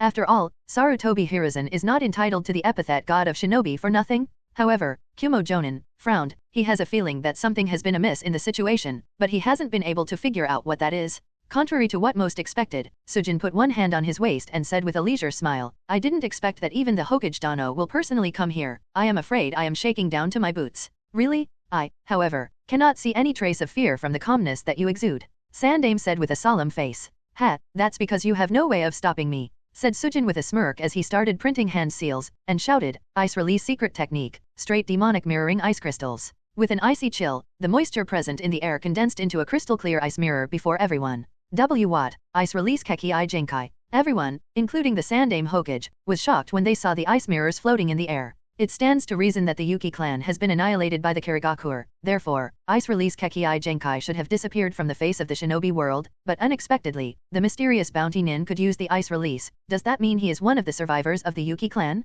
At novel bin at. Seeing this scene, the Kumo Jonin was also finally convinced that the death of Watanabe should have nothing to do with Konoha. While he was hateful towards the mysterious bounty nin, Black Market Circle, and most of all towards the Iwagakuer for placing such a bounty on Watanabe's head, he was more regretful that their plan to make Konoha suffer in internal strife using Watanabe's death was now useless because of the intervention of a freaking bounty nin. Although Konoha would still be held responsible, they wouldn't be much accountable or under pressure as they might have been if Watanabe would have died at the hands of the Hyuga Patriarch. Experienced shinobi who have had a previous encounter with the shinobi of the Yuki clan will find that the ice mirrors used by this mysterious bounty nin are quite different from the normal ones used by the Yuki clan. The demonic mirroring ice crystals generally form in a circular perimeter, forming a hemispherical ice cover, covering a circular area, and trapping the enemy in it. However, the ice crystals formed by Sujin were different as they lined up one after the other in the midair forming a long queue that extended down to the horizon. Taking advantage of everyone's stupor, Sujin leaped lightly, merged into the ice mirror, and waved back enthusiastically, "Everyone, goodbye, until we meet again." As soon as the voice fell, the ice mirrors that hung at the last burst with cold air. The mirrors at the end would dissipate into the cold air and will be reshaped at the beginning of the long queue. This process continued like a non-ending cycle. And Sujin, who has merged into the ice mirrors, flashed from one mirror to the other at a frightening speed that was difficult to match. Looking from a distance, this queue of the ice mirror appeared as if it is a speeding train. No one expected the bounty nin in front of them to use such a method, and it undoubtedly left everyone stunned. Sandaime was the fastest to recover and took the lead in using the body flicker technique to try to catch up to him. Sandaime's actions were like a signal, and the large number of Konoha Anbu immediately recovered from their stupor and followed after him. The dog and monkey mask Anbu were obviously no exception to this. And since Watanabe's corpse was in the hands of the bounty nin, therefore, Kumo ninjas also had no choice but to follow, as they can't show any signs that might allow the discerning eyes to figure out anything they don't want to. While following Sandaime, the monkey asked the dog, "How come, Eagle and Cat haven't come here for so long?" The dog was also somewhat confused. After all, usually, once an accident occurs during a mission, Eagle and Cat are the ones to react the fastest, but now that such a big deal happened tonight, and either of them has yet to show up. Monkey asked again, "That person obviously had the ice release Keki Genkai, why didn't he use ice style when fighting us?" The dog said after a little bit of thinking, "The most likely reason is that he didn't need to. From the way he fought against the two of us at the same time and still had time in his hands, his strength should be higher than what we expect. Therefore, we should be more careful of him now."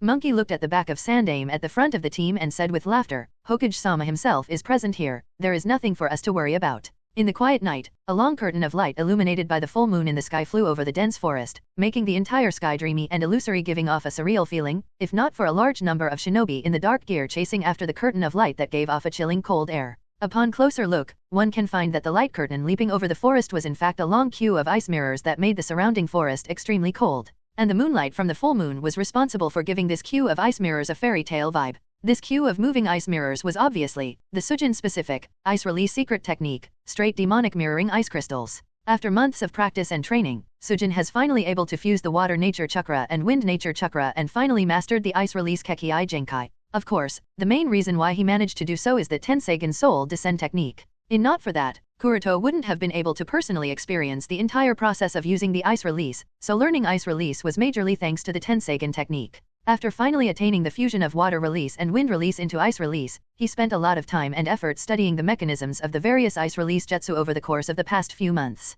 The last lesson from losing the water clone made him understand that it doesn't matter if he can't beat the enemy, what's important is that he must always have an escape in every situation. If he can't escape, then all the effort will be worthless. Why did Namikaze Minato, who grew up later, overwhelm the momentum of the three Sennin and attained the position of the Hokage? The reason is very simple. All his strengths, knowledge, weakness, character, charisma, loyalty, and talent aside, it was majorly because of the Flying Thunder God technique. This technique was thoroughly mastered by him and it gave him control of the entire battlefield. When to fight, where to fight, who to fight, the option of retreat and everything was in the hands of Yondaime. He had the final say, making him someone capable of even being able to kill 1,000 shinobi alone without suffering any damage. In the Third Shinobi War, in any of the battlefield, if Konoha had a disadvantage, Namikaze Minato had the power to turn that disadvantageous situation into an advantageous one. If the situation was already advantageous, then he could expand that advantage infinitely. The main reason for all this was his mobility. Therefore, after mastering the ice release, Kuroto didn't focus on learning or creating the strongest offensive ice release techniques that would give him more firepower. No, he spent more effort in learning descent ice release techniques that would increase his mobility.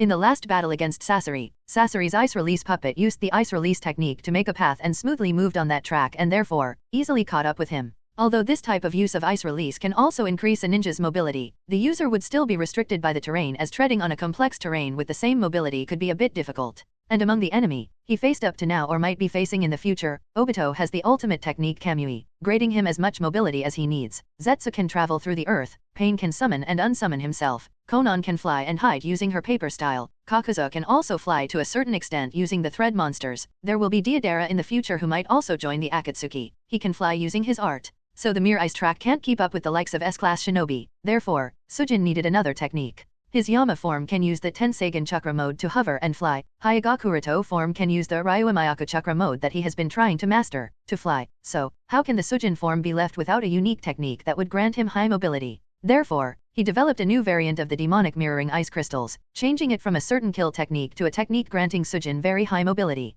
And the result was very good, exceeded what he initially expected. Not only did it give Sujin enough mobility, which is akin to flying, but the ice mirrors also grants him high protection against other techniques, as breaking the ice mirrors is not an easy feat. Unless someone can destroy all the ice mirrors at once, it will be difficult to inflict any damage upon him, as he could just transfer himself from the fragments to the other mirror as they continuously form. The only drawback of this technique is that the chakra consumption is very high. If this technique is maintained for a very long time, it would cause a serious burden on the user.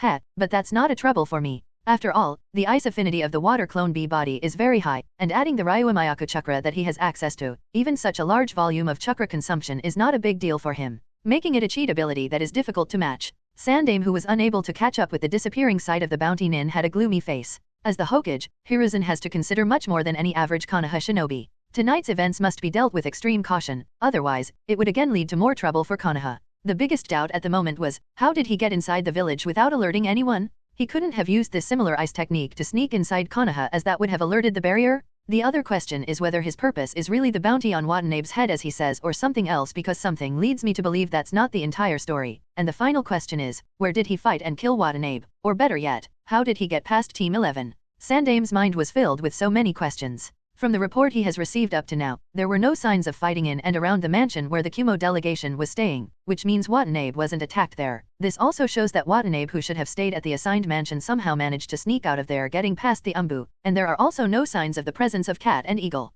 All these signs indicate that Kumo undoubtedly had some shady plans. I can only hope that it had nothing to do with the Uchiha clan. Hiruzen is also worried whether Uchiha clan and Kumo would collide together to deal with Konoha. Although he knows that Uchiha Fugaku wouldn't do something so foolish, he still can't help but worry, because if such a thing happened, then Konoha would disappear. Shaking his head helplessly, Sandaime decided to put away these thoughts for now, and focus on the enemy at hand. Looking at his back, he was able to see that chasing at such a fast pace for so long is undoubtedly a burden for the shinobi following him. Only the elites have managed to keep up, while the newcomers that have only recently joined the Anbu department have been left behind. The same is also the case with the Kumo ninjas, since most of them are Chunin and Genin. Therefore, they were all left behind, and only the Jonin closely followed at the end of the team. Frowning his brows, a trace of helplessness appeared on the aging face of Sarutobi Hiruzen, but that helplessness was soon replaced by a resolute look. He is the current Hokage, as the Konoha's Hokage, he must not show any weakness and set an example for the rest, otherwise, would only lower the morale of his followers, he can't have his shinobi lose their faith in his strength.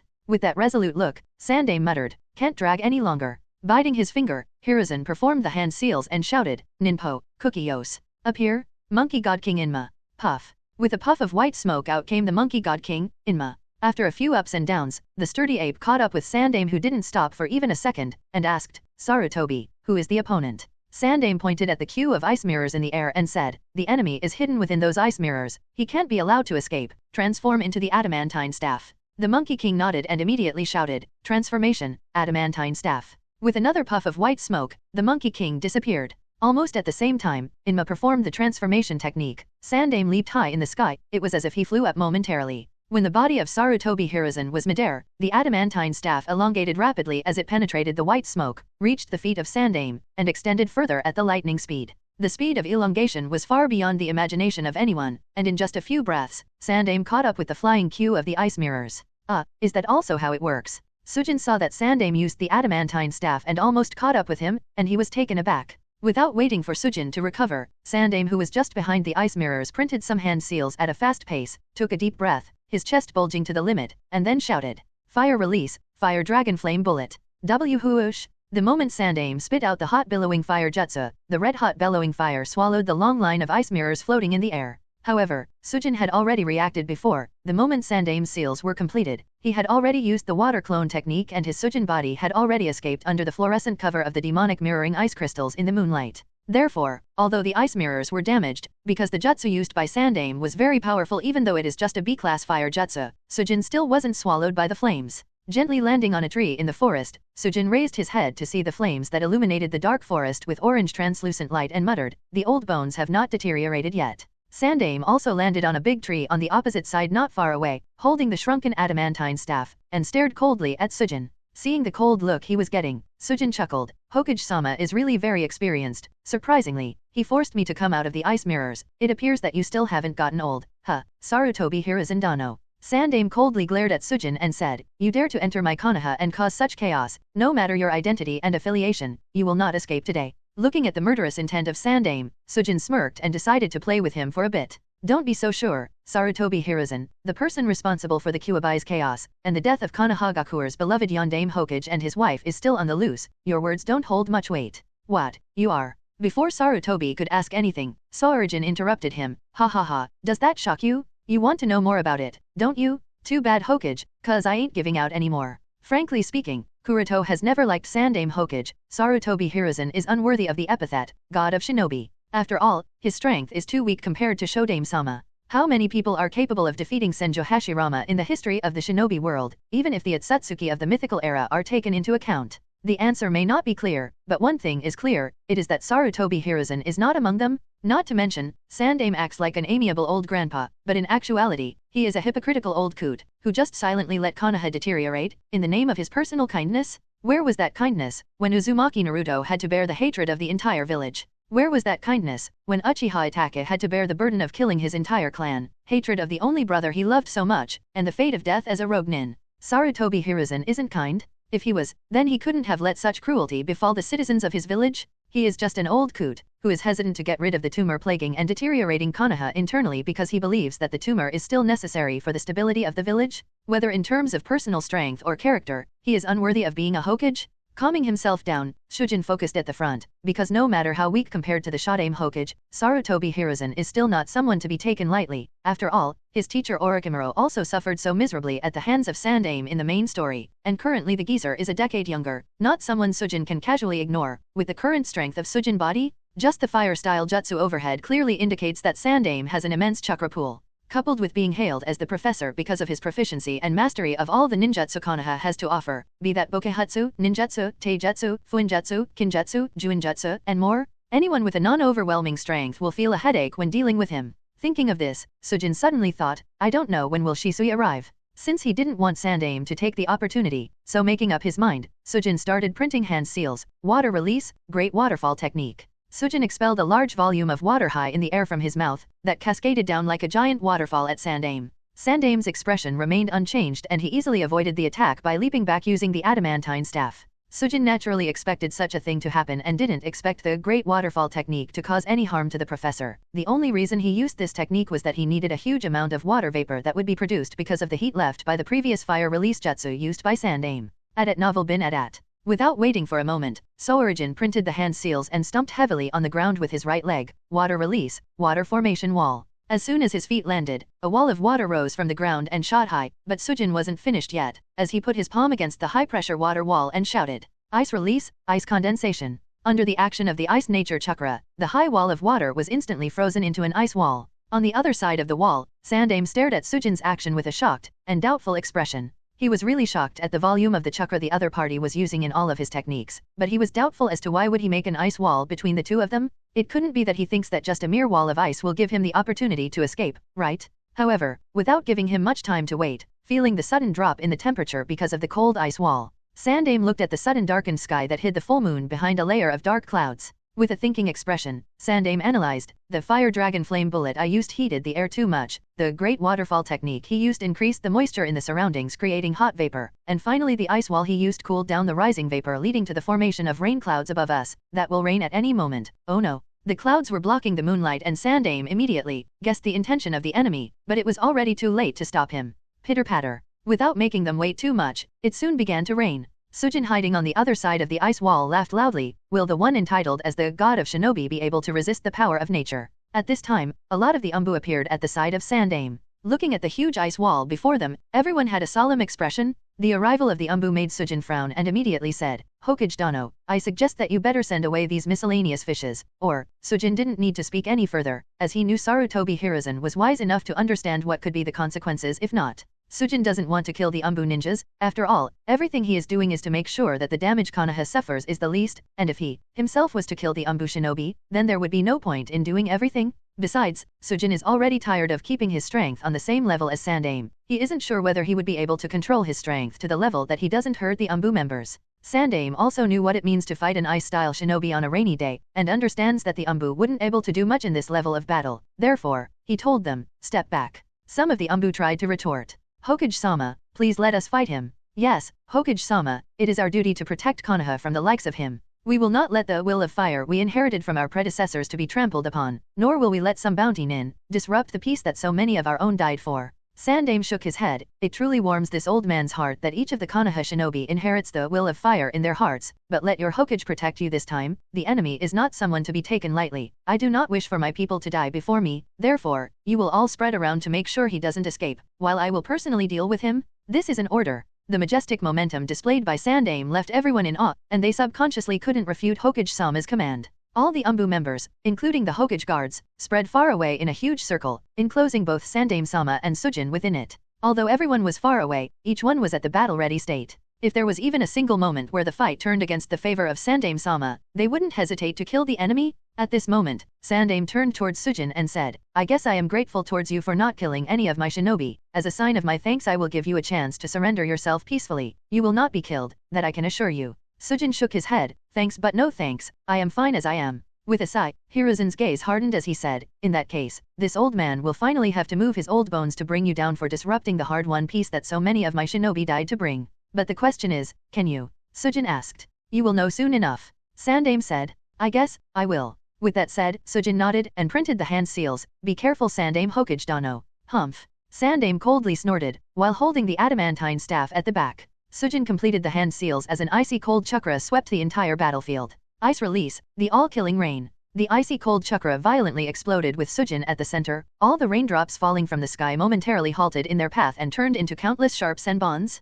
Looking at countless ice senbon hovering in the air, Sandame had a look of surprise. Although he had expected something similar to happen, when the thing really happened, he couldn't help but have a solemn expression. Such large-scale ninjutsu is nothing short of an S-class technique that can instantly turn the tides of a battlefield. At this moment, Sujin indifferently waved his hand vertically downwards. At novel bin at. Instantly following the command, the countless hovering ice senbon shot downwards towards the forest and Sandame like high-speed bullets, causing a rain of icy cold explosions. Sandame didn't wait any longer and immediately shouted, Earth Release Barrier Technique, Earth Prison Dome of Magnificent Nothingness. With a roaring sound, the mud, gravel, and rocks rose from the earth forming a self-repairing barrier that protected Sandame inside it from the rain of ice senbon. Sha, sha. sha, sha, sha, sha, sha, sha, sha, sha, sha, sha, sha, sha, sha, sha, sha. By the time the Earth prison dome took shape, the countless ice needles hovering in the air broke the speed of sound and shot at it with an exploding momentum. Boom, boom, boom, crash, crack,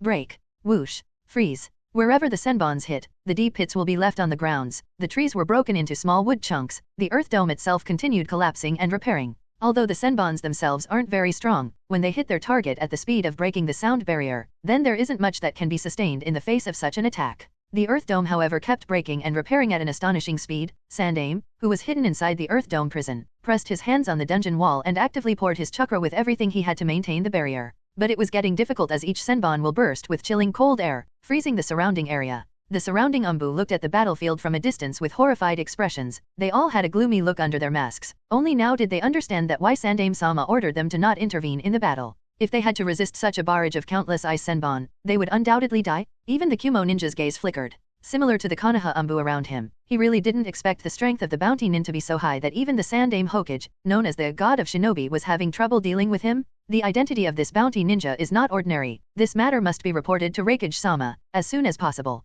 In the shinobi world, every powerful ninja deserves the attention of major shinobi villages, not to mention the one in front of them who can even make the god of shinobi have so much trouble. At this point, Kumo Jonin paid more attention to mysterious bounty nin's every move. On the other side of the encirclement ring, the monkey mask Anbu crouched on the tree looking at the battlefield, and muttered, "He is really so strong." The face of dog mask Anbu was also dignified. No matter how much he overestimated the strength of the mysterious bounty nin, he still didn't expect it to reach such a high level. However, Heitake Kakashi wasn't one of the best analysts for nothing and easily understood that the terrifying ice release ninjutsu was cast using the power of nature. Therefore, he wasn't much scared by the scene and pondered how to be able to crack it. In the Konoha village, a member of the Uchiha clan quickly located Uchiha Shisui, who still stayed near the assigned mansion, and asked the detail about Watanabe's kidnapping. Naturally, Shisui wouldn't be telling the truth, so he gave the excuse of not knowing the exact details and only casually said a few words. The Uchiha ninja didn't have any doubt about the information. Shisui is an Uchiha highly respected within the Uchiha clan. As everyone knows, an Uchiha wouldn't betray his clan.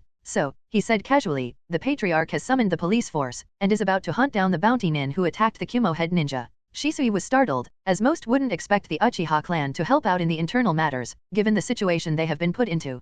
Calming his surprise, Shisui inquired, was it an order from Hokage-sama? The Uchiha ninja shook his head. No, Sandaime-sama has long set off to hunt down the bounty nin himself. Hearing this, Shisui froze. Instantly his thoughts turned, and after casting a genjutsu on this Uchiha shinobi to make him forget seeing Shisui here, Shisui disappeared without saying anything more. On the battlefield, Sujin, who was hiding behind the cover of a massive ice wall, saw that Sandaime used the earth prison dome that is generally used to trap the enemy, to trap himself inside the enchantment for the protection against the all-killing rain. Now that is somewhat impressive, to say the least. The Earth Dome prison indeed turned out to be a good jutsu to prevent the damage from the all-killing rain, but Sujin knew that it actually wasn't the best choice, and if not for him to not cause too much damage on the dome, because he doesn't want to kill the Hokage-sama, Sarutobi Hiruzen might have suffered some serious injuries. And Sujin can be sure that Sandaime also realizes this. After a while, the rain of ice stopped, and the Earth Dome barely managed to get by. As soon as the all-killing rain stopped, Sujin noticed in his Byakugan vision that Sandaime printed some hand seals as the dome mud fell. Which ninjutsu is he using now? Sujin frowned. Although he has seen a lot of ninjutsu, it is still far from the level of the one known as the Professor of Ninjutsu. Only a moment later, Sujin understood as he saw Sandaime's chakra invading the earth, and only a moment later, his feet staggered and fell inside. The jutsu Sandaime used is the Earth Release, Swamp of the Underworld, as a result of which the ground beneath his feet has become a muddy swamp that swept his feet, and as soon as his body sunk a little the mud started becoming sticky, trapping him inside it. That's it then. With that understood, Sujin allowed his body to sink within and quickly printed the hand seals, Ice Release, Freezing Wave. The moment Sujin shouted, an icy cold wave swept over, causing the swamp of the underworld to be frozen. Sujin, whose body was half trapped inside the frozen ground, breathed a sigh of relief but found that Sandaime had already rushed over towards him with the adamantine staff. With a chakra flash, Sujin managed to break free of the frozen ground. At this time, Sandaime has already bypassed the ice wall, and while still in midair he waved his adamantine staff towards Sujin with all the might. Sujin didn't yet have the opportunity to stabilize his body, but he hurriedly took out 2 kunao from the inner part of his sleeves, covered them in ice to increase the hardness of both kunao, and tried to resist the attack from the adamantine staff. Since kunao are made of metal, so it was really difficult to resist the adamantine staff, which is as hard as diamond, but they still managed to block the staff, courtesy to the low temperature. As we all know, metals become harder at low temperature, basic physics. With the ear-piercing golden symphony, accompanied by the sparks upon the collision of metal, Sujin felt the huge force on his hand that even shattered the ice below his feet in a series of spiderweb cracks because of the force transfer. Not being able to withstand the whole momentum, Sujin's feet staggered, and Sandaime didn't let that opportunity go to waste and swept a hard kick in Sujin's stomach that sent him flying and collided with the rubble of broken trees.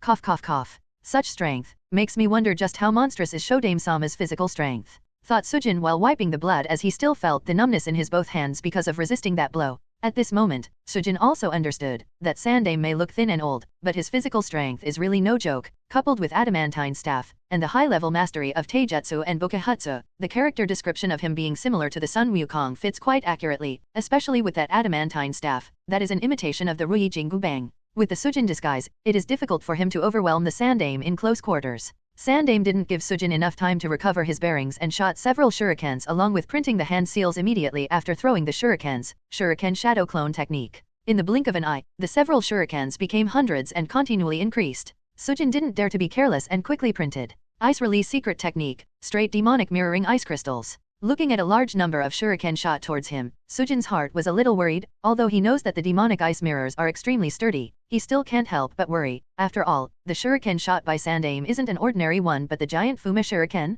W highish, huieish, W highish, huieish, W highish, huieish. One shuriken aligns with the ice mirrors. The momentum was so high that even if the demonic mirrors are extremely sturdy, they couldn't withstand it. The outermost ice mirror was cut into two fragments and fell apart. The Fuma shuriken still continued on its path and cut through the inner ice mirrors one after another. The cold air released upon the mirrors collapsing was chilling. The Fuma shuriken enhanced with the wind chakra nature was like a devil's cleaver, and under its sharpness, the inner ice mirrors kept collapsing. Crack. Shing. After breaking through 7 layers of ice mirrors in a row, the momentum of shuriken was finally exhausted and it fell to the ground in the face of the 8th one. As soon as the shuriken fell to the ground, several cracks spread all over it and it broke into multiple fragments. Just shows how much power was used in throwing it that even the specially designed shuriken couldn't bear it. The other shuriken shadow avatar also caused too much damage to the surroundings as they all faded away into white smoke after hitting their targets. At this time, the last layer, i.e., the 8th ice mirror also couldn't bear it any longer, and cracks spread all over it. Undoubtedly, it managed to resist the Fuma shuriken, but it still wasn't spared and a large spider-web-shaped cracks appeared on it.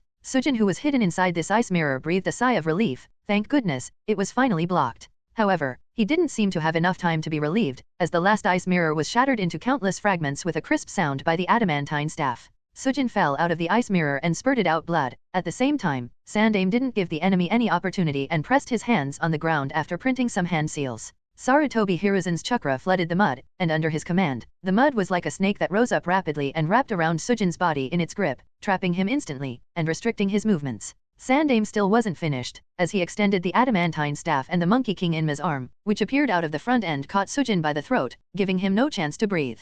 With Sujin caught, Sandaime walked over slowly and said, "Finally caught yo dash." However, he didn't have time to finish, as an eye appeared on the adamantine staff and the voice of the Monkey King Inma came out. "No, Sarutobi, this is a clone." "What?" As soon as Sarutobi's words fell, Sujin's body turned into water that froze rapidly and exploded into ice spikes that shot out in a 360-degree circle. Sandaime barely jumped up using the adamantine staff and avoided the ice spikes. Landing on the ground with a backflip, Sandaime observed the battlefield. At this time an Anbu member shouted loudly, "Hokage-sama, something is coming at your 9 o'clock." Sarutobi's expression turned sharp, and he immediately lifted the adamantine staff and blocked an attack that even sent him flying because of the huge momentum it carried. Regaining his balance, Sandaime looked over and found nothing at the site. However, the fact remains that he was indeed attacked, and yet he is unable to see the enemy? What was that just now? Where did he go? Thought Sandaime with a frown. "Hokage-sama, he is coming from your right." Another voice of the same Anbu came. Unsurprisingly enough, Sandaime suddenly felt the sharp wind coming from the right and hurriedly blocked in the same way, and again he saw nothing and was again sent flying.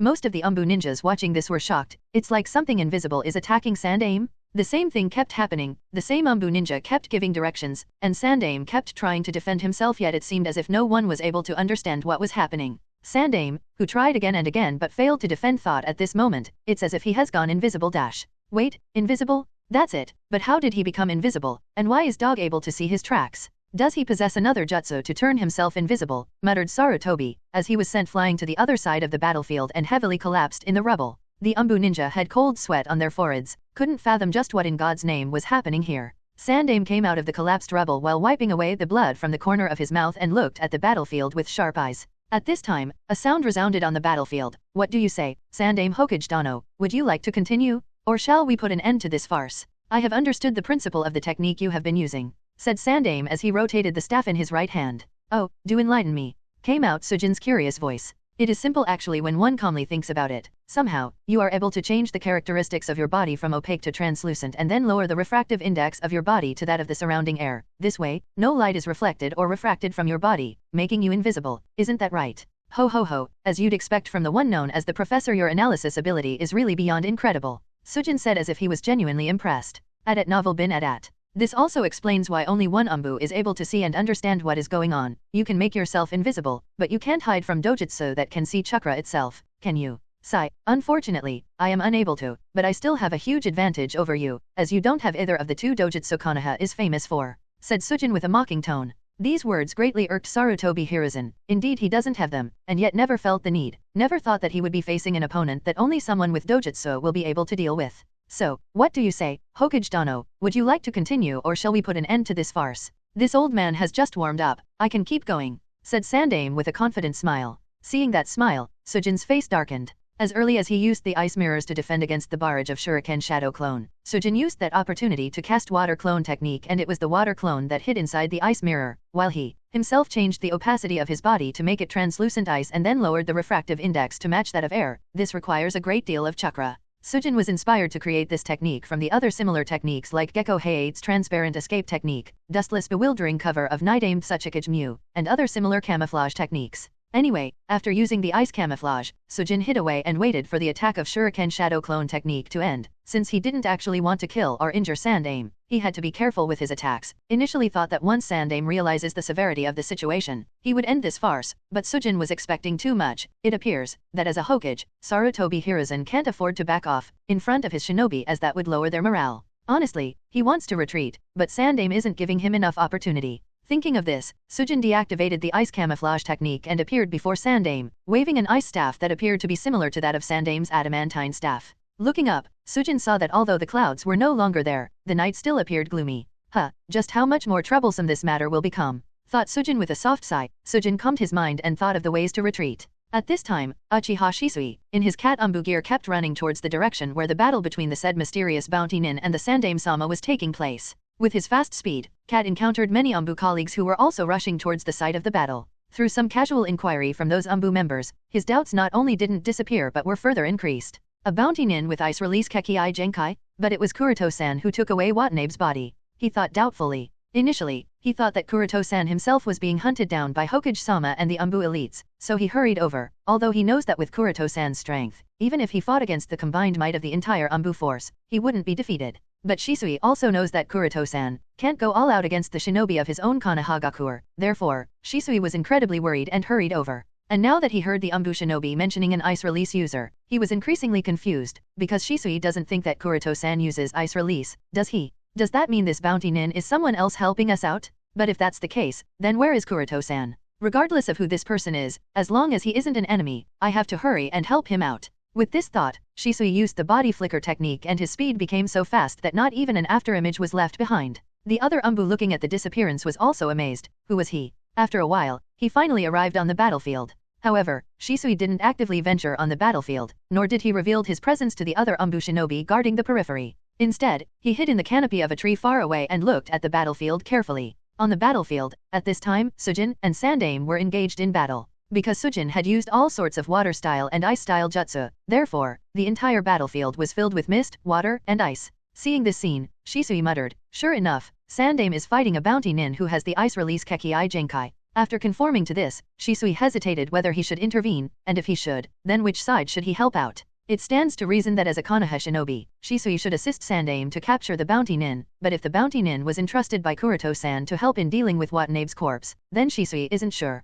If the bounty nin is captured, and if he is carrying the dead body of Watanabe, then the fact of Watanabe's death at the hands of the Hyuga Patriarch will be exposed. If the truth is exposed, then Kumagakure will take the initiative to pressure Hokage-sama, and Konoha will be in the dilemma to either sacrifice the Hyuga Patriarch or go to war with Kumo. Shisui doesn't want Konoha to go through either of the situations, therefore he has only one option left. For the sake of the peace of the village, this bounty nin must not be captured. After making up his mind, Shisui calmed himself and put on a black cloak. With that done, his figure disappeared and came to the side of two Konoha Anbu guarding at the periphery. Who is Dash? The two Anbu were startled by the sudden presence next to them, but before they could react, both of them fell asleep. After dealing with two Anbu, Shisui looked at the battlefield. With a retreat route secured, he immediately jumped to the canopy of the tree and immediately shouted, "Fire release, great fire annihilation." In an instant, a huge sea of fire exploded out from Shisui's mouth and covered the entire battlefield. The sudden sea of fire from the periphery of the encirclement circle stirred up the situation on the battlefield. With his rich experience, Sandaime knew that resisting such a large-scale fire release ninjutsu is not a wise action and, therefore, he sank on the ground slightly, and extended the adamantine staff to make a high backward leap, and dangerously avoided the sea of fire.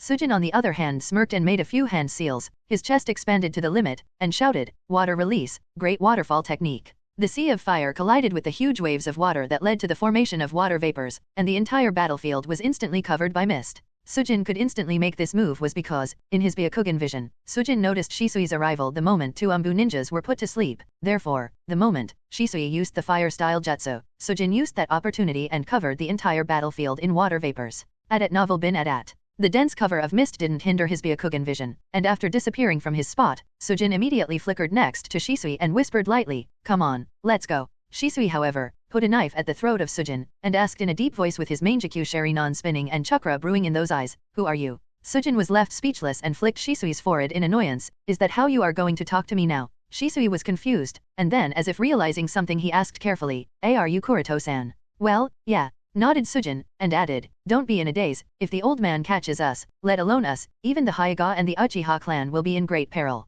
"But, when did you learn ice release?" asked Shisui as he followed after Sujin. "Not too long ago," Sujin just lightly answered. And the two people disappeared away in the thick cover of mist. In the middle of the battlefield, in the thick cover of fog, Sandaime's face gradually turned gloomy. The night is already very dark, making it difficult to look through eyes, and now the battlefield was covered in thick mist, not to mention the enemy has a jutsu that turns him invisible, therefore, Sandaime has to be very cautious. What's more, the sudden appearance of fire release jutsu shows that the enemy has accomplices with him, and if that's the case then how many? Is there only one or are there more than one? Is the strength of the accomplice the same level as this bounty nin? So many questions, and each more worrying than the other? What's more, the timing of the use of fire release and water release jutsu was in tacit coordination. This shows that the thick cover of mist was a planned tactic. The mysterious bounty nin was already so tricky. If others of his level are present here, then Sandaime isn't sure whether he can deal with them or not. He has to also ensure his personal safety. Given the current situation of Konoha, if anything happens to him, then he is sure that a civil war will erupt in Konoha, which will burn the village.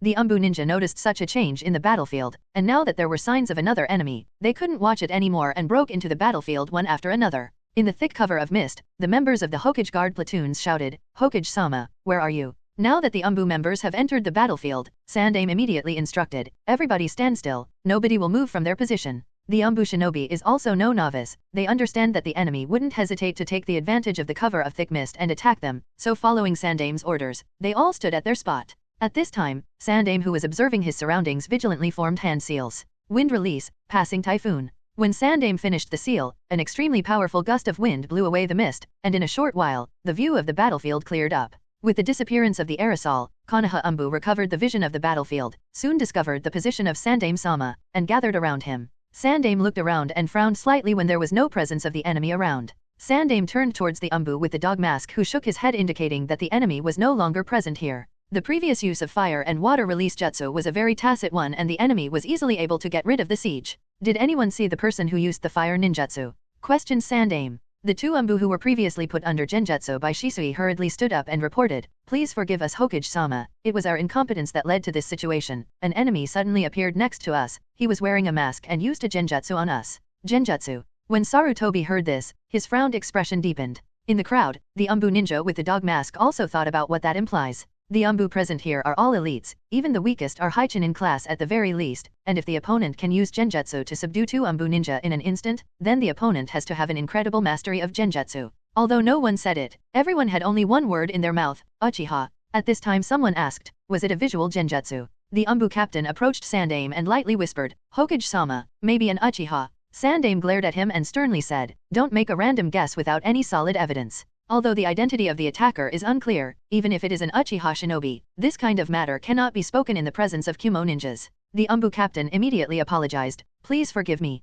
Sandaime sighed and angrily asked the dog and monkey masked Anbu, "Where are Eagle and Cat?" Wasn't Team 11 responsible for the protection of Kumo delegation? Where are the two of them? Just because there was no one with the Byakugan on the encirclement field, the attacker easily approached the battlefield. Therefore, Sandaime was more annoyed at Team 11. Being the captain of Team 11, Dog could only lower his head and explain, our Team 11 was divided into two groups for the mission, Eagle and Cat were in that group. Maybe they are more enemies, and they were caught up in dealing with them. Sandaime commanded, find out about their situation now, we need Byakugan to chase after the enemy. Yes, Hokage-sama. At this time, one of the Hokage guards whispered lightly, Hokage-sama, the Uchiha Patriarch is here together with the Uchiha police force. Listening to the guard's words, Sandaime turned towards the direction of the village and observed the Kumo Jonin from the corner of his eyes. Not long afterward, Uchiha Fugaku led the geared-up Konoha police force to the battlefield. Noticing Sandaime standing in person surrounded by the Anbu, and no presence of the bounty ninja, the faces of the Uchiha elites had clear traces of contempt for the Hokage faction's failure. Uchiha Fugaku came to the side of Sandaime and after a courteous greeting, he said, Hokage-sama, we heard that Kumo delegation was attacked, so we came to support the Anbu in search and hunt. Sandaime swept his gaze across the members of the police force and nodded with a smile. Very good, with the police force here, rounding up will be easier. Raccoon, give a brief over of the entire situation to the police chief. Yes, Hokage-sama. As per the orders, an Anbu with the raccoon mask briefly explained the entire situation to Uchiha Fugaku and also explained the abilities displayed by the enemy until now. A master of water style, and ice release Kekii Genkai, and the other one uses fire style and genjutsu. Uchiha Fugaku didn't care too much about the ninja with the ice release Kekii Genkai, because in the eyes of the proud Uchiha clan, ice release is just an ordinary Kekii Genkai, not worth too much concern. But when he heard the Anbu mention another one with powerful fire style and genjutsu mastery, Fugaku frowned slightly. Everyone knows that the Uchiha clan is best known for being good at fire style and genjutsu. Additionally, Fugaku also received the report about Uchiha Shinichi joining a bounty nin organization, and now that he heard such a piece of information, he couldn't help but wonder whether it is Uchiha Shinichi, who he has been searching for quite some time. Is it Shinichi? If what Fugaku guessed is correct, then he no longer needs to continue to contact the Kumo delegation. With that thought in mind, Fugaku quickly said to Sandaime, Hokage-sama, please allow the Konoha police force to assist in the roundup and hunt of the enemy. Since the Uchiha clan has already arrived, Sandaime no longer has any reason to refuse Fugaku's request. He nodded with a light smile. Very well, with the assistance of Konoha police force, there will be no shortage of manpower during the roundup. With that decision, Sandaime divided several teams to search the various directions and he too went in a direction. Konoha's Anbu and the members of the Uchiha police force didn't voice out any opinion once their leader reached an agreement and followed the arrangements as per the orders. Kumo Jonin groaned for a while and he decided to follow the Hokage and see how the situation turns out. On the other side, Shisui ran along with Kuroto and couldn't help but ask again, Kuroto-san, how did you use ice release? Theoretically, it isn't impossible for a shinobi to master the fusion of two or more chakra natures. However, the probability of such a thing happening is too low because it's not an easy feat. Therefore, it's regarded as almost impossible. Kuroto sighed and said again, we'll talk about this later when the current trouble is solved. After a short pause, he asked, since you knew that Sandaime personally came to catch the culprit, why did you come so late? If you didn't show up when you did, things would have become more troublesome. At novel bin at. Shisui was a bit guilty and said, sorry, I didn't know that Hokage-sama personally went to catch the culprit, it was sort of unexpected. Kuroto sighed and shook his head helplessly, let alone Shisui, even he didn't expect Sandaime to personally take the initiative and hunt down the bounty nin, but now that he thinks about it a little, it does seem reasonable. Officially, the leader of the Kumo delegation who is a guest of Konoha Gakure was kidnapped and killed in Konoha village, although it wasn't a Konoha shinobi. However, Konoha does have a responsibility for the death of Watanabe. In such a situation Sandaime has to show a serious attitude and nip the bud in the right sense. Forget it, even I didn't expect Sandaime-sama to personally take action, said Kuroto. Shisui thought about the scene just a few moments ago and said with some worry, Kuroto-san, I am afraid that Hokage-sama might discover that it was me who just interfered in the battle. Kuroto shook his head and said, don't worry, it's not so easy for him to reach that conclusion. At most Sandaime-sama may suspect that it was a shinobi of the Uchiha clan, which would imply that the Uchiha clan is colluding with the outsiders. Listening to Kuroto's words, Shisui turned back and said with a frustrated look, Kuroto-san, you really aren't comforting here. Kuroto sighed and said with a straight look, Shisui, it's about time you stop being naive before you suffer hard. Shisui was a little confused. What do you mean? You and I both know that Sandaime-sama is very much aware of all the movements the Uchiha clan is trying to make behind the scenes. Even the recent attempt to make contact with Kumo delegation wasn't hidden from him, and I think that you too realize that the main reason why you are being kept in Anbu is so that you don't support the ideology of the Uchiha clan if the situation gets worse. Shisui fell into silence. Kuroto continued, the movements of Uchiha clan have become more active, and these movements aren't hidden from the Anbu. The fact that the Uchiha clan has been buying a large number of weapons and explosive tags is well known to the Konoha elders. In fact, even the elites of our Hyuga clan are somewhat aware of these things. Shisui didn't know what to say. He was really sad and disappointed with how things were turning. At this time Kuroto asked in a puzzled manner, I have always wondered, if the Uchiha clan knows that they are being watched, then how can your clan let such a serious matter be exposed? If the intentions of a coup d'état are already exposed to the Konoha Council, will it even succeed? This thing has always puzzled Kuroto. In Kuroto's view, before you are absolutely ready and confident, you must not show or expose even the slightest of intentions, and only when it is the right opportunity, you should strike a decisive blow and seize the position at once. If this approach was used by the Uchiha clan, then things would have turned out much differently. Shisui said lightly, in fact, there were still many of the clansmen who are resistant to the idea of coup d'état, but after Shinichi defected, their thoughts have also started to change, so the situation has started to get increasingly messy. Just one Uchiha, who has awakened the Mangekyou Sharingan, easily broke through the root base and turned the village upside down. Not only that, Uchiha Shinichi easily got rid of the hunting and roundup organized by the village. With how much uproar Shinichi caused, the Uchiha clan deeply felt the weakness of the Hokage faction. The village is far from being as strong as it used to be. We have a great advantage. This thought has deeply taken root in the mind of most Uchiha shinobi and is also casually spoken in almost every Uchiha clan meeting. If it is said that before only the radicals of the Uchiha clan were insistent on the coup d'état for being excluded from the power center of Konoha and wanted to take the risk, then after Shinichi's defection, even the pacifists have started to have other thoughts, because they find that there is a great possibility of the success of the rebellion. Kuroto jokingly said, so that's why the Uchiha clan is so insistent in finding the whereabouts of Uchiha Shinichi and bring him back. Shisui nodded helplessly, yes, the patriarch seems to have such intentions. Kuroto said thoughtfully, well, he is right to think that with 3 Mangekyou Sharingan users, taking over the village would be incredibly easy, but will his indecisive temperament really choose the option of coup? 3 pairs. Shisui was startled and spoke, why, you don't mean that even the patriarch? Even F. Fugaku-sama has awakened the Mangekyou Sharingan.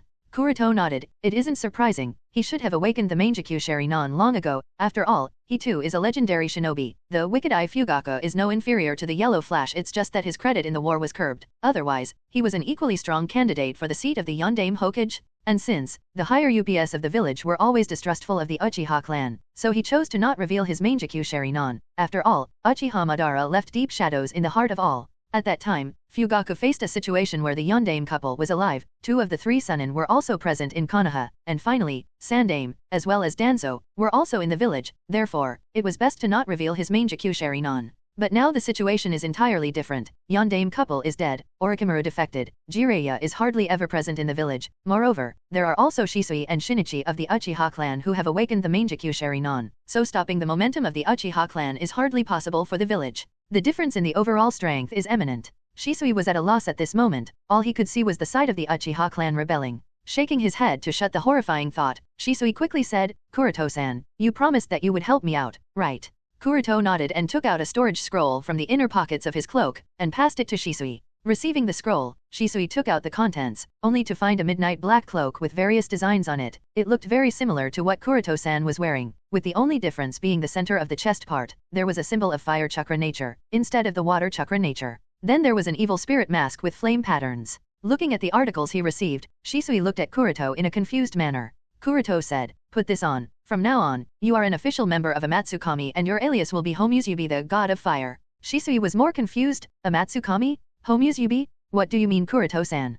Kuroto smiled lightly. You asked a way to save the Uchiha clan, didn't you? I am giving it to you. Holding the mask and the cloak in his hand, Shisui asked in a confused manner, how is it going to save the Uchiha clan? Kuroto said, the tension between the Uchiha clan and the Hokage faction has become increasing day by day. The dissatisfaction towards the village is growing among the Uchiha. If the village doesn't change, the Uchiha won't stand for it much longer. If the village changes, so will the Uchiha. But if the Uchiha don't change, neither will the village. As long as the 2 sides distrust each other, things will only get worse. So, what do you suggest, Kuroto-san? Asked Shisui. Using Kota Amatsukami can indeed solve the problem, but it may not be the best option. Therefore, we have to work our way with a different approach. And what is that? For now, we can only delay the conflict as much as we can and wait for the situation on both sides to change. Kuroto said. How to delay the conflict? Shisui asked while replacing his cloak with the one Kuroto gave.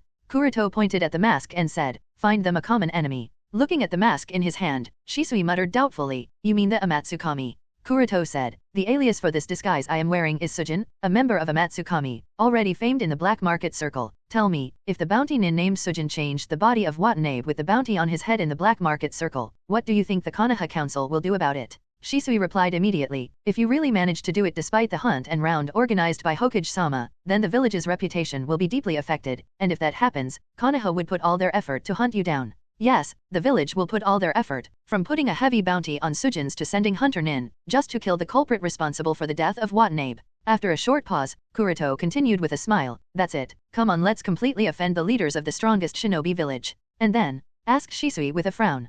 Kuroto looked directly into Shisui's eyes and said, it's obviously not enough to just offend the Hokage faction, therefore, next we will offend the Uchiha clan, start by getting rid of some of the most radicals. What? Shisui was taken aback and looked at Kuroto with an incredulous expression, you want me to kill the shinobi of my own clan? Looking at Shisui's expression, Kuroto said coldly, that's why I asked, when will you grow out of your naive nature?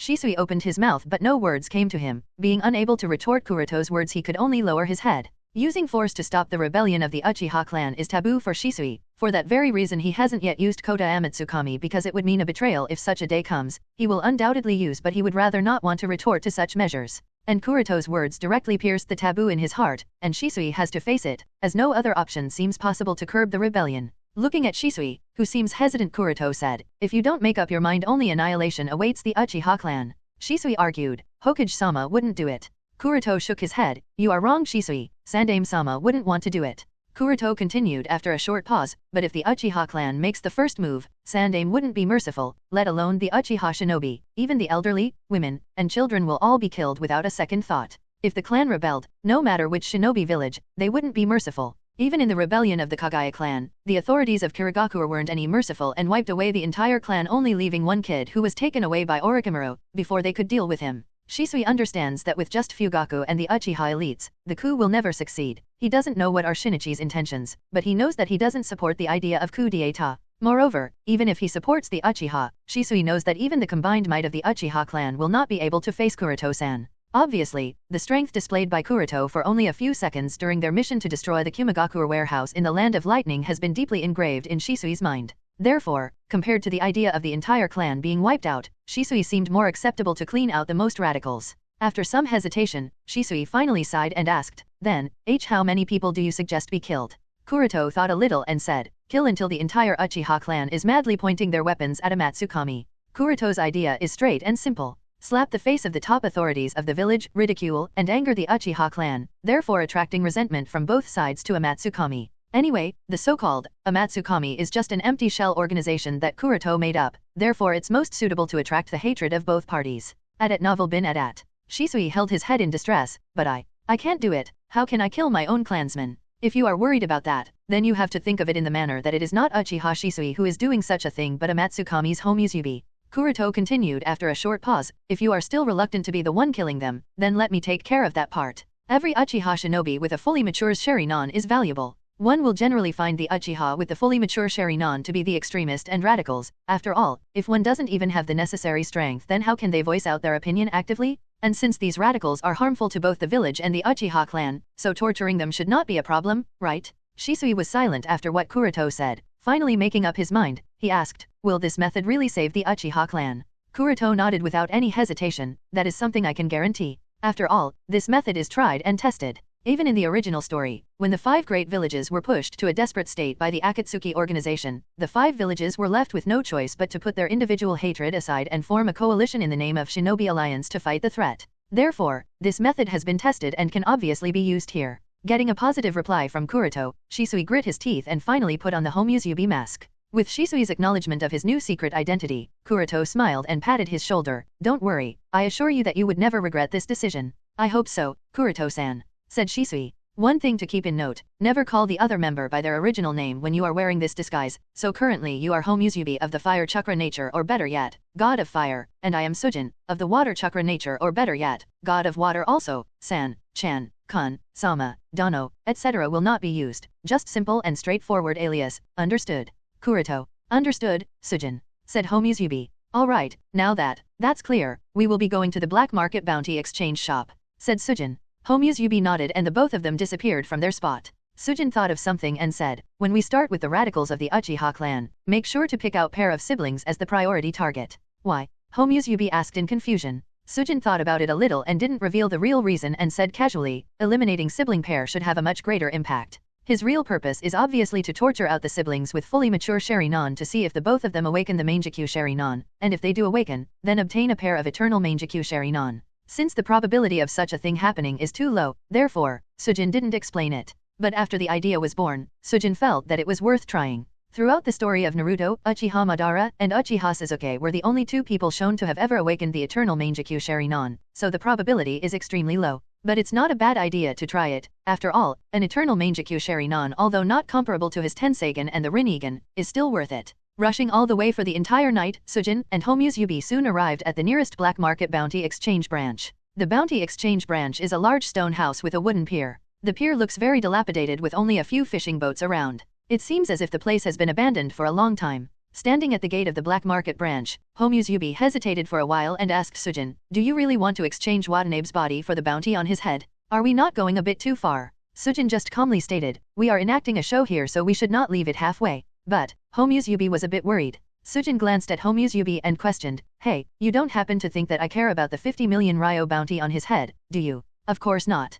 Yubi quickly waved his hands. Sujin nodded with a snort, how could I care about a mere 50 million Ryo? And continued after a short pause, since we are the members of a Matsukami, a bounty nin organization, we have to follow the behavior pattern of a bounty nin. Just imagine, if a real bounty nin worked hard to kill his/her target but in the end didn't exchange its corpse for the bounty, wouldn't that be suspicious? Yubi nodded, now that you mention it, if the village were to find about this, they will definitely be suspicious of our objective and identity. That's it. Patting Yubi's shoulder, Sujin continued with a smile, to not leave any flaws, we must exchange Watanabe's corpse for the bounty on him. Only in this way can the village put the blame of death on the bounty nin organization, a Matsukami, and then claim that Uegaku is responsible for issuing such a high reward. As for the mere 50 million Ryo bounty, it's obviously not important. The last part was said with a particular emphasis as if Sujin was justifying his actions. If Watanabe's corpse doesn't flow into the black market circle, Kumo will remain doubtful whether Watanabe was really killed by bounty nin. But once Watanabe's corpse has flowed into the black market circle and it is confirmed that a third party was responsible for the death of their head ninja, no matter how much they want to blame Konoha, they can't pressure the village to hand over the culprit. After all, even if Konoha showed a bit of neglection, the main responsibility still falls in the hands of the bounty nin who killed and Uegaku who put the bounty. Looking at the gloomy entrance of the stone house, Yubi sighed and said, all right, but I still don't want to go in.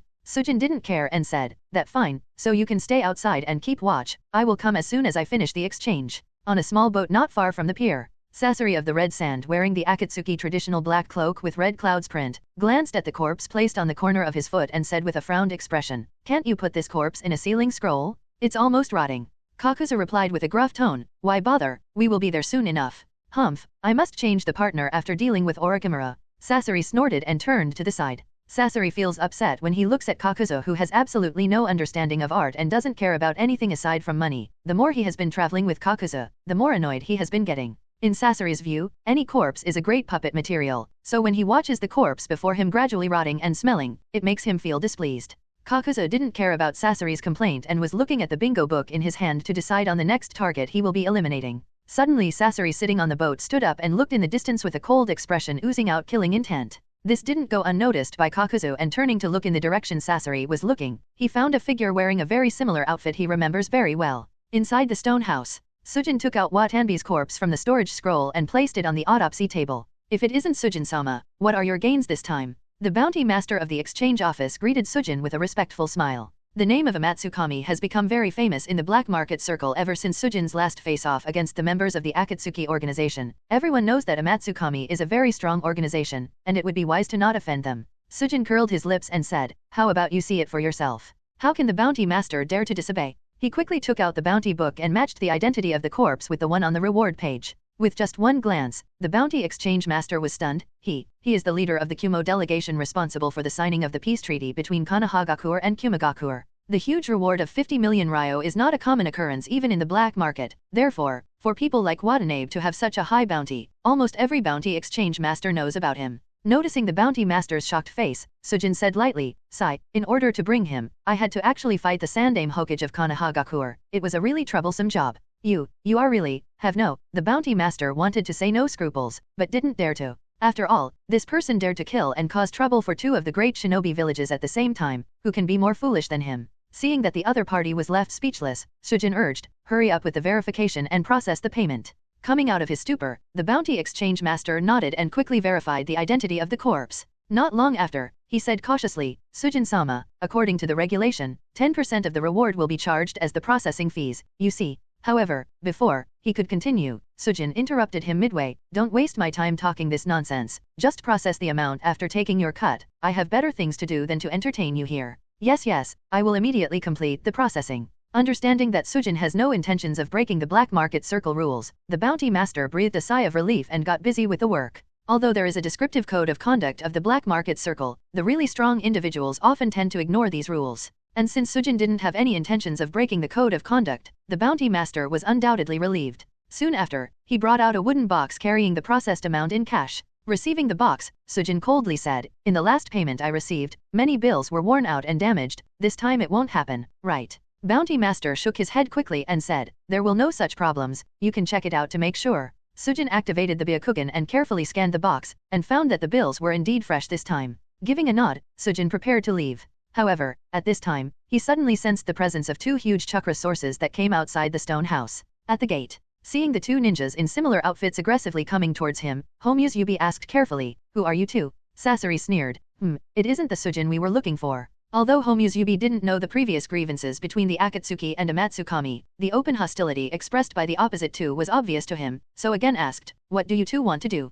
Looking at the different patterns on the face and the mask, Kakuzu questioned, are you another member of Amatsukami? But you don't look very strong at the first glance. At this time, Sujin walked out of the stone house, but his eyes were not looking at the 2 people of the Akatsuki organization, rather, he was more focused on the forest past Kakuzu and Sasori. At novel bin at. Out came Sandame Hokage together with many Konoha Anbu towards the bounty exchange branch. Shit. Cursing heavily while looking at the incoming monsters, Sujin placed the wooden box containing money in front of Sasori and Kakuzu and quickly took out a storage scroll from the inner part of his cloak to seal the money. Kakuzu glanced at the familiar box and judging by the size alone, he calculated the possible amount it contained and said, it seems that you took care of a rather good target. While Kakuzu was looking at the box of money, Sasori's attention was on the left arm of Sujin. His left arm was obviously cut away by me, did he attach a fake arm or did he possess a technique to regenerate the said arm? Novel bin at. In the previous battle between the 2, Sasori used his ice puppet to cut Sujin's arm as well as severely injured the other party. Not he sees that the RM seemed to be perfectly intact, so he couldn't help but be surprised. While sealing away the cash box, Sujin said with a smile, the 2 of you will have to forgive us for the upcoming trouble you will be facing. Sasori said with a frowned expression, what do you mean? His words didn't fall and the sound of breaking wind appeared from the woods at the back. And with the sound of breaking wind, the Anbu as well as the Uchiha police force shinobi came out of the woods. The person leading them was none other than Sandame with his adamantine staff in his hand, followed by Uchiha Fugaku, the patriarch of the Uchiha clan. Both Kakuzu and Sasori were taken aback by the sudden appearance of such a large force. Sarutobi Hiruzen may have been getting old, but his reputation is unquestionable. And even if Kakuzu and Sasori are lawless and rebellious, both of them still have to be very careful in the face of the god of shinobi and the wicked eye. Puff. With a cloud of white smoke, the wooden box was sealed in the scroll by Sujin and placed inside the inner part of his Amatsukami cloak. After doing the work, Sujin said to Sandame with a chuckle,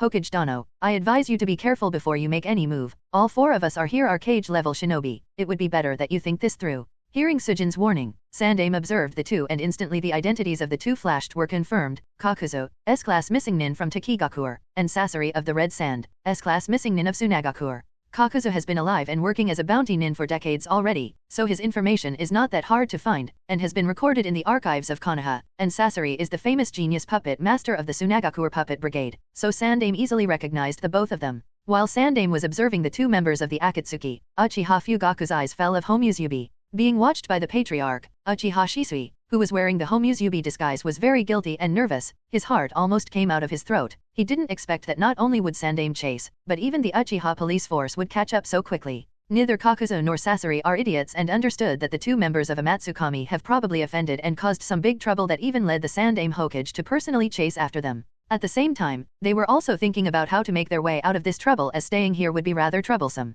Noticing Kakuzu and Sasori's expression, Sujin said, I am afraid to scare you by revealing this, but I sincerely believe that there is something you must know before you decide on your further actions Hokage Dano. And what is that? Your last wish before death? Sandame questioned coldly. I am afraid not, but it is of grave importance. You see, the person next to me, the young-looking kid with red hair is Sasori of the Red Sand. I am sure you know this, but what you may not know is that he is responsible for assassinating the Sandaime Kazekage of Tsunagakure, and is an indirect fuse to starting the Third Great Shinobi War. In fact, you will more surprised to hear that he turned the corpse of the Sandaime Kazekage into a human puppet. What? Everyone couldn't help but shout in shock. And that's not it. The person with the corpse in his hand is one of the strongest and most experienced shinobi, and probably the oldest one to be currently alive, a member of the Akatsuki organization, and I am sure you would again be surprised to hear that he attempted to assassinate the Shodaime Hokage Dano of Konohagakure. Nani. Hearing Sujin's description of Sasori, everyone exclaimed in shock, but hearing the deeds of Kakuzu, the Anbu elites, members of the Konoha police force, the Uchiha patriarch, Sandaime, as well as Homuzubi exclaimed in shock.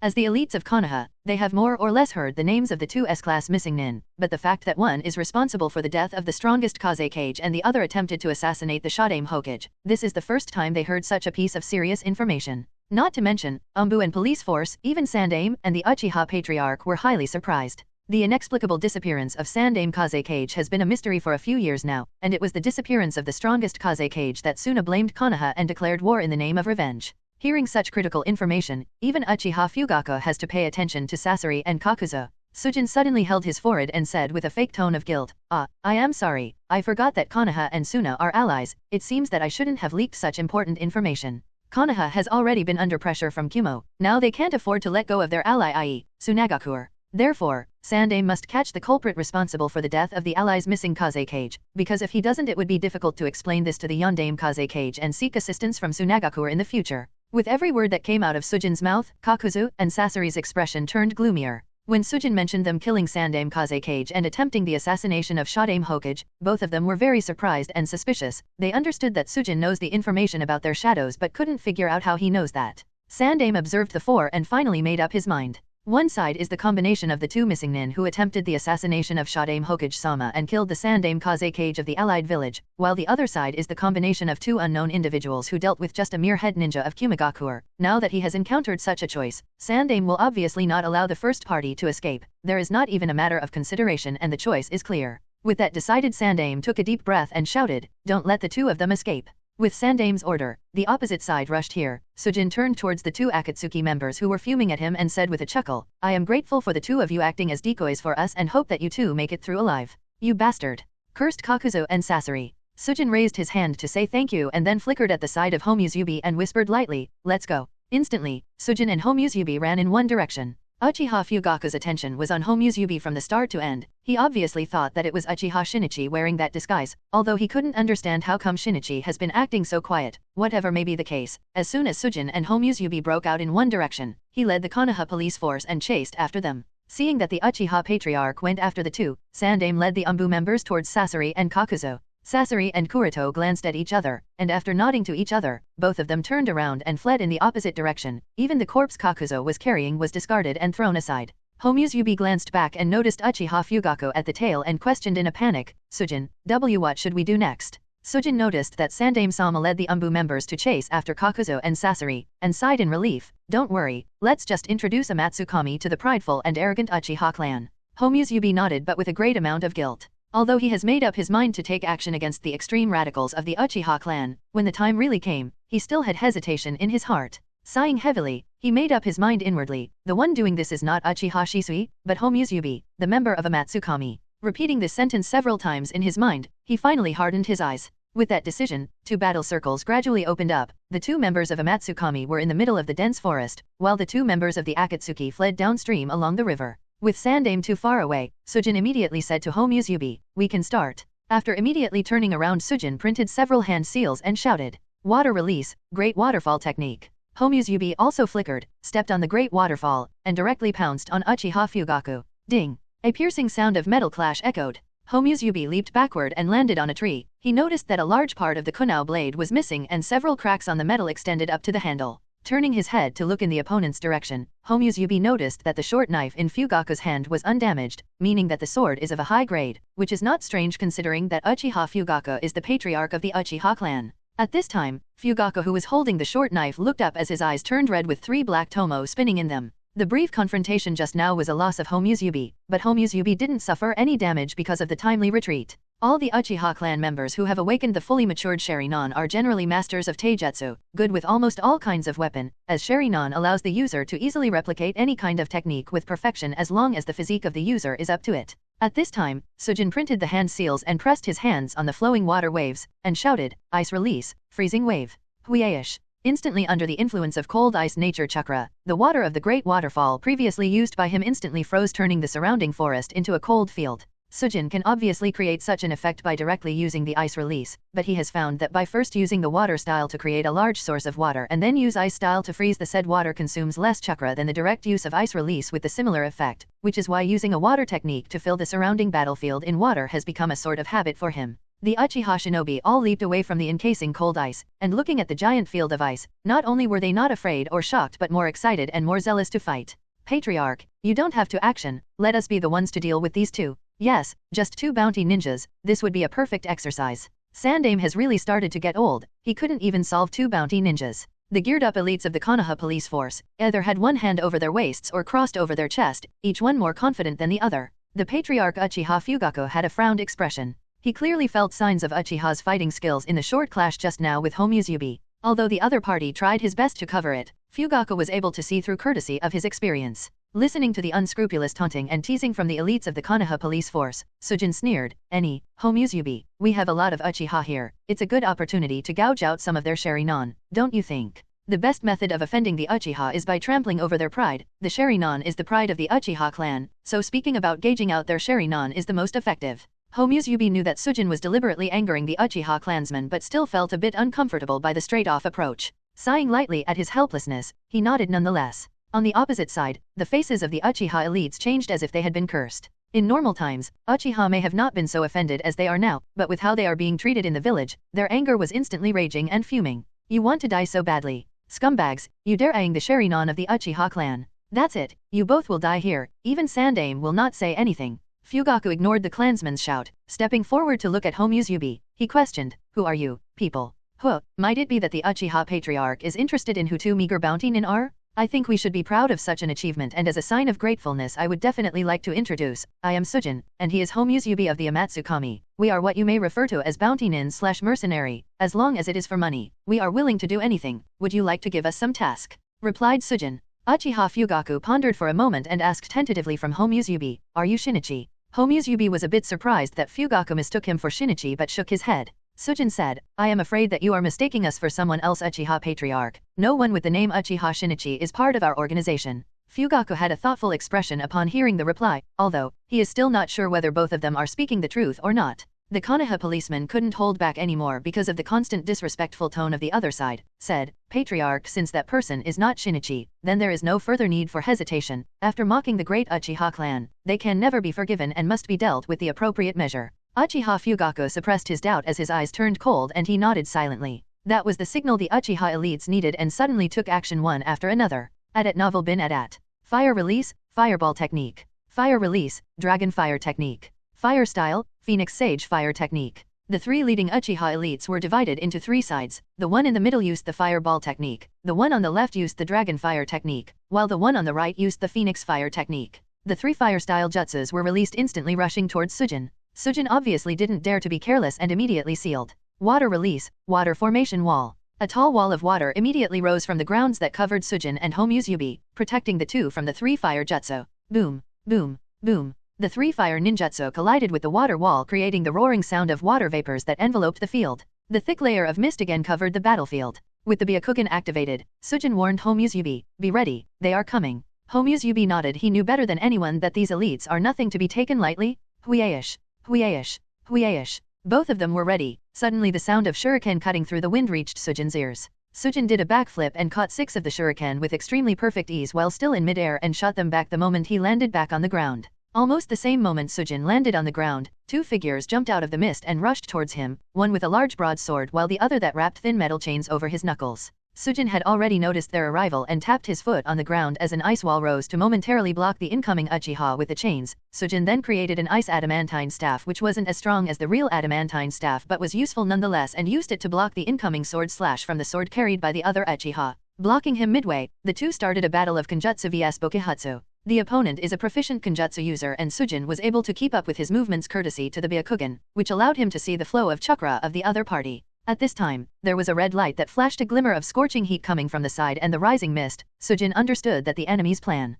With the fireball coming to his side, the Kenjutsu user increased the intensity of his strikes, intent on not giving any opportunities for him to dodge, and the great fireball swallowed the both of them. The three Uchiha standing nearby glanced at each other, when one of them, the one in the middle, asked the one on the right, "Did it work?" Before he could answer, a figure appeared out of the mist and punched him in the gut, sending him across. The two Uchiha didn't need to be signaled as they pounced on him with their respective weapons. On the other side, Yubi led the battle deeper into the forest as the Uchiha also chased after him. Not far away, Uchiha Fugaku along with the other Uchiha elites stood on the canopy of a tall tree with his hands crossed over his chest, looking at the two battlefields with deep concentration. The resounding symphony of the metal collision, fist, and feet collision from time to time, the scorching heat of the fire jutsu, the chilling cold of the ice techniques, thundering lightning, and splattering mud made the battlefield extremely chaotic, and he could judge that the battle was indeed quite fierce. It seems that the two of them are indeed good. The elite force that Fugaku brought with him consists of 17 Jonin-class shinobi, with an absolute advantage in numbers besieging the opposite team. Fugaku wasn't worried, but the result was still a bit unexpected. Humph, even if they are somewhat good, but they still won't be able to defeat all the elites, muttered Fugaku. Although the strength that the other party displayed surprised him, Fugaku still wasn't worried. Besides, it's not like the fog is the hidden mist jutsu, therefore, the Uchiha are perfectly capable of seeing through it. Being forced to separate from Yubi, Sujin was under the siege of multiple Uchiha at the same time and didn't have time to take care of any thought than to defend himself. After ducking down to avoid a heavy punch from the burly Uchiha, Sujin turned around and punched him heavily in the ribs, at the same time, kicked his left knee to trip the balance of the other party. With the Uchiha almost losing his balance, Sujin's ice-covered hand was rushing towards opponent's throat.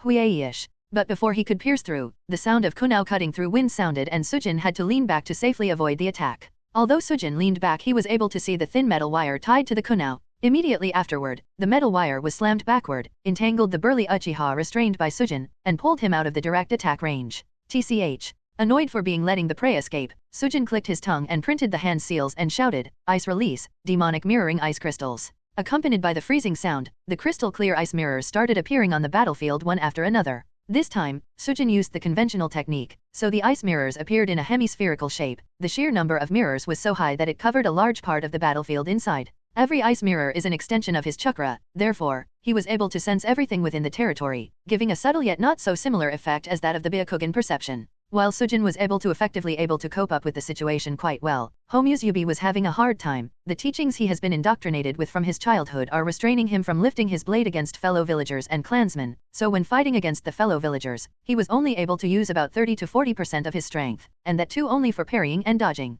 In this regard, both Itachi and Shinichi are undoubtedly much better and would never let their teaching affect their combat power. But then again, they are different people with different ideologies. The sudden appearance of so many ice mirrors immediately attracted the attention of the members of the Konoha police force. One of the Uchiha elite who has previously dealt with such a jutsu immediately shouted out the warning, "Everyone, be careful, this ice jutsu is very troublesome." One of the shinobi who is particularly proficient in fire release said, "Don't worry, I'll take care of these mirrors," said, and in an instant, he printed his hand seals and released a burst of flames that were as hot as boiling lava. Boom! Out came the explosive sound when the flames collided with the ice mirrors, but much to the surprise of many there was not even a tiny water droplet on the ice mirror, indicating that neither the heat was enough nor was the impact enough to break the ice mirror. The main reason for this is that the surrounding ice was constantly lowering the temperature of the forest, therefore, the fire-style jutsu was not up to the task. Fire release, fire dragon flame bullet. Wind release, great breakthrough. Realizing that just fire style isn't going to work considering the cold surroundings, two Uchiha shinobi combined together and used a combination technique of fire and wind to flame the fire.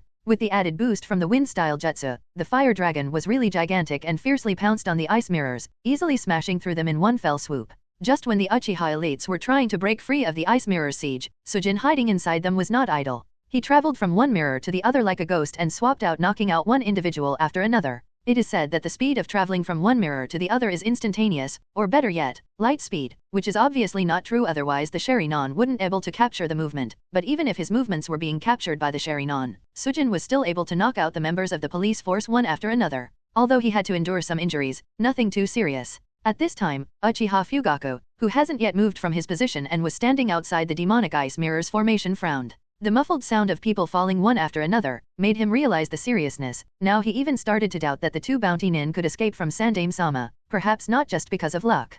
finally decided to take action, Hyuga quickly printed the hand seals and shouted, "Fire release, fireball technique." Boom. A raging flame ball pierced through the sky, engulfing the ice mirror completely. The heat of the flame was so high that it almost melted the entire top in a moment. Whoosh. As soon as a gap appeared in the formation, the figure flickered and firmly landed on the ground. With Fugaku's arrival, the Uchiha gathered around the patriarch, supporting each other, and their heads down due to the embarrassment of not being able to deal with just 2 bounty nin even with such an overwhelming advantage of numbers. Fugaku didn't look away, just said indifferently, "Retreat, I will deal with the 2 of them." The shinobi no longer held their previous arrogance and stepped back one after another, leaving room for the patriarch. Fugaku looked at the 2 bounty nin on the opposite side and said in a deep voice, "I seem to have underestimated the 2 of you, but this is as far as you go." Sujin smiled softly.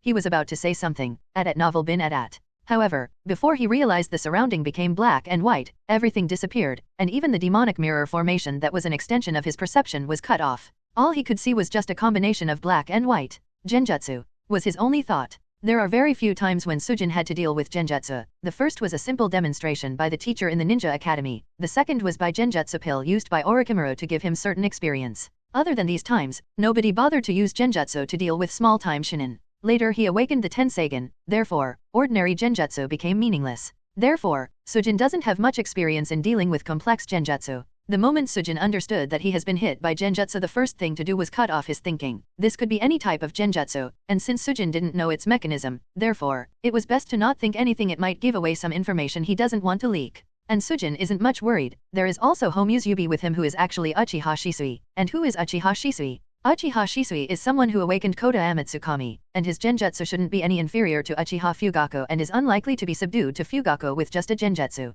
For that reason, Sujin analyzed the genjutsu spread before him with great interest. Is it possible that it is a Mangekyou Sharinon ability of Uchiha Fugaku? Even if he is actually using a water clone body, Kuroto's spiritual strength that has gone through Tenseigan awakening is still very high, not something that would easily be affected by genjutsu, and since Fugaku could take him in a genjutsu with just a glance, even before Sujin could realize, must mean that what he used isn't an ordinary genjutsu. While Sujin was mulling over, a purple chakra invaded the black and white world from the sky. This. To Sujin's surprise, the purple chakra gathered more and more, slowly taking the form of a figure. It turned back and faced Sujin. "You are." Sujin was really surprised again as he knew what it was. Fugaku glanced at Sujin, who has lost consciousness but was standing still as if he was a stone statue. At novel bin at. This scene scared Homusubi. In his cognition, Hyuga Kuroto is the strongest in Konohagakure. Even Sandaime-sama may not be as strong as him. This is why Homusubi didn't expect Sujin to be taken in by Fugaku's genjutsu so easily. In shock and panic, Homusubi's 3 Tomo Sharinon instantly turned into a 4-pointed pinwheel. At this time, Fugaku sheathed the shinobi sword in his hand, at his waist, and asked in a deep voice while slowly walking towards Homusubi, "Answer me, who are you?" The absent-minded Homusubi glanced at Sujin, who was still standing like a rock. Looking at Homusubi's action, Fugaku coldly said, "Don't bother, he is under genjutsu." Attracted by Fugaku's cold voice, Homusubi turned towards him and noticed the 3 dots followed by 3 curves spiraling counterclockwise around the pupil. Seeing those cold eyes, Homusubi gulped with a guilty conscience and took a step back in fear that Fugaku will figure out that it is him. Fugaku kept walking forward calmly, giving off an intimidating aura. "You don't need to enact anymore. You may have tried your best to hide it, but your taijutsu, shurikenjutsu, kenjutsu, all styles have the shadows of Uchiha clan written within them. Others may not be able to see through this, but I am perfectly capable. Put down that mask and reveal just who are you. I am still willing to give you a chance to explain yourself." Fugaku feels familiar with the person behind that mask and cloak. Initially, he thought that it was Uchiha Shinichi who defected from Konoha and joined some bounty nin organization, at least according to the rumors, but after observing the so-called Homusubi for a while, Fugaku realized that this person is indeed not Shinichi, but he is undeniably an Uchiha, so his thoughts turned on to other possibilities. Maybe Shisui. But this absurd thought was soon removed from his head because with the upright, loyal, and kind nature Shisui has, it is impossible to betray the village no matter how much he suffers. Shisui might not choose the clan over the village, but he will never betray both at the same time and join some bounty nin organization. Moreover, doing something like killing the head ninja of Kumo delegates is impossible with Shisui's character. Firstly, because Shisui was responsible for protecting them, and secondly, because Shisui should very well understand that such an action could lead to war, and peace-loving Shisui wouldn't want to take such risk, just for a meager bounty. For this reason, Fugaku has been a little confused. He couldn't figure out who could be the person. In the face of Fugaku's aggressive questioning, Homusubi chose to remain silent. "Do you still not understand? You have no chance of escaping. Seeing that you are an Uchiha, I am willing to look over your actions, but you must show sincerity and reveal yourself. Answer my question and take off that mask on your own, else the consequences will be far more disastrous than some light punishment for you," warned Fugaku. Homusubi was still silent. Fugaku sighed, and the next thing Homusubi discovered was that everything around him had become black and white, all the solid materials and view before him was a shade of black and white. Suddenly a pair of Mangekyou Sharingan with the same pattern as that of Fugaku appeared in the sky. At this time, an indifferent omnipotent voice resounded in the black and white world. It's your last chance, take off the mask and explain yourself. Seeing that everything before him becoming pure black and white, Homusubi asked doubtfully, what kind of genjutsu is this? The indifferent voice came again, it's not a complete genjutsu. Not a complete genjutsu. Homusubi muttered in confusion. Indeed, take Yakuza, that is the name of this dojutsu. In simple terms, it's a yin-yang prison world, a semi-genjutsu world. Once your soul enters here, you will fall in an eternal genjutsu bound by the struggle of good and evil in your heart. A human has both good and evil in his heart, good and evil constantly struggle for dominance, and this struggle is something humans cannot rid themselves of. As long as someone has even a bit of both in their hearts, they will never be able to break free of this prison world. Once your soul enters this prison world, it will forever be trapped here, thus your body will be devoid of your soul, which is akin to death. But you will not die, you will be alive, bound eternally by the struggle of good and evil in your heart. There is no escape unless I wish for it, or you rid yourselves of either good or evil in your heart, which is impossible. As such there is no escape. Halfway through the conversation, Fugaku suddenly stopped. It's because he suddenly found that the black and white which symbolizes evil and good, yin and yang, that was about to invade the opponent suddenly dispersed, and the space filled with the caw of countless crows. Thousands of crows flew and circled around Homusubi's spiritual body, protecting from inside and out. The omnipotent vice was no longer omnipotent and spoke in a manner of surprise. Absurd, how is this possible? You are able to break free. Does that mean you rid yourself of either good or evil? But such a thing is simply impossible. It's actually simple. The yin-yang prison world you speak of is actually the subject's own spiritual world. What you do is cut off the link of the soul with the body, therefore, trapping the person here eternally in the struggle of two conflicting ideologies, where one will only question himself. As you said, a human cannot rid himself of either of the two, so there is no escape. As such he is forever trapped here, alive, yet dead at the same time. The black and white are the disordered yin-yang energies, they also symbolize conflicting ideologies in one's heart. The more black, the more evil, the more white the more goodness. A genjutsu that traps its victim in an eternal struggle of two conflicting ideologies, indeed an extremely powerful dojutsu, but not something that cannot be broken. All I did is cast a genjutsu on myself to break the struggle in my heart. By doing so, the struggle of conflicting ideologies in my heart disappears, and thus I can re-establish that connection and take control of my own spiritual world, therefore, successfully breaking free. Homusubi explained. But to be able to do that, you must have cast a genjutsu that can change ideologies itself. Any normal Sharingan genjutsu is incapable of such a thing, and would never be able to do change ideology no matter how skilled you are. Which can only mean, don't tell me, you have them too. But if that's the case, just who are you? The omnipotent voice questioned solemnly, are you Uchiha M. Madara? Uchiha Madara? No, I am not him. I am, I am Homusubi, the one who holds the seed of fire in Amatsukami. This was the moment. For the peace of village that he loves. For the glory of the clan that he loves. The final hesitation started to disappear, now what remained was the determination to fall, no matter how deeper, for the clan and for the village. So, you don't deny that you have the Mangekyou Sharingan. After a pause the voice became furious, neither you are Shisui nor you are Shinichi or Madara, then who are you?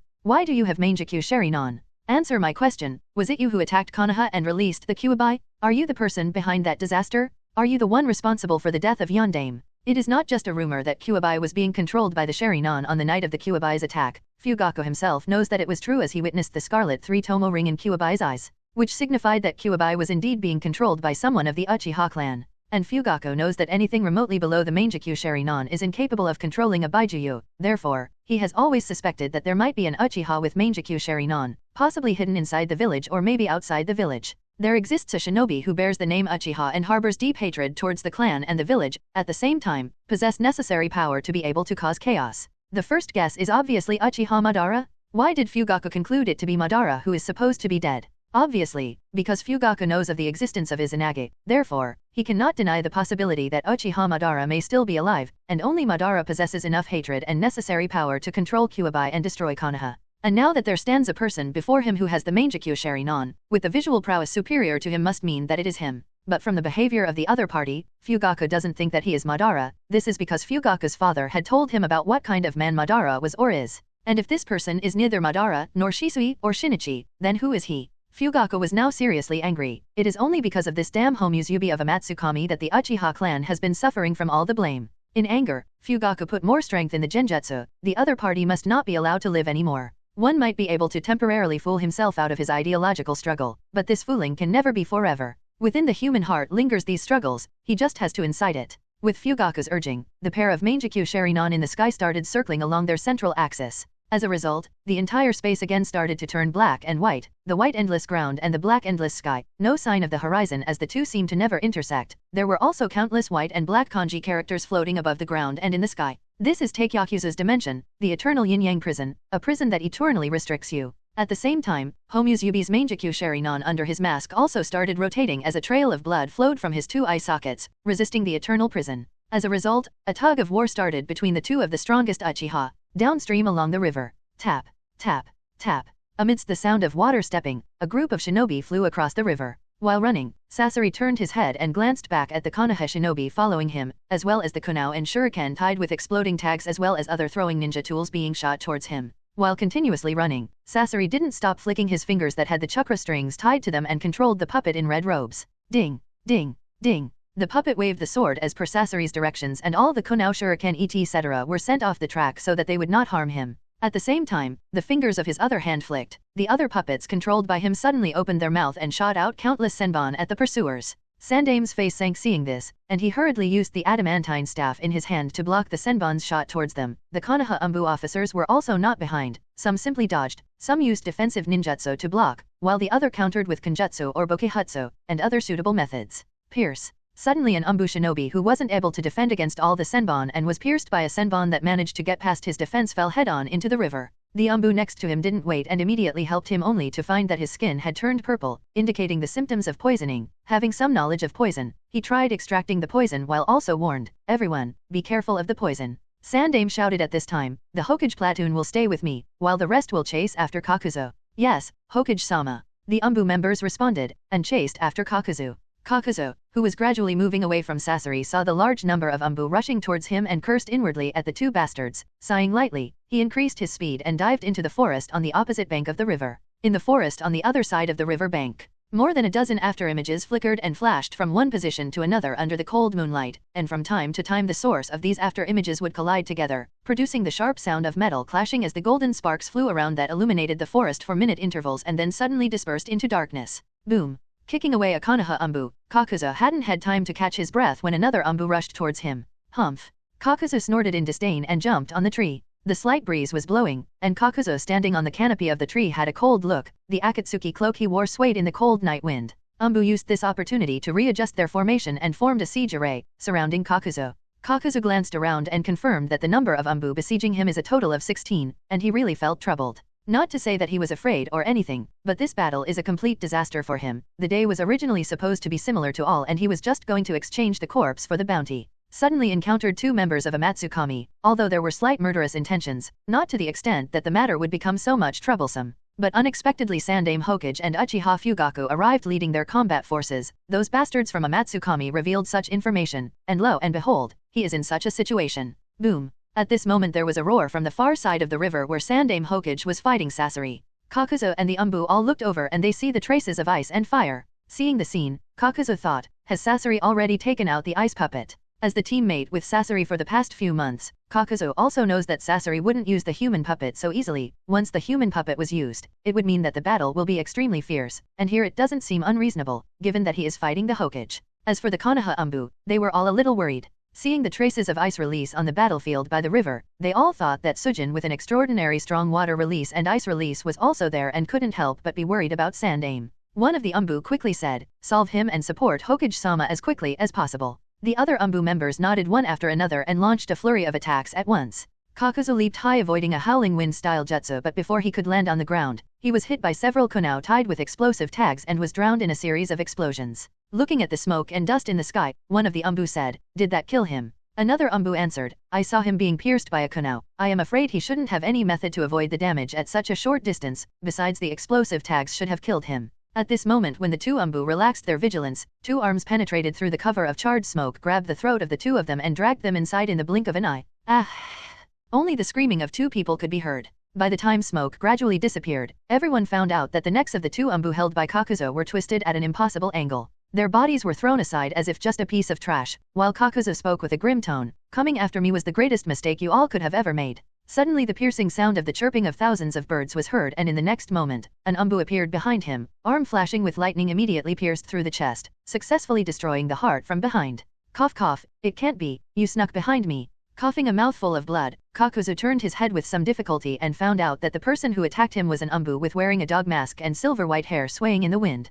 Currently, Dog, the only member of Anbu Team 11 was here. Because of Sandame's orders, Monkey has returned to the village in search of Eagle and Cat, so he was the only one of the Team 11 following the other Anbu to chase after the two bounty nin. And Kakuzu was highly surprised that he of all people was taken in by the surprise attack from behind. You are. The dog Anbu didn't bother answering, he just coldly pulled out his right hand that pierced Kakuzu's chest. As Dog pulled out his hand, Kakuzu's pupil shrank from the pain he felt, a large amount of blood splattered from the hole in his chest, and then he lifelessly fell to the ground. Thump. The Konoha Anbu that were scattered around carefully glanced at Kakuzu, who lifelessly lied on the ground. Seeing no movement from the other party, their eyes turned towards the battlefield by the river no far away. The chest was completely pierced. In the eyes of all the Konoha Anbu, the bounty nin who attempted to assassinate Shodame-sama can obviously not survive such an injury, so everyone believed that Kakuzu, who lied on the ground, is dead. Now their attention turned towards the other battlefield. They have to support Sandaime-sama. Unbeknownst to the Anbu, several masked earth grudge monsters suddenly jumped out of Kakuzu's back, and before either of them could notice, one of the masks, the one with the lightning element, suddenly spit out lightning that instantly covered the Konoha Anbu.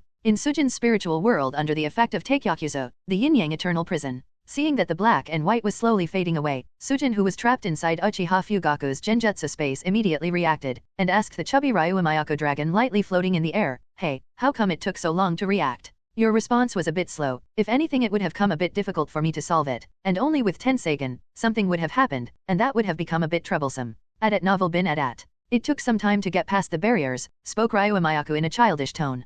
Kuroto nodded in understanding. It is not difficult for him to understand this because Ryumayako has been sealed inside the gourd, although there is a spiritual contract between the two, given the fact that Ryumayako is not directly sealed inside his body, so getting past the barriers might be a bit difficult, and more time-consuming. Everything has its own advantages and disadvantages. If Ryumayako was sealed inside his body, then the situation would have been a bit easier, but this is also fine. Sujin wasn't much worried. After all, even the Yondaime Mizukage Karatachi Yagura, who was the Jinchuriki of Sanbai, with cage-level strength, also fell prey to genjutsu, so there is no guarantee that such a situation cannot happen. The reality, in the forest. The elites of Uchiha saw that both Sujin and Homuzubi were successfully controlled by Patriarch's genjutsu, and they very overjoyed. After all, Wicked Eye Fugaku is not a joke. They were only waiting for the signal from the Patriarch, and they would immediately kill both of them. However, at this time, what none of them expected, both Fugaku and Homuzubi fell to the ground at the same time, vomited blood, and gasping for breath. The Uchiha were shocked and hurriedly helped the Patriarch, and asked, "Fugaku-sama, are you alright?" Fugaku just shook his head, not bothering to answer, but intently stared at Homuzubi, who was not much better than him. Fugaku didn't expect that Homuzubi in front of was able to forcefully break free of the semi-genjutsu field. However, Fugaku also knew that the opposite party must have consumed quite a lot in this process. Homuzubi, whose situation was obviously not much better, glanced at Sujin and muttered lightly, "I must first help Sujin to break free of the genjutsu." Fugaku naturally understood what the other party was thinking and said coldly, "You can break free, that is something I can accept, but don't expect that a ninja with a mere ice release Kekkai Genkai will be able to break free." However, Fugaku's words were not completed, and suddenly something unexpected happened. Out of a sudden, Sujin regained his consciousness and instantly vanished from his spot, taking away Homuzubi with him. The process was so fast that others could barely react to it. The sudden action of Sujin caught Fugaku off guard, and even his stern face was a bit flabbergasted, couldn't hide the surprise. If it said that Homuzubi was able to break free of the Taikyakuzo, it is still within an acceptable range of Fugaku, as the other party has the Mangekyou Sharinon with much higher ocular power than his, but the fact that Sujin, who doesn't have the Mangekyou Sharinon, was also able to break free of the Taikyakuzo without any help,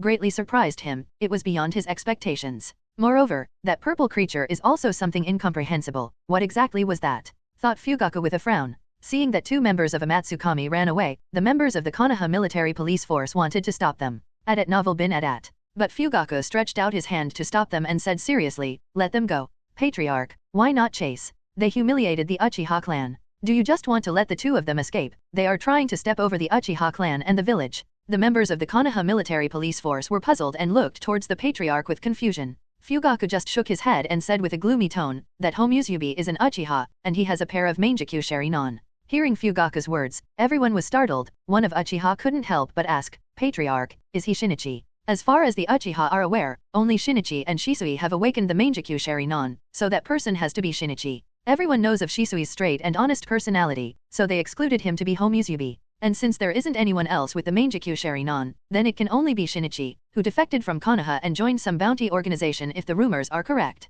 However, they were all wrong as Fugaku shook his head and said with a frown, he is not Shinichi, nor is he Shisui. If anything, the most likely possibility is that he is the one responsible for controlling the Kyuubi and destroying the village and for the death of Yondaime Hokage. It is him who is responsible for the problems that the clan is facing. What? Exclaimed someone in shock. Another one added in anger, so it was this bastard. Then we can't let him escape, he has to pay for what he did, he has to die. All the Uchiha were more and more furious. Fugaku sighed lightly and shook his head, we can't rush headfirst here, the opponent has Mangekyou Sharinon, even if we kill, we will have to pay a considerable price. Besides, if I didn't guess it wrong, even that Sujin has something up his sleeve that makes his strength no inferior to that of Homusubi. We have to plan out carefully from here on out. In Fugaku's cognition, the threat that Sujin posed has increased a lot. If it was only ice release Kekii Genkai, Fugaku wouldn't have worried much, because he truly believes that the power of the Sharinon is superior to all other Kekii Genkai, even better than Byakugan. But Sujin was able to break free of Taikyakuza. This feat alone is no joke, not to mention that purple blob of highly condensed chakra that reminded Fugaku of a tailed beast. Therefore, he has to be cautious in dealing with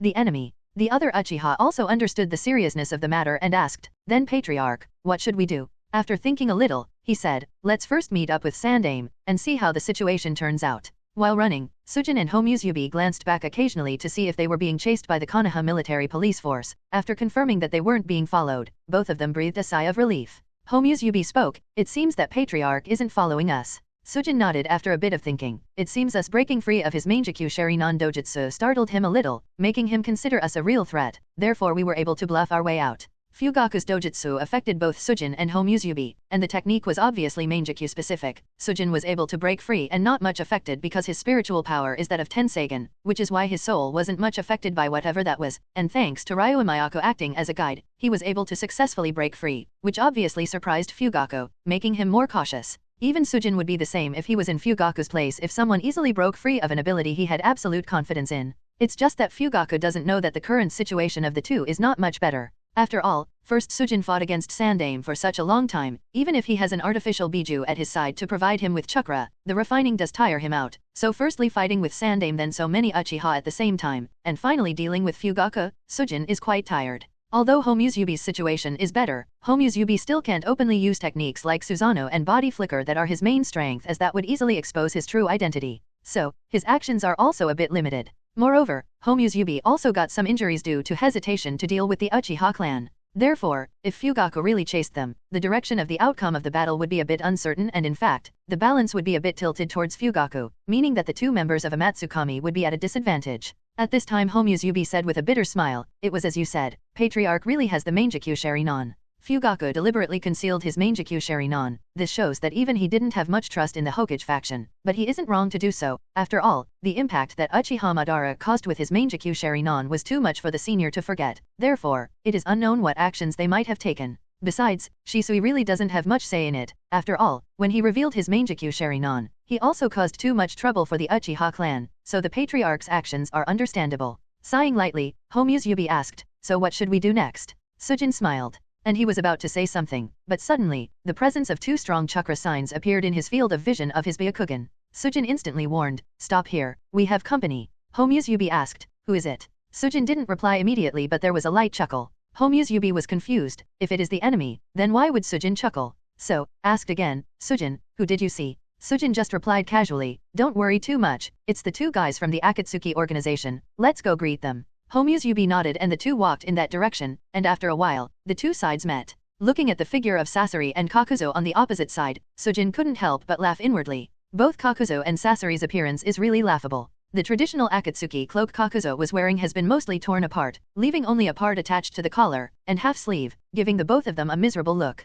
Compared to Kakuzu, Sasori's condition is worse, his entire left arm was missing along with several other injuries. While Sujin and Homusubi were observing Sasori and Kakuzu, the other two were also observing the opponent. The Sujin-specific black cloak he was wearing had several cuts over it along with several wounds left by the Uchiha elites, which were quite conspicuous. Homusubi on the side was much better, with just a bit of ragged breathing and some light injuries, along with light chakra exhaustion. The two sides that encountered each other in the forest didn't rush to fight. At novel bin at. Under the Sujin's mask, Kuroto's Byakugan was activated as he assessed the state of Sasori and Kakuzu. From the first glance, it seems that the injuries that Sasori has are more serious. The loss of an arm is fatal for a shinobi, as it has a great effect on the strength that a shinobi can display. The difference in strength that Jiraiya showed while fighting pain before and after losing his arm is quite different. The biggest problem would be hand sign printing. Not everyone is capable of printing hand signs at the same speed with just one arm. But the case with Sasori is different. As human puppet master, he can control puppets with just one arm fairly well, so even though his combat power would have been decreased, the battle still wouldn't be too easy as long as the puppets he has in his hand are good enough.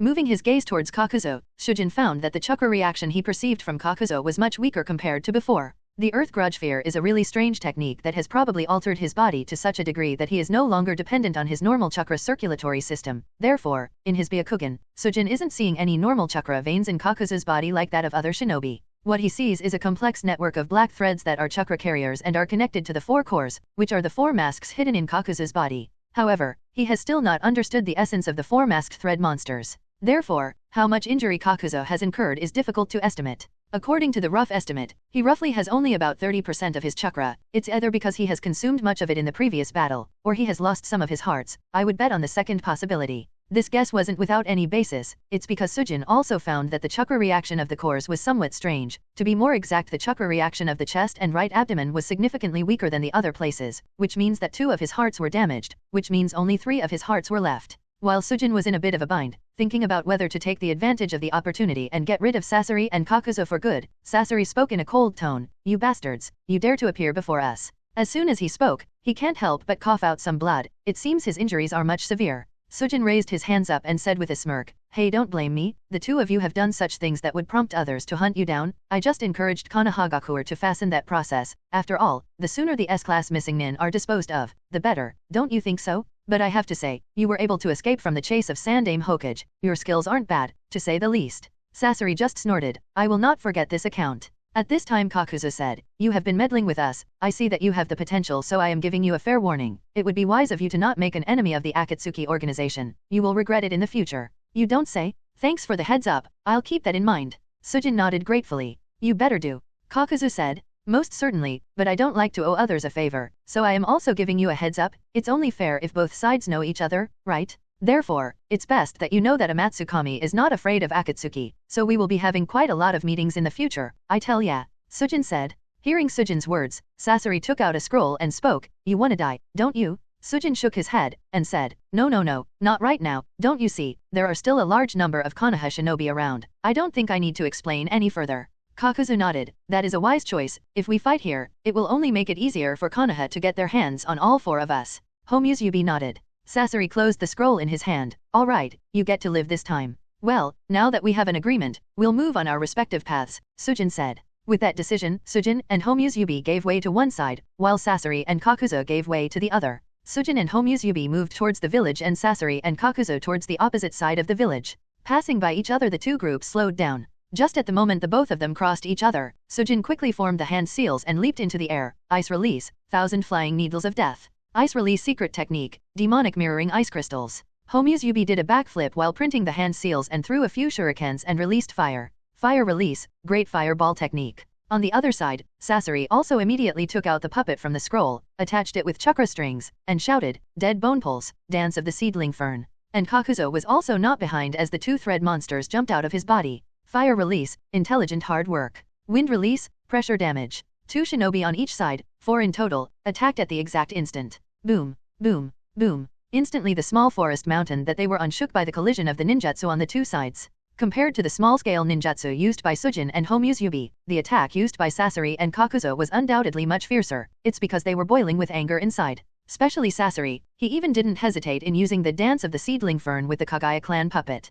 Compared to the 1,000 flying needles of death great fireball technique and the combination of wind and fire release jutsu used by Kakuzu, the dance of the seedling fern is a much dangerous technique. Accompanied by the shaking of the ground, piercing bone spears rose from the ground one after another. Shujin was quick with hands and pulled Homusubi inside the ice mirror that was floating in the air. The bone spears kept rising but didn't affect the 2 as they were at a higher altitude. Standing on the top of a bone spear, Sasori frowned. "That's a surprise. You can use ice release? Does that mean you are a member of the Yuki clan?" At this time, Sasori didn't show any signs of weakness. Even the blood he seemed to be coughing out was not there. Shujin leaned out half of his body from the ice mirror and questioned Kakuzu, "Hey, didn't you say that we should not fight here? Aren't we going to go our separate ways?"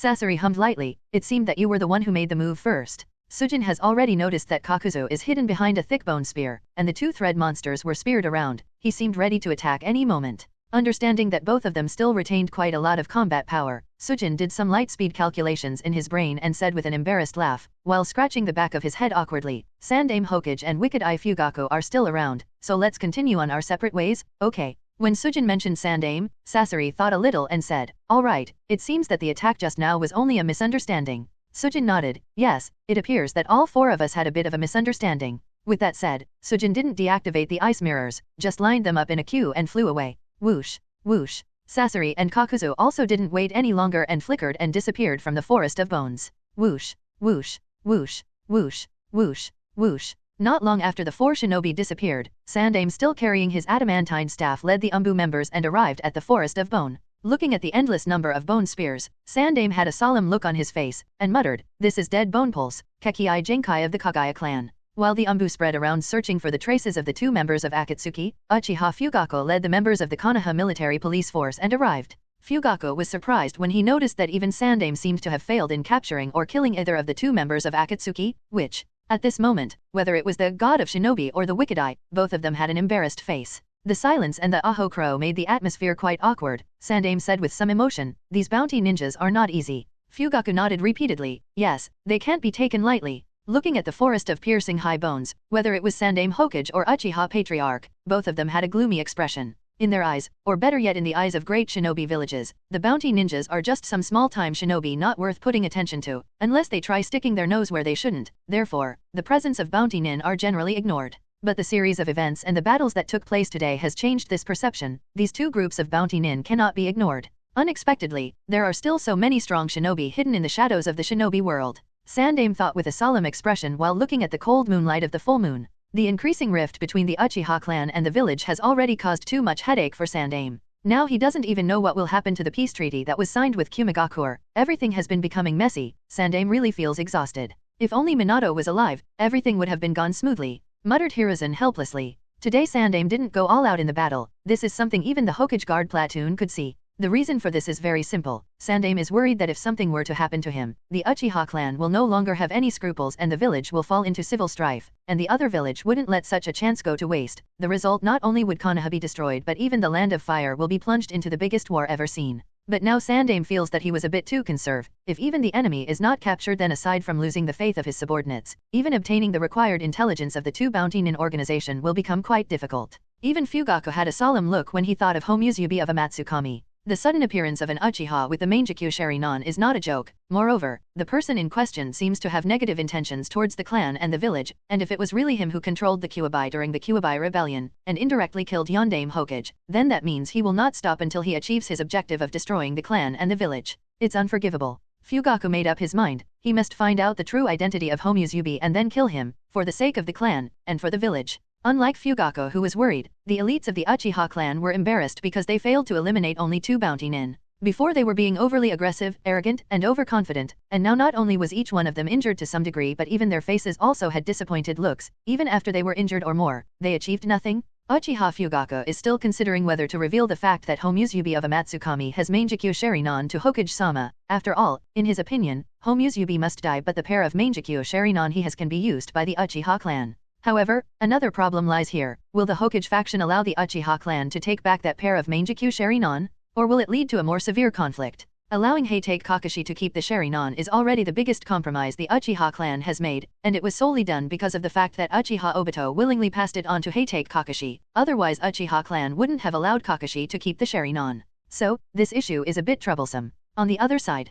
after getting away from Sasori and Kakuzu, Sujin didn't go all the way in the ice mirror and deactivated the jutsu. After a series of battles, Sujin was a bit overwhelmed even if he has the Ryuwa Myaku chakra, so it was best to not keep the ninjutsu activated for too long. Homuzubi asked, so, what's next? Sujin spoke, we will have to return to the village first. At this time Homuzubi questioned again, but how are you going to explain this situation to Hyuga Patriarch? He knows that it was the eagle and cat of Anbu Team 11 who took away Watanabe's corpse, but the body suddenly fell into the hands of two bounty nin. This flaw is too obvious. I am worried that Hayashi-sama will see through our disguise. Sujin shook his head. You don't have to worry about Hayashi-sama figuring us out. Besides, he wouldn't be revealing the involvement of Hyuga clan with this incident. This incident was caused because Watanabe deliberately wanted to cause conflict between the Hokage faction and the Hyuga clan. As the patriarch of Hyuga clan, Hyuga Hayashi will obviously not be stupid enough to show the involvement of the Hyuga clan with this incident. In fact, he would be really glad that the two bounty nin took Watanabe's corpse and claimed the bounty on his head. With this, there would no longer be any official involvement of the Hyuga clan with this incident anymore. Shisui was still worried. Won't Hayashi-sama be able to figure out that Uchiha Shisui is Homusubi and Hyuga Kuroto is Sujin? As I said, he won't, even if he might be a bit suspicious, but the fact that Sujin had ice release Kekii Genkai, so he couldn't be sure about it, because the shinobi named Hyuga Kuroto doesn't have ice release. And what about me? Asked Homusubi. Since he can't be sure of me, so he would obviously be unsure about you, we just have to present a good enough alibi and we are all clear for the time being. Explained Sujin. Homusubi nodded. After thinking a little, Sujin questioned, by the way, when you broke free of Uchiha Fugaku's technique, was your Mangekyou Sharingan exposed? Homusubi quickly said, with the sealing techniques you engraved in the mask, it blocked Patriarch's exploration. Therefore, Patriarch shouldn't have seen my Mangekyou pattern, but he did realize that Homusubi has Mangekyou Sharingan. After a short pause, he continued, but Patriarch used his Mangekyou technique, and I had to break free of it using my ocular power. Therefore if he experiences my ocular power again, he might be able to guess that was me. Sujin nodded, and continued, don't worry about it, we will come to that problem in the future. With that out of the way, Sujin asked again, given that Homusubi used all his ocular power to cast a genjutsu, what would be the result if he uses a sneak attack on Uchiha Shisui? Would it be possible to defeat Uchiha Shisui? Homusubi was taken aback for a moment and immediately understood what Sujin was trying to ask. You mean, that we use the alibi that we encountered a sneak attack from both the members of Amatsukami at the same time, that way we wouldn't be under suspicion. At novel bin at. Sujin nodded. In Sujin's opinion, as long as both, Eagle and Cat of Anbu Team 11 encountered a sneak attack from Sujin and Homusubi of Amatsukami at the same time, and end up being defeated, then the suspicion would obviously be resolved. After a little consideration, Homusubi nodded. As far as I understand, the power of Mangekyou Sharingan can vary from person to person, and since Homusubi is very strong and experienced, then it isn't strange for Uchiha Shisui to be defeated under the combined sneak attack from Sujin and Homusubi at the same time. In that case, we will have to carry on the preparation of the alibi. With that said, Sujin started devising the plan to set up their alibi. Might Guy in his monkey Anbu vest returned to the village. He didn't care that his breathing was disordered. He was hurriedly searching for the presence of Eagle and Cat of Team 11. The first place he searched for was obviously in and around the mansion assigned to the Kumo delegation, which was supposed to be guarded by Team 11. Even after searching the whole perimeter of the mansion, he didn't find any trace of either of Eagle and Cat. Countless questions were running in his heart. Where could the two of them have gone? If they are not here, then they should have most likely gone in search of Watanabe, or maybe after the two bounty nin. But if that's the case, then why didn't we meet them? If they are not present here, then only one case is possible. Monkey obviously understood that the only other possibility behind their mysterious disappearance is that the two of them encountered the bounty nin somewhere else and were defeated.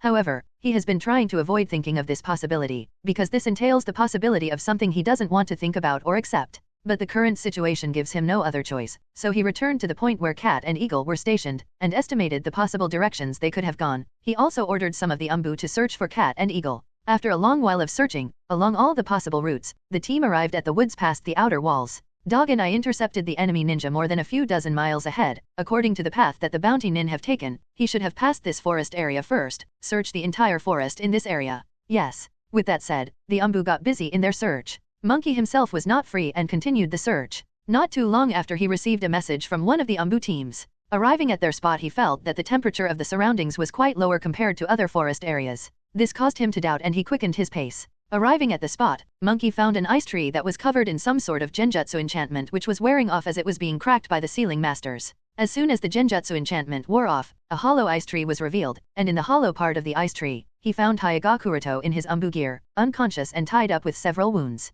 Similarly, Uchiha Shisui in his cat Anbu gear was also found unconscious and tied up in the hollow part of another ice tree that was also covered inside a genjutsu enchantment. The life and death status of both the shinobi unknown. Kuroto, Shisui. In a panic, he was unable to keep calm and subconsciously exclaimed the real names of his two teammates. 3 days later, Team 11 was currently summoned to the Hokage office. Of the 4 members of Team 11, Heitake Kakashi had his right arm wrapped in bandages, with his face somewhat pale. It seemed that he was injured after the battle. Hyuga Kuroto and Uchiha Shisui also had bandages wrapped over their bodies. The injuries they suffered at the hands of Uchiha elites were all cured. The reason for wrapped bandages is the frostbite. It wasn't strange that both Kuroto and Shisui suffered from frostbite, given that they were trapped in a cage of ice tree while they were unconscious. Among the 4 members of Team 11, only Might Guy was uninjured and seemed perfectly fine and energetic self. At this time, Sandame looked through the report and asked with a tired look, "How is the injury of the two of you?" The injuries will recover soon enough, said Kuroto. Sandaime nodded, and questioned, I have read the report, so after you figured out that Watanabe used a shadow clone, both of you rushed towards the Hyuga clan based on what little memory Shisui extracted from the shadow clone, and also used the crow summons to pass on this information to Kakashi and Guy. Yes, but unfortunately it seems that Watanabe never made it to the Hyuga clan territory and was killed midway. As for the message passed to Kakashi-san and Guy-san, they did not receive the message. By the time crow summon reached their spot, both of them were already gone, explained Shisui. We reached the Hyuga clan territory and were confused as there was no sign of Watanabe. After confirming from the Hyuga patriarch that Watanabe didn't arrive here, the situation was a bit confusing. We thought of coming to Hokage Tower to inform this matter, but midway we encountered Homusubi. If the description is correct, the person appeared to be suspicious, so chasing him all the way, we reached the forest past the outer walls and there had a short skirmish when suddenly two more with similar disguise appeared. We were unable to resist against the three of them and therefore, we were defeated and encased inside Ice Tree as Guy found us, explained Kuroto. Two more. Sandaime had a doubtful face. Yes, Hokage-sama, one of them should be Homusubi as per the description, the second one was Sujin, while we don't know the third one, but his element seems to be wind as he has the symbol of wind chakra nature on the chest part of his cloak and a green mask, answered Shisui. And what about his abilities? Questioned Sarutobi. He didn't show any aside from Taijutsu, but I estimate that his strength is no inferior to the other two. In fact, from the manner other two behaved in his presence, he seemed to be superior of the in terms of hierarchy. Kuroto answered while shaking his head. His name? Again asked Sandaime-sama. They didn't disclose. Shisui said. Sandaime had a frowned expression. Initially, they expected that only two were part of this whole incident, but now there is the presence of a third member of Amatsukami. Sandaime, Guy, and Kakashi can't help but pity Kuroto and Shisui to have to face three such monsters at once. It is no wonder that the two of them went missing for the whole night. Sighing lightly, Sandaime asked, and can you confirm that Homusubi had Mangekyou Sharingan? Shisui and Kuroto had already discussed this part and Shisui nodded. Yes, I can be sure of it. Sandaime asked again, is it possible that Homusubi is actually Uchiha Shinichi behind that mask? Shisui replied, I am sorry Hokage-sama, but the mask that Homusubi wore had seals engraved in them that shielded against both the Byakugan perception as well as the Sharingan perception, so it is difficult to judge given the short encounter we had when they conducted a sneak attack.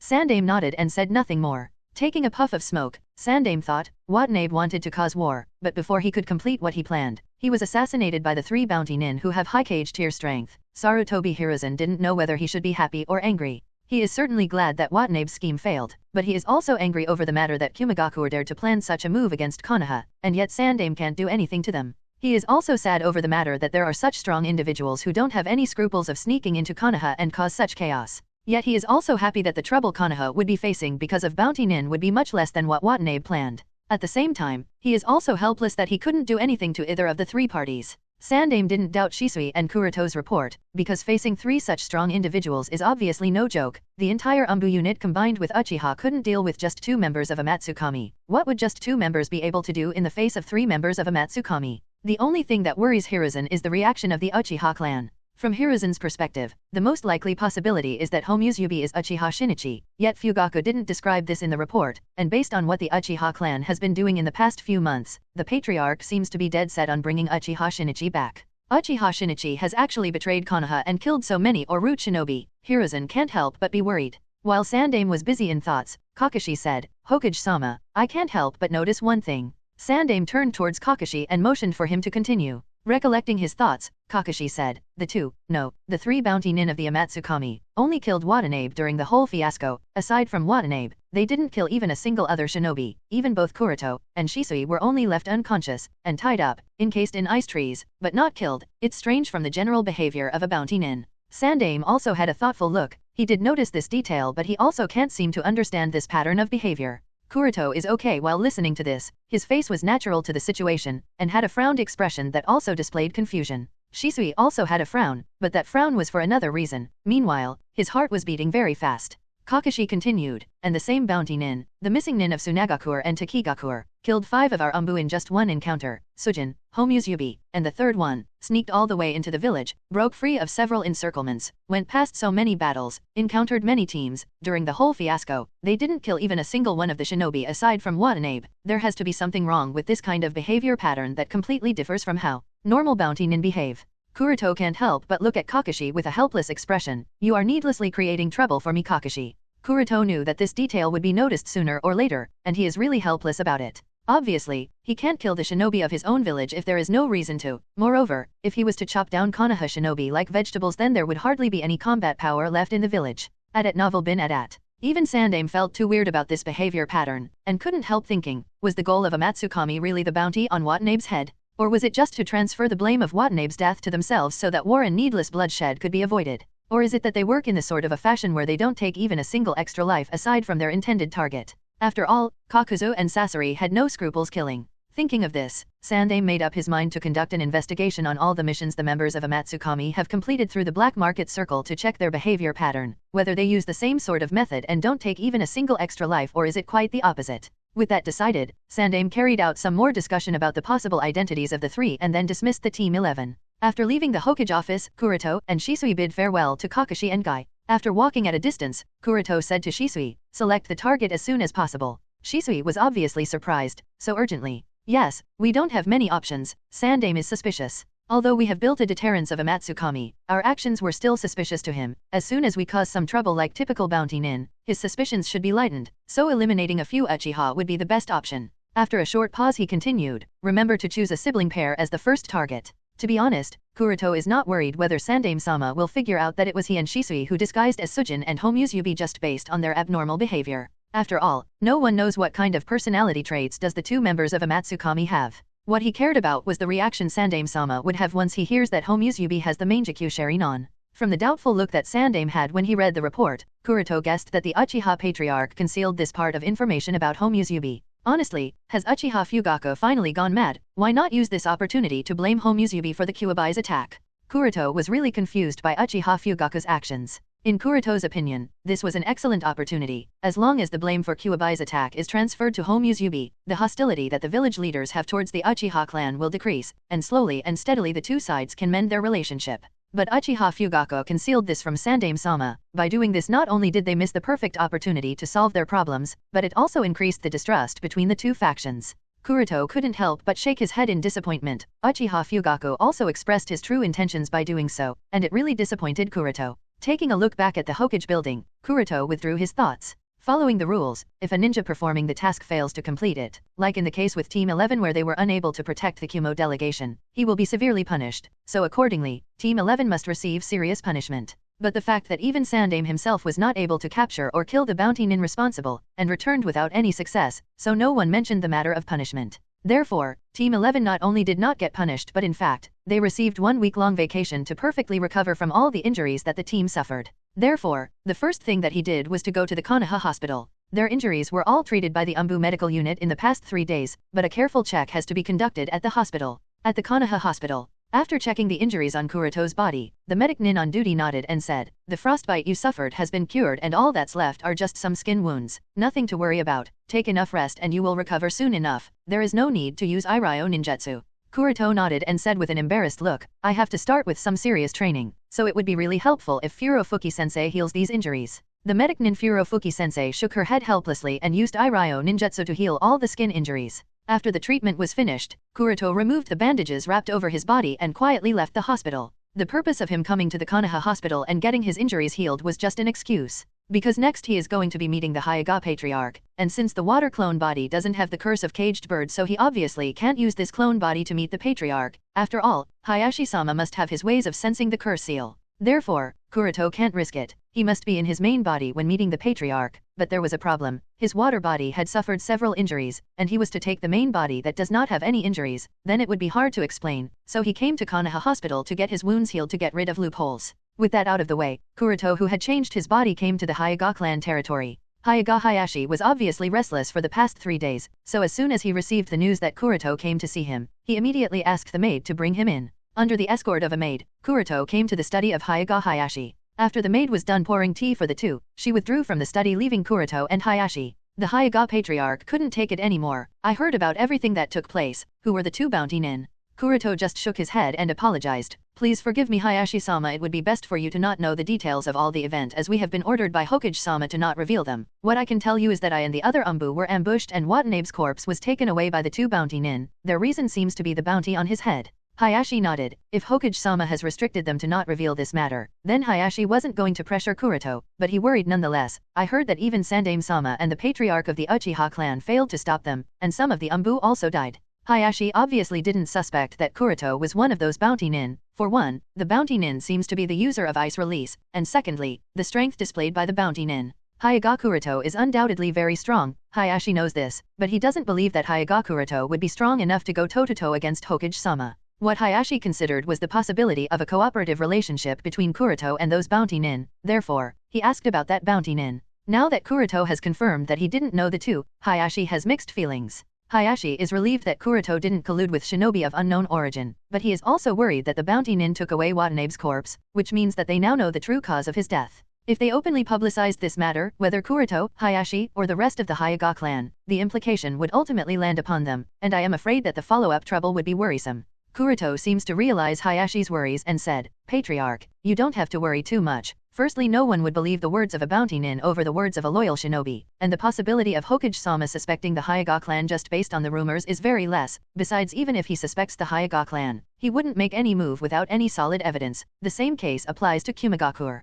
Hayashi nodded in understanding. In fact, he also understands that unless Watanabe's body is directly found in the Hyuga clan territory, it would be impossible to implicate or cause any substantial harm to the Hyuga clan. At novel bin at. At this time Kuroto said, Patriarch, I am sure you must have also realized this, but there are still many loopholes that are yet to be filled. For one, how did Watanabe manage to sneak into the Hyuga clan territory? How was he able to get past all the security? Most of all, how did he know the layout of the Patriarch's mansion, that he was able to find Hinata-sama's sleeping quarters? Not to mention, Watanabe, who is a ninja of another village, even the shinobi of Konohagakure shouldn't be able to do this. An enemy being aware of such precise details is quite concerning. Hayashi nodded with a serious look. He has been considering these matters for a while, and the only possibility is that there is a traitor in the Hyuga clan, and he is hostile not only towards the clan but also towards the village. Hayashi can be sure of this because the layout of the Patriarch's mansion is even unknown to the Hokage. Only the members of Hyuga clan with Byakugan can help the outsiders to get past all the security of the Hyuga clan territory and sneak into the Patriarch's mansion to be able to kidnap the young lady.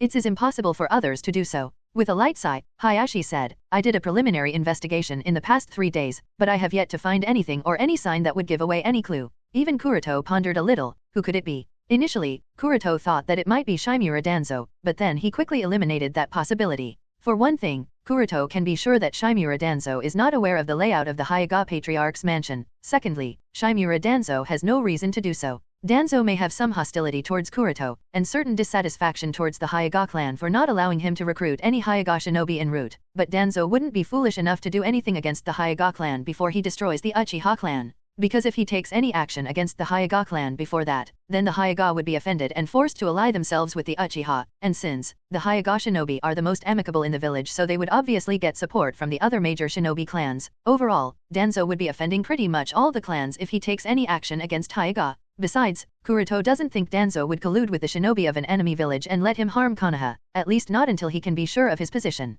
Even if the original story, whether it was destroying the Uchiha clan or letting Sandaime be killed at the hands of Orochimaru, Danzo's main purpose was the position of Hokage, not to destroy Konoha. And the person who assisted Watanabe obviously wanted to drag Hyuga clan into the muddy waters, instigating both the major clan, Uchiha, and Hyuga to take part in a civil war. In other words, the ultimate aim of that person is not only to destroy the Hyuga clan but also to destroy Konoha. And if it can be determined that the traitor is an insider, then the scope of the investigation will be narrowed. All the members of the main branch can be excluded because they enjoy the power and status brought by the clan. They wouldn't have any reason to betray the clan. Even among the members of the branch division, the number of people who are truly dissatisfied or have a conflict with the main family wouldn't be too many. As long as those people are checked one by one, then the traitor can be easily identified. Hayashi said, well, I will keep an eye out on that matter. Kuroto nodded. He doesn't need to mention this matter to Patriarch. As the leader of the clan, Hayashi-sama would surely give his all to narrow down the traitor. With that out of the way, Hayashi finally heaved a relieved sigh, and said, putting aside that matter, I must express how grateful I am to you, Kuroto-kun. No matter how the situation turned out because of the intervention of Bounty Ninja, your timely response to resolve the crisis is something I am very grateful for. Kuroto shook his head, and said, this is just my responsibility as a shinobi of the Hyuga clan. If Hyuga clan faces hardship, then I have to help out in any way I can. Hayashi smiled, be that as it may, I would like to reward you. Speak your desire, as long as it is within an acceptable range, I will see that it is fulfilled. Rejecting Patriarch's good intention would be disrespectful, so Kuroto was silent and thought, what can I ask? Hayashi didn't disturb Kuroto and allowed him to think carefully. After some consideration, Kuroto spoke. Hayashi-sama must be aware that during the incident, Yui encountered the bounty nin. Although I am happy that she wasn't seriously injured, the matter could have gone worse. Is it possible for her to be transferred and receive formal training of the main family techniques? Hayashi was surprised and questioned. If I am not wrong, you have mastered the techniques of the main family, have you not? Kuroto nodded. He has indeed mastered the techniques. There was no reason to hide it. So, why not teach her yourself? There was no reason to asked Hayashi. I am mostly busy with the Anbu missions and therefore, it is not possible for me to help her in her training. Moreover, her combat style is a bit varied and quite different from mine, so I am not sure if I will be able to train her if Hyuga-sama would be willing to train Yui. Hayashi was silent for a while and after a little consideration he finally nodded with a smile. Alright, Yui's talent is good, so it would be worth it. I will see that it happens. Kuroto bowed to Hayashi gratefully. Hayashi just smiled and said, Don't worry Kuroto-kun, the times are changing. I think it is also time for the stuck-up Hyuga clan to change. It would be a bit objectionable but I will see that certain things are changed. You needn't worry, I think Hyuga will also be happy to have Yui as her disciple. Uchiha clan. Uchiha Fugaku sat in his study doing some paperwork. Knock, knock, knock. At this time, a knock came from the door. Come in. Followed by the command, the gate was opened, and Uchiha Shisui entered the room. Patriarch, you wanted to see me? Asked Shisui. Fugaku didn't raise his head from the report he was reading and just said, Sit down. Yes, said Shisui and took his seat. For a while, there was silence and just the sound of paper scratching resounded as Fugaku was finishing with the paperwork. Shisui did not disturb, just sat silently. After he was done with the paperwork, Fugaku lifted his head and observed the injuries on Shisui's body. He had a worried expression seeing those injuries. Fugaku was really panicked when he received the news that Shisui suffered a sneak attack from a Matsukami. Currently, in the Uchiha clan, only he and Shisui have the Mangekyou Sharingan. If something was to happen to Shisui, it will undoubtedly be a huge blow to the Uchiha clan that has begun making preparation of a coup d'etat. After learning that the injuries he suffered were just some frostbite, and nothing too serious, Fugaku breathed a sigh of relief. At the same time, he was really glad that Shisui's eyes were not stolen. Perhaps because Sandaime was pretty close that at the time, that the bounty ninja did not have the chance to steal Shisui's eyes.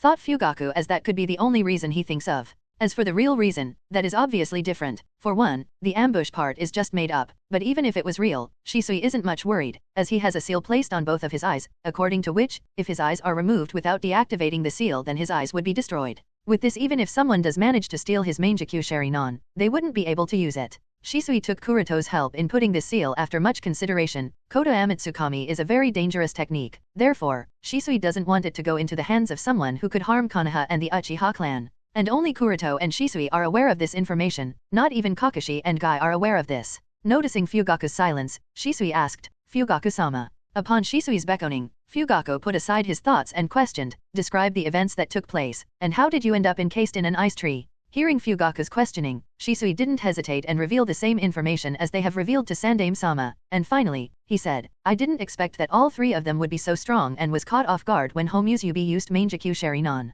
Fugaku nodded. Although he didn't know what Mangekyou Sharingan dojutsu Shisui has, Fugaku understood the strength that Homusubi has, and no matter how talented, Shisui is still somewhat young, so it's not strange for him to have lost. At this time said, I can be certain that Homusubi is not Shinichi. He is a traitor and most likely the person responsible for controlling the Kyuubi. Although I haven't yet figured out as to who exactly he is, betraying the clan and the village is unforgivable. I have deployed people to collect information about him and keep track of him. As soon as he appears and we get the wind, you will come with me to kill him. Letting an unstable figure with Mangekyou Sharingan is highly problematic and must be resolved. Yes. Shisui nodded. Also, I am quite certain that Sandaime will deploy personnel to collect all the possible intelligence about both Amatsukami and Akatsuki, so keep your eyes and ears open. Yes, I will make sure. Shisui agreed. And lastly, do not run around carelessly. Both Amatsukami and Akatsuki are dangerous, so it would be best to be very careful when dealing with them, lest damage will be irrecoverable. Is that clear? Fugaku warned. Shisui again nodded helplessly. Yes, Fugaku-sama, I will be careful. 3 days back. Inside a dark cave somewhere in the land of rain, several illusionary projections of different members of the Akatsuki organization could be seen standing in a circle. This is another one of a rare gathering of all of the Akatsuki members. Pain, the leader of Akatsuki, looked at Kakuzu and Sasori and said flatly, tell me what exactly happened, in detail. Sasori was silent, he didn't say a word. Seeing this, Pain turned towards Kakuzu, who spoke, we encountered 2 members of Amatsukami last night. At that time, they seemed to have offended Konoha and were being chased by Sandaime Hokage and Uchiha Fugaku, along with many Anbu and Uchiha clan elites. Kakuzu described the details of the entire incident. Everyone was again surprised by the bold actions of Amatsukami and the fact that they escaped the siege of such people. Pain has to also acknowledge and seriously pay attention to this seemingly new organization called the Matsukami. Hirako said, with Yama, Sujin, and now this home Uzubi there are 3 known members of a Matsukami, right? Kakuzu nodded, yes. Shino said, are members of a Matsukami really so strong? Without waiting for Kakuzu to speak, Sasori said coldly, are you questioning me? Shino just smiled lightly and did not speak any further. At this time, Uchiha Shinichi spoke with a smirk, do you know why a Matsukami was being pursued by the Hokage and Uchiha Patriarch? The eyes of all the members turned towards Uchiha Shinichi. Seeing that everyone turned towards him, Shinichi said, I received news that the head ninja of Kumagakure who was the leader of the delegation and was responsible for signing the peace treaty between the 2 nations was killed by the members of a Matsukami for the bounty on his head, and Hokage not wanting to lose the face of his village anymore personally chased but could neither capture the culprit nor take back the corpse. Ha ha ha, it's so funny, the Hokage is completely useless, one after. Other people are using Konoha as their playground and all he does is sitting in his cozy office smoking tobacco, so pathetic. Shinichi is obviously very happy that Konoha is facing so many difficulties one after another. The Hokage doesn't value his people, he should suffer. As for the question of whether he is worried about being destroyed, obviously, no. Hyuga Kuroto is part of Konoha, so how could it be destroyed so easily? Pain was silent for a while and said, continue with the missions and keep an eye out for any intelligence of a Matsukami. Hirako and Shino, you both will now enter the land of fire, also Sasori and Kakuzu, solve the matter of Orochimaru as soon as possible and then start an in-depth investigation of a Matsukami. Hirako narrowed his eyes, it appeared that he was hesitating slightly but nodded, all right. Shino also nodded, yes. Sasori said, I need to remodel my body, so it will take some time. Kakuzu also said, I too need to restock a few of my hearts that were damaged.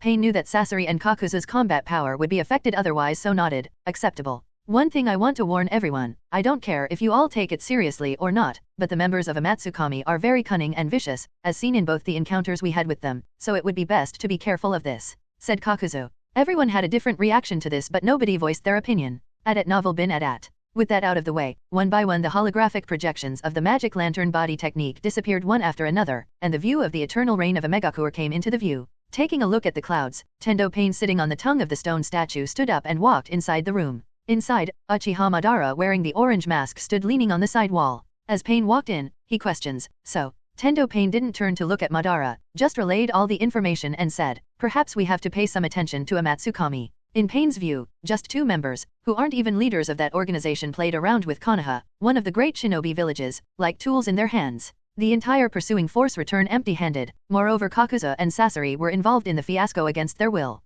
As for how strong is Yama to have shinobi of such capability under his command, Pain knows nothing about it. As such, Pain has to consider a Matsukami a threat, even if a minor one. Should I search them? Asked Kunoichi. She has short, straight blue hair with a bun, grey eyes that are cold and devoid of any emotion, along with lavender eyeshadows, and elaborate piercing. A greyish-blue paper flower clipped on her bun, and fair skin. Finally she wore the traditional Akatsuki high-neck turtle Akatsuki cloak. Pain turned towards the Kunoichi named Konan and shook his head, it's not time yet. Because Pain has a feeling that he will soon have an encounter with Yama. Madara pondered a little and said, I will soon be going to the land of fire for a while, the Uchiha clan needs someone to add fire. Hello everyone!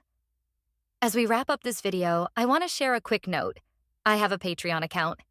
If you'd like to support me and enjoy on-demand audiobooks, you can become a Patreon member. Alternatively, you can check out my Google Drive link, which has 500+ novel audiobooks available through my Ko-fi or Patreon shop. I appreciate your support.